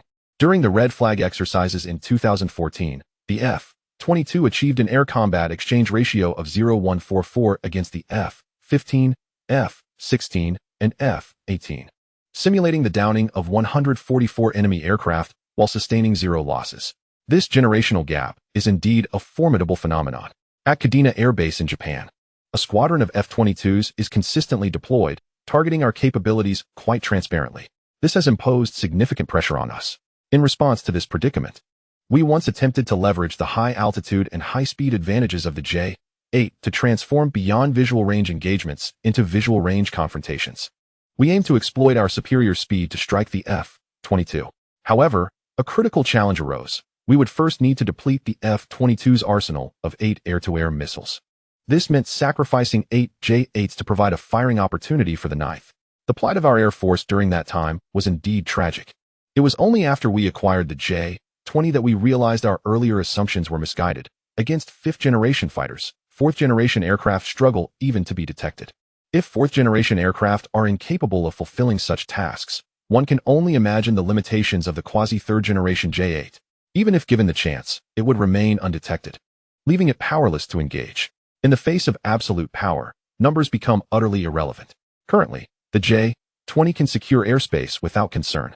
What if we were to implement slight modifications to the J-20? Would this not render it even more formidable? Turning to the Navy, while aircraft carriers require no mention, let us focus on the 055 destroyer. In 2022, it independently ventured 100 nautical miles and pursued a U.S. Nimitz-class carrier strike group for over 20 days. During this period, the carrier group was utterly powerless against it. Are the 112 launch cells merely ornamental? With a revamped propulsion system and enhanced protection, its current combat effectiveness is already commendable. Yet, the 055 still possesses room for further refinement. There are also other vessels, such as cruisers, destroyers, and attack submarines, that can be upgraded and enhanced without major overhauls. When the major shipyards of our nation commence operations, they will not only cultivate new technical personnel, but also ensure that other combat platforms remain combat-ready. Most importantly, this approach saves both time and resources, does it not? As for individual soldiers, the solution is straightforward. Exoskeletons are the unequivocal choice. There is little more to discuss here. Exoskeletons for infantry must be prioritized, aligning perfectly with future objectives. The infantry can first be upgraded to version 20. Furthermore, the objective is to systematically annihilate the enemy's living forces. In the event of a large-scale conventional war, weapons of mass destruction would undoubtedly prove advantageous, though I do not refer to nuclear or hydrogen bombs. After all, this planet belongs to all of us, and we cannot afford to taint any part of it. The proliferation of radiation would render vast areas unusable. In Liu Yang's mind, he envisioned 2 reasonably priced yet effective solutions, which he would incorporate into his plans. These 2 options could be seamlessly integrated into existing combat platforms, significantly reducing the time required for implementation. Soon enough, a comprehensive combat enhancement plan took shape. Chapter 51. Commencement of Simulation. Liu Yang began to simulate scenarios in his mind. If everything transpired according to his design, with upgrades to the current weapon systems, what would unfold in genuine confrontation with the enemy? The hypothetical adversary, of course, would be the United States, for one must confront the most audacious. The enhancement of military capabilities essentially bifurcates into 2 avenues: absolute defense and overwhelming offensive power. Since humanity first learned to engage in combat, it has ceaselessly evolved along these 2 trajectories, lacking any groundbreaking innovations. Let us first consider defense. From the individual soldier to the collective, from personal gear to equipment. For instance, the individual soldier would undoubtedly don powered armor. There is little left to debate. Clad in my armor, should you attempt to fire upon me, I would not flinch, allowing you to exhaust your ammunition in vain. When your bullets are spent, what then? Still unsatisfied? You wish to employ an RPG? Very well, I shall stand firm and endure your attack. Should I merely furrow my brow, consider that a victory for you. Once your ears ring from the blast, we shall evaluate the outcome. It would be a challenge to find even a scratch on my ultra-strong defensive armor. Still not convinced? Very well, I await your next move. You intend to bombard me with a tank. Is that not a flagrant disregard for the rules of engagement? Presently, the main battle tanks in the world typically wield either 120mm or 125mm cannons. Such artillery is nearly as thick as my thigh. To employ that against me seems excessively unprincipled. You claim to be enraged and wish to use such weaponry? Fine. Let us see how your shots fare against my phase-shifting armor. Should your shells so much as graze my perimeter, consider it a victory for you. What? Still unconvinced? You propose to violate conventions with cluster munitions? Your audacity is truly astounding. Very well, bring it on. I suspect your understanding of energy shields might be lacking. But fear not, for I shall enlighten you. Low-temperature plasma is utilized for high-power microwave protection. Are you struggling to comprehend? Does it sound grandiose? Worry not. You need not grasp the intricacies. Only recognize that this technology is formidable. Come forth, unleash your cluster munitions. I will protect our battlefield with energy shields, adjustable in size, entirely dependent on energy reserves. Speaking of energy, do I lack it? Have you heard of a portable, controllable nuclear fusion reactor? One that can be transported with ease? Go ahead, fire away. What is that? You've run out of ammunition? You propose to resort to nuclear weapons? Hold on. We agreed on a one-on-one confrontation. Discussing nuclear arms is not within the scope of our current discourse, is it? I shall set aside your nuclear arsenal for now, and we may revisit that topic later. Is it not time for me to demonstrate my skills? I raise my energy pistol, casually firing a shot, and you are instantaneously reduced to mere remnants. You claim I lack chivalry and that I am bullying you? You wish for me to refrain from using the energy pistol? Very well, I shall comply. I lower the energy pistol and retrieve the electromagnetic pulse rifle from behind me. Upon witnessing the formidable size of the pulse rifle, you appear momentarily taken aback. Alas, it is too late, as I have already pulled the trigger. This time, your obliteration is even more complete. You remain defiant, asserting that my height grants me an unfair advantage, insisting that I should send forth the shorter individual beside me. My dear, is this truly a matter of height? One can only wonder what convoluted thoughts occupy your mind. Very well, I shall heed your words, for we, the people of the Dragon Kingdom, believe in the power of virtue. The shorter individual stands perplexed, unsure why this fool insists on sending him forth. Does he not comprehend that the existence which has been obliterated by the electromagnetic rifle knows not the merciless nature of beam weapons? Nevertheless, despite his confusion, the shorter individual reluctantly fires a shot, reluctant to waste energy on a single combatant when it could be saved for engaging tanks. Your fate remains one of utter desolation, so complete that even plants need not decompose to absorb you entirely. You declare that you wish to retreat. Attempt to flee? Not a chance, with the mech's thrust engaged. We shall reach speeds of dozens to hundreds of kilometers per hour, effortlessly capturing you. How do you propose to escape? My friend, this is a multiple-choice question, and surrender remains the sole option. The only path to survival lies in that direction. You insist on your defiance, challenging me to a naval battle? You foreign devils are remarkably stubborn, a trait that defines you. The mere fact that I have bested you with individual equipment should have prompted some reflection on your part regarding the capabilities of the Dragon Kingdom in heavy armaments. Truly, I find myself at a loss for words. Very well, let us engage in naval warfare as you desire, to decisively eliminate the naval forces of the Dragon Kingdom. You have committed substantial resources, dispatching your entire fleet of aircraft carriers. 1 Ford-class nuclear-powered aircraft carrier and 11 Nimitz-class nuclear-powered aircraft carriers. I must admit, such ambition is commendable. A high-stakes gamble, where victory and defeat hang in the balance. This arrangement is quite satisfactory for all involved. The Ford-class carrier has been waiting nearly 10 hours for the other carriers to awaken from their cold state. These Nimitz-class carriers, the largest of which have been in service for over 40 years, are regrettably sluggish. After all, igniting the boiler requires time. Indeed, that is correct. It is the process of boiling water. Without a boiler, how can there be hot water? Without hot water, there can be no steam, and what then propels the propeller? If the propeller remains still, how shall the carrier move? Do not forget that we also rely on steam to catapult aircraft.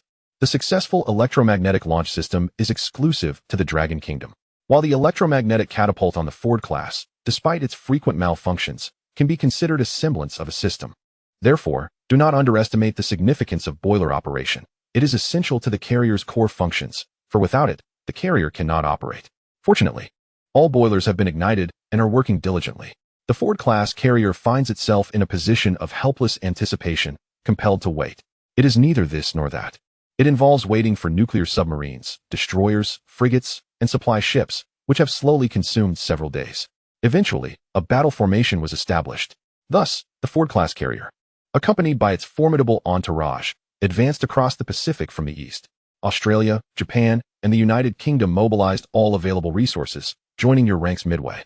It was truly a spectacle, a cacophony of drums, with throngs of people. Everyone feasted on hot pot and sang merrily, advancing at a brisk pace of 30 knots, creating an atmosphere of exuberance. During this period of assembly, you inadvertently achieved a strategic initial victory, successfully sowing discord among the naval, land, air, and missile forces of the Dragon Kingdom.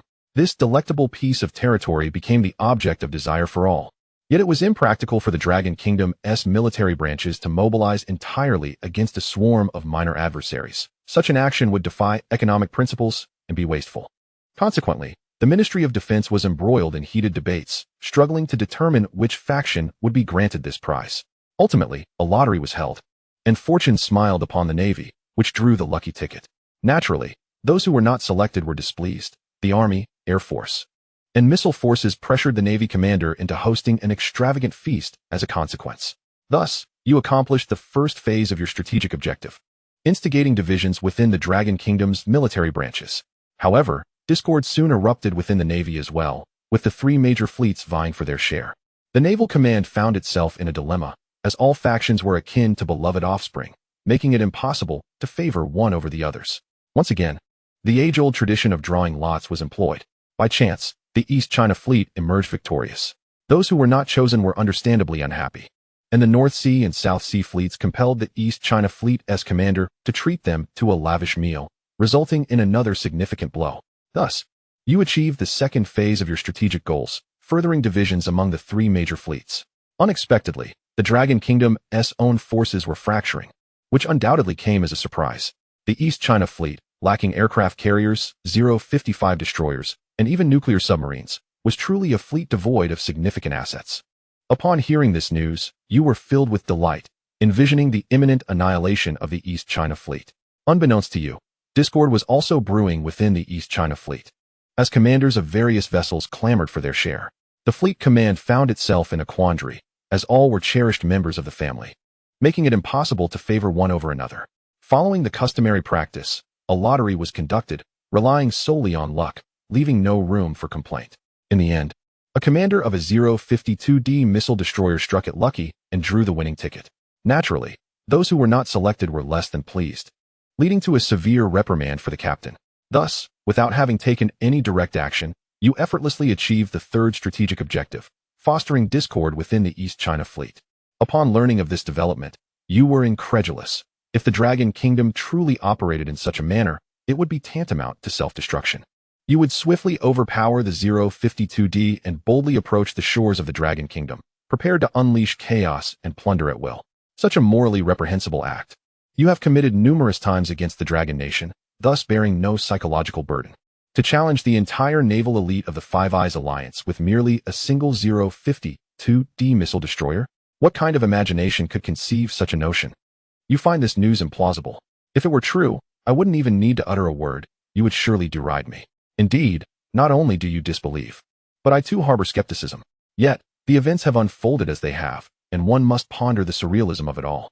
Chapter 52. Initiating Simulation 2. The Pacific Ocean is vast beyond measure.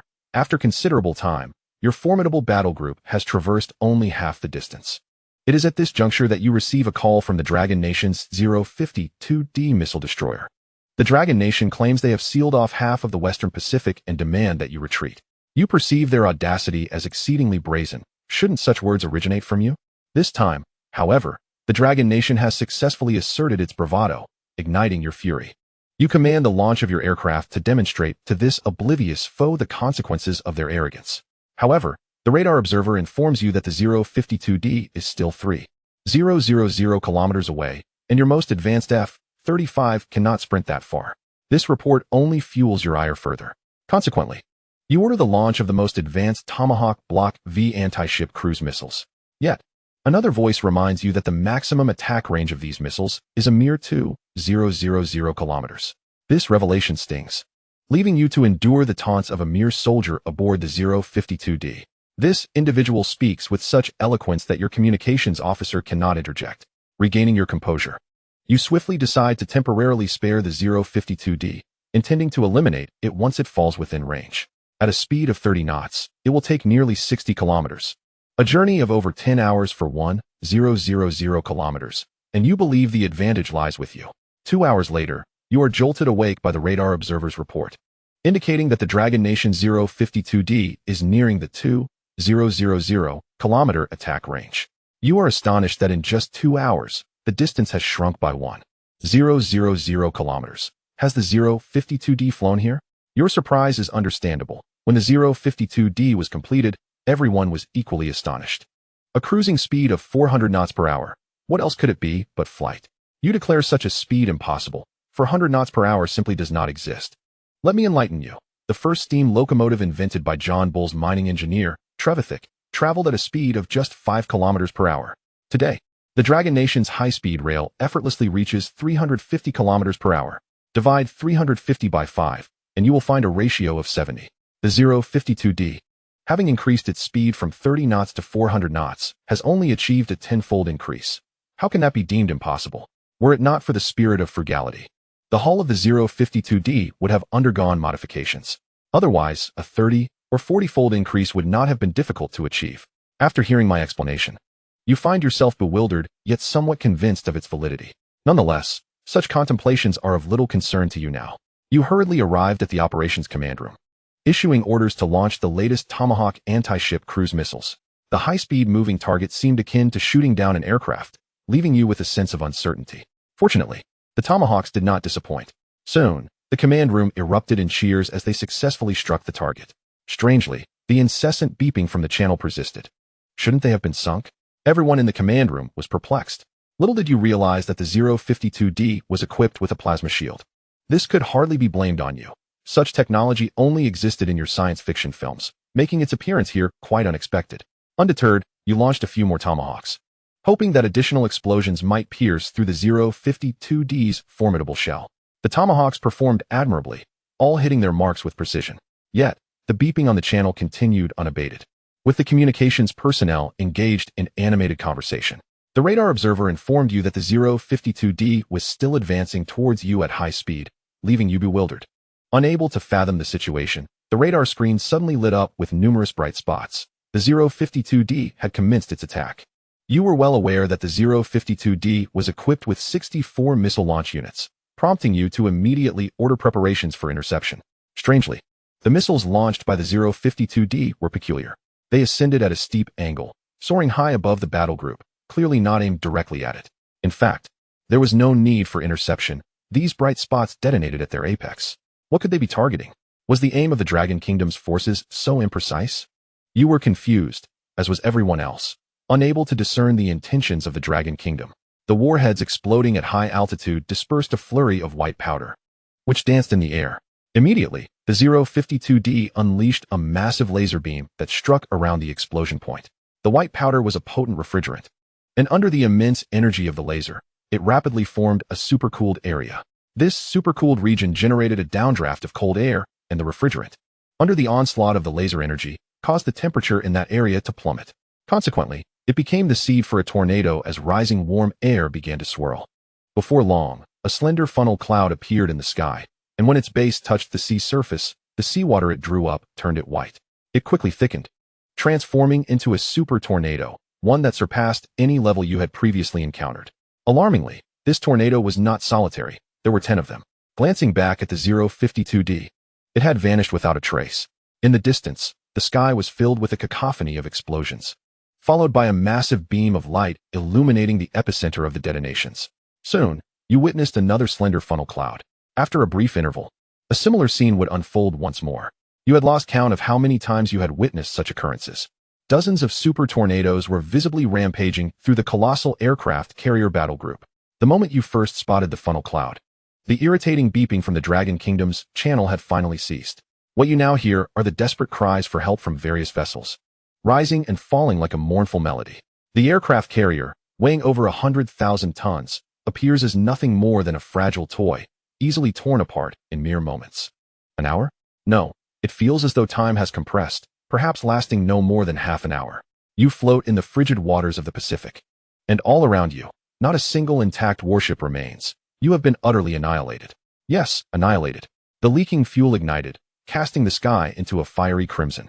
The colossal tsunami, stirred by a tempest, hurled submarines hidden beneath the waves to the surface, only to shatter upon their descent. You cannot fathom why your god would suddenly send forth a tempest to aid the Dragon Nation. Despair envelopes you. Even the divine seems to have forsaken your cause. Yet, a realization dawns upon you. Perhaps you have misjudged the divine intervention. It is likely the machinations of the Dragon Nation. That accursed 052D, a manifestation of weather weaponry, has been developed into a combat-ready tool by the Dragon Nation. With this revelation, despair clenches your heart anew. The Dragon Nation has obliterated the entire naval might of the Five Eyes Alliance with but a single missile destroyer. You refuse to accept it. The Dragon Nation has abandoned the codes of warfare, resorting to weather manipulation. The 052D approaches, sending forth crushing waves that propel you far from its path. You witness the 052D, undeterred, slicing through the debris-laden waters. Soldiers at the bow fire 2 rounds, and the capsized vessels swiftly succumb to the depths. No sound accompanies this destruction, Only two brilliant beams of light pierce the chaos. They are laser cannons. How astonishing that the Dragon Nation has equipped themselves thus. Even on a relatively diminutive destroyer like the 052D, you remain ignorant of the reasons behind such formidable energy emanating from this small vessel. Of course, you are unaware of the miniaturization of controllable nuclear fusion. Would we inform you of such advancements? Aside from the 052D, no other ships are visible on the surface. Suddenly, a dark mass is released from the 052D, overwhelming the skies, densely packed. You do not realize these are the latest micro-drones from the Dragon Nation. You only see these diminutive devices, scarcely larger than locusts, begin to detonate one after another. Each explosion emits a barely perceptible glimmer. In the aftermath, the Allied soldiers, once floating on the surface, are forever consigned to the ocean's depths. You perish as a small device collides with your face, obliterating your skull. Yet, you are not alone. You depart in perfect unison, none left behind. Arriving, you shared laughter over hot pot, never anticipating you would not return. Regret washes over you. You should have enlisted in the army, where at least surrender might be an option. Damn it, you wish to surrender, but in this vast sea, there is no sign of refuge. The dark swarm of drones carries away the Allied soldiers drifting helplessly upon the waves. You lament our lack of consideration, leaving not a soul behind. In truth, you have misjudged us. The 052D is simply too small. This you understand, for even if you wish to signal, there is no room for such gestures. Moreover, no one witnessed your white flags of surrender. Besides, everyone is eager to return for their meals. Hasten, for there is still time. The cafeteria at the base should not yet be closed. Truly, I can spare no further attention to you. We depart, leaving not a trace behind, as the ocean resumes its tranquil state. Chapter 53, The Staff of God, even in death, you remain defiant. You assert that the 052D cannot possibly be as formidable as I claim, suggesting I am misleading you. Very well, you are correct. I indeed have been deceiving you. If the 052D were truly that powerful, our nation would already reign supreme. Thus, you are right. The 052D is not so extraordinary. Yet, the matter stands that it is not merely a 052D. It is a modified version, and the distinction of that modification is monumental. Such is the enigmatic nature of our military industry, so whimsical, so unpretentious. Now, do you concede? The modified 052D has obliterated your entire battle group, sparing not even those tending the boilers. Upon hearing my words, silence enveloped you. Indeed, the people of my nation possess an uncanny resilience. Once the term modification is uttered, anything becomes conceivable. You recalled the J-20. A certain elder named Zhang had vehemently proclaimed online that no such aircraft existed, and that the world merely witnessed an enhanced J-10. You truly believed it, dismissing it as merely a modification. What could possibly arise from such trivial alterations? Thus, you were comfortable, prepared to witness our downfall.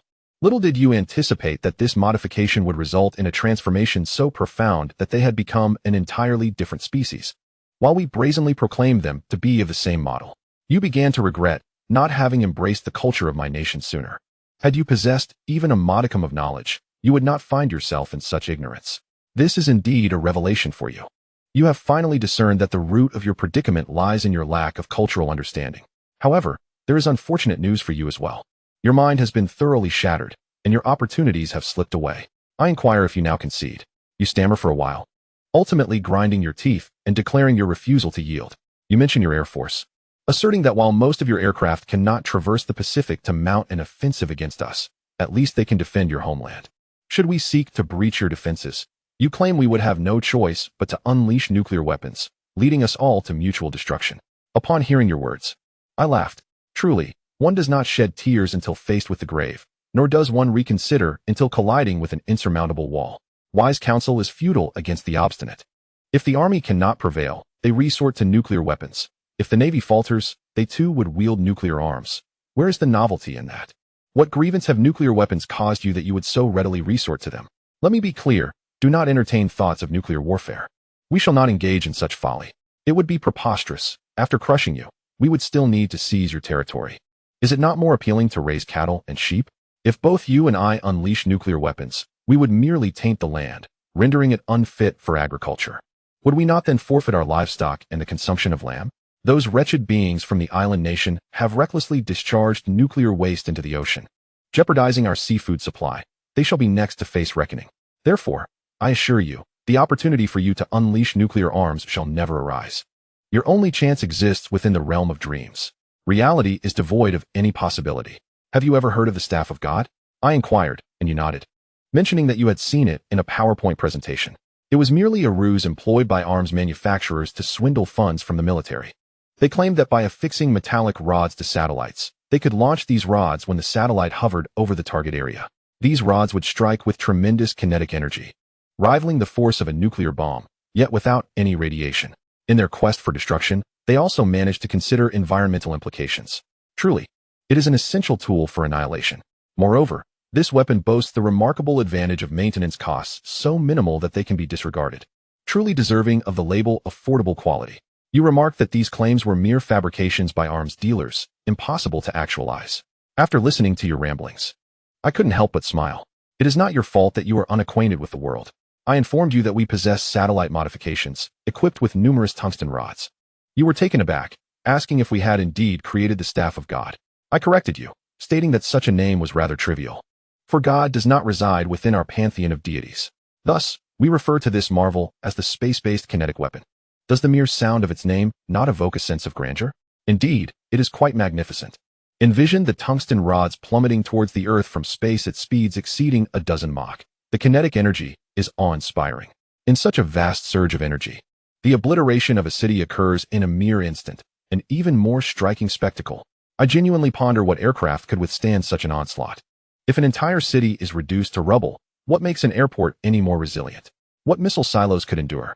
No matter how deep these silos may be, can they rival the depths of the bunker beneath the White House? Even the King of Knowledge's bunker would be uprooted, let alone those missile silos. I noticed your jaw quivering, unexpectedly revealing your fear. Hence, I sought to reassure you. However, I realized that my previous words were flawed and not entirely comprehensive. In truth, we have numerous satellite modifications, and we have also thoughtfully considered the preferences of our clients. In addition to tungsten rods, we offer titanium rods as well. We cater to whatever flavor you desire. Such attentiveness is a hallmark of the Dragon Kingdom, unchanged for millennia. To my astonishment, you began to tremble as well. Recognizing my earlier attempt at comfort was insufficient, I continued to placate you. We have personnel in the sky, and our space station can readily replenish the tungsten and titanium rods.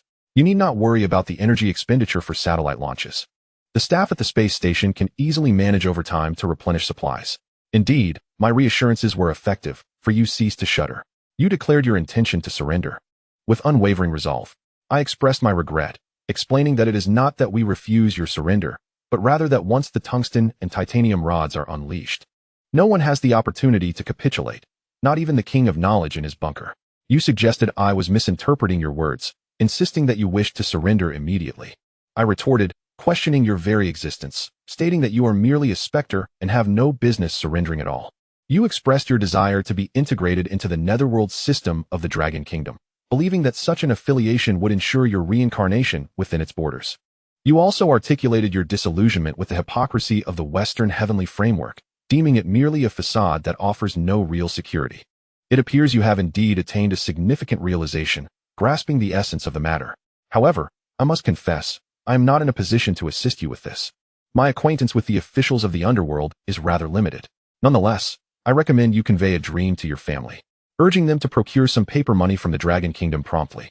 The more they acquire, the better, especially before the 7th day has passed. Perhaps the overseers of the underworld might be amenable to a little leniency, allowing for a backdoor passage. After all, lacking citizenship in the Dragon Kingdom could render your situation akin to a legal entry, which may necessitate a financial solution. You expressed your gratitude and inquired if there were any additional matters to address. Your earnest demeanor prompted me to reflect, and I realized there indeed were some precautions to consider. I cautioned you to ensure that the paper money you purchase is issued by the Bank of Heaven and Earth, emblazoned with the visage of the Jade Emperor. Be wary of acquiring counterfeit notes, as the officials of the underworld might not recognize them.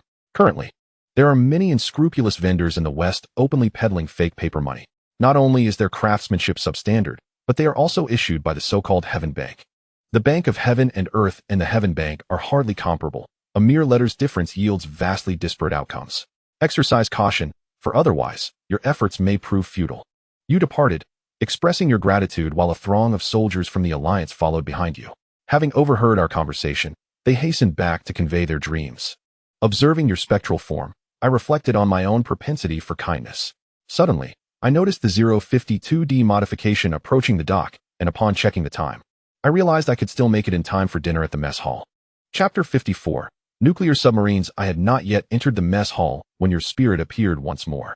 I inquired why you had returned instead of delivering your dream. You explained that you had suddenly recalled an important matter that required my attention. When I pressed for details, you informed me that you had neglected to account for the nuclear submarines of the Eagle Nation. Although the fifth-generation ballistic nuclear submarine, the Columbia class, has yet to materialize. The Ohio-class strategic nuclear submarines still number 18, each equipped with 24 launch tubes. Each launch tube carries a Trident II submarine-launched ballistic missile, boasting a maximum range of 11,000 kilometers, with each missile capable of deploying up to 812 independently targetable nuclear warheads. You sought my guidance on how to handle these 18 strategic submarines, expressing concern that mishandling them could lead to a perilous situation with their numerous warheads.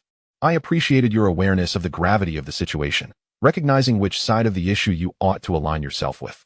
I asked whether you had conducted any research on anti-submarine warfare. You responded that you possessed some knowledge regarding submarine detection, noting that whether utilizing active sonar, passive sonar, or magnetic anomaly detection, each method is bound by certain technological limitations. Particularly, employing active sonar to locate submarines is akin to shining a flashlight in the dark. One is easily detectable from a distance. In the realm of advanced anti-submarine technologies, including gravity, gradient meters, and terahertz radar for detection, there remain substantial issues regarding technical maturity. Consequently, locating submarines, particularly nuclear-powered ones, amidst the vastness of the ocean proves to be exceedingly challenging. This urgency is evident in your swift return to alert me, underscoring the significance of the Dragon Kingdom's clandestine operations to you. I find your choices commendable. I inquired whether you were aware of the technology that utilizes the faint electromagnetic fields present beneath the ocean to detect submarines. You shook your head, indicating that the term subsea weak electromagnetic field was unfamiliar to you, let alone its application in submarine detection. Observing your earnest demeanor, I resolved to briefly enlighten you. The propellers of submarines emit faint electromagnetic waves. By detecting these waves, one can ascertain the submarine's location. Traditionally, it has been deemed exceedingly difficult to detect targets underwater using microwaves, as seawater rapidly absorbs electromagnetic waves. Currently, only long waves can propagate effectively under the ocean. These long waves serve as the primary means of communication between strategic missile submarines and land. However, we possess devices capable of detecting the reflections of low-frequency electromagnetic waves from the seabed or those reflected by the submarine's propellers, thus enabling the discovery of submarines.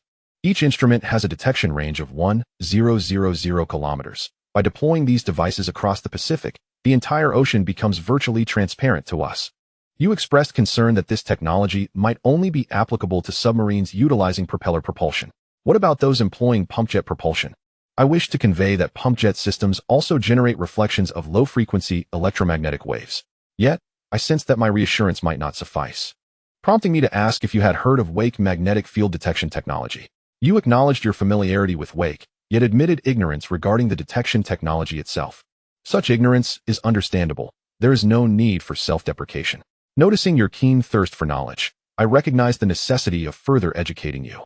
I explained that whether employing propeller or pumpjet propulsion, the wake generated will produce a magnetic field. As a submarine traverses underwater, its rear creates a V-shaped surface disturbance known as Kelvin wake. The interaction between seawater ions, disturbed by the submarine's movement, and the geomagnetic field results in the formation of a new magnetic field. Albeit faint, it remains detectable. The strength of this magnetic field varies with the submarine's size, depth, and speed.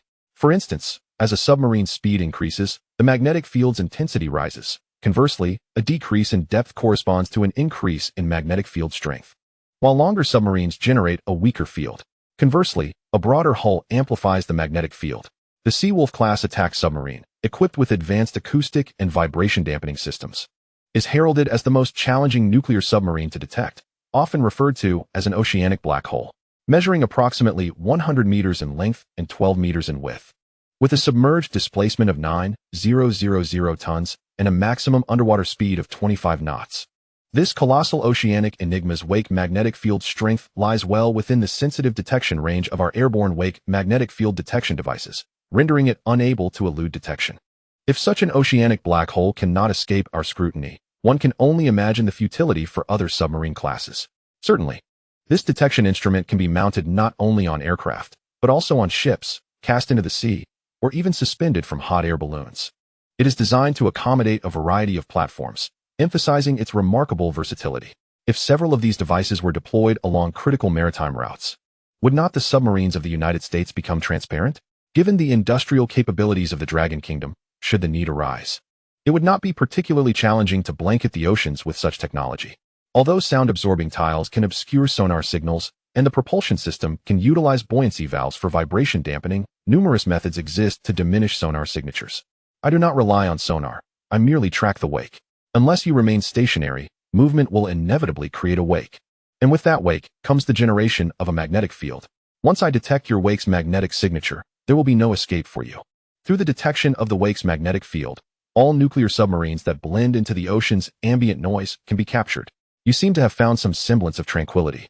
Yet I understand that instilling peace in a Spectre is no easy feat, which is why I intend to elaborate a bit further. The underwater sensor arrays deployed beneath the surface, in conjunction with high-resolution anti-submarine radar and the support of space-based reconnaissance satellites, can effortlessly track submarines measuring 100 meters in length, approximately 10 meters in width, and traveling at submerged speeds of 20 knots. Whom does this pertain to, if not the formidable Seawolf class, often referred to as the black hole of the oceans? Indeed, I am speaking of that very vessel. Submarines operating beneath the surface generate ripples on the water's surface, sometimes reaching several centimeters in height. Indeed, several centimeters. The technology is exceedingly advanced. Thus, we must observe even the minutest ripples on the sea's surface. Beneath those ripples lies the submarine, and there is no alternative but to catch them in the act. Of course, there are numerous unmanned underwater vehicles, which we shall not delve into here. These little contraptions are indeed more formidable, given sufficient numbers. Not only submarines, but even the fish in the sea could be meticulously counted and identified. Returning to the subject of submarines, once a submarine is detected, its fate is either destruction or surrender. This is a point we need not elaborate upon, as the methods for neutralizing submarines are plentiful. Even the Seawolf class can be easily apprehended in the act. Other classes such as the Los Angeles, Virginia, and longfin sharks can all be assessed against the Seawolf class. I ask you, does this not provide a sense of ultimate security? You exhale deeply, and I find myself intrigued. Do phantoms breathe?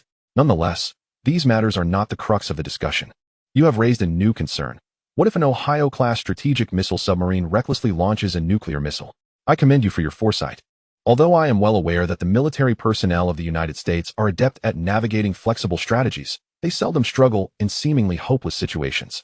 Nevertheless, considering the worst-case scenarios can aid in preparing adequately, you have already witnessed quantum shields in both land and naval warfare. This technology, also referred to as energy shields, is not defined by its nomenclature. Rather, what is essential is its adaptability in size. Provided there is sufficient energy, it can be manipulated as desired. Once I activate my quantum shield, feel free to unleash your nuclear missiles. However, this is a last resort, an action taken only when absolutely necessary. After all, a nuclear explosion would result in contamination, would it not? The flight trajectory of intercontinental ballistic missiles is generally divided into 3 phases: the initial phase, the midcourse phase, and the terminal phase. Consequently, interception systems are also categorized into initial phase interception, midcourse interception, and terminal phase interception. Due to the low speed of the missile immediately after launch, the efficacy of interception is highest during this initial phase. Thus, we shall refrain from discussing it further to avoid any perception of unfairness. Instead, let us focus on midcourse and terminal interceptions. During the midcourse phase, the missile travels outside the atmosphere, occupying approximately 90% of its entire trajectory. Constrained by fuel, missiles typically follow a fixed path in outer space. With the exception of our own Qian-Shuesan ballistic trajectory, I am aware that you have been diligently researching the Sangral trajectory, also known as the water-skimming trajectory. When a missile follows the Sangral trajectory, it will oscillate near the atmosphere for an extended period, exposing itself to surveillance by defense and control radars. Additionally, the numerous jumps during this phase will alter various parameters, making it increasingly challenging to ensure a successful hit on the target, ultimately leading to uncertainty about its final landing location. Thus, your consistent failures are quite understandable. In the late 1940s, Qian-Shuesan pointed out many drawbacks of the Sangral trajectory. Despite this, you persisted stubbornly for decades, yet to this day, you have produced little of substance. One must question whether midcourse interception is not a straightforward task against your traditional parabolic trajectories. even if some missiles slip through mid-course interception. Have you considered the concept of a metal storm? Imagine 450,000 rounds per minute. This is akin to constructing a wall. I see you are entirely at ease, and I urge you to hasten to seek dreams. The seventh day is neither long nor short. It will pass in the blink of an eye. Time is of the essence. You express your gratitude and depart joyfully. Chapter 55. Industrial Design Software. After extensive deliberation, Liu Yang felt that he was close to his goal, although certain details required adjustment. However, these were not detrimental to the overall framework. Details are perpetually subject to refinement. The key was to proceed with modifications as needed, ensuring that the overarching direction was established. Liu Yang understood that this was merely his personal vision and did not necessarily reflect the national trajectory, which would require further dialogue. Most importantly, the higher-ups needed to see tangible results. Reliance on mere words would not suffice. Glancing at his phone, Liu Yang noted the time, 3 o'clock in the morning. There remained 4 hours until the scheduled departure. As previously mentioned by Old Qian, they would set off for Yanjing at 7 in the morning, with Commander Gua accompanying them. This meeting was crucial as the higher-ups wished to discuss controllable nuclear fusion. With time available, Liu Yang resolved to finalize the intelligent swarm of miniature drone systems, aiming for an early completion to reassure Commander Gua, who was already in his 60s. He had a new laptop that had been delivered alongside his phone from the Eastern Theater Command. His previous laptop had already been sent to Yanjing with a controllable nuclear fusion apparatus in Building 3. This new device was a gift to himself. Apart from the operating system, there are only some conventional applications. There are no specialized software, and even if there were, Liu Yang would not regard them highly. Especially when it comes to industrial design software, which can be deemed the cornerstone of industrial design. Liu Yang resolved to create it himself. For him, this endeavor hardly qualifies as research and development. It merely requires transcribing the ideas from his mind. Liu Yang perceives himself as a scribe of technology, tasked with manifesting the innovations residing in his intellect. After all, what purpose does the system's reward of a first-level planetary civilization serve if one does not transcribe the correct answers? Opting instead for the misguided pursuit of so-called research and development? It seems rather absurd. A 50% utilization of brain capacity is not merely a boast. Liu Yang's typing speed is astonishingly rapid. It is no exaggeration to say that his hands leave after images. By the time he finally pressed the software's launch key, 3.5 hours had elapsed. The difficulty of this task surpassed that of the controlled nuclear fusion control program by a mere half hour. The offerings of a first-level planetary civilization are indeed exquisite. The industrial design software operates with remarkable fluidity. If the computer's configuration were slightly higher, its performance would be even swifter. However, the exceptional modular code design and the straightforward structure of the code ensure that the resource consumption of this software is minimal. The laptop at hand is entirely sufficient for its operation. The first-level planetary civilization evidently holds the Dragon Kingdom's civilization in high regard, as the programming language provided is in the characters of the Dragon Kingdom. Efficient, swift, rigorous, and precise, this script, being the oldest on Earth and having been in continuous use for thousands of years, harbors profound mysteries. Ignorance does not equate to non-existence. The characters of the Dragon Kingdom not only possess many undiscovered secrets, but also exhibit remarkable vitality. Otherwise, they would have long been obliterated by the tides of history. It is said that Songjia wept and howled as he created the characters, causing a cataclysmic transformation of heaven and earth. It now appears that there was a strong resonance with other civilizations in the universe. The ancestors of the Dragon Kingdom likely established a connection with more advanced civilizations through their written language countless years ago. Such an outstanding script must be vigorously promoted and applied in various aspects. Excellence is not merely a claim, it is substantiated, setting aside other considerations. The people of the Dragon Kingdom are universally acknowledged as the most intelligent group on Earth, a testament to the power of their written language. Otherwise, what could account for this? Everyone's brain utilization rate is similar, and the knowledge they acquire is comparable. What makes one more agile in thought than another? The answer lies in the characters of the Dragon Kingdom. One need only observe the populace across the vast lands of the Dragon Kingdom to understand this. Take, for instance, the smartphone, a high-tech product. From the elderly to toddlers, does everyone not navigate it with ease? We may take this for granted, but a comparative observation abroad would leave a lasting impression. Naturally, this presupposes literacy. Without literacy, the characters of the Dragon Kingdom cannot nourish or develop one. Similarly, when we consider the common people of the feudal era before the founding of the nation, it is evident that many could barely recognize a few characters, appearing rather dull-witted. It is no wonder they were often left to pick up the pieces after being beaten. For millennia, Feudal dynasties have utilized literacy as a means of establishing social hierarchies. Those who are literate possess minds that are more agile and astute than those who are not. This specifically pertains to the characters of the Dragon Kingdom. As no other written form on Earth exhibits such effects, other scripts merely serve as vessels for thought, failing to withstand the ravages of time and evolving rapidly, rendering them unreliable. This elucidates the necessity for national literacy campaigns and compulsory education. It is a straightforward endeavor aimed at enhancing cognitive efficacy among the populace. Hence, the swiftest route to augment one's intelligence is to master the characters of the Dragon Kingdom. Although Liu Yang had previously employed a programming language based on Dragon Kingdom characters while designing a controllable nuclear fusion control program, he remains profoundly awestruck by the exquisite expressiveness of these characters upon revisiting them. Their simplicity, efficiency, rigor, and precision fulfill all requisite conditions for programming, as if the existence of Dragon Kingdom characters were solely intended for the art of coding. Everything flows so naturally, devoid of discord. As a student of the Software Academy, Liu Yang is acutely aware that the prevailing programming languages are predominantly rooted in the English language. It is a widely accepted notion within the programming community that the use of Dragon Kingdom characters in coding is fraught with limitations and inaccuracies, leading many to deem them unworthy as a medium for programming. English is regarded as the superior and more formidable choice. However, Liu Yang vehemently disagrees with the assertion that Dragon Kingdom characters are unfit for programming. Just because one cannot utilize them does not imply that others cannot. Is it not overly absolute to dismiss them outright? Moreover, what defines excellence? The true measure of quality lies in sustained and widespread usage, regardless of wealth, social standing, or physical appearance. Take rice, for instance. It has been consumed for thousands of years. Why do we continue to eat it? Simply because it is good. Presently, the only man-made creation on Earth that meets this criterion is the writing system of the Dragon Kingdom. Some argue that English also qualifies. But does it?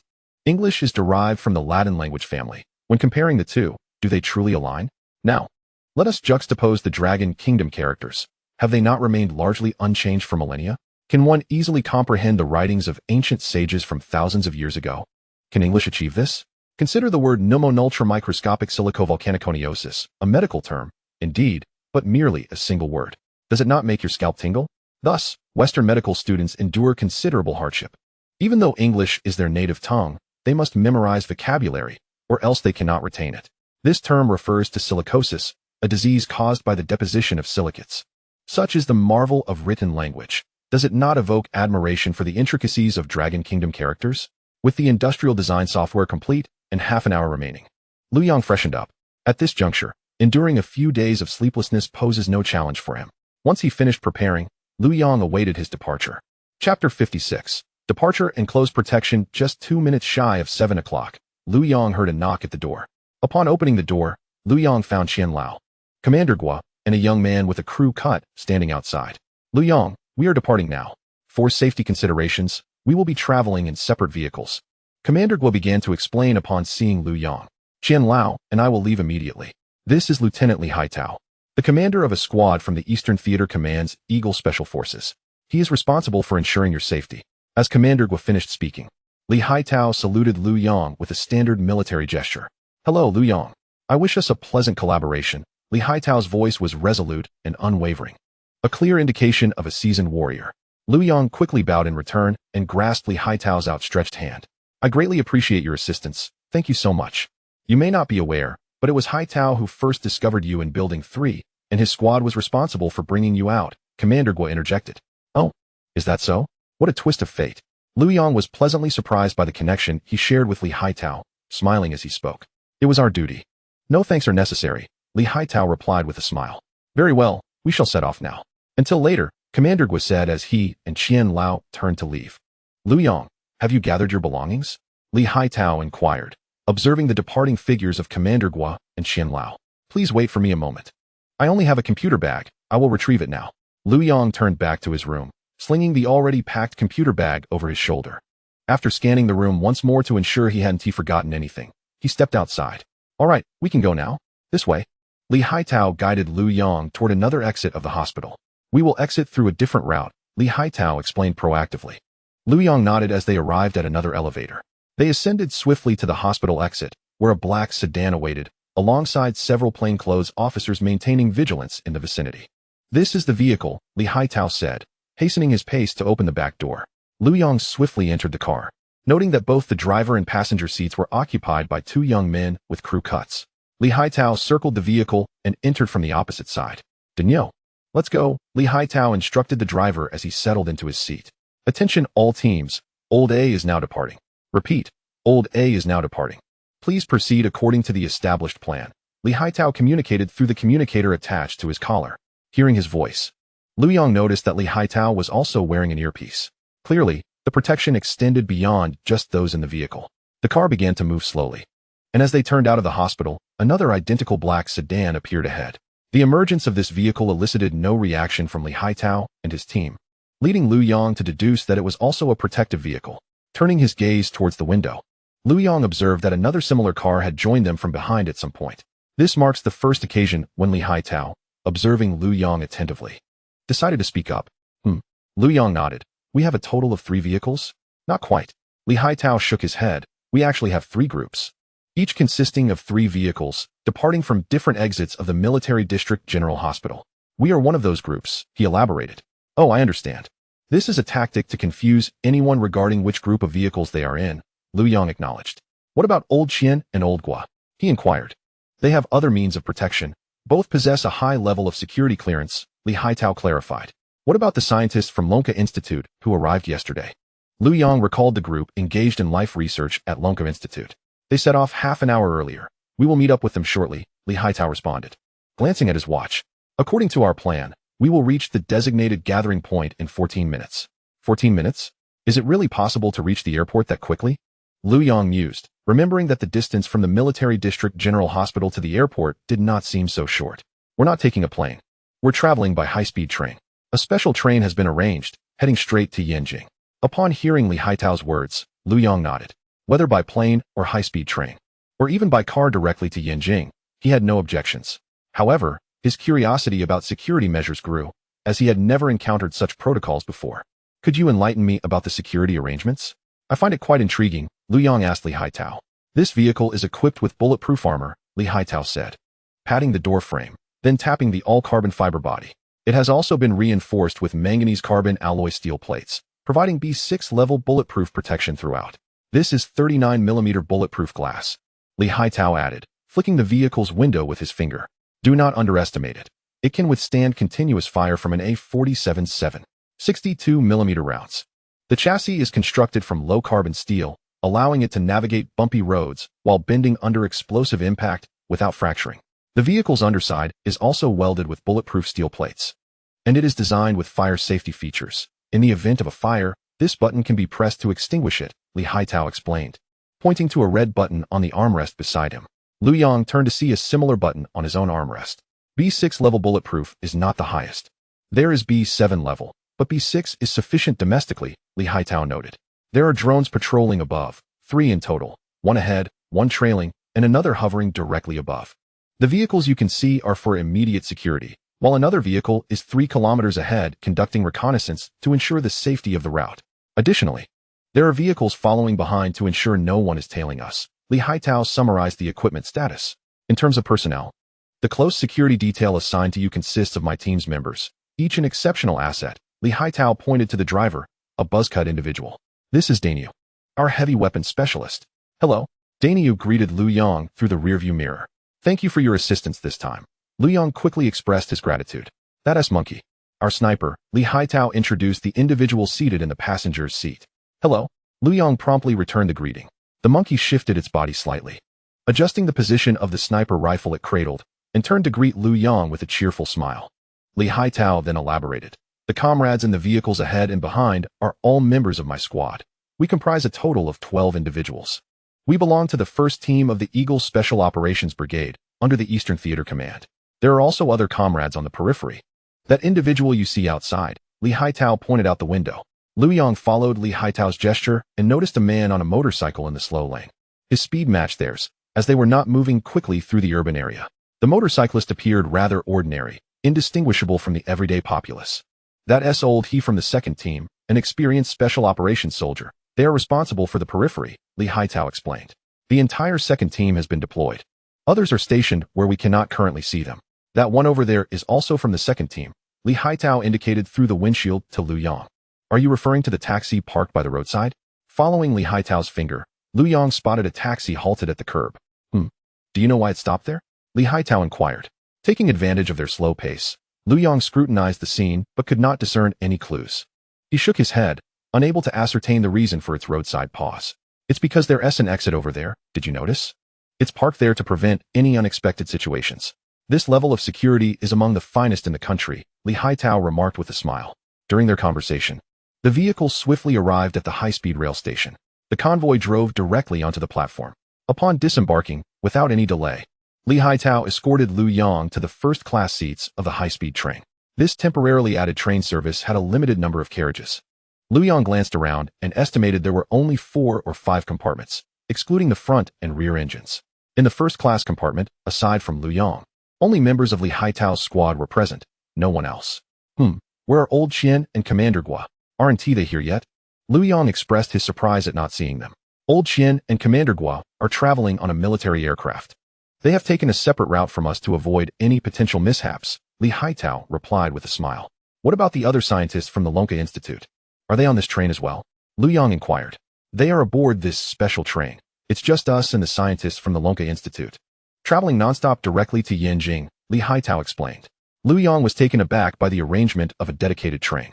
Once settled, Li Haitao introduced Liu Yang to the other members of the first team, each of whom was exceptionally skilled. Soon after, the high-speed train commenced its journey.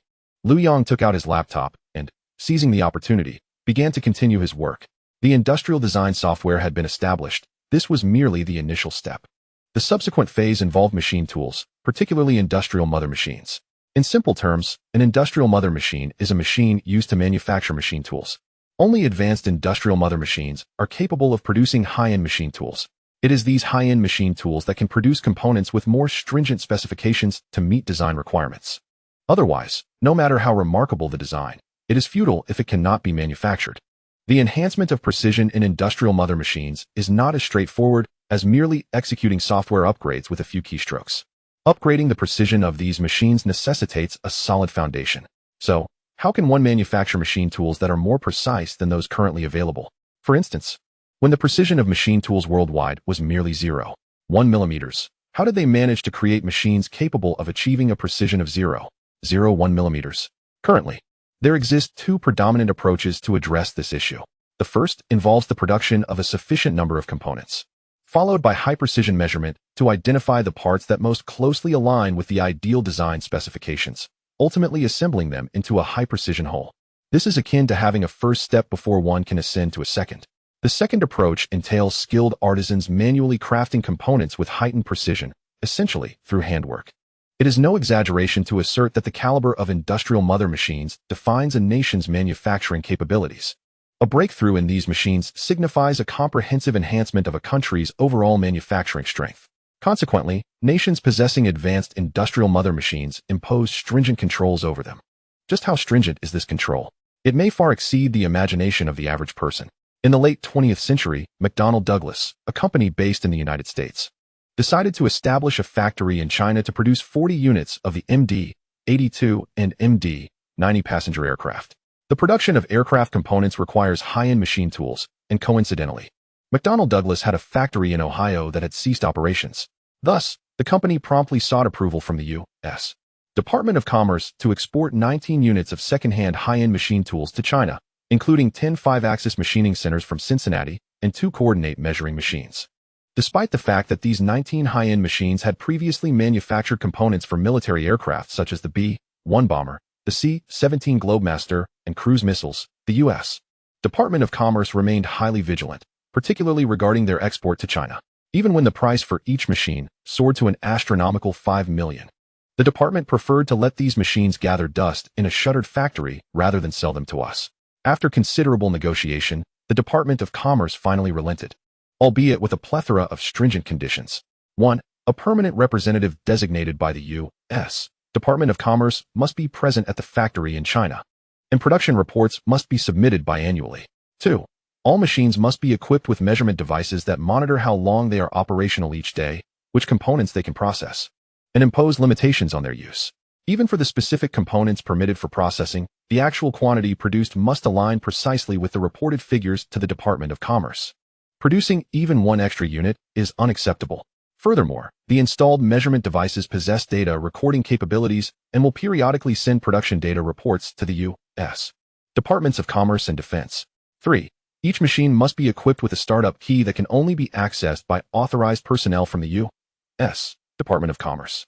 In other words, although we have expended considerable funds to acquire the machine tools, the rights to their utilization do not rest in our hands.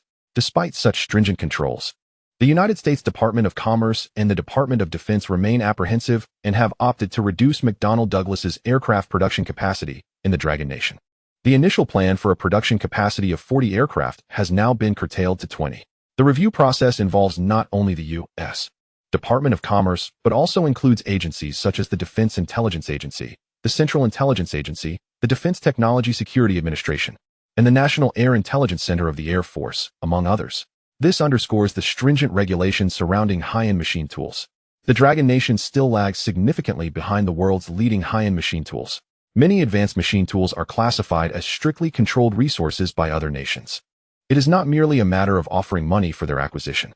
Such instances are exceedingly common, underscoring the urgent need for enhancements in high-end industrial machinery. The design and processing technology of these industrial machines are intricately linked. For example, during the processing of metal components, residual stress can easily lead to deformation and cracking. Thus, the elimination of residual stress becomes paramount.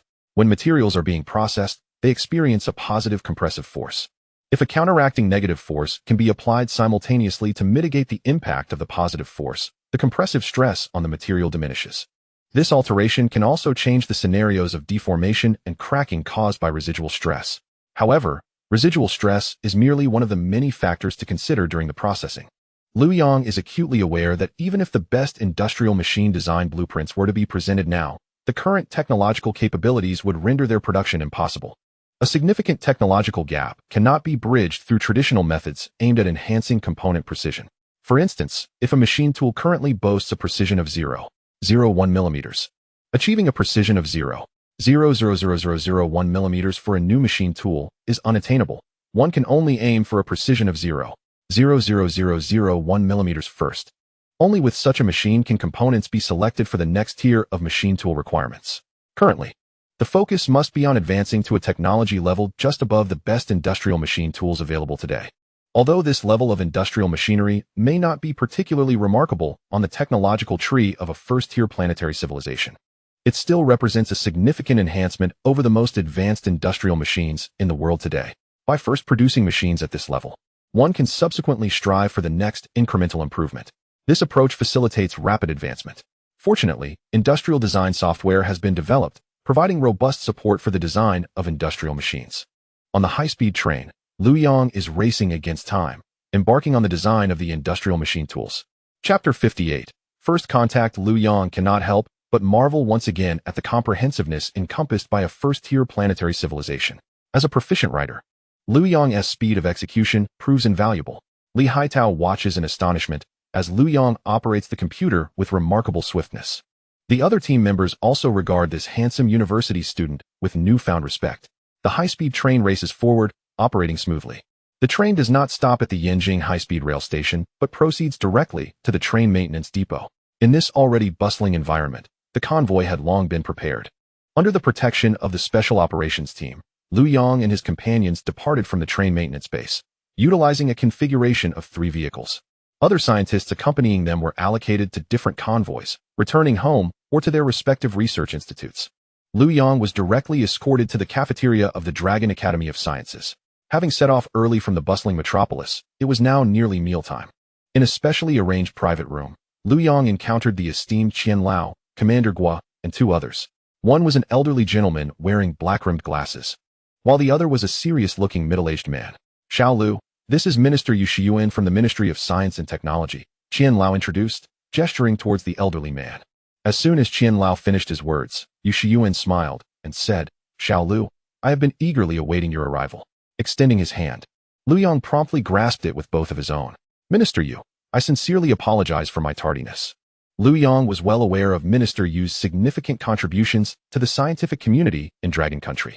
Having fostered an excellent research atmosphere and successfully transformed numerous scientific achievements into practical applications during his tenure, His efforts greatly bolstered the overall technological strength of the nation, safeguarding its scientific endeavors.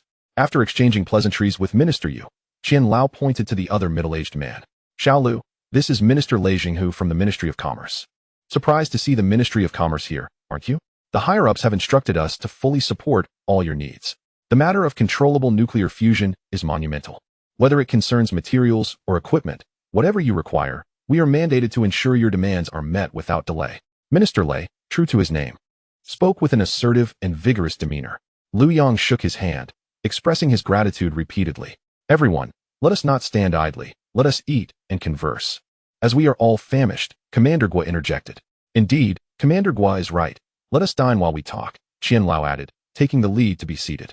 With Qian Lao settling down, everyone took their respective places. Liu Yang, regarding the controllable nuclear fusion device, I would like you to clarify a few points. Firstly, is the system stable enough for commercial use? Secondly, can it be mass-produced? The importance of controllable nuclear fusion was well understood by all present. The Ministry of Science and Technology has already initiated a dedicated project, with myself as the project leader, coordinating all resources. Our objective is to ensure the full advancement of your controllable nuclear fusion project, providing funding and personnel as needed. Even I am at your disposal, ready to assist you. Minister Yu concluded, eliciting laughter from the group. Just as Liu Yang was about to respond, Minister Lei interjected. The Eagle Nation has already begun to take action against us, raising trade tariffs to 125.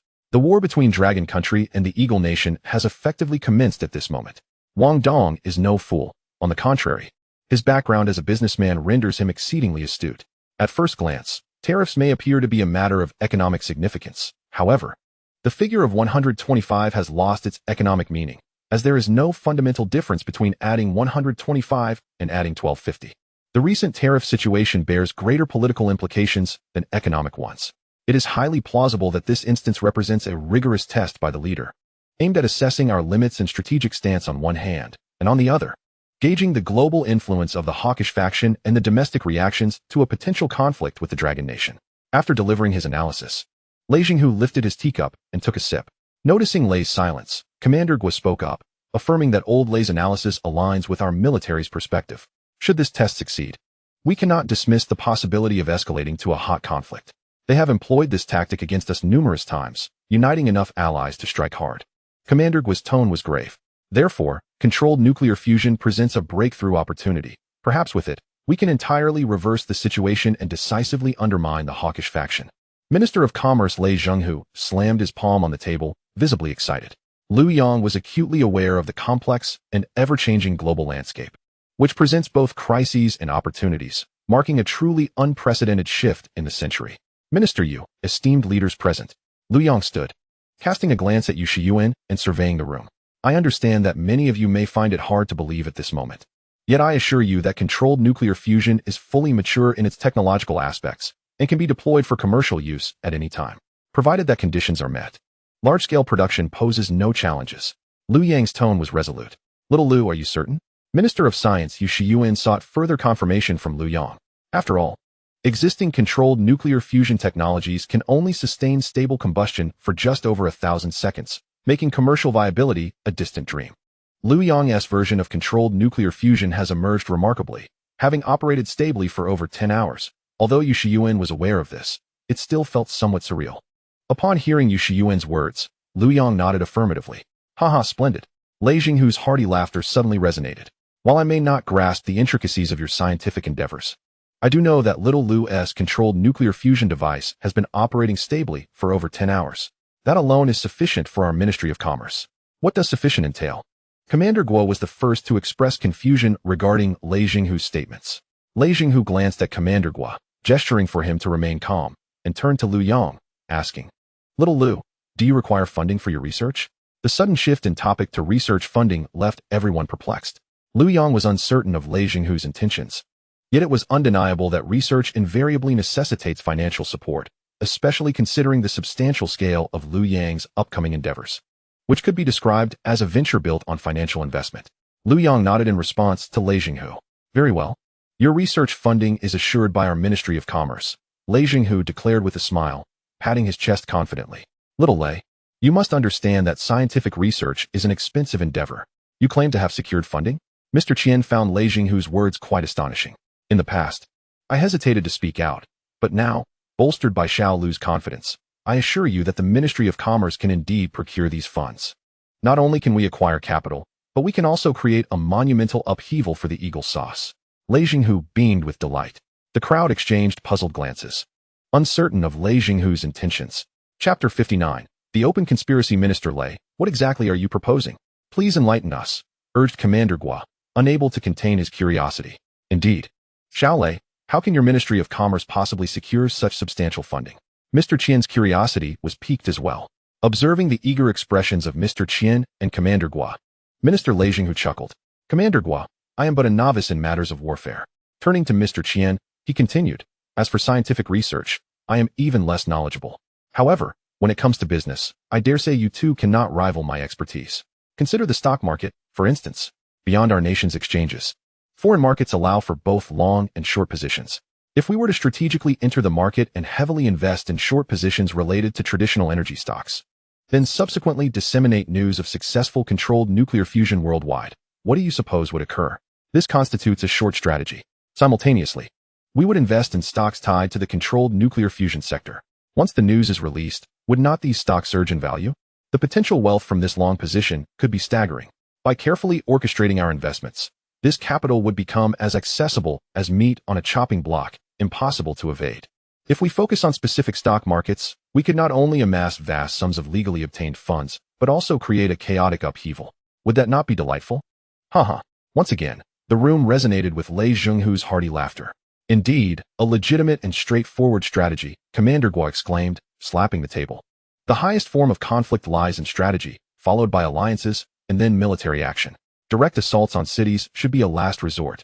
If they intend to conspire against us, we shall expose them. Moreover, we should boldly aim to undermine the supremacy of the U.S. dollar. Those who do not plan for the long term cannot hope to secure the present. Those who do not consider the broader picture cannot expect to dominate a single domain. The global landscape is ripe for transformation. Commander Guo grew increasingly animated. Well said, Commander Guo, chimed in Minister of Technology Yu Shiyuan, unable to restrain himself from joining the discussion. After the collapse of the Bretton Woods system, the U.S. dollar was unlinked from gold and instead tethered to oil, solidifying its status as the global currency. However, in recent years, Dragon Nation's manufacturing has emerged as a significant commodity, with its pricing anchored by the Dragon Nation's currency rather than the U.S. dollar. We have touched a nerve with the Eagle sauce, a reality they cannot tolerate. Their extreme measures regarding tariffs are merely a probing tactic. Upon witnessing our firm response, they offered concessions to other nations. What is their true intent? Is their erratic policy merely a result of ignorance? I believe not. These individuals are quite cunning. Xiao Yu, your words carry significant weight. And I too do not believe that their actions are without purpose. However, what exactly do these individuals aspire to achieve? Qian Lao concurs with Yu Shiyuan's analysis, yet remains perplexed by their intentions, prompting him to inquire further. Adjusting his glasses, Yu Shiyuan gazes at Qian Lao and replies, Qian Lao, our think tank's analysis suggests that they have two primary objectives. First, to unite the majority in suppressing us.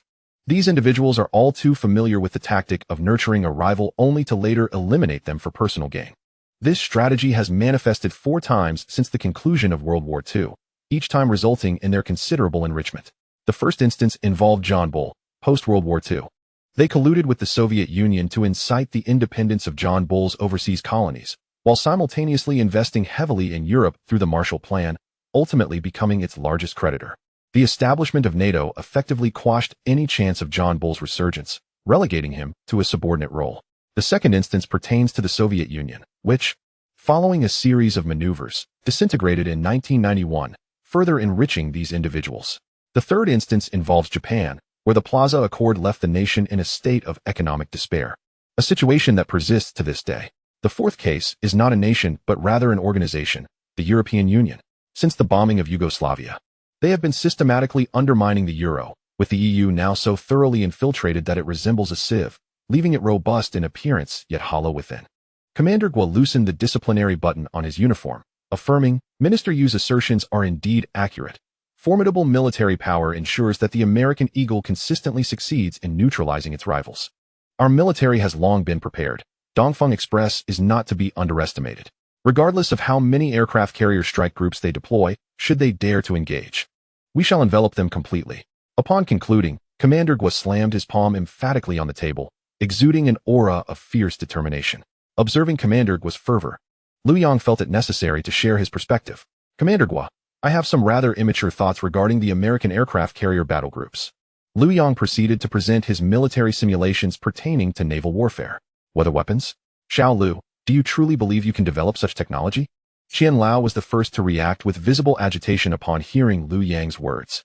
He understood the gravity of weather weaponry, recognizing that major powers are covertly researching it.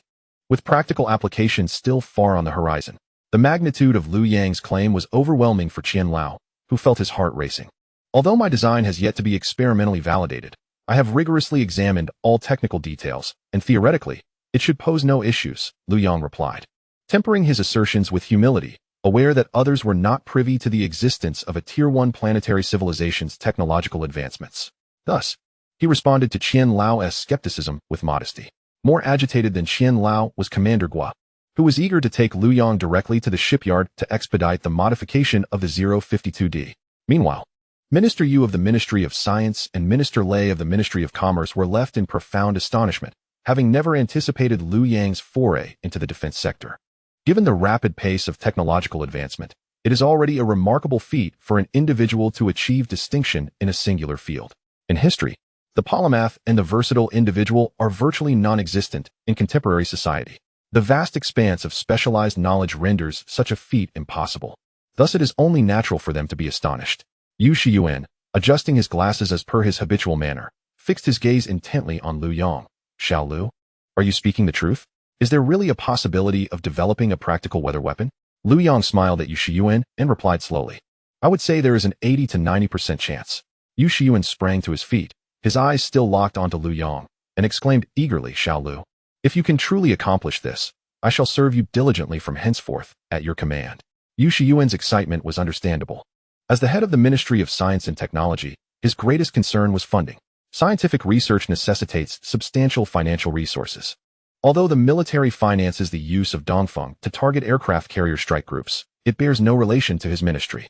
The mere mention of Liu Yang's naval warfare proposal reignited Yu Shiyuan's old habits of frugality, making him appear even more anxious than Commander Gua. Indeed, what underpins modern warfare? It is fundamentally a contest of finances.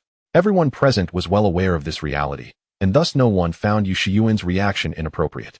The United States has long harbored disdain for the Dragon Nation. Why has it not taken action? The current occupant of the White House has yearned since his first term to subdue the Dragon Nation. Even children as young as 7 or 8 in the United States understand that the most effective way to deal with their debtors, the Dragon Nation, is to eliminate them. Once the creditor is vanquished, the debt ceases to exist. Why the hesitation? Why not emulate history and eliminate the Dragon Nation, the second largest power, to feast on its spoils? One primary reason remains the issue of finances. Initially, there was a lack of funds. Hence the thought of eliminating the second power for a bountiful feast. However, should a hot war with the Dragon Nation ensue, the question of whether they could prevail is secondary. The immediate concern is the calculation of the costs and benefits of war. After numerous simulations and calculations, the Pentagon is well aware that engaging in a hot war with the Dragon Nation would result in losses far exceeding any potential gains. For instance, consider the luxury model of the Yangwang U-8, priced at 1.2 million Dragon Nation currency, which converts to approximately 164,155 US dollars, rounded for simplicity to $160,000. The operational cost of an F-35, once airborne, amounts to $30,000 per hour. This figure encompasses fuel expenses, routine maintenance, component replacements, personnel wages, and various ground support costs. In other words, a brand new Yangwang U-8 luxury model would suffice for an F-35 to remain aloft for just over 5 hours. An F-35 has a flight lifespan of 3,000 to 4,000 hours, taking an average of 3,500 hours. The total cost of maintaining an F-35 from its inception to retirement amounts to $1.5 billion, equivalent to the price of 656 Yangwang U-8 luxury models. The manufacturing cost of an F-35 stands at $100 million, which corresponds to 624 brand new Yangwang U-8 luxury models. Therefore, the total expenditure from the production to the final retirement of an F-35 encompasses the value of 280 brand new Yangwang U-8 luxury models. The global fleet of F-35 aircraft exceeds 1,000 units, with the United States possessing 553 of these jets. To put this into perspective, the cost of a single F-35 is equivalent to the total price of 70,000 luxury versions of the Yangwang U-8. The United States expended a staggering $763 billion in military expenses during its operations in Iraq. If one were to burn $100 every second, it would take approximately 242 years to deplete this $763 billion. The entire Iraq War lasted a total of 8.5 years. On January 17, 1991, a coalition of forces led by the United States commenced the bombing of Baghdad, the capital of Iraq. In a mere 40 days of combat, over $100 billion was spent by various nations, with the United States contributing between $60 and $71 billion, while other countries covered $53 billion. During this period, the coalition launched over 100,000 sorties, with the F-117's operational cost reaching $90,000 per hour, and the F-15's costing $420,000 per hour. Each Tomahawk missile was priced at approximately $3 million, with 288 missiles being launched by the coalition, amounting to $7 billion solely on this weaponry. Additionally, the United States fired 35 air-launched cruise missiles, each costing over $1 million, and more than 100 Patriot missiles at $600,000 each. Furthermore, over 2,000 air-to-ground missiles were deployed against Iraq. In just 40 days, coalition air forces dropped 90,000 tons of aerial bombs, including up to 2 million depleted uranium munitions. These figures only account for consumable expenses. The F-117's value stood at $5 billion, the F-15 at $30 million, and an M1 Abrams tank at $5 million. Moreover, the substantial costs of aircraft carrier battle groups and extensive logistical support have yet to be included.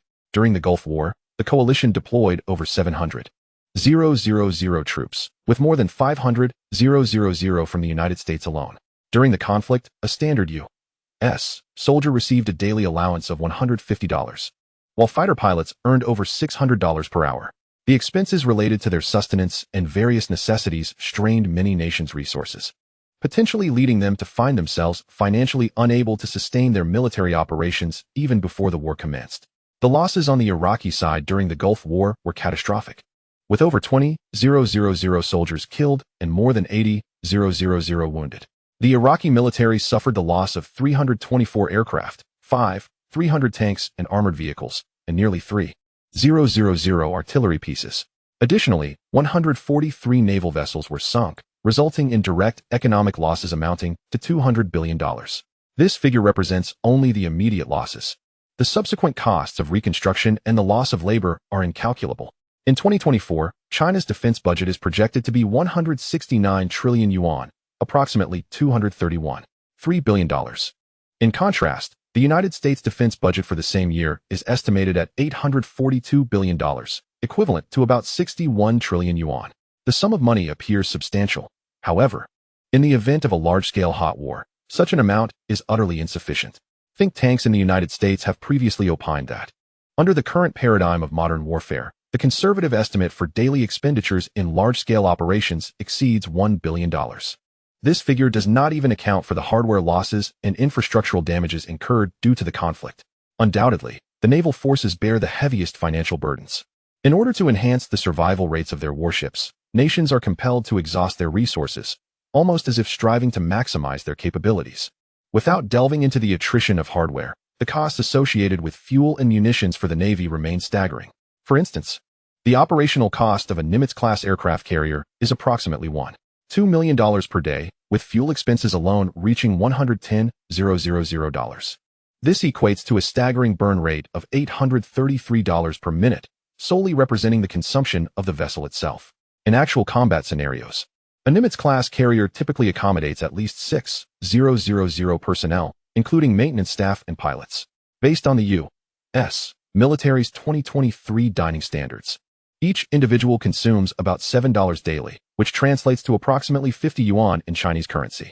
Consequently, the daily sustenance for the entire crew amounts to nearly 300,000 yuan.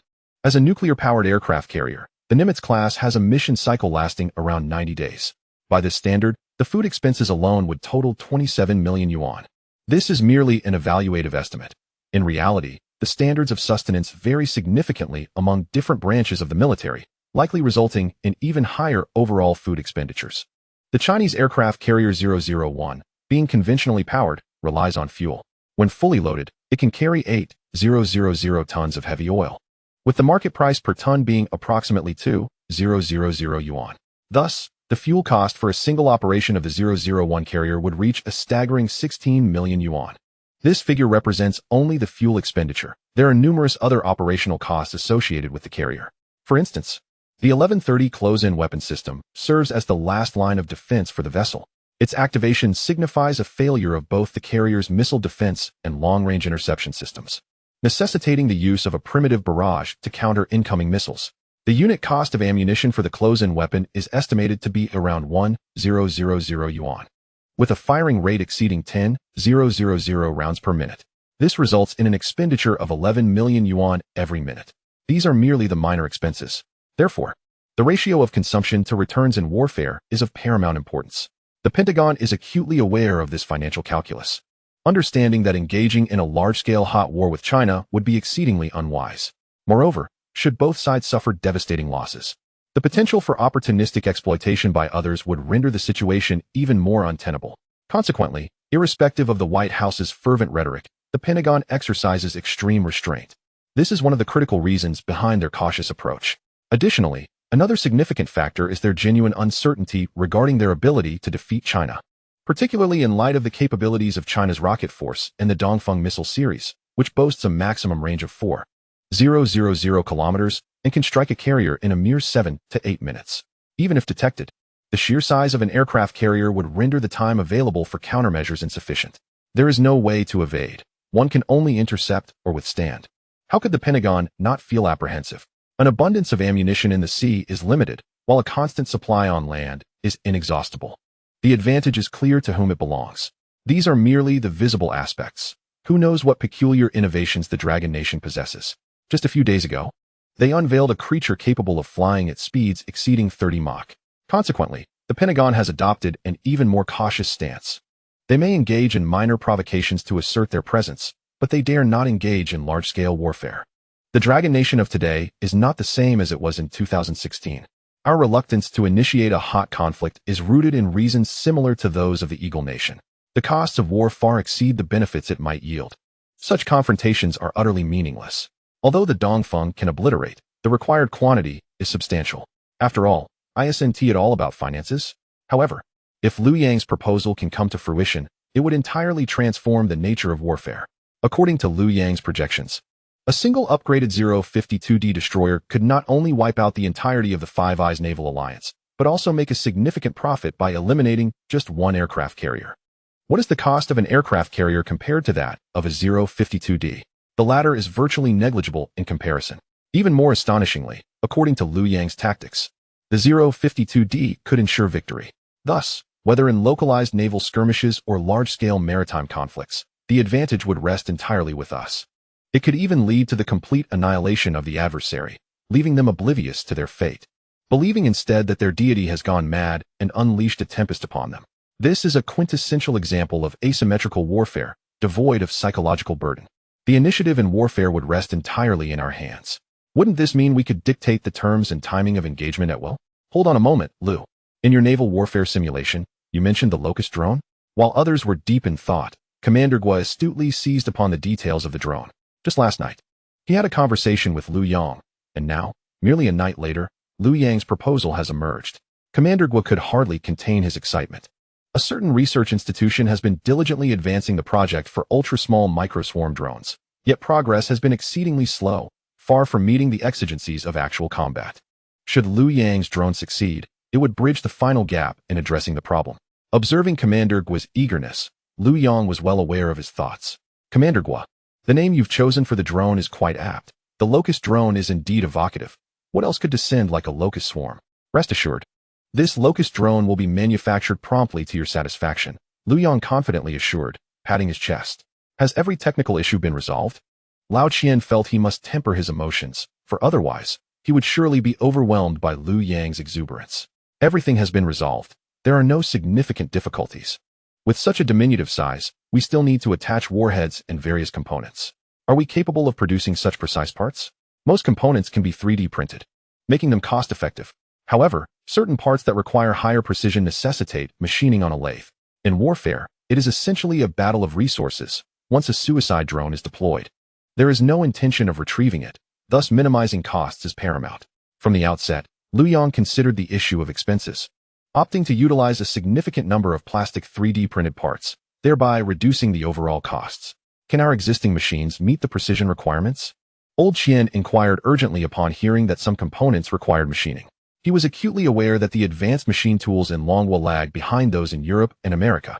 If we are merely producing locust drones, the precision of our current machines is entirely sufficient.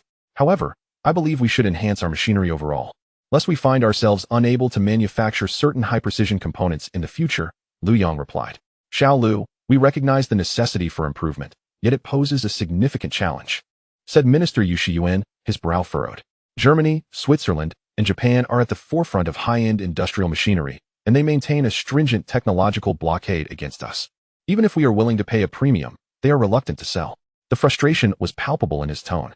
Minister Lei Zhenghu echoed this sentiment. His earlier bravado diminished as he lamented the barriers faced in acquiring foreign high-end machinery.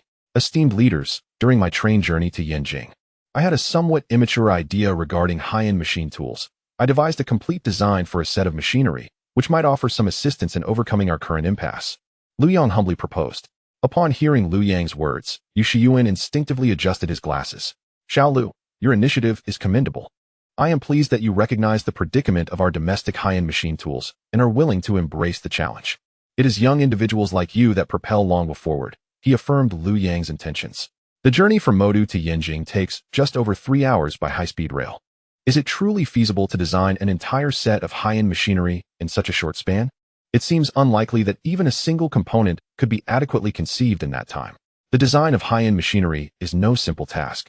It requires the concerted efforts of countless personnel and substantial resources, and the difficulties involved are well known to Yu Shiyuan.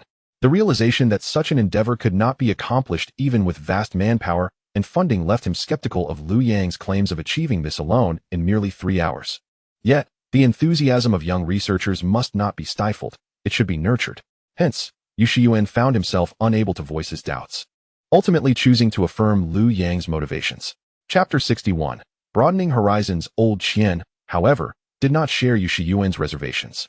He had come to a complete understanding of Liu Yang. Henceforth, he would trust whatever Liu Yang proposed, as this would minimize the shock to his heart. After all, Liu Yang had never disappointed him thus far. Xiao Lu, quickly. Let us see your design proposal, he urged. As Mr. Qian spoke, he retrieved his reading glasses from his pocket and donned them. Liu Yang, not one to dawdle, promptly extracted his laptop from his bag and initiated the industrial design software. He presented the laptop before Mr. Qian, and the others immediately gathered around. Although Yu Shiyuan harbored doubts, curiosity compelled him to witness the design that Liu Yang had been so animatedly discussing. He had never encountered such software before. Mr. Qian leaned closer to the screen, examining it intently. He was well acquainted with industrial design software, both domestic and international, and was familiar with any program of notable repute. For a researcher, such software was akin to a painter's brush, an indispensable tool utilized daily. In our country, we have yet to develop a truly effective industrial design software. A few years ago, the software from the Eagle country was banned for our use, prompting me to create a universal version that everyone could access. Liu Yang explained as he placed the mousepad and wireless mouse beside Mr. Qian. Without uttering a word, Mr. Qian took control of the mouse and tentatively began a design project. Standing behind him, Yu Shiyuan was struck by the software's interface, which was unlike anything he had ever seen. His attention was wholly captivated by Mr. Qian's maneuvers. Liu, how does this module automatically calculate results? This is remarkably convenient. Mr. Qian exclaimed in astonishment. The innovative module significantly accelerated the design calculation speed, and with the input of various parameters, results were instantaneously generated at each stage of the design process. This program incorporates artificial intelligence, which greatly assists in software design by providing optimal solutions. This version is based on the 10th iteration of artificial intelligence, and with advancements in machine learning, its capabilities will only grow stronger, Liu Yang elaborated.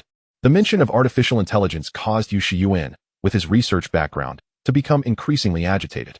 He quickly adjusted his glasses and urged Mr. Qian, Sir, please try that module over there. Mr. Qian maneuvered the mouse to another module on the interface and clicked on it. The previous design unfolded automatically, with all parameters clearly indicated.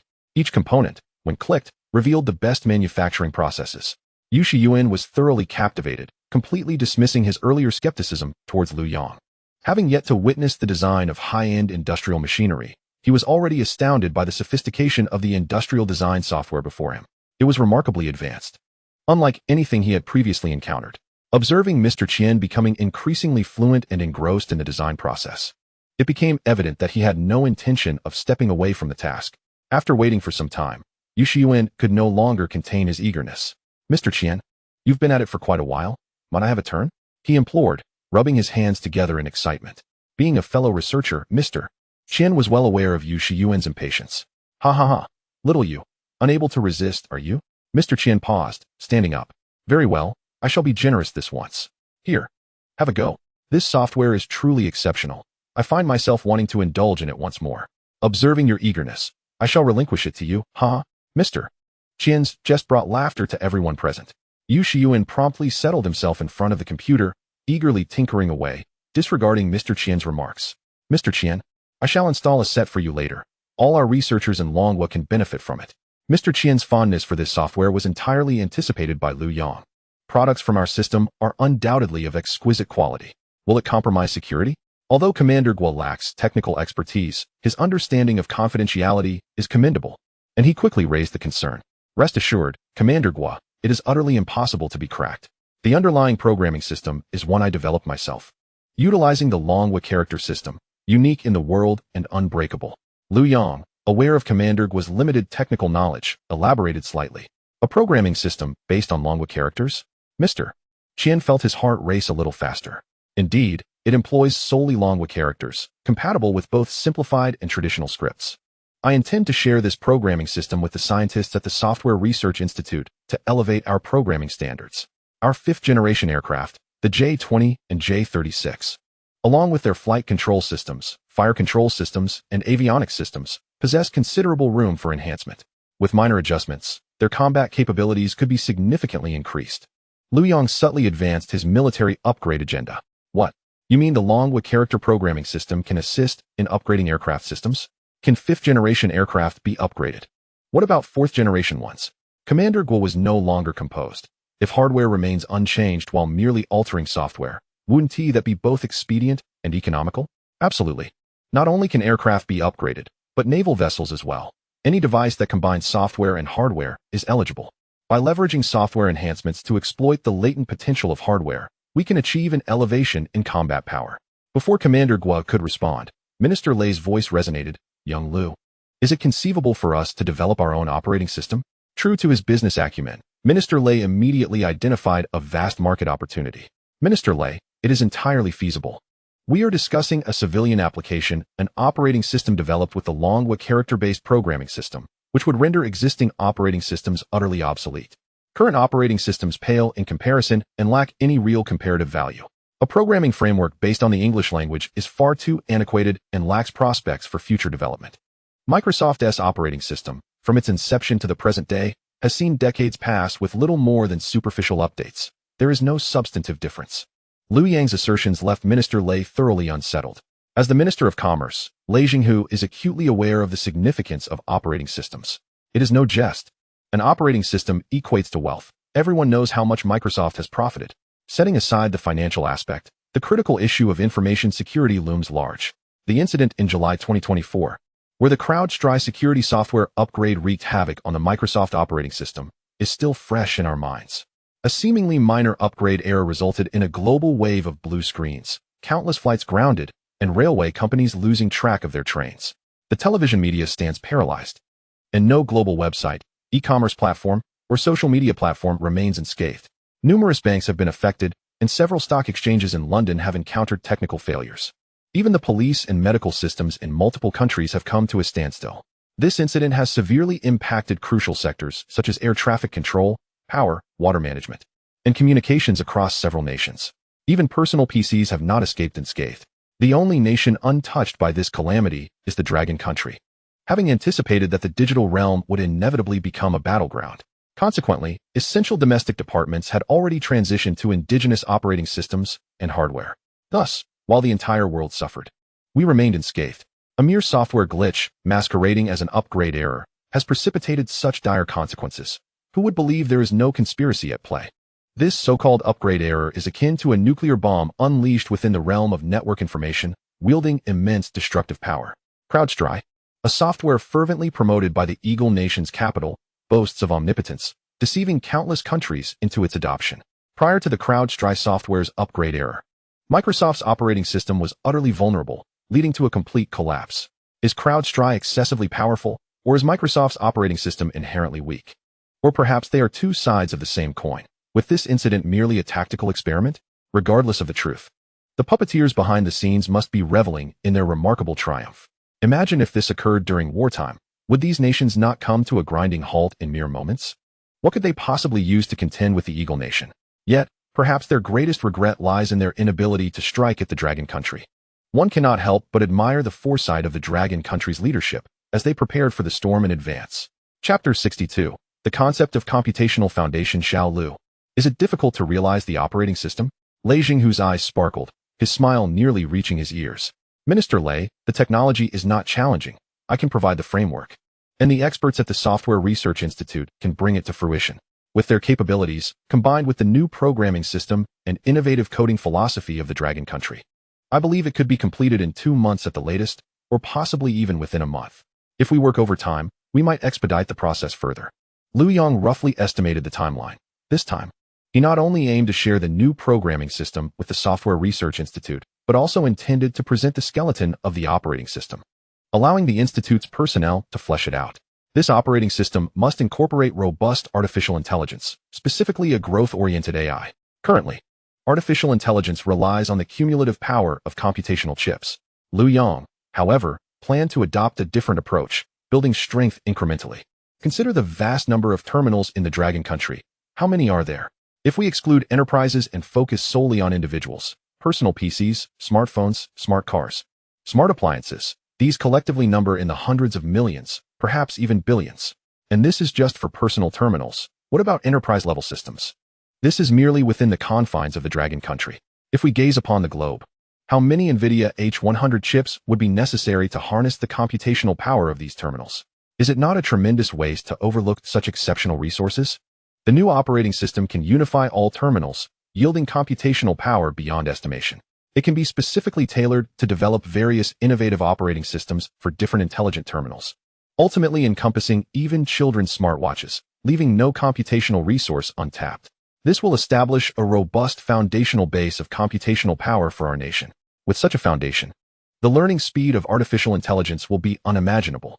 All of this can be realized through software, rendering hardware a secondary concern. Thus, the development of this new operating system is not merely necessary, it is imperative. Not only should it be promoted domestically, but we must also seize a share of the existing operating system market. Profit is one aspect. Every terminal equipped with the new operating system contributes to our computational strength. This collective power will solidify the foundation of our nation's computational capabilities, erecting a new Great Wall. Liu Yang laid bare his thoughts on the computational foundation, leaving Minister Lei astounded. He contemplated profit and information security, yet he had not anticipated the depth of Liu Yang's insight. Liu, this is monumental. My Ministry of Commerce lacks even the qualifications to lead this initiative. I shall report it upward promptly. But I need you to clarify. How confident are you regarding the new operating system? Minister Lei's gaze was intensely serious. 100%, Liu Yang asserted, aware that this was not the time for modesty. Very well, I trust you. I shall report this to the higher-ups, Lei Jing, who responded, immediately retrieving his phone, seemingly eager to contact the upper echelons. Hold on, Liu Yang interjected. I've come to understand this young man. There is much more of value to explore. We should delve deeper before reporting. Elder Qian hastily intervened, recalling his blunder the previous day in Modu, where each new discovery prompted immediate reporting to the Special Tasks Response Team, nearly alarming team leader Yu Tianming to a serious extent. Let us learn from our mistakes. Elder Qian chuckled, reminiscing about his interactions with Yu Tianming, who was often quite startled. You are right. I was too hasty, Lei Zhenghu replied cheerfully. Shall we first examine the design of the industrial machine tool? Elder Qian suggested. No one objected, except for Yu Shiyuan, who was engrossed in industrial design software. Reluctantly, He followed Liu Yang's guidance to open the machine tool design project. Upon viewing the effect video of the entire machine tool, all of Yu Shiyuan's previous dissatisfaction vanished. He quickly maneuvered the mouse to explore various parameters, growing increasingly astonished. The design standards of this machine tool surpassed those currently being promoted domestically. With a relatively deep understanding of machine tools, Yu Shiyuan was quite knowledgeable about their design. Liu Yang's design was ingenious and highly credible, with detailed production processes for all components. This design was undoubtedly comprehensive. As long as production followed the established processes, assembly would be straightforward. It appears to be a fully matured production scheme. Yu Shiyuan recognized that his previous judgment had been hasty. Liu Yang was indeed correct. This plan could potentially elevate the overall quality of machine tools in Longhua. This signifies a significant leap for Longhua manufacturing. Consequently, all segments of the industrial chain, high, medium, and low end, could be seamlessly integrated within Longhua. Yu Shiyuan could not help but take a deep breath, overwhelmed by the unexpected happiness. He felt utterly unprepared. Observing Yu Shiyuan's continuous deep breaths in an attempt to maintain composure, old Qian chuckled. Shall you relax? You'll grow accustomed to such matters with experience. I have endured similarly, he remarked. Fortunately, my heart is still in good condition, otherwise I might have been scared to death by this young lad. Haha. Old Qian, it's impossible for me not to be astonished. Xiao Lu's design is simply flawless. It's ready for immediate production. With such machine tools, we can stand shoulder to shoulder with Germany, Switzerland, and Japan in the realm of high-end machine tools. No longer beholden to their whims. Our advanced manufacturing will carve out a share in the global market. Moving forward, we will possess capabilities across all tiers of manufacturing, leaving no shortcomings. Yu Shiyuan exclaimed, concluding with a hearty laugh. Observing Yu Shiyuan's excitement, Liu Yang felt a twinge of internal conflict.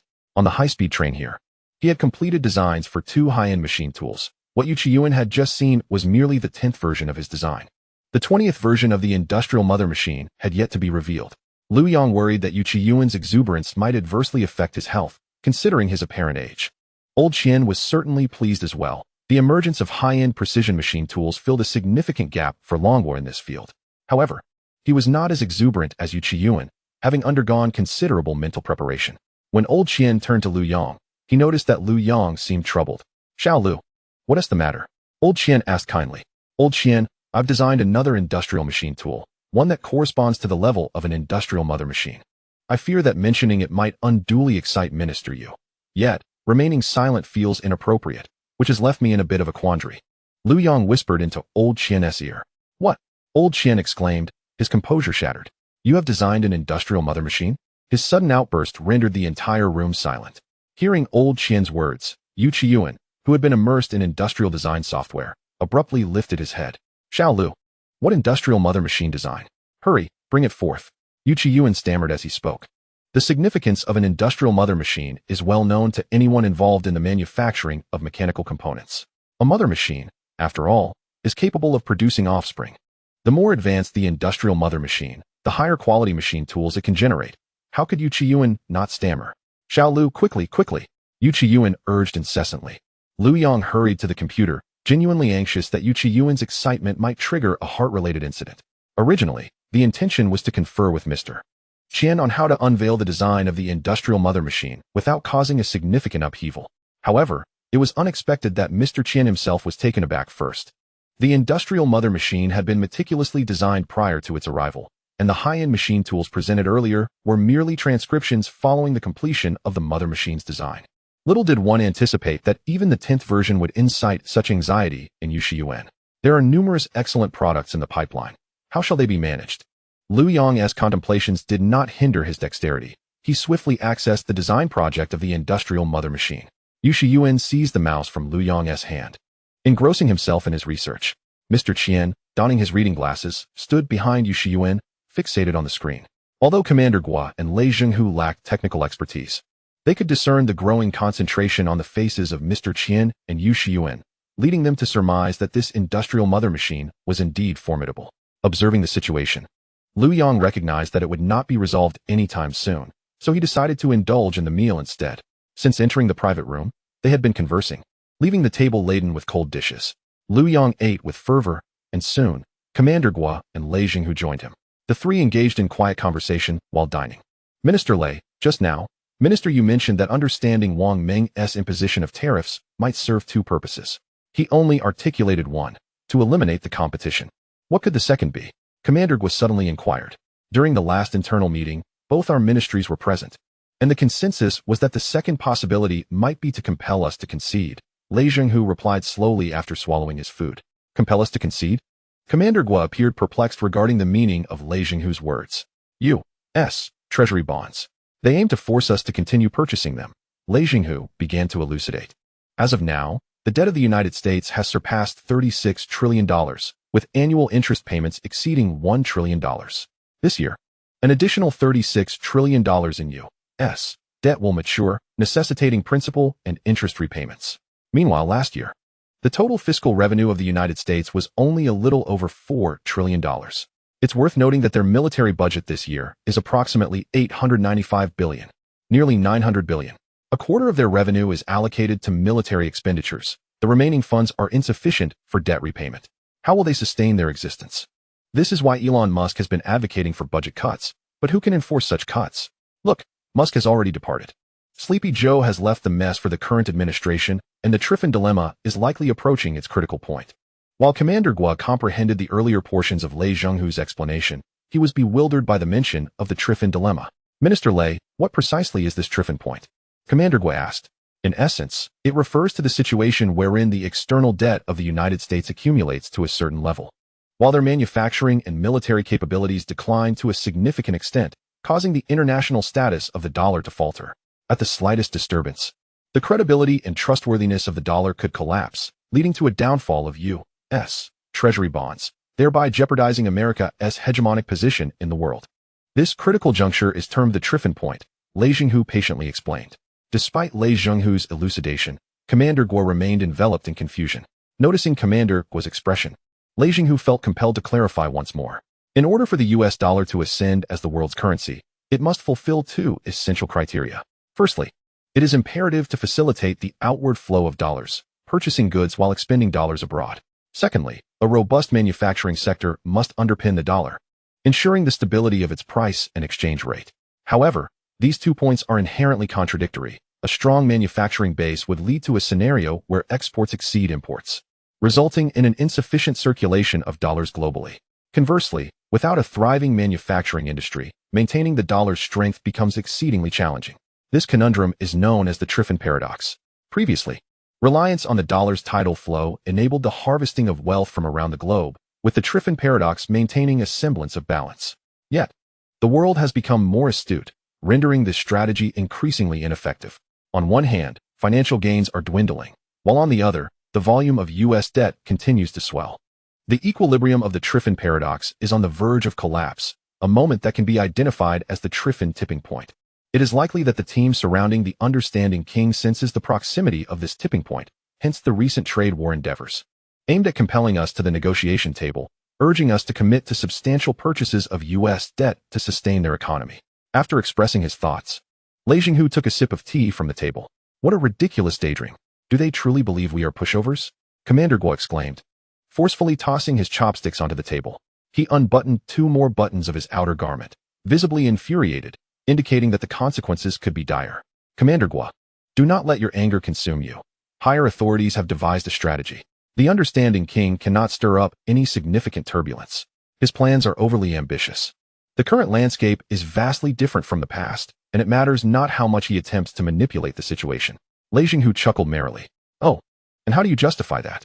Commander Gua inquired, eager to delve deeper into the matter. The understanding king's calls for the return of manufacturing are merely a ruse to deceive the uneducated masses. The repatriation of manufacturing is not simply a matter of establishing a few factories. Without a complete industrial chain, large-scale industrial clusters, and a plethora of qualified industry practitioners, discussions of repatriation are moot. The individuals who cast their votes for the understanding king lack comprehension. Their intellectual capacity is concerning. If the understanding king does not deceive them, who will he deceive? The true strategy of the Eagle country lies in open AI, which is the real objective of the understanding king. Are you referring to the Stargate program that the understanding king signed into effect this year? Commander Gua asked, recalling his awareness of the initiative. Indeed. The Stargate program aims to secure $500 billion in funding to establish the most advanced AI industry chain in Texas. Their plan, alongside the evolution of OpenAI, is to integrate all globally produced manufacturing led by the Eagle country into a new AI-driven manufacturing model centered around OpenAI. This innovative production paradigm represents a dimensional shift for existing manufacturing methodologies, akin to the transition from handlooms to mechanized looms. As long as the technology of OpenAI remains firmly in the grasp of the Eagle country, the dollar can decouple from oil and re-establish connections with the AI industry, computational power, and technology, thus creating a new era of dollar hegemony. Those enterprises that fail to align with OpenAI will face insurmountable costs and declining productivity. They will either kneel before the Eagle country to utilize OpenAI or face extinction. If OpenAI truly achieves global dominance, then the world's manufacturing industry could essentially be viewed as laboring for the United States. This aligns perfectly with America's genuine desire for manufacturing repatriation. Should this come to fruition, the Triffin dilemma would receive renewed support, maintaining equilibrium. The dollar would continue to prosper, profiting from the world. Liu Yang has explained this in remarkable detail. It must be acknowledged that the wise leader truly possesses great foresight. He is no fool. Chapter 64. The obvious truth observing the calm and collected Liu Yang. Commander Guo became noticeably anxious. America's maneuver has completely transcended military confrontation. OpenAI represents a significant knowledge blind spot for Commander Guo. What is to be done? Do we possess means to counterbalance America's influence? Commander Guo was clearly agitated. Do not fret, Commander Guo. Liu Yang reassured him with a smile. Look, I am here, peacefully dining. America cannot muster any significant action, and the wise leader's dreams have long since shattered. Oh, what does this mean? Hearing Liu Yang's words, Commander Guo began to relax. During the Spring Festival, Deep Sea emerged unexpectedly, boldly intervening to rejuvenate the market, effectively awakening the wise leader. We have sent a clear signal to the world. Not only do we possess the capability to develop AI large models, but we are also willing to share our advancements with the globe, ensuring mutual benefit. Simultaneously, we assert that we will never become a second hegemonic power, nor will we exploit the world with our currency. When comparing Deep Sea with OpenAI, it becomes evident that Deep Sea excels in every aspect. Most importantly, it circumvents the hardware technology lock imposed by NVIDIA and remains free from American control. The source code of Deep Sea is readily available for download online. Consequently, the new manufacturing paradigm based on OpenAI, which the wise leader has been so eager about, becomes obsolete. Our strategy has struck a severe blow to his ambitions. How can this old man not be driven to hysteria? As Liu Yang chuckled, his laughter did not disturb Qian Lao and Yu Xiwen, who had already begun a spirited discussion in front of the computer screen, clearly engrossed in their debate. After hearing Liu Yang's elucidation, Commander Guo felt completely reassured. Regrettably, now is not the time to confront the United States. Witnessing the wise leader's erratic behavior incites considerable frustration. Commander Guo, who says we cannot confront this old man? Liu Yang spoke mysteriously. What? Is there a plan? Commander Guo's interest peaked immediately. Liu Yang nodded and began to explain. The success of controlled nuclear fusion signifies that traditional fossil fuels will inevitably be replaced in the foreseeable future. Therefore, no matter how the dollar is tied to oil, it will soon lose its significance. The global currency status of the dollar must yield. With energy and various commodities ultimately tethered to our currency, the dollar will soon become nothing more than a pile of worthless paper. Just as Liu Yang finished speaking, Commander Guo excitedly inquired, Minister Lei, has your Ministry of Commerce already begun to strategize? Liu Yang smiled and nodded. Previously, I had only mentioned the stock market, but the layout of the entire financial domain, including the U.S. Treasury market and the futures market, has already commenced. We can profit from the stock market. And if we launch an offensive in the U.S. Treasury market, we could threaten the interests of the United States. There are already individuals beginning to sell U.S. Treasuries, initiated by the Japanese. Currently, the yield on the 10-year U.S. Treasury stands at 4.36, while the 2-year yield is at 3.883, both at historic highs.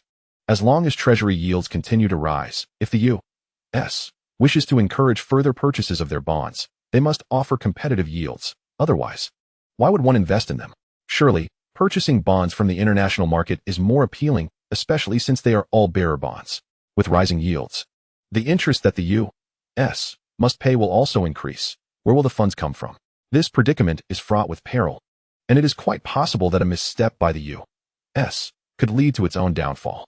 If the U.S. continues to act stubbornly, and we decide to sell our treasuries, let us see how they respond. These matters are all laid out transparently and straightforwardly. The U.S. is acutely aware that this is a strategic maneuver, a clear play on the table, and one must engage, whether they wish to or not.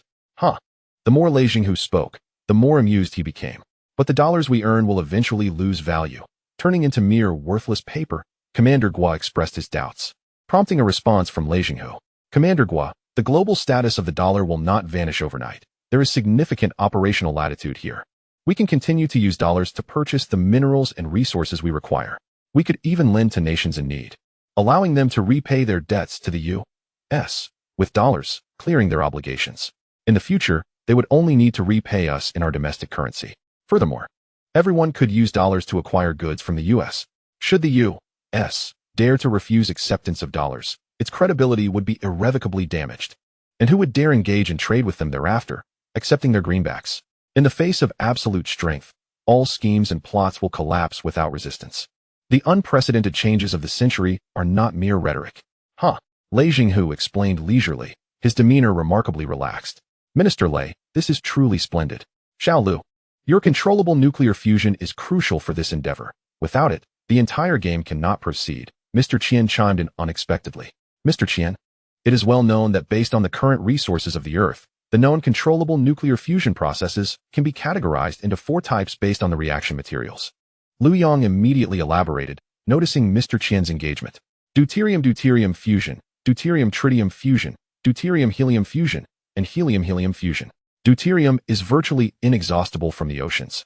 My previous apparatus was based on deuterium-deuterium fusion, as I could not obtain tritium at the time.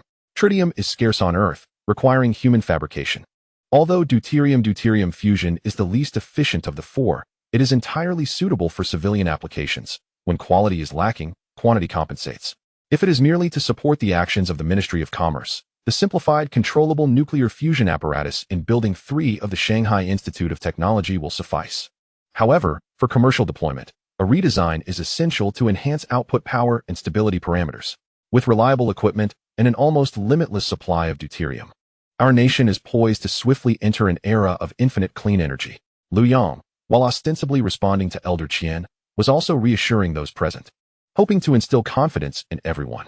Very well, Xiao Lu, our confidence was already substantial, and now it has only strengthened.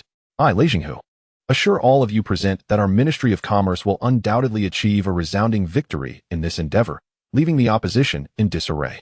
Liu Yang's emphatic declaration elicited laughter from the assembly. In this light-hearted atmosphere, the attendees enjoyed their meal while engaging in conversation. Xiao Lu, I recall that helium is believed to have vast reserves on the moon. Commander Gua, lacking technical expertise, posed his question. Indeed, the helium reserves on the moon are immense. If we aim to venture beyond the solar system and embark on interstellar travel, a lunar outpost is absolutely essential, Liu Yang informed Commander Gua. As a professional military officer, Commander Gua instantly recognized the immense strategic value of a lunar outpost. Are you suggesting that our next step should be to set our sights on the moon? Commander Gua inquired, his voice tinged with uncertainty. Precisely, Commander Gua. The helium on the moon will provide us with ample resources to achieve helium fusion, thus supplying sufficient power for our interstellar spacecraft. The lunar outpost will serve as a launchpad for humanity's foray into deep space, making it of paramount importance. Therefore, we must not only establish a base on the moon, but eventually commence colonization. Liu Yang spoke with a slow yet resolute tone. Not only colonization. The moon will also become a crucial spaceport for humanity's interstellar exploration. Its significance cannot be overstated. Commander Guo appeared visibly excited. Are we technically equipped for interstellar exploration? He asked. We are absolutely capable on the technical front, though it will require time, Liu Yang replied unequivocally. Commander Guo had not anticipated that he had underestimated Liu Yang, who had already seemed impressive to him. If what Liu Yang asserted were to come to fruition, it would signify a monumental transformation within the Dragon Kingdom's military, heralding the emergence of new branches and military reforms aligned with entirely new strategic objectives. This impending military transformation would be revolutionary, and Commander Guo felt an overwhelming urge to report this matter to the Ministry of Defense immediately. Chapter 65. The actions of the Japanese dogs. The captain of the Special Forces Unit Matsushita of the Japanese Self-Defense Forces, Matsushita Ikabuchi, had arrived in the Dragon Kingdom before, but this was his first entry via the newly established Beijing airport. The vast, high-tech Beijing airport left Matsushita astounded. He had not anticipated that in just a few short years, the strength of the Dragon Kingdom would become so extraordinary. What the public had been shown was merely a fraction. There must be even more that remained concealed. Matsushita gazed up at the airport's grand dome. Such a massive structure attested to the Dragon Kingdom's advanced engineering capabilities. Observing the myriad service robots scurrying about, quirky in appearance yet remarkably coordinated and exhibiting a high level of artificial intelligence, he could easily envision the despair that awaited adversaries should these innovations be deployed on the battlefield. The Dragon Kingdom was propelling itself forward at a breathtaking pace, leaving the Japanese far behind. Matsushita could scarcely fathom the terrifying implications of the Dragon Kingdom fully mastering controllable nuclear fusion technology. At that juncture, crushing the island nation would be no more challenging than squashing an ant. Such an eventuality must not be allowed to transpire. It is utterly unjust. The denizens of the Dragon Kingdom must not attain mastery over controllable nuclear fusion. This mission must succeed by any means necessary. Matsushita clenched his fists, silently vowing in his heart. After finalizing their plans yesterday, Matsushita's team dispersed, adopting their respective false identities to journey to other countries, subsequently entering the Dragon Kingdom through various ports of entry. They owed their gratitude to the Dragon Kingdom's 240-hour visa exemption policy. Otherwise, the time spent merely applying for visas would have been staggering. The accompanying sniper, Izumi, remained oblivious to Matsushita's state of mind. As the aircraft descended, preparing for landing, Izumi gazed down at the breathtakingly vast and beautiful new airport in Yanjing, utterly astounded. He had not anticipated such a stark difference between seeing it in images and experiencing it in reality. Having encountered the Yanjing new airport through various media, nothing could have prepared him for the overwhelming sensation of witnessing it firsthand. Upon disembarking, Izumi felt as though he had entered a realm of enchantment. The airport was replete with cutting-edge technology. Even the restrooms left him in awe. Trained rigorously in the culture of the Dragon Kingdom, Izumi spoke Mandarin more fluently than many of its citizens. Yet, this was his first visit to the Dragon Kingdom, and the authentic experience left him breathless. A surge of resentment welled within him. Why should the Dragon Kingdom possess such grandeur? A fierce sense of indignation surged in his heart. Decades ago, they nearly trampled this ancient empire underfoot, poised to conquer its lands entirely. It was all the fault of those damned Americans. Had they not dropped 2 atomic bombs, the course of history would have unfolded entirely differently. Izumi had never acknowledged that it was the people of the Dragon Kingdom who had thwarted them in that war. It was the Americans who had bested them. The majority of the people of the island nation shared this sentiment, as their textbooks taught them likewise. Though Izumi harbored some apprehension about operating on the Dragon Kingdom's home turf, the memory of a victory that had slipped through their fingers decades prior quelled his fears with an overwhelming sense of resentment. This time, success was imperative. He would demonstrate the weakness and frailty of the Dragon Kingdom's people.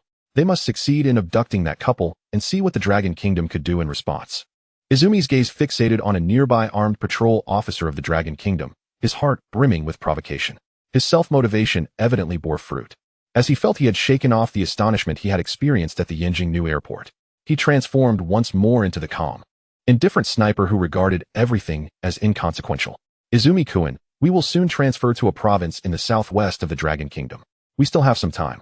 You might explore the airport to better fit your role as a tourist. Matsushita's voice reached him just as he was lost in self-encouragement. Ah, Captain Matsushita. I apologize for my distraction earlier. Thank you for your reminder, Izumi replied. I shall now take a leisurely stroll, returning in 30 minutes. Izumi quietly expressed his apologies to Matsushita and began to wander around the vicinity. The dazzling array of products in the airport duty-free shop left Izumi in awe, overwhelmed by the sheer variety. From local specialties to cutting-edge technology, from everyday necessities to industrial goods, the selection was vast and the prices remarkably affordable. The diverse range of automobiles displayed, with their elegant designs and high-tech interiors, further ignited his desire to indulge in shopping. He struggled to divert his attention from these enticing bargains. However, the sight of numerous well-dressed, exquisite, and graceful women from the Dragon Kingdom nearly drove him to distraction. For the first time, he profoundly understood why his ancestors exerted such tremendous effort to conquer the Dragon Kingdom. He also grasped the well-intentioned motives behind the Self-Defense Forces leadership, who had relentlessly pursued military development over the years. The ambition to conquer the Dragon Kingdom had never truly waned. Who wouldn't want to subjugate such a nation? Izumi also comprehended the necessity of rigorous training, designed to cultivate officers as per military requirements. With a sufficient number of officers, even with the current total of 55 million personnel across the ground, maritime, and air self-defense forces, the army could expand rapidly once reinforcements were enlisted. Just one officer could command 10 recruits. potentially resulting in a force exceeding 2 million. In the 2022 global military power rankings, nations such as the UK and France had already been left behind, while Japan, ranked 5th in the world, had merely showcased the current capabilities of its self-defense forces. What if conscription were to commence? Wouldn't military power be swiftly augmented? Izumi felt his thoughts becoming clearer. He began to mentally calculate the composition of the self-defense forces. The ground self-defense force comprises 150,000 personnel, equipped with 869 artillery pieces, 870 armored vehicles, and 1,004 tanks, nearly all upgraded to the state-of-the-art Type 10 main battle tank. The air self-defense force, with approximately 50,000 personnel, boasts an arsenal that includes fighter jets, early warning aircraft, transport planes, and helicopters, with over 400 5th and 4th generation aircraft combined, half of which are 5th generation jets. This positions Japan as the nation with the second highest number of F-35s globally, after the United States itself. The Maritime Self-Defense Force also consists of around 50,000 personnel, with a fleet of approximately 114 vessels, including 8 Aegis-equipped destroyers, 20 medium destroyers, 3 frigates, and around 23 submarines. Although lacking an aircraft carrier, in the event of conflict, 7 Izumo-class helicopter destroyers could be swiftly converted into carriers, enabling the formation of a formidable carrier strike group. Currently, Japan's maritime forces rank among the finest in the world. What is most reassuring is the formidable military-industrial complex at their disposal. Companies like Toshiba and Mitsubishi Heavy Industries serve as significant suppliers in the defense sector. Should war arise, over 5 million automotive workers could rapidly pivot to military production. Gratitude is due to the people of the Dragon Nation for their unwavering support over the years. Having purchased numerous products from Toshiba and Mitsubishi, this patronage has facilitated further advancements for these titans in the military-industrial sector. With the activation of these colossal war machines, the self-defense forces will soon receive a continuous supply of weaponry from the production lines. Izumi has finally begun to grasp the intentions of the high-ranking officials, leaving him immensely exhilarated. He envisions the Type 10 tank advancing into Yenjing City, with himself perched atop the tank's hatch, surveying the citizens of the Dragon Nation kneeling by the roadside. In a moment of overwhelming excitement, Izumi finds his body trembling uncontrollably, unable to contain his fervor. Meanwhile, within the surveillance hall of the new airport in Yenjing, 2 individuals fixate on the screen displaying the erratic movements of Izumi. One points at the screen, saying Zhao. This fellow is named Izumi Jiro, assigned to the Matsushita Special Forces of the Japanese Ground Self-Defense Force as a sniper. Accompanying him is Matsushita's team leader, Matsushita Ibine. After speaking, he hands over a dossier to the person referred to as Zhao. This is their information. The Matsushita team consists of 14 members, operating in small, discrete groups, having entered through various ports under false identities. They believe their disguise is flawless, but little do they know, they were already flagged by our data analytics upon entry. Enough of the boasting. These individuals will be dealt with. Just keep a close watch. With 240 hours of visa-free entry, all sorts of unsavory characters will emerge. These fools act without thought. If we weren't confident, would we dare to open the borders so freely? Truly reckless, Zhao remarks with a smirk. Indeed, a band of imbeciles. The other concurs with a chuckle. Unbeknownst to them, Izumi remains oblivious to their banter, lost in a daydream within the airport lounge. If he were to realize the nightmare awaiting him, one wonders if his dreams would remain so blissful. Chapter 66. Operation Dog Slaughter in a small courtyard in Huishan County, Southwest Province. The elite security team of the National Security Bureau is convening. Team leader Liu Quan is pinning photographs onto a makeshift board. A total of 14 images depicting all members of the Matsushita team. Liu Quan states, the elite forces of the Japanese Ground Self-Defense Force have come to Huishan with a clear objective. They are targeting Liu and his wife. These audacious individuals have split into smaller groups, entering through different ports, believing themselves to be untraceable. Little did they realize, we have already uncovered their entire operation. Orders from above dictate a decisive strike, to follow the leads and eliminate their domestic contacts as well. Seated nearby, Bian Feng's eyes light up at the prospect. This is a golden opportunity for accolades. Before Liu Quan can finish his statement, Bian Feng eagerly raises his hand, declaring, Captain, just watch. I guarantee not a single one of these rascals will escape. I volunteer to lead the charge. Observing Bian Feng's eagerness, Liu Quan chuckles. Are you hoping for a commendation? Rest assured, this substantial reward will not escape your grasp. Can't you be a bit more composed at your age? Liu Quan teases. Hee. Bian Feng sheepishly scratches his head. The head remarked, our numbers are not in our favor. Is there any support from above? A team member inquired. A special operations team from the Eastern Theater Command had arrived yesterday afternoon and was now responsible for the perimeter. Upon hearing Lu Quan's words, Bien Feng grew anxious, stating, "Chief, if they are in charge of the perimeter, we may not even get a taste of the spoils. These fellows are not known for their restraint." Bien Feng's concerns resonated with the others, who echoed his sentiments. "Indeed, Chief, this cannot stand. We cannot just sit idly by. Those from the Eastern Theater Command have been itching for action. If they get an opportunity, they will surely seize it." The team members began to argue among themselves. Lu Quan, feeling helpless, rubbed his temples, fully aware that such a situation would arise. "All right, everyone, let me say a few words." He raised his voice slightly. And the commotion subsided. Who said there would be no rewards? At that moment, his earpiece crackled to life with the voice of the outer security detail. "Chief, the special operations team has arrived. Let them in," Lu Quan instructed the guard. Ending the call, he turned to the assembled team. "Speak of the devil, and he shall appear. The special operations team is here." The small courtyard door swung open, and 12 robust men filed in. The leader of the Eastern Theater Command's Eagle Special Operations Team, Captain Liu Di, stepped forward and saluted Lu Quan with a crisp military gesture. Lu Quan quickly returned the salute, expressing gratitude. "Thank you for your hard work, comrades. Please, take a seat." Bien Feng, ever observant, organized a number of plastic stools for everyone. Once everyone was seated, Lu Quan continued the meeting. "This operation is codenamed Operation Dog Killer, and I will serve as the overall commander. The command center will be established here. Equipment and instruments will soon be delivered. The Marine elite from the small days are expected to assemble in the provincial city today. The higher-ups have instructed us to avoid alarming the locals and to eliminate all threats before they reach us. These individuals are now under close surveillance. Once they depart from the provincial city, we will commence our operation. We will engage them on the road." Lu Quan elaborated on the plan in detail before turning to Liu Di. "Captain Liu, do you have any additions?" Liu Di expressed his dissatisfaction with the plan. Captain L observing the commotion around him, Lu Quan helplessly rubbed his temples. From the moment he received the command, he anticipated such a scenario. The personnel from the Western Theater Command had arrived. A voice from the security team outside his earpiece beckoned him to allow entry. "Let them in," Lu Quan instructed, turning his gaze towards the courtyard gate.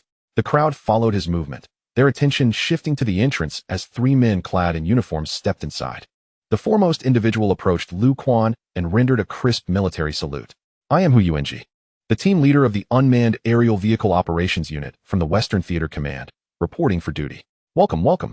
I appreciate your efforts in making this journey," Lu Quan replied, returning the salute. Noticing that Bien Feng remained still, Lu Quan approached him and delivered a swift kick. "Do you lack perception? Hurry and fetch some stools." Reluctantly, Bien Feng complied, bringing 3 small stools, clearly displaying his disdain for the personnel from the Western Theater Command.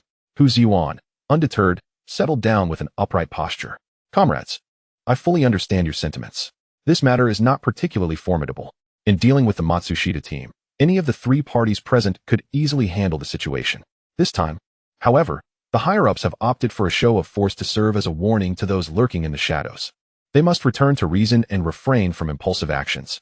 Today it is the Matsushita team. Tomorrow it could be the Nitani team. Only by instilling fear in them will they think twice about their intentions towards us.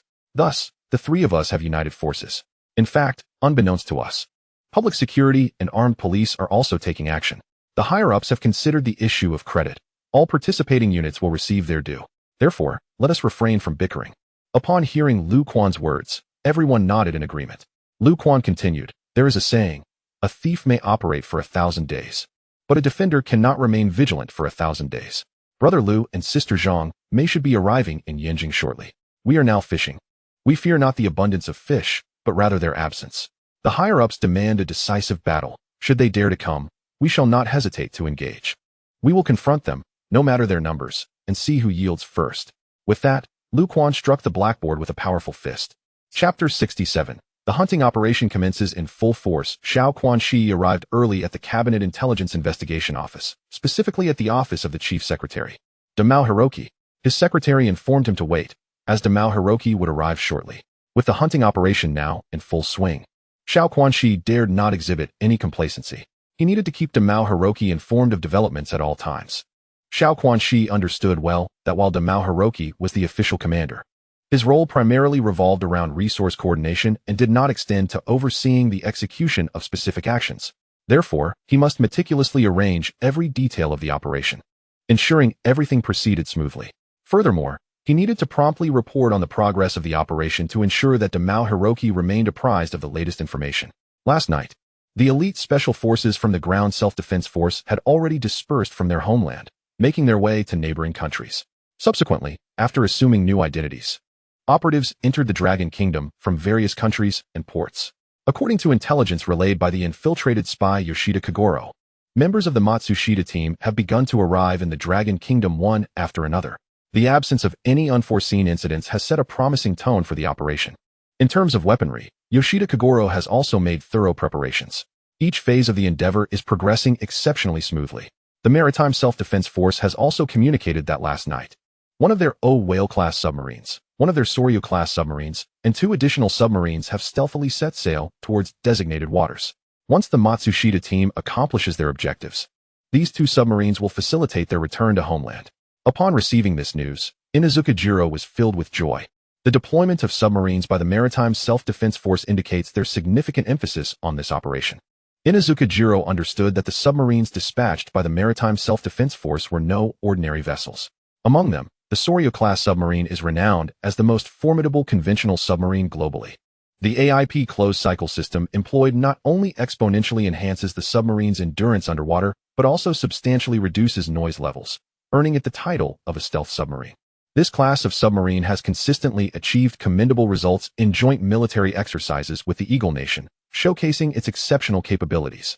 The whale class, serving as a comprehensive upgrade to the Soryu class, represents the most advanced submarine in the Maritime Self-Defense Force's fleet. Although it is merely a conventional diesel-electric submarine, its underwater displacement exceeds 3,000 tons, far surpassing that of the Gallic Rooster's Ruby-class nuclear attack submarine. It is also equipped with numerous high-tech features provided by the Eagle Nation. For instance, the whale class utilizes a new generation of lithium-ion high-capacity batteries in its power system. The energy density of these batteries is more than 3 times that of traditional lead-acid batteries. Consequently, the whale class can travel at speeds exceeding 20 knots for extended periods underwater. At a speed of 34 knots, it can remain submerged for over 20 days. With the protection of these 2 submarines, once the Matsushita team boards them, even if the Dragon Kingdom's navy detects them, they will be powerless to intervene. Inazukajiro does not believe that the Dragon Kingdom's navy would dare to open fire. Additionally, the personnel for extraction and the retreat route in Myanmar have been meticulously arranged. Last night, 2 military transport aircraft from the Air Self-Defense Force, carrying 2 elite special forces from the Ground Self-Defense Force, landed in the jungles north of Myanmar. They executed an air drop, and the current turmoil in Myanmar has left the government in disarray, unable to focus on these operations. The 2 special forces units have successfully made contact with local Japanese spies. Everything is progressing steadily according to plan. Now, the Ground Self-Defense Force, Maritime Self-Defense Force, Air Self-Defense Force, Cabinet Intelligence Investigation Office, and the Ministry of Foreign Affairs Overseas Intelligence Bureau are all involved. This encompasses the entirety of Japan's operational framework. It is evident that the higher-ups are placing great importance on this mission. The close coordination among so many departments and the substantial resources invested reflect their resolute determination regarding this endeavor. The substantial investment of resources has assuredly elevated the probability of success for the entire operation. Despite having spent a sleepless night, Shursian Ilong was invigorated and devoid of any drowsiness, prompting him to arrive early at the office of Damao Hongi. After a brief wait, the office door swung open, and Damao Hongi entered. "Good morning, Your Excellency Damao." Shursian Ilong promptly stood up from the sofa, took a few steps forward, and bowed respectfully. Damao Hongi nodded slightly and proceeded to sit behind his desk. "Shursian-kun, please take a seat." He gestured towards the chair opposite him. "Thank you very much, Your Excellency." Shursian Ilong bowed again in gratitude before approaching the chair with reverence and sitting up straight. "Shursian-kun, what is the current progress of the operation?" Damao Hongi inquired. "Reporting to Your Excellency, with your strong support, the Ground Self-Defense Force, Maritime Self-Defense Force, and Air Self-Defense Force have actively engaged in the operation, providing substantial assistance." Shursian Ilong meticulously reported the current status of the operation to Damao Hongi.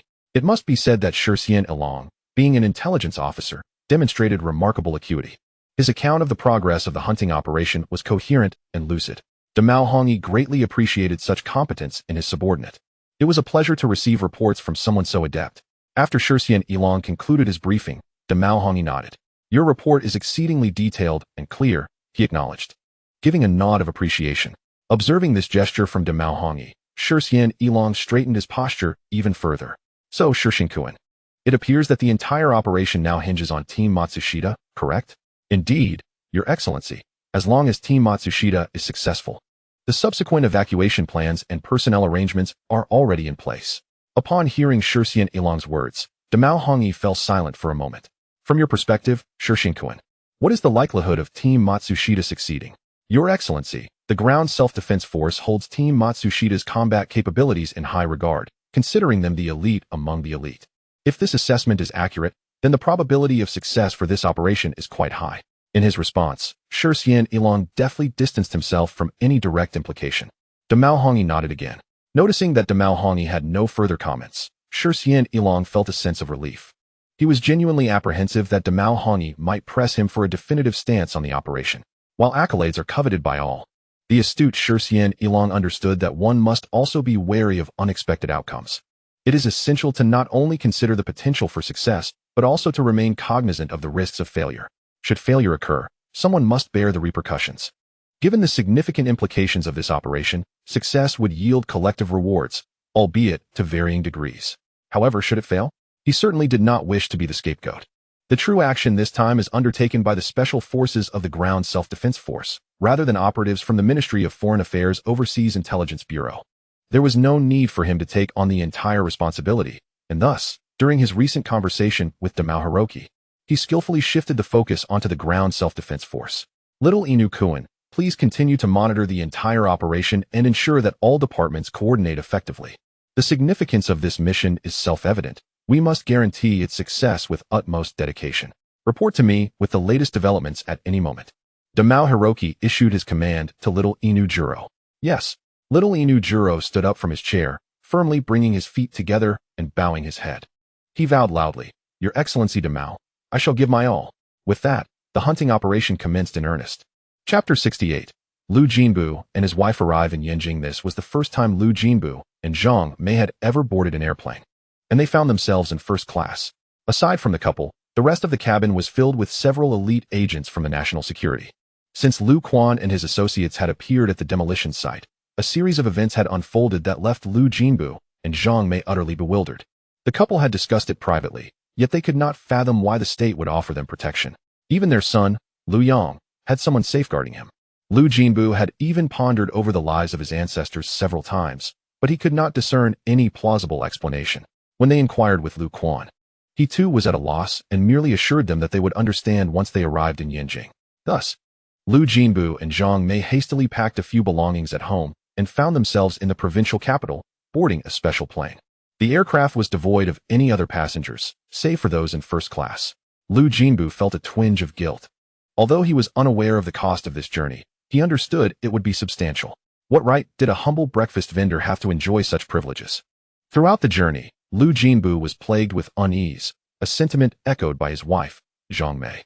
She remained anxious, fearing that perhaps the state had mistaken their identities.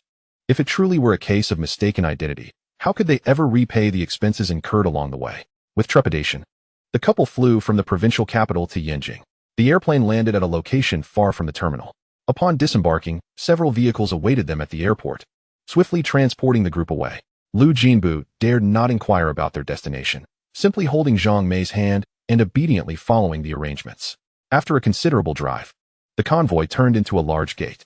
From the back seat, Liu Jinbu glimpsed a plaque bearing the name of the Dragon Country Academy of Scientific Research. Zhang Mei also noticed it. Old Liu, why are we at the Academy of Sciences? Despite her best efforts to reason, Zhang Mei could not fathom how she and Liu Jinbu could possibly be connected to such an institution. Indeed, why have we been brought to the Academy? Liu Jinbu was equally perplexed.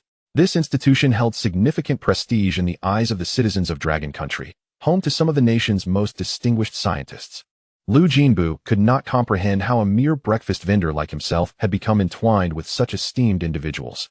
The Dragon Science Institute is quite expansive, and the convoy twisted and turned for some time before finally entering a picturesque villa area where individual houses stand gracefully. After a few more minutes, the convoy came to a halt in front of a two-story standalone villa. Brother Liu, Sister Zhang, we have arrived. This is your new home, announced a companion from the passenger seat. Our new home? Zhang Mei exclaimed first, astonished. How can such a beautiful villa belong to us? Liu Jinbu, too, was unsettled. Comrade Zhang, there must be some mistake. We know no one at the Dragon Science Institute. This house must be exceedingly expensive. How could it possibly become ours? Rest assured, Brother Liu, Sister Zhang, there is no mistake. This is indeed your new abode. The attendant with the surname Zhang reassured them, gesturing towards the charming villa ahead. Please step out. Let us go inside and check if anything is amiss. With that, the attendant opened the car door and exited. Seeing this, Liu Jinbu and Zhang Mei hurriedly followed suit. Outside the villa, staff members responsible for logistics at the Dragon Science Institute were already waiting. Early that morning, they had received word that a family would be moving into Building 8. This villa area was designated for scientists of exceptional merit, and the logistics personnel were accustomed to such arrangements. However, they were somewhat taken aback by the grandeur of the occasion. Not only had the best Building 8 been allocated, but the security detail from the National Security also arrived in advance, thoroughly inspecting the premises multiple times and replacing the entire security system, even changing all the windows to bulletproof glass. They speculated about the remarkable scientist moving in. The head of the logistics department, Minister Bai Yongcheng, was personally overseeing the preparations for Building 8. He was well aware that Liu Yang's family would be residing there, as Liu Yang's achievements in controllable nuclear fusion had already reached the upper echelons of the institute. Minister Bai, who had managed the logistics department for many years, understood the significance of such talent and recognized that ensuring these scientists could focus without concerns was the primary role of his department. However, he was surprised by the extensive measures taken by the national security. Thankfully, their efficiency ensured that everything proceeded smoothly. Xiaozhang, do you think it could really be those two? Whispered a few individuals standing behind Minister Bai as they observed Liu Jinbu and Zhang Mei stepping out of the vehicle. The one referred to as Xiaozhang frowned at the couple. Surely not. They don't seem like researchers at all, having spent ample time around scientists. Xiaozhang sensed no trace of a scientific demeanor in Liu Jinbu and his wife. Indeed, I feel the same way, a third person quietly concurred. Just as the trio murmured among themselves, Minister Bai Yongcheng strode purposefully toward Liu Jinbu and Zhang Mei. Hello. Welcome, welcome. You must be weary from your journey. Minister Bai greeted Liu Jinbu warmly, extending his hand. Liu Jinbu quickly reciprocated the handshake, nervously replying, Not at all. It's no trouble, really. I'm sorry for the inconvenience caused. My name is Bai Yongcheng, and I oversee the logistics at the Lonka Institute. In the future, feel free to approach me directly. Bai Yongcheng firmly grasped Liu Jinbu's hand and addressed the couple. Upon hearing Bai Yongcheng introduce himself, Liu Jinbu realized that this individual held a significant position, which only intensified his nervousness. Minister Bai, I truly apologize for any trouble I may cause. I am not eloquent and am unsure of what to say. Please bear with me in my shortcomings, Liu Jinbu hurriedly explained. Minister Bai, are you certain you have not mistaken us for someone else? Zhang Mei, unable to contain her thoughts any longer, voiced her concerns upon witnessing Bai Yongcheng's warm demeanor. Mistaken? Huh. Your name is Zhang Mei, and your husband is Liu Jinbu, correct? Rest assured, there is no error. Bai Yongcheng replied with a cheerful smile. Come, let us go inside and chat. I would like to see your new home and determine if you are in need of anything. Bai Yongcheng took Liu Jinbu's hand and led him directly toward the small building, with Zhang Mei hastily following behind. As they toured the upper and lower floors, Liu Jinbu and Zhang Mei were nearly blinded by the grandeur before them. They had never encountered such opulent accommodations. Each piece of furniture was brand new, and there was no shortage of appliances. Many lights and curtains were even voice-activated. The household supplies were comprehensive, with the refrigerator in the kitchen on the first floor brimming with food. The two expansive gardens in the front and back were meticulously maintained. Liu Jinbu and Zhang Mei were utterly overwhelmed by this sudden influx of happiness. Chapter 69. Family reunion. After Liu Yang concluded his meal with Elder Qian and the others, he was driven directly to Building 8. Upon seeing the villa before him, Liu Yang felt a sense of bewilderment. He had anticipated that the Lonka Institute would provide him with a modest dormitory, not an entire villa. Just as he exited the vehicle, he spotted his parents emerging from Building 8. Father, mother, what brings you here? Liu Yang exclaimed in surprise at the sight of his parents. Yangzi, you are at the Lonka Institute as well? Zhang Mei had fortuitously noticed a car parked outside her yard via the surveillance monitor, prompting her to rush out with Liu Jinbu, only to discover that their son was the one stepping out of the vehicle. I arrived this morning, and after having a meal in the cafeteria, I was brought here, Liu Yang quickly replied. Your father and I just arrived not long ago. Minister Bai and the others have only just left, Zhang Mei said, reaching to assist Liu Yang by taking the backpack off his shoulder. Yangzi, how did you end up here? Liu Jinbu inquired, equally puzzled. With Zhang Mei holding Liu Yang's backpack, she urged him, Come, let us go inside and discuss this further. The three of them entered the house, and Liu Yang was the first to speak. Mother, who exactly is Minister Bai? He is the logistics minister of the Lonka Institute. By Yongcheng. He personally welcomed us earlier and mentioned that we could reach out to him if we needed anything, Zhang Mei explained. Yangzi, what on earth has transpired in the last couple of days? There are matters concerning national security protection, and now we are being gifted a house. Lu Jinbu could no longer contain his curiosity.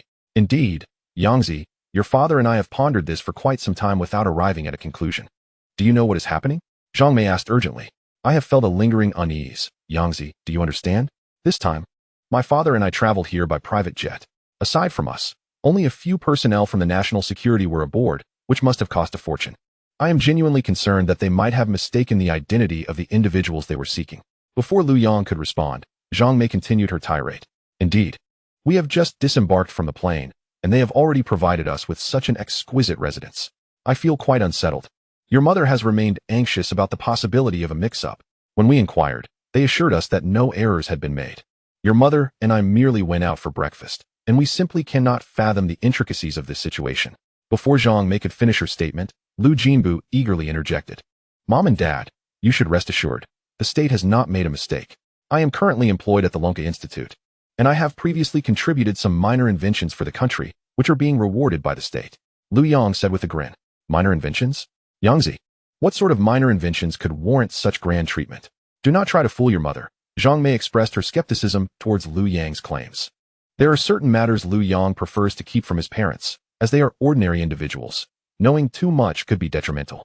Mom, this minor invention is quite beneficial to the nation. Not only do they reward us with housing, but there may also be monetary rewards in the future. Liu Yang replied with a smile. Yangzi, what invention is so remarkable that it merits both housing and financial compensation? Lu Jinbu, now intrigued, pressed for answers. Dad, this invention still requires confidentiality. When the time comes that it is no longer a secret, you will be informed. All right, I shall refrain from further inquiries. Hearing you say this brings me some peace. Otherwise, I would remain uneasy. Zhang Mei's furrowed brow relaxed. Will our family reside here henceforth? What about your mother's business? Lu Jinbu inquired.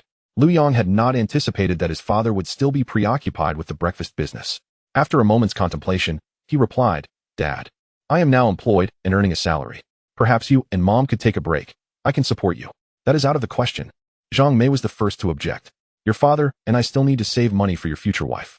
I propose we stay here for a while. Once things settle down, we can return. The business must continue, right, Lao Lu? Zhang Mei turned to Lu Jinbu for his opinion. Yes, I agree with you.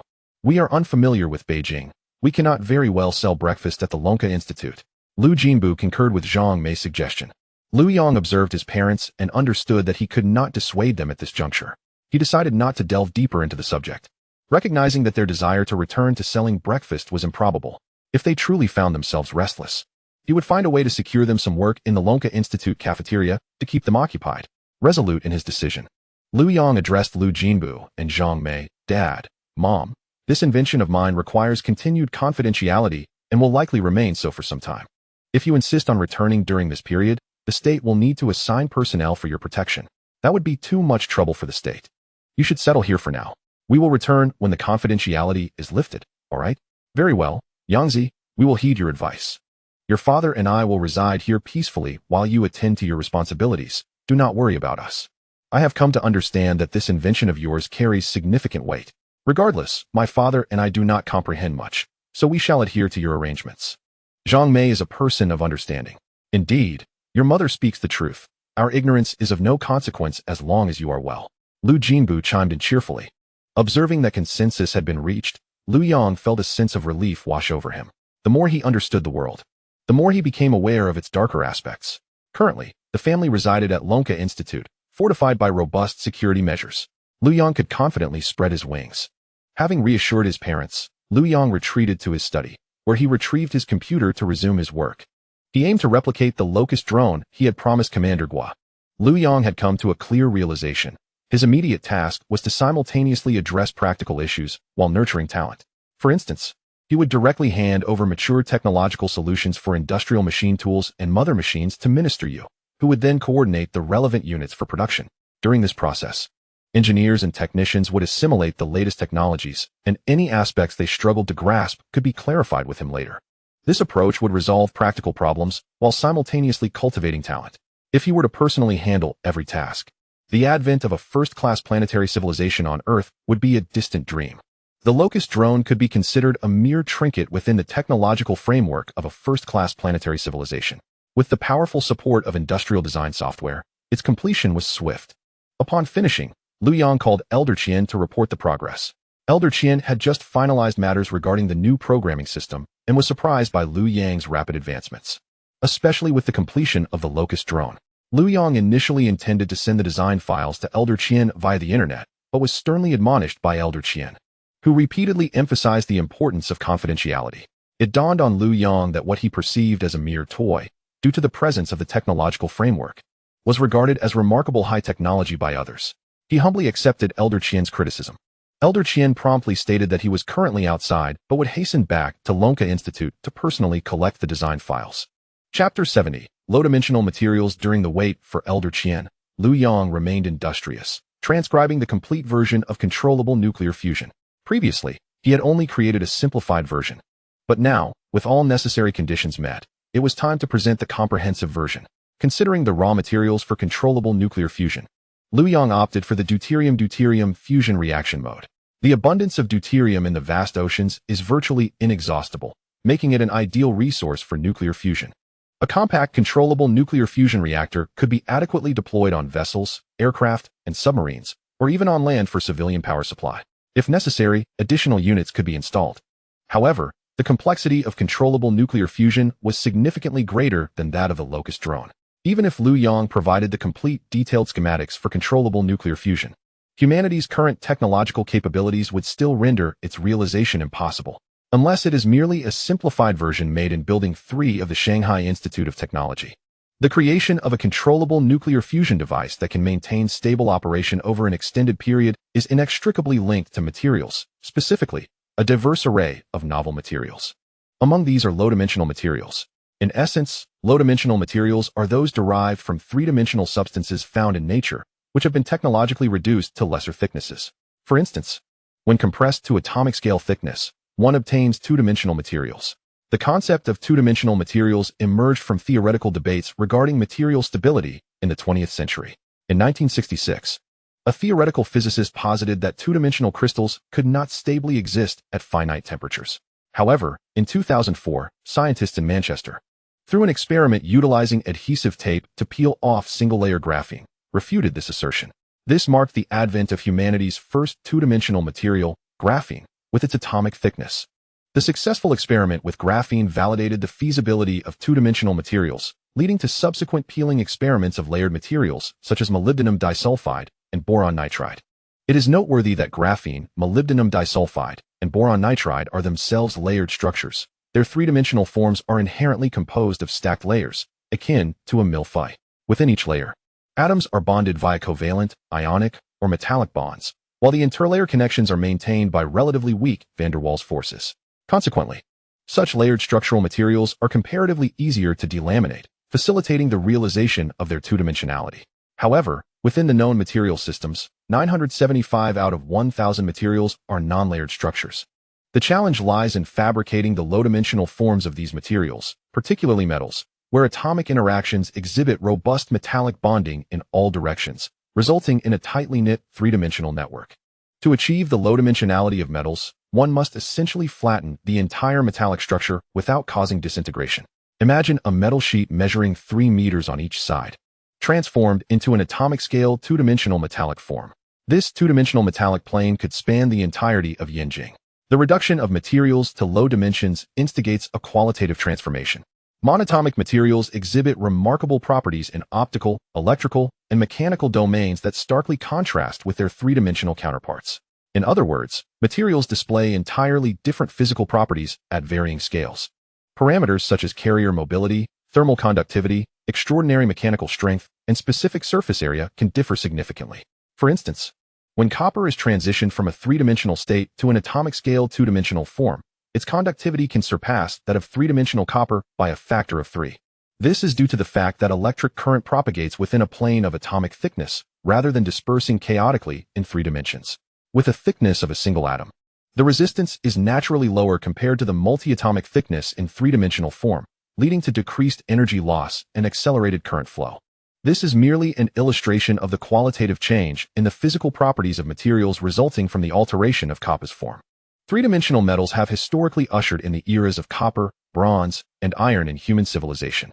However, in order to propel human civilization into its next phase, low-dimensional materials represent an insurmountable threshold. Currently, humanity, particularly in the Dragon Kingdom, is at the forefront of research in low-dimensional materials, having achieved large-scale production of two-dimensional states from three-dimensional metals. For any new technology to emerge from the confines of the laboratory and ultimately transform into productive force, engineering is a crucial hurdle that must be overcome. This embodies the harsh reality of the transition from scientific inquiry to technological application and finally to engineering realization. For instance, scientists in the laboratory may utilize laser deposition to create atomic-scale sheets measuring just a few square centimeters. This process is akin to using a diamond cutter to carve a toothpick, achieving remarkable precision. However, when cost considerations come into play, it becomes economically unfeasible. A price tag of $20,000 per gram renders it devoid of market value. Every product that has the potential to alter the world must traverse the triad of scientific discovery, technological validation, and engineering realization, which entails moving from the laboratory to the production floor and ultimately to supermarket shelves.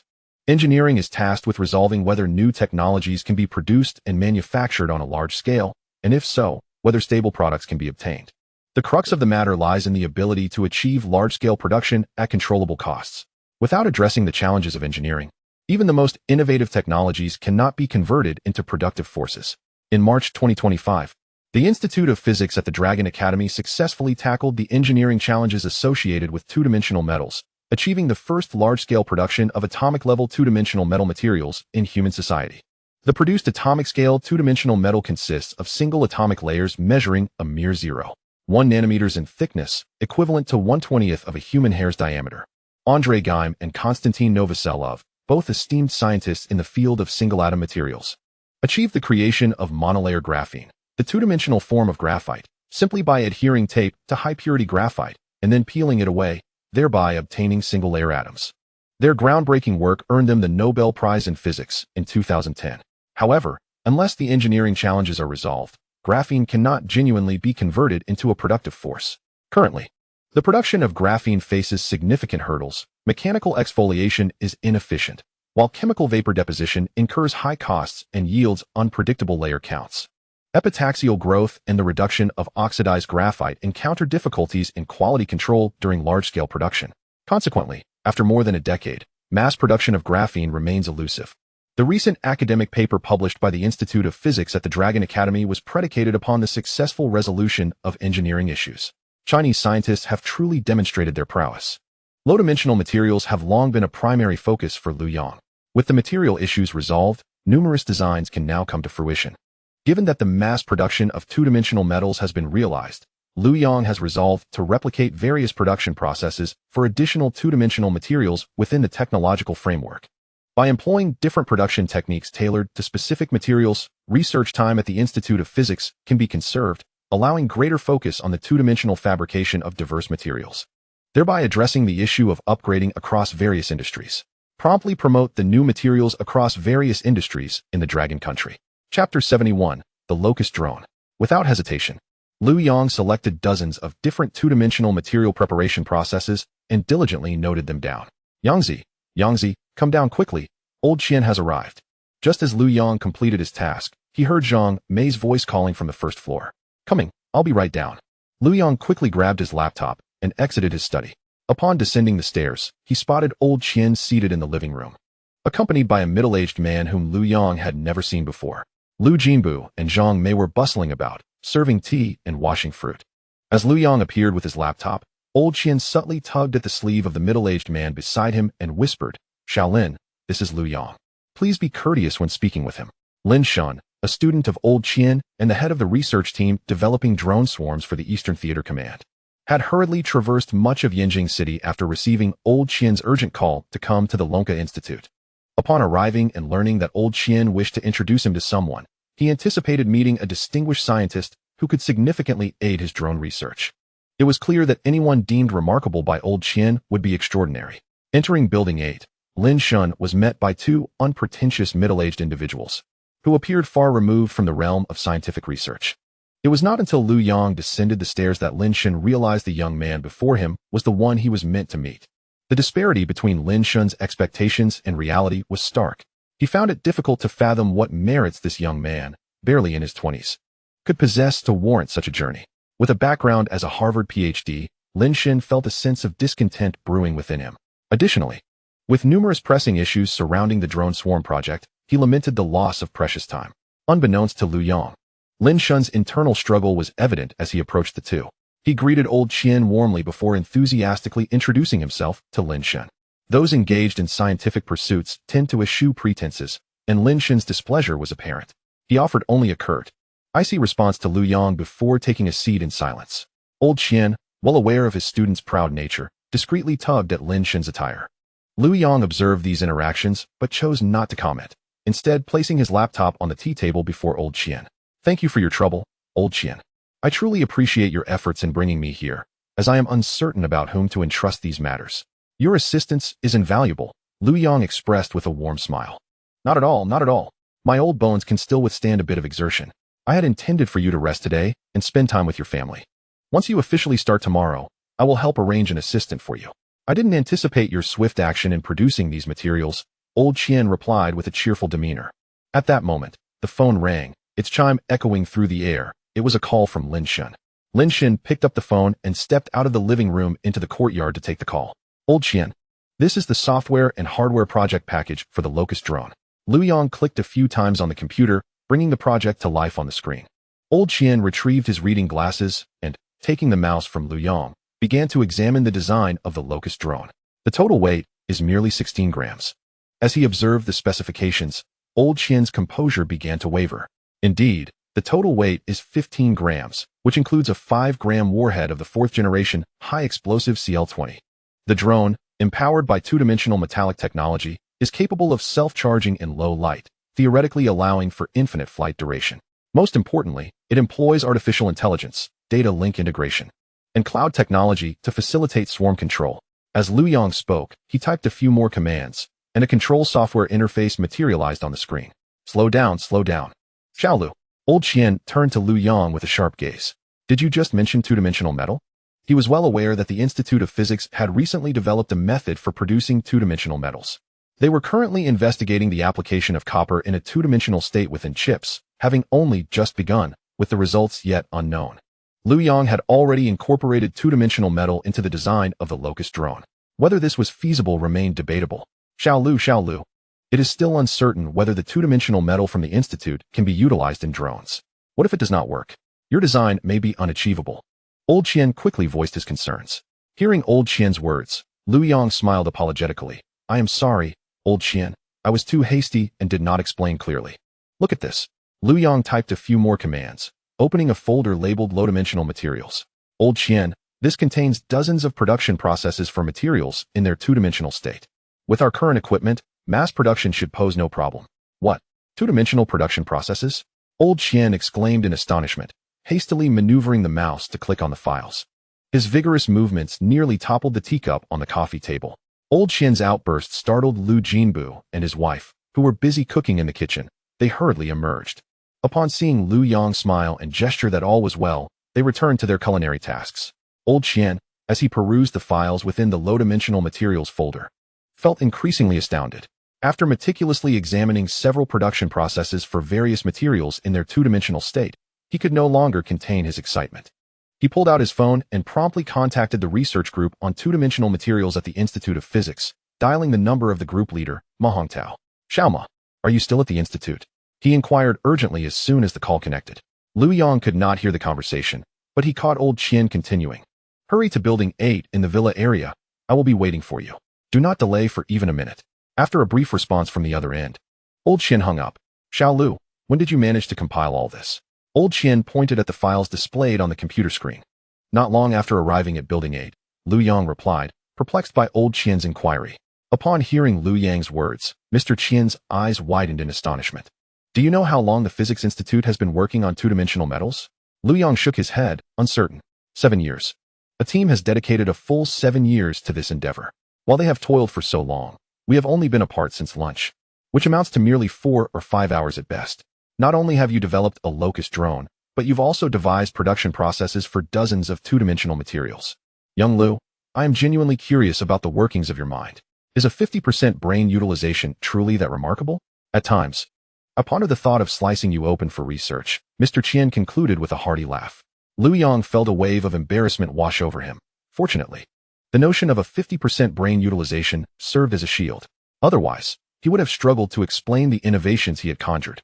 Chapter 72. The Astonishment of the Low-Dimensional Materials Folder. Old Ma, what brings you here? Lin Shen inquired upon spotting Ma Hongtao entering the courtyard after finishing a phone call. Old Lin, you're here too? If I hadn't called Mr. Qian. The security outside wouldn't have let me in, Ma Hongtao replied. Currently, there are 2 visible security personnel arranged at Building 8. To maintain discretion, they are disguised as guards. They do not linger by the entrance, but patrol frequently around Building 8, especially when outsiders are present. They are sure to appear. I was just stopped until Mr. Qian inside the building video called me and opened the access control. Who resides in Building 8 that warrants such vigilant security? Ma Hongtao wondered aloud. I'm not entirely sure. I only know it's a young man named Liu Yang. My professor called me from afar, insisting I come over to meet someone important. I didn't expect it to be a lad in his 20s, Lin Shen lamented to Ma Hongtao. Oh, is that so? Mr. Qian also called me earlier, urging me to come immediately, insisting that I not delay even for a minute. Could it be this young man you speak of? Most likely. You go on ahead. I still need to make a couple of calls. Then I'll head in first. Mr. Qian is waiting for me. With that, Ma Hongtao hurriedly pushed open the door and entered the living room. Hearing the commotion, Mr. Qian turned to see Ma Hongtao. Young Ma, come here. He beckoned. And Ma Hongtao quickly approached the sofa where Mr. Qian was seated. Take a look at this, Mr. Qian said, standing up to offer his seat to Ma Hongtao while gesturing toward the computer screen. Ma Hongtao glanced at Mr. Qian and then at Liu Yang, who stood beside him. Without uttering a word, he promptly took a seat to examine the materials Mr. Qian had indicated. As Ma Hongtao maneuvered the mouse, he swiftly scrolled through the document. Within minutes, his pace noticeably quickened, and he leaned closer to the screen. So this is the issue? No wonder we couldn't resolve it before. It could be approached this way. Splendid, truly splendid. Ma Hongtao muttered to himself as he perused the documents. The noise grew increasingly louder, and the atmosphere became more animated, startling Liu Jinbu and his spouse, who were busy in the kitchen. The couple peeked out to observe the living room and noticed an additional person present. Liu Yang, with a reassuring smile, signaled that everything was fine. They returned to their culinary tasks. Moments ago, the software team from the project group had called Lin Shen, informing him that their previous design proposal had once again failed through experimentation. To achieve autonomous attacks, the number of drones controllable by a single operator could not exceed 50. Any increase in personnel would necessitate additional operators. The existing control systems were inadequate for realizing swarm control.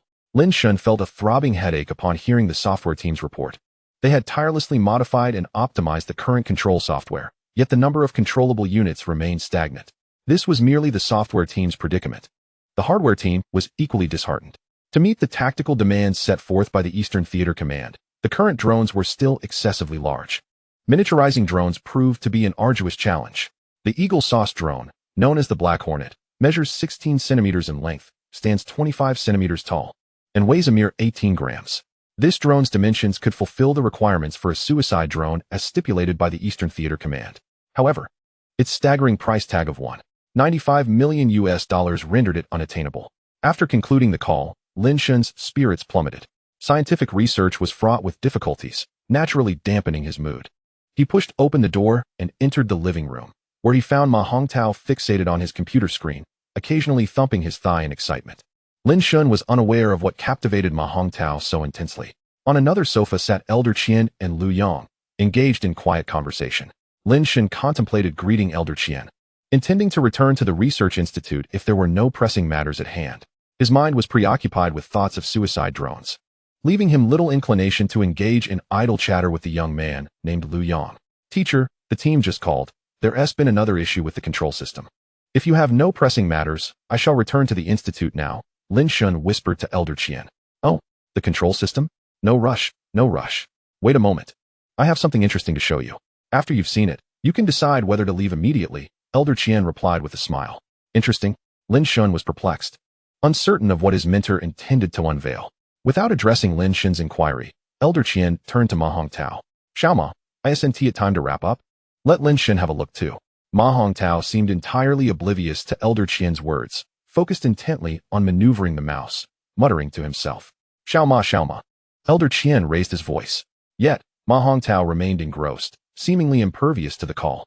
Elder Qian chuckled and shook his head, remarking on the nature of researchers who, once immersed in their work, often appeared entranced.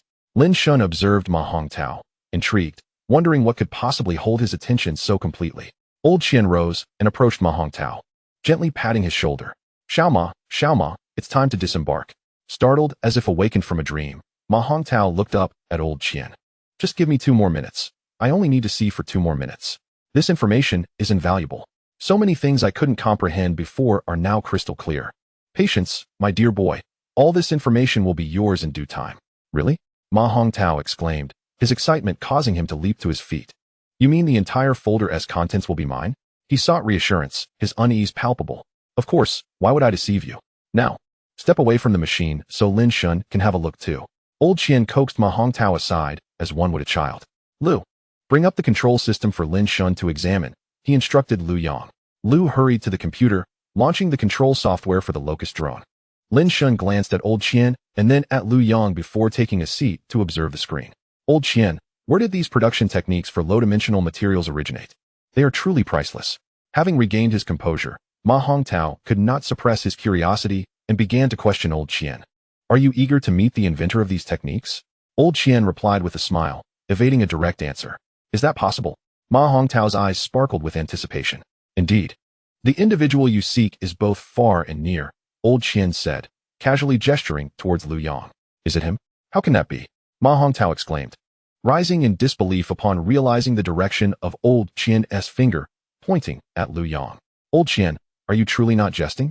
The inventor is really him? Ma Hongtao looked at Liu Yang, still filled with skepticism regarding Old Qian's claim. I am not jesting. It is indeed this young fellow. Do you know what Lin Shan is currently examining? Isn't he looking at the production techniques for the two-dimensional materials? No, if I am not mistaken. Lin Shan is currently reviewing the control system for the suicide drones. Old Qian had no intention of withholding information from Ma Hongtao. Lin Shan's drone project had always collaborated with Ma Hongtao's materials research, and they were both well aware of each other's projects. Old Qian, you can't be suggesting that this control system was also developed by Liu Yang. The astonishment in Ma Hongtao's voice was unmistakable. If not him, then who else? This young man is truly remarkable. Old Qian chuckled, popping a grape from the coffee table into his mouth. Lin Shan was fully engrossed in operating the control system for the locust drone. The system was remarkably user-friendly, showcasing a high degree of artificial intelligence. According to the display, a single operator could potentially control up to 1,000 drones. This figure astonished Lin Shan, as their current control system could manage a maximum of only 50 drones per operator, a staggering 20-fold difference. The fleet of 1,000 drones consisted of 20 mother ships, each capable of carrying 50 suicide drones. During deployment, these mother ships would be launched in a series. Upon reaching the designated airspace, the mother aircraft will release the internally carried suicide drones, which will then transform the mother craft into a central hub for information exchange among these drones. This allows for data link transmission, information sharing, and target allocation between the suicide drones. Additionally, the sharing of information and decision-making among mother aircraft forms a higher-level command chain, enabling overarching control of the situation. This design is remarkably ingenious, reminiscent of the ranks within ancient military organizations, such as the centurion or captain, effectively decentralizing command for ease of management. Of course, achieving this is no small feat, particularly with the challenges posed by the artificial intelligence system. Tasks such as enemy identification, mission allocation, route planning, and battlefield self-protection present significant hurdles, each demanding considerable sophistication. The control system impeccably addresses all of these issues. Lin Shan could not help but acknowledge that this was the first time he had encountered such a design. Upon viewing the schematics and parameters of the suicide drones, Lin Shan was utterly taken aback. The drones, designed by Liu Yang, were merely 1/5 the size of their counterparts, which Lin Shan found hard to believe. Comparing the designs on his computer, he immediately took out paper and pen to begin sketching and jotting down notes. Seeing Qian Lao beckoning him, Liu Yang moved to sit beside him on the sofa. Xiaoma, this is Liu Yang. Liu Yang, this is Ma Hongtao, the head of the two-dimensional material research group at the Institute of Physics. Qian Lao, having previously neglected to make the introductions, ensured the environment was rectified. Hello, Liu Yang. I found your design incredibly enlightening. In the process of fabricating high-density metallic two-dimensional materials, why is the externally applied pressure lower than that of low-density metals? Before Liu Yang could respond, Ma Hongtao unabashedly posed his question. Haha, Xiaoma, there's no rush. We won't exhaust these discussions anytime soon, Qian Lao interjected, keen to prevent Ma Hongtao's barrage of inquiries from spiraling into an endless loop. This is the nature of dedicated scientific research. Once a breakthrough is achieved or a novel idea emerges, one cannot rest until every detail is thoroughly explored and understood. Group Leader Ma, I have also documented various preparation principles and derivation formulas, and I will make copies for you later. If you have any uncertainties, feel free to reach out. Liu Yang empathized with Ma Hongtao's enthusiasm. Really? That would be fantastic. We can commence trial production immediately, based on the current design.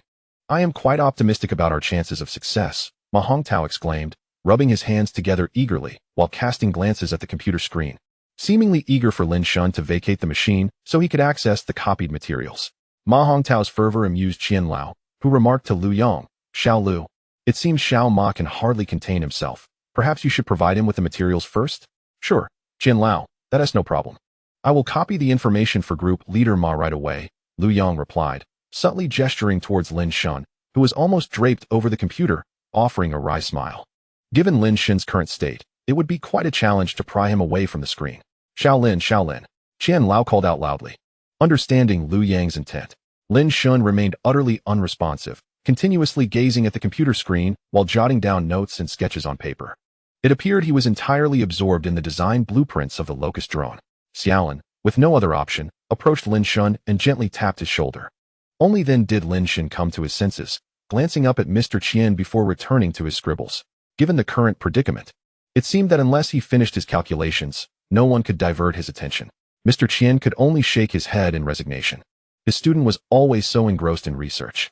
Once immersed, all that occupied Lin Shun's mind was the pursuit of knowledge.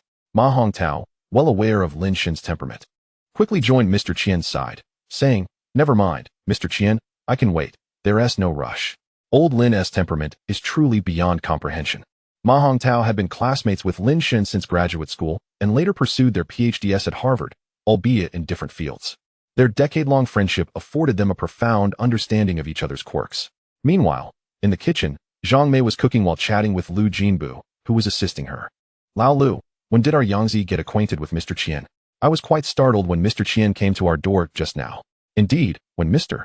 Qian mentioned he was looking for Yangzi, I was utterly bewildered. Can you believe it? I still feel as though I am dreaming. I never thought I would have the chance to meet Mr. Qian in my lifetime. Exactly, it feels surreal. When we return to Huixian, I'll tell everyone that I met Mr. Qian and that he even drank the tea I offered. Do you think anyone would believe that? Liu Jinbu, why do you always dwell on such fanciful thoughts? Have you chopped the tomatoes? I need them. All right. Liu Jinbu hurriedly placed the chopped tomatoes onto a plate and handed them to Zhang Mei. Dear, the person accompanying Mr. Qian doesn't seem ordinary either. As Zhang Mei served the stir-fried dishes, she washed the pot and remarked, who could accompany Mr. Qian and be ordinary? The person who arrived later seems impressive as well. What on earth is happening with Yangzi? How did he suddenly start mingling with such prominent figures? Lao Lu, did you notice they seem to be here to look at Yangzi's work? I did notice that. It appears to be something intriguing on Yangzi's computer, though I cannot discern what it is. After saying this, Liu Jinbu peeked out of the kitchen and added, Dear, the person with Mr. Qian is currently engrossed in the computer. Could it be that Yangzi has come up with another invention? It's quite possible. As long as Yangzi is on the right path, as his father and mother, we will fully support him. Do you even need to say that? If we don't support him, who will? Soup bowl, Lao Lu, hurry and bring a soup bowl. Zhang Mei turned off the heat and called out to Liu Jinbu, who was rummaging through cabinets for the bowl. Despite the chaos of preparing their first meal in the new home, they managed to get everything ready. Chapter 74. Preparing for confrontation, Yoshida Kogoro waited at the high-speed train station for nearly an hour, finally welcoming the last two members of the Matsushita team. All day long, Yoshida Kogoro accomplished nothing but receiving individuals. The 14 members of Matsushita's team arrived one after another via airplane and high-speed train, some in groups of 3, others in pairs. Yoshida Kogoro tirelessly shuttled between the airport and the train station, collecting people and escorting them back to the safe house before heading out again. Under the guise of a jade merchant, he specialized in the jade trade, importing jade from Myanmar and selling it in the Dragon Kingdom, engaging in both wholesale and retail. He owned a rather substantial shop along a prominent jewelry street in the provincial capital. Officially, he held a Myanmar passport under the name Min Luan, a quintessentially Burmese name. Under this identity, he had been embedded in the provincial capital for 5 years, and this marked his first awakening. Upon being awakened, Yoshida Kagoro was filled with exhilaration. Dedicating himself wholeheartedly to his duties, he promptly rushed to Huisien, meticulously uncovering the background of Liu Jinbu and his spouse. The scandal regarding the county committee secretary being summoned by the disciplinary committee due to the demolition in Xuanyang, Huisien, was no secret. This incident stirred considerable gossip in Huisien, with many aware of the details, even including rumors of gunfire on the day of the demolition. As a knowledgeable individual in the Dragon Kingdom, Yoshida Kagoro quickly grasped the situation, even learning about the number of personnel in the national security team through casual conversations in Xuanyang. Driving his vehicle, he finally reached the safe house, which was a factory situated within a 1,000-meter radius devoid of other buildings, offering relative independence. Yoshida Kagoro had signed a 20-year lease for this facility. Although he occasionally operated the factory to process jade as a ruse, it primarily lay dormant, serving as a storage space for inexpensive offcuts and raw stones. Thus, even if inquiries arose, he could provide plausible explanations. As soon as the vehicle halted in the factory courtyard, Yoshida Kagoro noticed Matsushita Aiken walking towards him. Yoshida-kun, thank you for your hard work. Matsushita Aiken bowed to Yoshida Kagoro as he exited the vehicle. Matsushita-kun, you are too kind. This is merely my duty. Yoshida Kagoro promptly returned the gesture. Captain. Two members of Matsushita's team, descending from the car, bowed respectfully to Matsushita Aiken. Thank you for your efforts. You both should take some time to rest. We will convene for a pre-operation meeting shortly. Matsushita acknowledged their bows and offered his guidance. The two members, having paid their respects, turned to depart. Yoshida-kun, I did not anticipate that you would prepare such an impressive array of weaponry for us. I am truly astounded, Matsushita chuckled, patting Yoshida's shoulder. Matsushita began to enumerate the equipment Yoshida Kagoro had arranged for them. Fast tactical helmets, Gator's goggles, GPNVG 18-4i panoramic night vision devices, Comtac variant headsets, and throat mics. LTB 6094 bulletproof vests, Mechanics tactical gloves, Belleville 550 ST combat boots, H416 assault rifles, M9 pistols, M249 light machine guns, and M11 sniper rifles. Yoshida-kun, these are all standard gear for the Eagle Nation's Navy SEALs. I must confess, I was fully prepared to use the Type 89 automatic rifle this time. I truly did not anticipate the remarkable efficiency of your intelligence department, especially you, Yoshida-kun. You deserve the credit for this operation, haha. After Matsushita finished speaking, he patted Yoshida's shoulder with great satisfaction. Over the past 5 years, Yoshida has been stealthily transporting weapons from the China-Myanmar border to the Dragon Kingdom, employing a strategy of fragmentation. He has awaited this day. Upon hearing Matsushita's praises, it was evident that Yoshida Kagoro was quite pleased. Thank you for your commendation, Matsushita-kun. Now that everyone has arrived, shall we review the plan? Yoshida Kagoro, being a seasoned spy, possessed a meticulous mindset. Indeed, Yoshida-kun, you make a valid point. Let us discuss the operational plan. Matsushita nodded, and together with Yoshida Kagoro, they entered the factory to convene with the team regarding the action plan. However, they remained oblivious to the eagle soaring high above them. At this moment, 5 kilometers away from the safe house arranged by Yoshida Kagoro, the command unit had been relocated from Huisien to a factory area that was currently idle, with no neighbors in sight, an ideal location for a command center. Lu Quan was intently watching the surveillance screens. These were real-time images captured by a bionic drone, accompanied by audio. The recent conversation between Yoshida Kagoro and Matsushita was crystal clear. Throughout the day, every movement of Yoshida Kagoro had been under strict surveillance, with the entire safe house monitored comprehensively by the bionic drone. Indeed, Yoshida Kagoro lives up to his reputation in intelligence. He possesses considerable skill, Bien Feng remarked, tossing a broad bean into his mouth. Yes, he is quite the veteran. His assessment of the situation is quite accurate. Just as Lu Quan finished speaking, a team member approached him with a paper document in hand. Commander, this is the information from above. The team member handed the document to Lu Quan, who began to read it. Oh, this Matsushita squad seems to have quite the background, Lu Quan mused. Hearing Lu Quan's words, Rudy, the leader of the Eastern War Zone's Eagle Special Forces team, became intrigued. Group leader Lu, do elaborate. What is the origin of this group? They belong to the Anti-Terror Operations Squad under the 1st Airborne Brigade of the Japanese Forces, headquartered at the Narashina Base in Funabashi, Chiba Prefecture. Oh, so they are from the 1st Airborne Brigade, The elite of the Japanese Ground Self-Defense Force, Rudy exclaimed, standing up to peer at the document in Liu Yang's hands. The combat capability of this 1st Airborne Brigade is commendable. It is the only airborne unit in the Japanese military, serving as a rapid response force. Established in 2004. This brigade formed a specialized counterterrorism squad, paralleling the U.S. Navy SEAL Team 6. Over the years, they have frequently conducted joint exercises with other members of the Five Eyes Alliance, showcasing considerable operational strength. Quite the coincidence. Our Eagles thrive on elite forces, haha. Rudy seemed well-versed in the military capabilities of Japan, engaging in self-assured elaboration. Chapter 75. The arrangement of Yoshida Kagoro. It is no wonder. The preparations made by the individual named Yoshida involve all Eagle-class weaponry. Liu Yang also spoke up. He had been diligently controlling the reconnaissance drone resembling a bionic eagle, which circled above Yoshida's safe house. This time, dispatched by the Western Theater Command, Liu Yang served as the squad leader of the drone combat unit, personally overseeing every detail.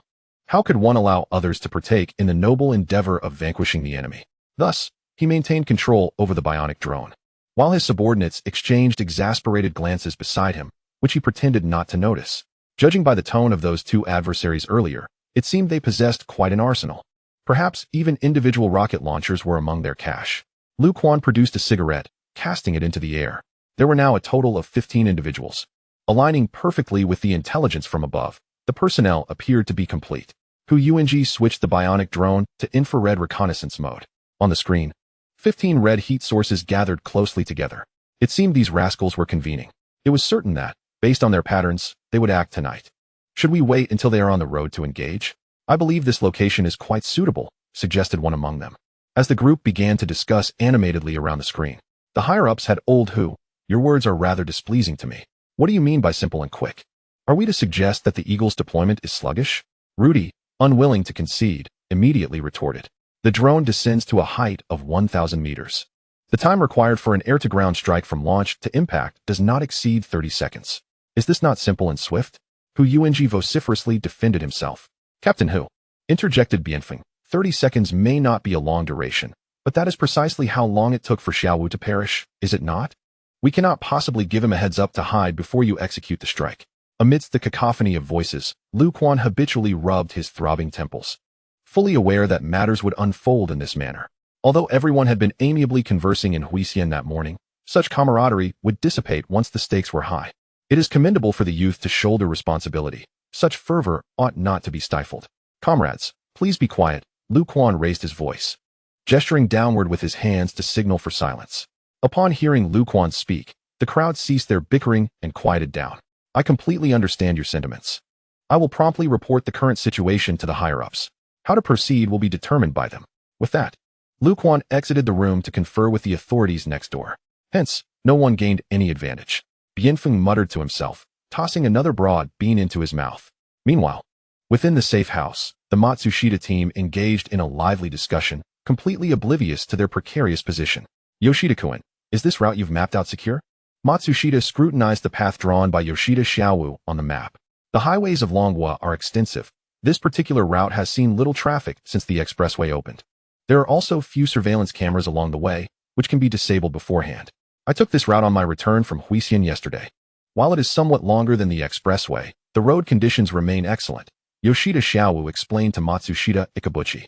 Now, Dulu Jinbu and his spouse only have 7 or 8 personnel from the Longhua National Security.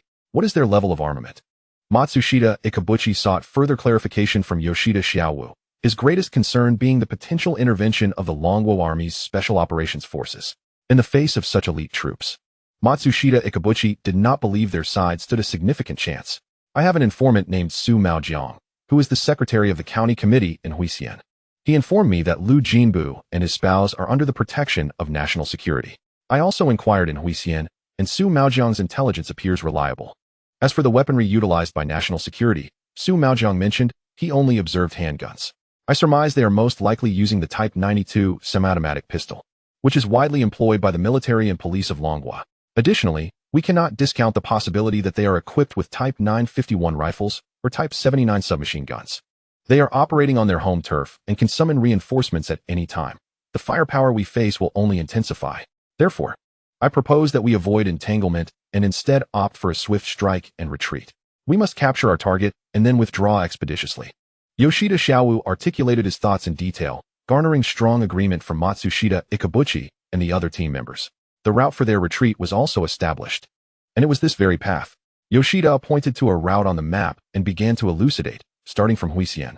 Extending all the way to the border between Longhua and Myanmar, it spans approximately 1,200 kilometers.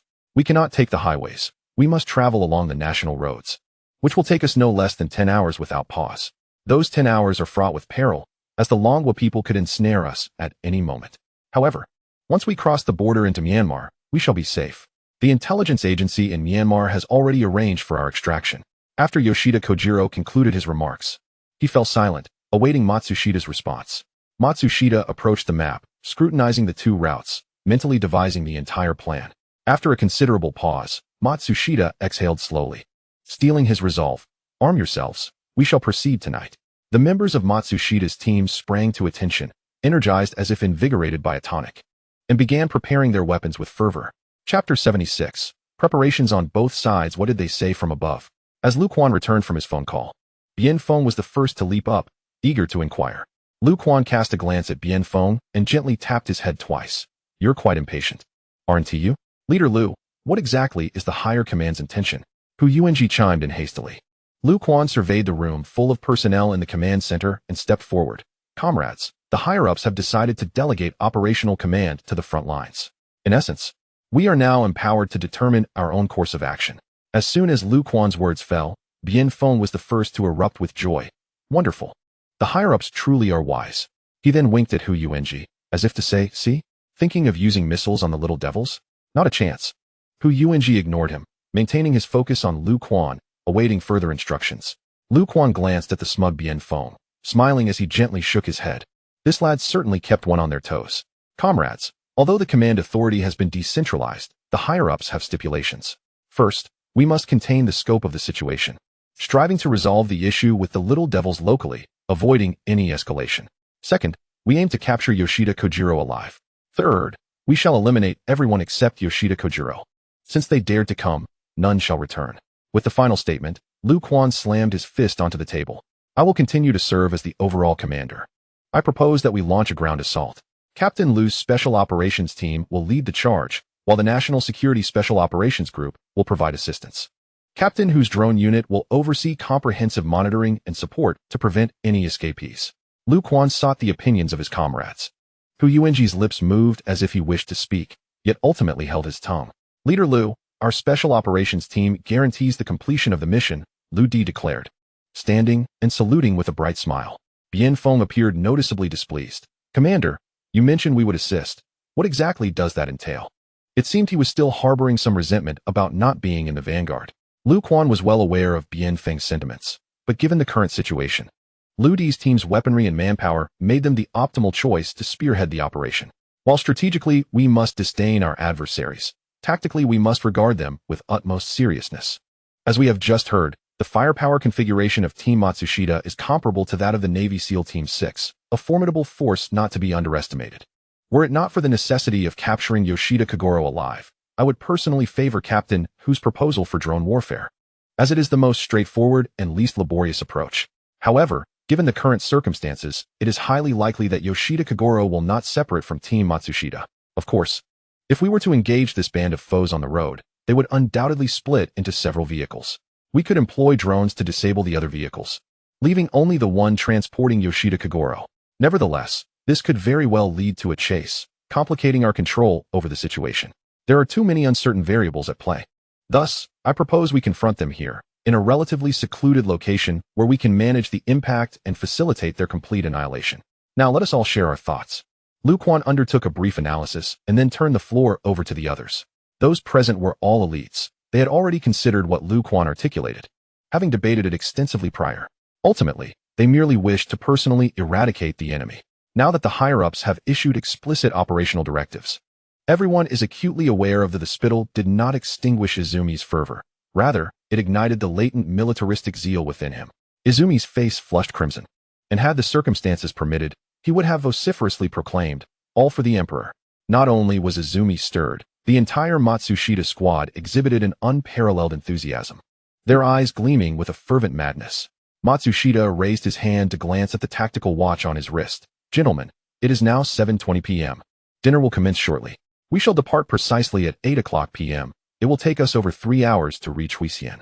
We should arrive around midnight, just in time to commence our operation. You are dismissed. Prepare accordingly. A group of young soldiers stood at attention, murmuring their respect before dispersing. Kobayashi Yashigoro, however, did not share the exuberance of his comrades.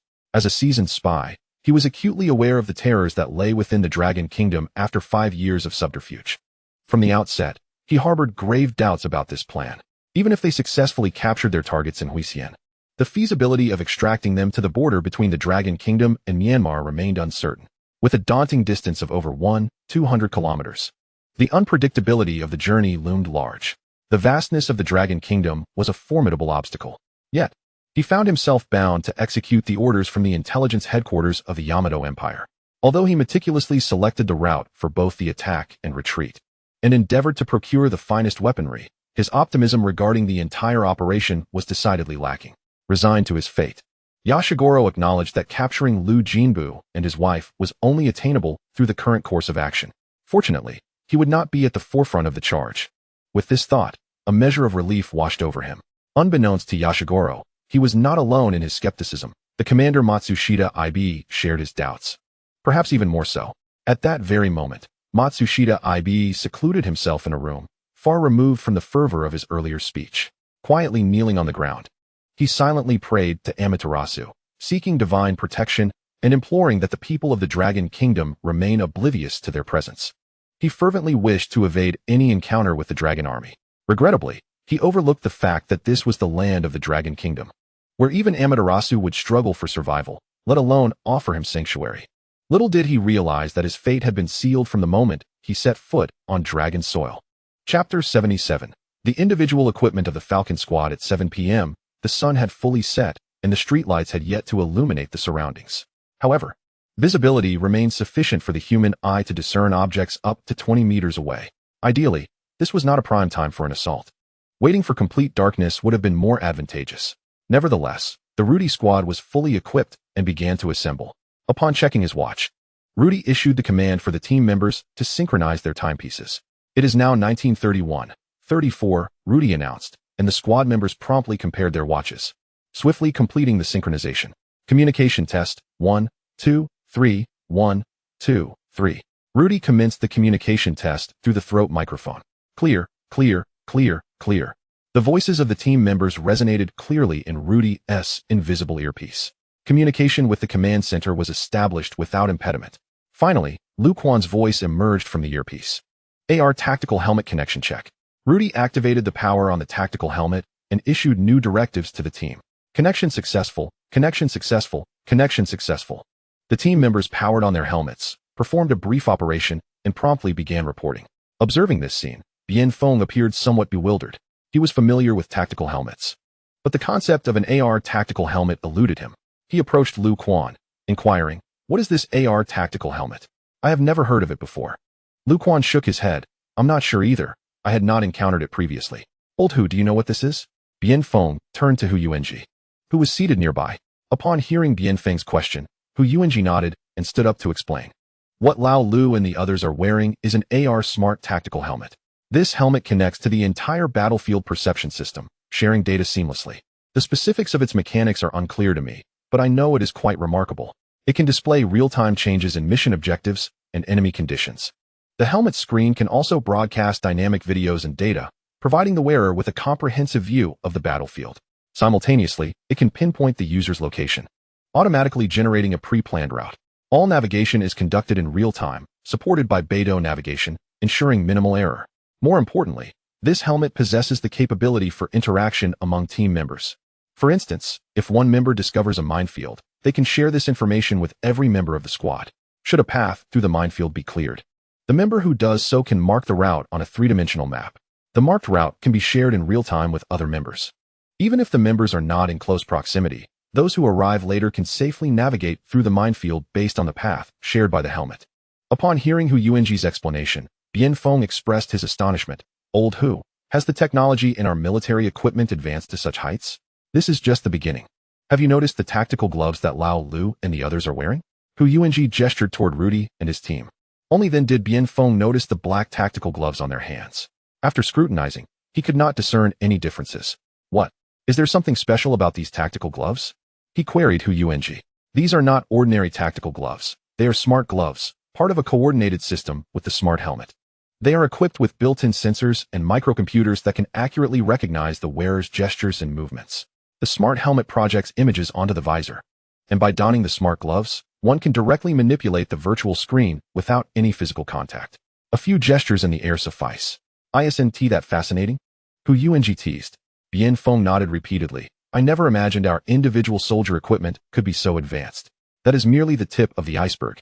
These tactical gloves can also directly control drones. As Hu Yuanji's words lingered in the air, a member of the Lu Di team retrieved a small object from his backpack. Goodness, a pigeon? The keen-eyed Bianfeng immediately recognized the item the Special Forces soldier had produced. Not a real bird, but a biomimetic drone designed for reconnaissance, Hu Yuanji elucidated. The soldier deftly tossed the pigeon-shaped drone into the air, where its wings began to flap autonomously, soaring gracefully like an actual dove. The Special Forces operative extended a hand clad in a sleek black tactical glove, subtly adjusting his movements. In response, the drone executed a variety of maneuvers, dipping, hovering, and circling with remarkable agility. Incredible, how convenient. Bianfeng was utterly transfixed. Moreover, the gloves could be equipped with attachments to fulfill specialized operational requirements. Hu Yuanji plucked a broad bean from the snack bag in Bianfeng's hand and popped it into his mouth. Indeed, the current equipment of the Army's Special Forces was astonishing.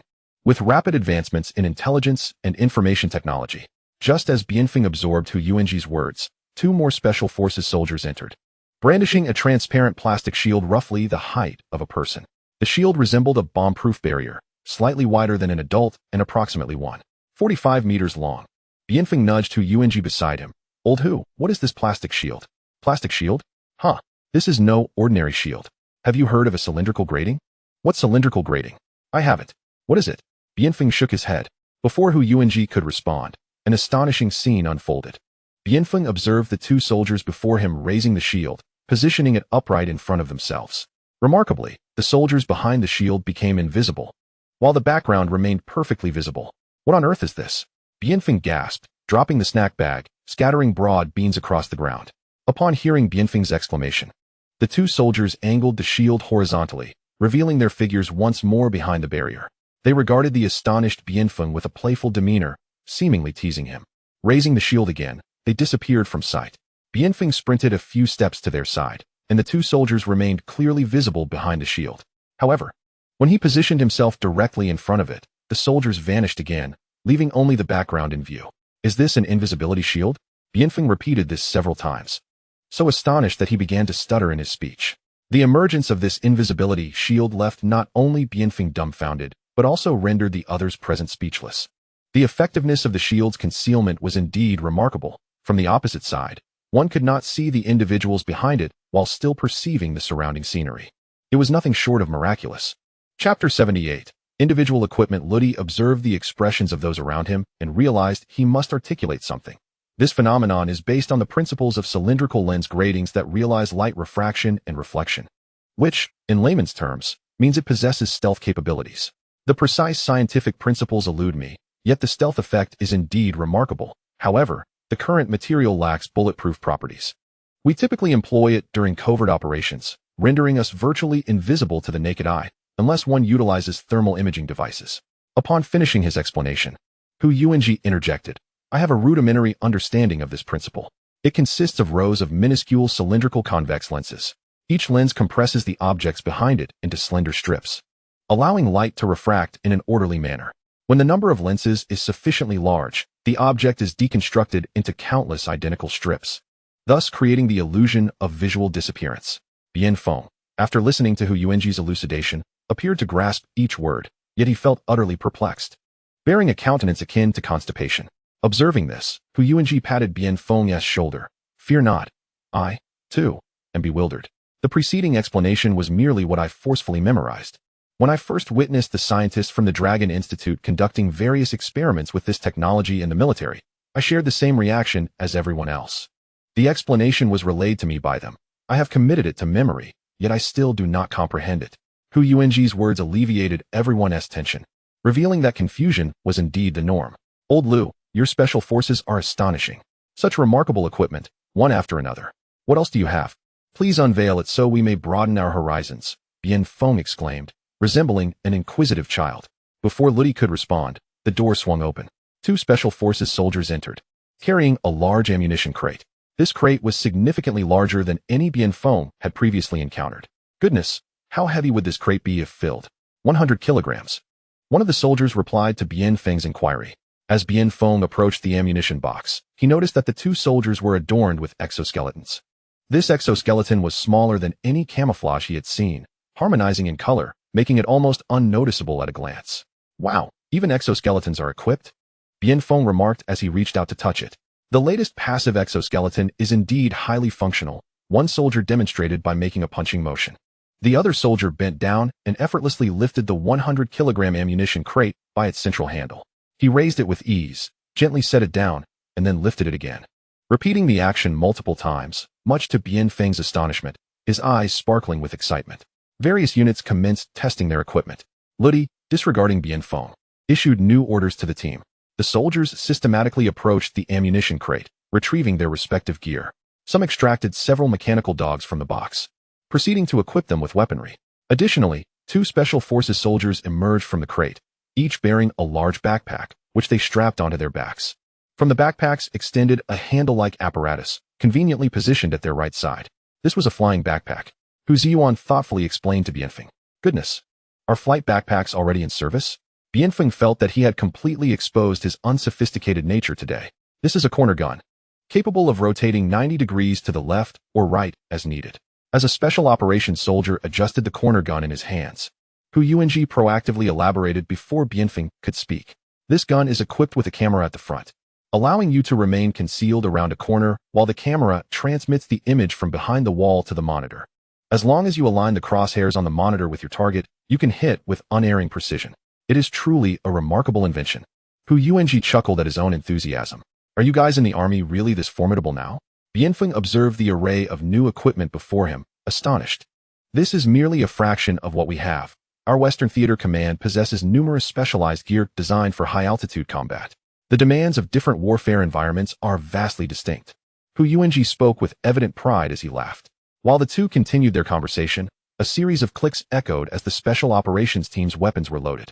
Report to Commander, the Eagle Special Operations Team, Squad 4, fully prepared. Please advise if we may commence operations. Ludi stood at attention, saluting as he requested action from frontline Commander Liu Quan. Liu Quan glanced at his watch. It read 7:45 p.m. Commence operations, he ordered. Ludi saluted once more and turned to command his teammates. All units, begin action. The members of the Special Operations Team gathered their various equipment and moved towards the exit. National Security Special Operations Group, assemble. Liu Quan shouted. Soon, 8 members led by Bian Feng formed a complete squad. Each group began their operation in coordination with the special forces according to the predetermined plan. Eliminate these invaders on the spot. And do not forget to capture Yoshida Kojiro alive, Liu Quan commanded with a wave of his hand. Understood, we will accomplish the mission. The National Security Special Operations Team replied in unison. After that, they streamed out, dividing into several groups as per the prearranged plans, following closely behind the special forces. The two teams boarded their designated vehicles, all of which were civilian types to mislead the enemy. There were sedans, pickups, and even wooling vans, totaling over 10 vehicles of various sizes. They gradually exited the factory gate, heading towards their respective targets. Meanwhile, inside the safe house, the Matsushita team had finished their meal and were making final preparations before departure. The sniper, Chuanbian, had just completed processing a bullet. He was crafting dum-dum bullets. The shredding effect of dum-dum bullets causes them to expand upon entering the body, resulting in extensive damage to human tissue. Due to their extreme cruelty, such ammunition has been banned by multiple countries. Chuanbian gazed with satisfaction at the row of dum-dum bullets he had fashioned, feeling an exhilarating anticipation. He could hardly wait to fire these bullets into the bodies of the Dragon Nation's people, carefully loading the finished dum-dum bullets into the magazine one by one. At the edge of the spring, there lingered a slight sense of regret, for the departure time was drawing near, leaving insufficient moments to craft additional explosive devices. However, a modicum of solace washed over him as he observed several comrades diligently molding their own ordnance. The thought of so many explosives being unleashed upon the bodies of the Dragon Kingdom's denizens ignited an uncontrollable thrill within him, causing his body to tremble with anticipation. Chapter 79. The Falcon in action at several key intersections, 10 kilometers from the safe house of the Matsushita team. Traffic police began to set up roadblocks. Suddenly, they received instructions to conduct sobriety checks at these junctures. While an evening check around 7 or 8 o'clock seemed reasonable, the choice of these remote locations was perplexing. Captain, why has the higher command chosen to conduct checks here? One officer questioned, bewildered.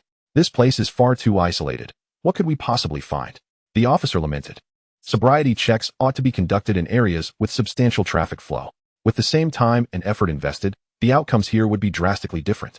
Indeed, the higher-ups have made a rather questionable decision, selecting such a desolate area, the captain concurred. This vicinity is dominated by factories, many of which stand vacant. Who would engage in drinking at a factory and then drive home? Captain, I heard that other intersections in this area are also conducting sobriety checks. Do you think something has occurred? Another officer inquired. It's hard to say. The higher command has instructed us to delay the passage of vehicles as much as possible. The captain recalled, emphasizing the peculiar nature of their orders. What could it possibly be? The curiosity of the officers was piqued, as they had been monitoring this stretch of roadway for hours without so much as a phantom, let alone a vehicle. This area was indeed remote. Although it was marked by factories, most were relics from the 80s and 90s, many abandoned due to the considerable distance from the city center. The land had remained undeveloped, with not even a village in sight. Who knows? But in such collaborative investigations, we have encountered similar situations before. Information will likely come to light in due course. The captain replied. True, when the time is right, we will be informed. The officers, sensing the captain's uncertainty, chose not to delve further into the topic. Meanwhile, in the command center, Liu Yang observed the thermal imaging footage transmitted by the drone. The drone's altitude appeared significant, capturing the primary intersections within a 10-kilometer radius. The images vividly displayed clusters of red light points at several junctions. Team leader Liu, it seems the traffic police have positioned themselves effectively, Liu Yang remarked, gesturing toward the illuminated clusters on the screen. Yes, I just received a call from the coordinating officer from the traffic police. Their personnel have arrived and will attempt to delay the entry of vehicles into this area, Liu affirmed. Fortunately, this location is indeed quite remote, and the workday has long since concluded. There are few civilians about, which greatly benefits our operation. At that moment, the loudspeaker crackled to life with the voice of Rudy. Report to command. Our unit has reached the designated position. Are we clear to commence action? Proceed with the operation. Liu Quan decisively issued the command. The Special Operations Team and the National Security Task Force divided into 4 groups, approaching the safe house of the Matsushita team from 4 different directions in various vehicles. They halted approximately 1,000 meters from the safe house, and several team members began to disembark and advance on foot. Several bionic drones silently hovered high above the safe house, relaying real-time imagery and thermal imaging to the AI tactical helmets of the operatives. The positions of the Matsushita team members within the safe house were distinctly visible, with each individual's location clearly displayed on the helmets. It must be acknowledged that the Matsushita team demonstrated a high level of professionalism by placing lookout personnel in critical positions. However, regrettably, under the influence of advanced technology, these sentinels proved to be nearly ineffective. The factory had 2 exits, the main entrance to the south and a back door to the north. On the roof of the factory, a red humanoid heat signature was visible in a prone position, presumably the Matsushita team's sniper. A large tree near the south entrance concealed another individual, whose presence was unmistakable due to the heat emanating from him, rendering him conspicuous under thermal imaging. This was likely another lookout. Meanwhile, a vehicle remained idling at the roadside behind the factory to the north, harboring yet another individual discreetly hiding within. With only 14 members in the Matsushita team, 3 sentinels had already been deployed, illustrating their caution and professionalism. Through a real-time battlefield awareness system, the Special Operations Team quickly grasped the enemy's disposition. Rudy promptly formulated a combat deployment based on the situation on the ground. 2 snipers from the Special Operations Team established a vantage point on the roof of their vehicle, targeting the lookout in the tree and the one in the vehicle. At a distance of 1,000 meters, the sniper's task was manageable. The Matsushita team sniper on the factory roof would be dealt with by the drones. Once the operation commenced, a small bomb would be dropped, ensuring that he would be incapacitated without the opportunity to fire a shot. Each of the 4 teams, consisting of 2 forward personnel, was tasked with opening a pathway. Armed with stealth panels, they stealthily advanced forward. Upon reaching their designated positions around the Rudy, armed with an invisibility cloak, commenced his advance from the eastern side of the factory. This area, devoid of any obstructions, revealed a barren expanse. From the rooftop of the factory, one could survey the entirety of this desolate land. It was precisely this openness that led the sniper, perched atop the roof, to underestimate the barren terrain, merely glancing through the scope of his rifle from time to time. In truth, even if he had been vigilant, it would have been of little consequence. Under the enhancement of the invisibility cloak, visibility was utterly compromised. Not even the most discerning eye could perceive their presence. Faced with such advanced technology, there was no room for denial. Rudy and another comrade, shrouded in invisibility, boldly approached the outer wall of the factory. Gradually, through the display of his AI-enhanced helmet, Rudy observed that the assault team from the west had silently arrived at the factory's exterior. The teams from the south and north had also reached their designated safe positions. With all four groups in position, they awaited Rudy's command to ignite the battle. Chapter 80. The Dog Slayer. The AI tactical helmet equipped Rudy with an unparalleled grasp of the battlefield dynamics.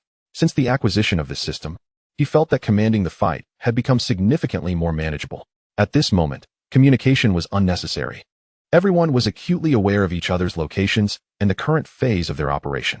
Noticing that the other three teams had arrived at their designated combat positions, Rudy subtly issued the action command through his throat microphone. The snipers stationed atop two vehicles commenced their assault. With the aid of thermal imaging sniper scopes, the concealed sentry in the tree and the exposed observer in the vehicle appeared as two blazing fireballs. The snipers had prepped their QBU-202 sniper rifles, which featured an 670mm caliber, capable of firing the new 6mm high-precision sniper round, achieving a muzzle velocity of approximately 830 meters per second, and a maximum effective range of 1,500 meters. Equipped with a muzzle brake, it effectively mitigated recoil, thereby enhancing shooting accuracy and stability. Targets at around 1,000 meters could be dispatched with ease. Under the influence of thermal imaging scopes and specialized suppressors, this weapon was indeed the quintessential choice for silent lethality. The price tag of over $600,000 was wholly justifiable within the realm of luxury. The demise of the two members of the Matsushita team at the hands of this rifle was hardly a loss. As Rudy's operational command was disseminated, the two snipers squeezed the triggers of their already locked targets. There was no sound, no flame, thanks to the suppressors, whose dual-pressure release design effectively reduced the speed of gas release. Simultaneously, it significantly diminished back pressure, thereby lowering recoil and enhancing special operations effectiveness. The sentry in the tree on the southern side fell silent, his body ensnared in the branches, maintaining a forward posture. The only change was the thermal signature that began to fade from the thermal imaging. The two Special Forces operatives, already positioned to the south, swiftly approached the tree, brandishing their invisibility cloaks. Upon reaching the base of the tree and looking up, they beheld the sentry, head drooped. A red and white substance cascaded from meanwhile. The lookout in the northern vehicle had met a grim fate. The car continued to tremble slightly, now adorned with a small hole in the windshield. The concealed operatives from the north swiftly approached the automobile, brandishing stealth boards. The enemy soldier seated in the driver's seat had suffered a catastrophic demise. His head reduced to a mere pulp, dead beyond any doubt. From the rooftop of the factory, Chuanbian detected no irregularities. The surroundings remained eerily silent. Rudy instantly absorbed all the information through his AI helmet. The arrival of the operatives from both the north and south at the factory's front and rear doors was clearly indicated. In the distance, further reinforcements began to stealthily glide toward the factory. The comrades from both sides had commenced the deployment of robotic dogs at the factory entrance. Should they face an assault, these valiant creatures would charge fearlessly into the fray. Rudy, holding his stealth board aloft, effortlessly leaped onto the 2-meter-high wall, aided by the mechanical exoskeleton. Observing their leader in motion, the Western team members promptly followed suit, positioning themselves atop the wall. Meanwhile, the members of the Matsushita team were busily transporting various supplies out of the factory and onto the vehicles parked in the courtyard. A dozen individuals scurried about, oblivious to the fact that they had been completely encircled. The teammates from the north and south began breaching the doors. Small attack drones had already ascended to hover above Chuanbian's position. Rudy's ascent to the wall marked the commencement of the all-out offensive. A small bomb dropped from the drone, resulting in a deafening explosion that left Chuanbian in a state of disarray. The colored steel plate beneath him was blasted apart, sending him plummeting through the opening. Another two thunderous explosions followed, obliterating both doors of the factory. The robotic dogs lunged ferociously into the compound, exhibiting a speed far removed from the sluggish creatures one might typically encounter. These machines lacked intelligence, entirely controlled by the special forces operatives, utilizing smart gloves as their interface. A wave of the hand commanded forward motion. Another wave initiated gunfire, simple, brutal, and effective. Two operatives equipped with flight packs soared through the air, maneuvering rapidly while simultaneously unleashing a barrage upon the ground below. The Special Forces members, crouched atop the wall, began firing at already designated targets. Armed with the QBZ-191 assault rifles, the soldiers wielded the latest model adopted by Longhua. The 5.8mm caliber round could penetrate a 3mm thick 3A steel plate and continue through 6.5cm thick pine boards. Its penetrative capability even surpassed that of 7.62mm ammunition. With an effective shooting range of 400 meters and a maximum rate of fire of 750 rounds per minute, providing formidable firepower suppression. The transparent magazine allowed the soldiers to monitor their ammunition usage at all times, ensuring optimal allocation. The rifle's modes, single shot, burst fire, and fully automatic, could comprehensively cater to diverse combat scenarios, rendering them unafraid of urban warfare, open field confrontations, or indoor engagements. The adjustable length stock, Picatinny rail, and the ability to mount various optics truly empower soldiers with unparalleled freedom.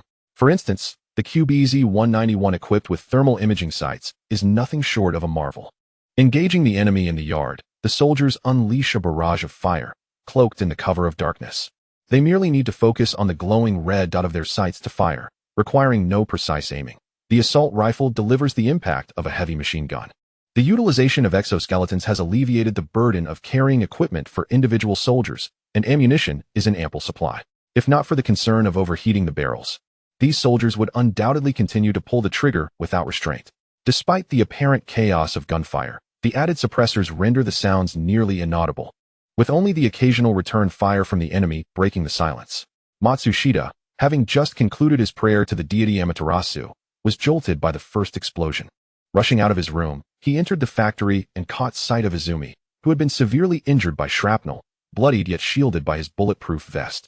Though he would not succumb to his wounds immediately, Matsushita hardly had the time to assess Izumi's condition before two more explosions echoed nearby. Ignoring Izumi's plight, Matsushita seized his weapon and rushed to the window, slightly tilting his head to survey the yard. He witnessed the vehicles in the courtyard being struck, sparks flying, while many of his comrades lay motionless, their fates unknown. Tracing the trajectory of the bullets, he realized the yard was surrounded by enemies. The gravity of their situation dawned on him. The adversaries had infiltrated without their notice, and the lookout posts must have already fallen silent.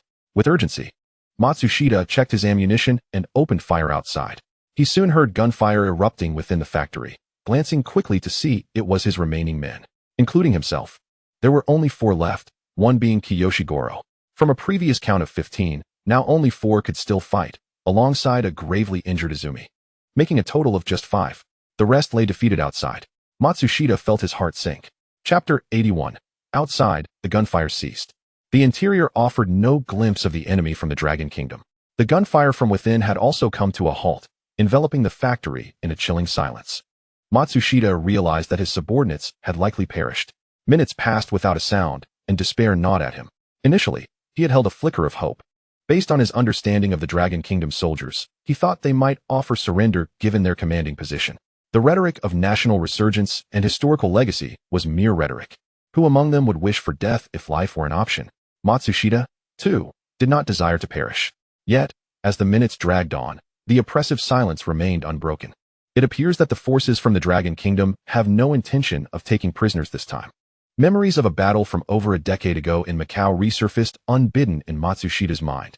He distinctly recalled that during that encounter, the Dragon Kingdom's forces had attempted to persuade them to surrender. Was it possible that this time they were not facing the special police forces of the Dragon Kingdom, but rather the elite troops of the Dragon Army? The mere thought of the Dragon Army sent a chill down Matsushita's spine. While the special police might apprehend and accept surrenders, the Dragon Army was known for its annihilation tactics, showing little interest in captives. On that occasion by the seaside, there had been an opportunity to escape. Now, entangled deep within the heart of the Dragon Kingdom, escape felt utterly impossible. Matsushita quickly assessed his predicament. With no retreat left, he resolved to fight to the death, hoping to take a few of the dragon soldiers down with him. Gritting his teeth, he removed several grenades from his tactical vest, binding them tightly with tape before securing them to his person. This would serve as his final act of glory. The combined grenades were certain to claim a life or two among the dragon soldiers. The other members of Matsushida's team, witnessing his actions, followed suit, each pulling out grenades to wrap in tape. Yoshida Kagoro, having recognized the gravity of the situation from the moment the first explosion echoed, realized that disaster had struck. As a spy, he seldom handled firearms, perhaps firing only a couple of times a year due to the nature of his work. His role leaned more towards financial persuasion and the subtle corruption of targets rather than direct action. Although he had harbored doubts about this operation from the outset and had mentally prepared himself for discovery by the dragon forces, he had not anticipated being found so early, nor had he expected them to breach his stronghold so swiftly.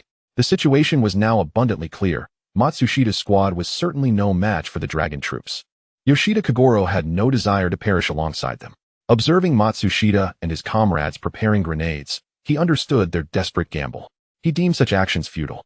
Seizing a moment of distraction, he quietly discarded his weapon and concealed himself in the shadows of a machine in the factory. He intended to surrender when the time came. Meanwhile, in the courtyard, Rudy crouched behind a cover, intently watching the thermal imaging feed on his AI helmet's display screen. Only 5 of the enemy soldiers remained inside the factory. 3 stood by the windows, scattered throughout the premises, while 1 crouched in a corner. The 5th lay on the ground, the heat signature steadily diminishing, likely a sniper who had been struck by a drone's bomb. The body sprawled across the yard had clearly become lifeless, for once a person dies, the thermal radiation dissipates rapidly.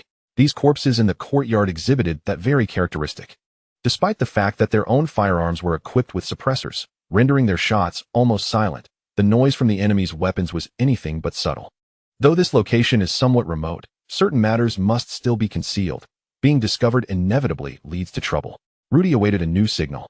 At that moment, a series of thuds emanated from beyond the factory walls, followed by a resounding roar overhead. Beautiful fireworks blossomed in the night sky, painting it in vibrant hues. This was the new signal, the order for a fresh assault. The thunderous explosions of the fireworks masked all other sounds, rendering the ongoing gunfight undetectable. The final offensive commenced. A pack of robotic dogs, under the control of Special Forces operatives, surged into the factory. The lights within had long been extinguished, enveloping the space in darkness. The sleek, black coating of the robotic dogs allowed them to meld seamlessly into the shadows. Each robotic dog advanced rapidly towards its targets, firing without affording the opposition a moment to react. Through the thermal imaging relayed by his smart helmet, Rudy observed clearly that the 3 originally standing targets had all collapsed. The one that had been crouched was now lying flat as well. Following the robotic dogs, the Special Forces operatives flowed into the factory. Under the cover of the fireworks cacophony, the gunfire emanating from the factory resembled mere bursts of fireworks. Matsushida, by the well, had not anticipated such an occurrence. It was entirely contrary to his expectations. He had not foreseen that the Dragon Kingdom would set off fireworks, which indeed distracted him for a few seconds. He had been staring out the window, truly failing to spot any Dragon Kingdom personnel. However, the mechanical dogs moving in the shadows successfully evaded his notice. Though his own nation possessed robotic dogs, they were far less agile than those of the Dragon Kingdom. When Matsushida fell, he had not even managed to pull the pin from a grenade. The fireworks continued to illuminate the night, yet the battle had already concluded. The robotic dogs even fired at the severely wounded Izumi, mercifully ending his suffering. When the robotic dogs charged, Kagoro Yoshida immediately raised his hands in surrender, yet the machines efficiently delivered 4 shots, 1 to each arm and leg. The robotic dogs were indifferent to notions of surrender. Their actions were entirely dictated by the Special Forces operatives. Had it not been for the objective of capturing Yoshida alive, those 4 shots would have been aimed at his head instead. Matsushida and his adorned with high-tech equipment, it was undeniably a crushing defeat for the enemy. The entire confrontation lasted less than 20 minutes. By the end, the enemy's Panasonic squad was completely annihilated, while our side emerged unscathed. A resounding victory, indeed. There was no room for doubt in the mind of Bianfeng. Chapter 82. Lin Shun was impressed in the Villa district of Lonker Academy, building number 8. The atmosphere was serene. Unbeknownst to anyone, an elite Japanese armed unit targeting Liu Yang's parents had just been obliterated. At the Physics Institute of Lonker Academy, Ma Hongtao, the head of the two-dimensional materials research group, was diligently recording notes. Liu Yang was clarifying numerous perplexities regarding the production processes of two-dimensional materials outlined in his computer files. Liu Yang, how did you derive this formula? Ma Hongtao inquired, handing Liu Yang a sheet filled with a complex mathematical expression. Liu Yang glanced at it, then picked up a fresh A4 sheet to derive the formula anew. Soon, he presented the completed derivation back to Ma Hongtao. Ma Hongtao eagerly examined it, simultaneously working through the calculations with his pen. Liu Yang, this is simply exquisite, he exclaimed, slapping his thigh in excitement. This formula impeccably resolves the definition issue regarding the ambiguity at the boundaries of two-dimensional materials. Your intellect is truly remarkable. How did you even conceive of this? Remarkable. Simply remarkable. While praising Liu Yang, Ma Hongtao gave him a thumbs up. Old Qian, I am immensely grateful for your invitation. Today's insights have been tremendously fruitful, alleviating many of my uncertainties and clarifying my thoughts. Do not thank me. I have little to merit gratitude for.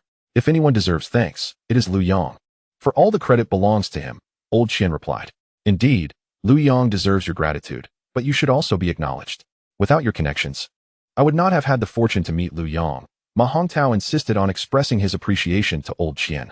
Very well, very well. However, I must caution you. This young lad has an abundance of valuable insights to offer. You ought to cultivate a good rapport with him, Old Qian said, gesturing as if to extract something from his pockets. This action elicited hearty laughter from Liu Yang and Ma Hongtao. At that moment, Liu Jinbu approached and quietly whispered to Liu Yang, Yangzi, your mother and I have prepared dinner. Why not ask Old Qian and the others if they would like to eat first? Otherwise, the dishes will grow cold.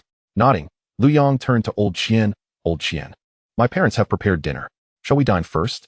Old Qian checked his watch, exclaiming, oh, it's quite late already. I am indeed feeling a bit hungry. Let us eat. Xiao Lu, I truly appreciate you and your partner for your efforts. Here I am, arriving for the first time with empty hands and imposing on your hospitality. I feel quite embarrassed, Old Qian said, rising to address Liu Jinbu. Old Qian, you flatter us. We are delighted by your presence. It is our pleasure. You are always welcome here, as often as you like, Liu Jinbu replied warmly. Haha, then I shall indeed come every day? Old Qian joked with Liu Jinbu. Welcome. Most certainly welcome. Liu Jinbu responded promptly. Mr. Qian, and this comrade here, please, come this way. Liu Jinbu gestured invitingly towards Mr. Qian and Ma Hongtao. However, he inquired, what about that comrade? He glanced at Lin Shun, who was still engrossed in calculations in front of the computer. Mr. Qian cast a brief look at Lin Shun, then turned back to Liu Jinbu, saying, once he gets busy, this is how he is, you could call him for dinner. And he wouldn't even notice if the house were on fire. Let us leave him be for now, we should eat first. Liu Jinbu nodded in agreement and led Mr. Qian and Ma Hongtao into the dining hall. The round table was already laden with steaming dishes. Zhang Mei hurriedly urged everyone to take their seats. Old Liu, isn't that comrade coming? She asked Liu Jinbu while managing the seating arrangements and glancing towards Lin Shun in the living room. Mr. Qian mentioned that once he immerses himself in research, he disregards everything else. Let us eat first, Liu Jinbu replied. Zhang Mei nodded in acknowledgement without further comment. Meanwhile, Lin Shun had finally completed the calculations for the key parameters of the Liu Yang locust drone design.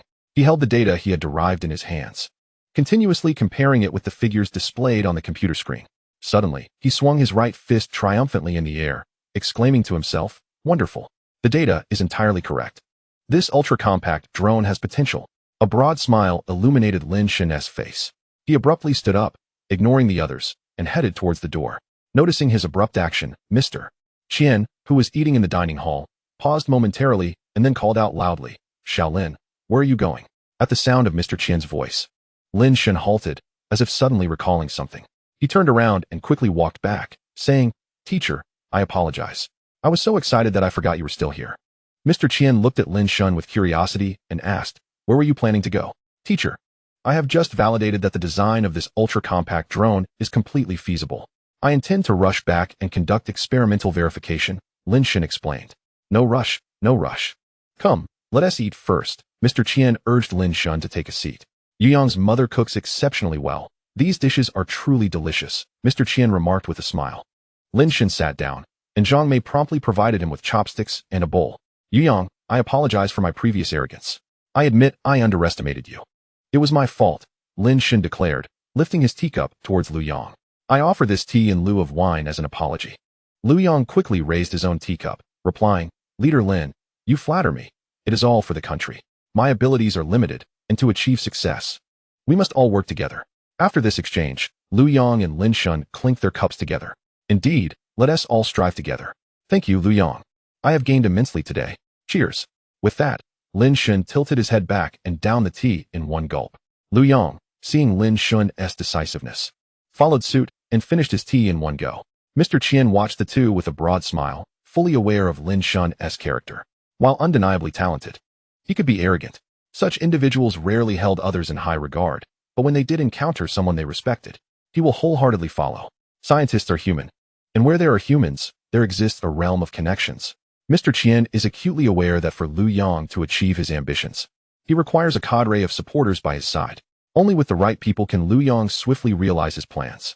Otherwise, regardless of Liu Yang's extraordinary capabilities, what significant feats could he accomplish alone?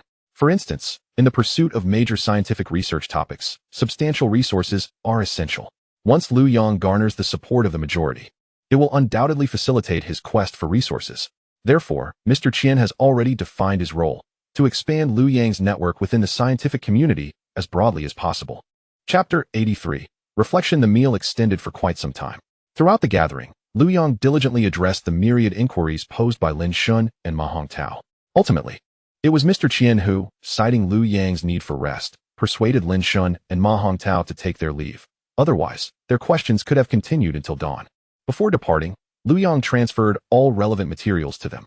Ma Hongtao, whose physics research institute is located within Lonker Academy, took the materials and left promptly. Lin Shin's drone research team is situated on the other side of Yanjing. Mr. Qian had even arranged for the security personnel at Lonker Academy to escort Lin Shin. Liu Yang also provided Mr. Qian with the complete set of materials on controllable nuclear fusion. Upon receiving the comprehensive documentation, Mr. Qian's hands trembled with excitement. The issue concerning materials for controllable nuclear fusion has now been resolved. Ma Hongtao possesses the entire preparation process required for the materials needed for controllable nuclear fusion. As long as the process is followed, producing these materials will be a straightforward task. In Liu Yang's presence, Mr. Qian contacted the Minister of Science and Technology, Yu Shiyuan, to discuss the information Liu Yang had provided. They particularly emphasized the complete documentation on controllable nuclear fusion and the comprehensive processes for producing related materials. Minister Yu conveyed immense enthusiasm during the call, and their conversation extended for quite a while before concluding. After bidding farewell to Mr. Qian, Liu Yang returned to his study. He still felt invigorated, entirely devoid of fatigue. Liu Yang began to assess the various accomplishments he had achieved over the past 2 days on his computer. The first category, pharmaceuticals. 5 formulations have now entered clinical trials, confirmed by Director Sun of the Drug Administration. The clinical efficacy of these 5 new drugs is remarkably significant. Liu Yang has provided 15 or 16 chemical formulas and manufacturing processes for common ailments to the General Hospital of the Shanghai military region. Director Sun has already arranged for the pharmaceutical factory to commence trial production, and clinical trials are underway. The next steps involve adhering to the existing clinical requirements progressively. Additionally, concerning genetics and diseases, Liu Yang has presented several pathogenic mechanisms and treatment plans for various illnesses. The relevant life research institutes at Lonker Academy are currently following up on these advancements. Once these technologies are implemented, these diseases will likely vanish from human society. The second category, industrial. Industrial manufacturing software, high-precision machine tools version 10, industrial mother machines, and dozens of preparation processes for 2-dimensional materials, alongside innovative programming software based on the characters of the Dragon Kingdom. Category 3, equipment. Complete blueprints for controllable nuclear fusion. Category 4, military industry. A comprehensive set of hardware and software for the Locust drone. Observing the fruits of his labor, Liu Yang felt an urgent need to accelerate progress in the military sector. Currently, the Locust drone alone is far from sufficient. In Liu Yang's mind, a clear strategic plan takes shape.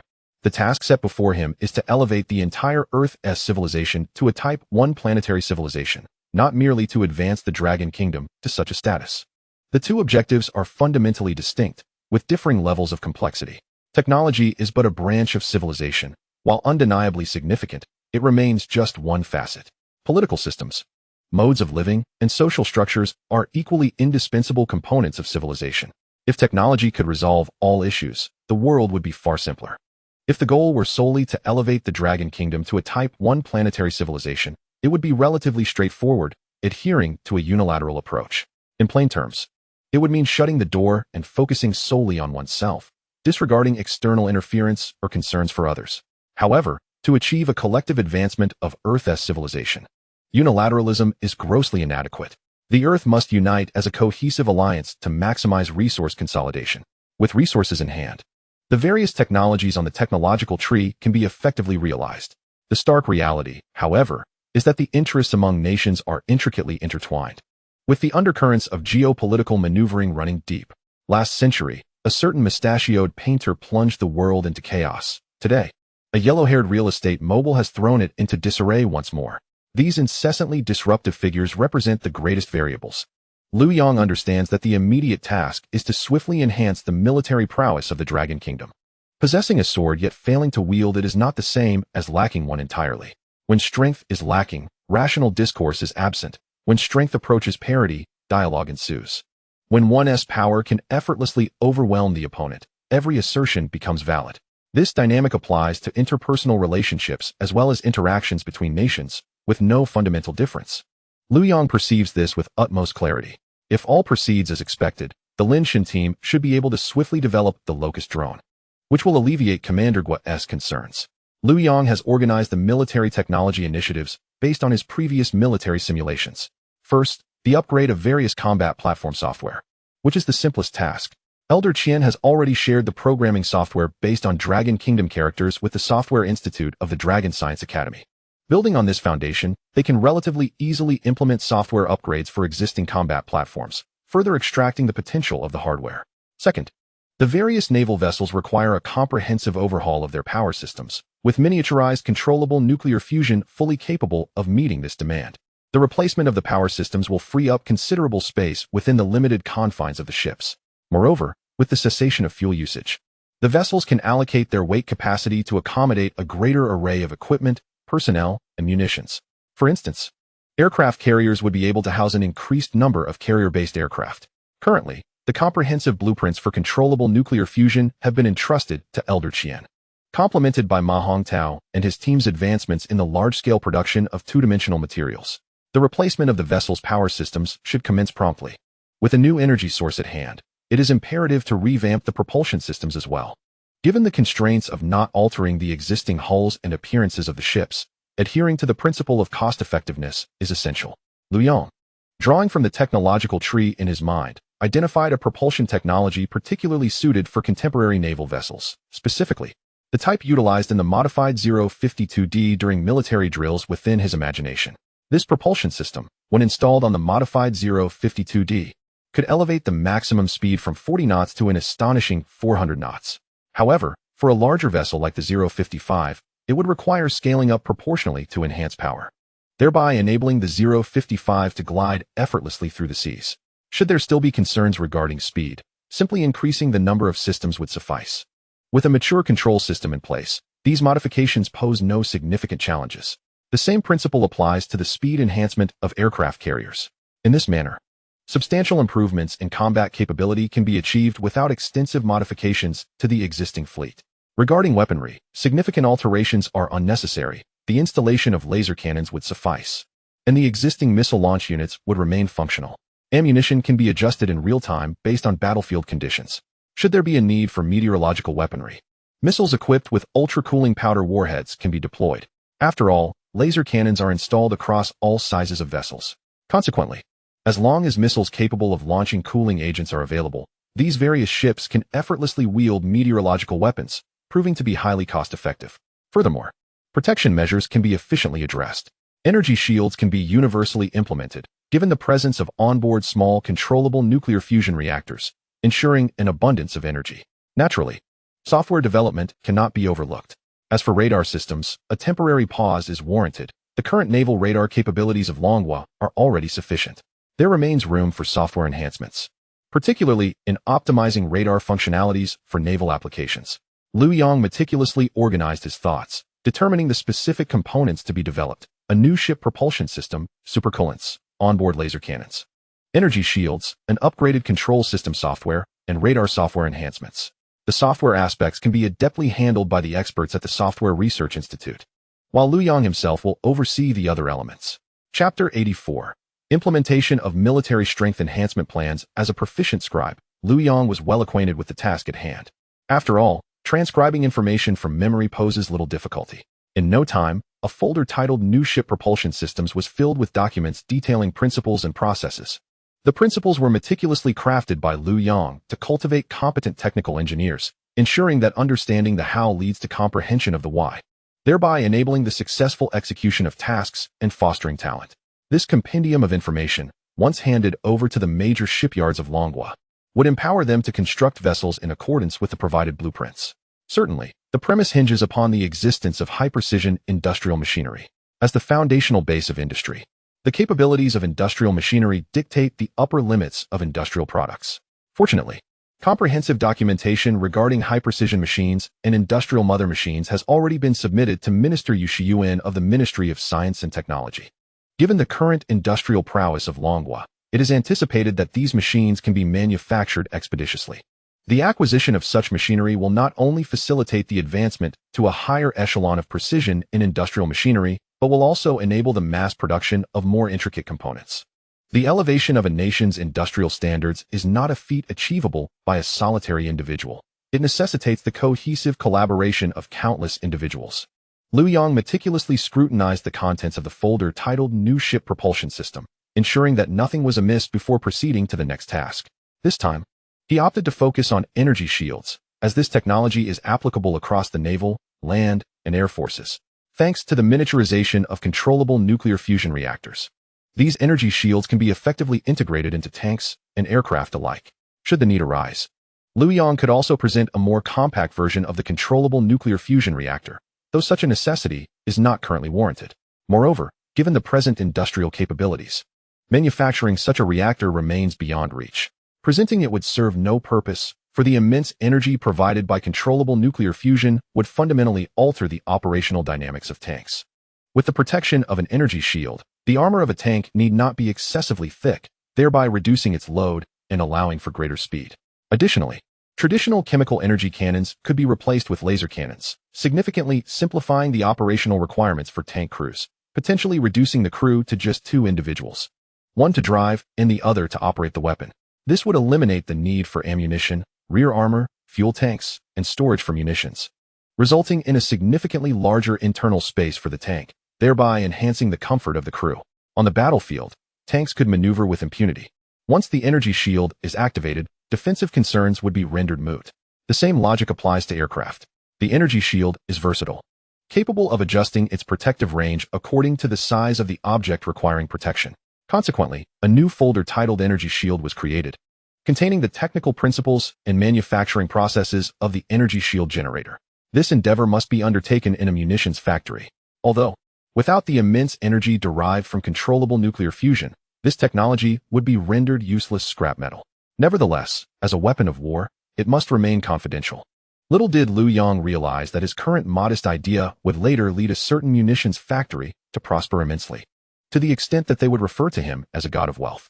Indeed, numerous munitions factories have hailed Liu Yang as such, as he has undeniably facilitated significant profits for them, making the title entirely justified. However, that is a matter for another time. Given the numerous naval vessels undergoing modifications, it would be insufficient for the army to rely solely on energy shields. Liu Yang decisively established a new folder titled 99A Main Battle Tank Modification. The 99A Main Battle Tank stands as the pinnacle of Dragon Country's military technology, bearing the moniker Wall of Size. With a total weight of approximately 58 tons, a combined length of the chassis and barrel reaching around 11 meters, a width of 3.5 meters, and a height of approximately 2.7 meters. It accommodates a crew of 3 and boasts a maximum speed exceeding 80 kilometers per hour.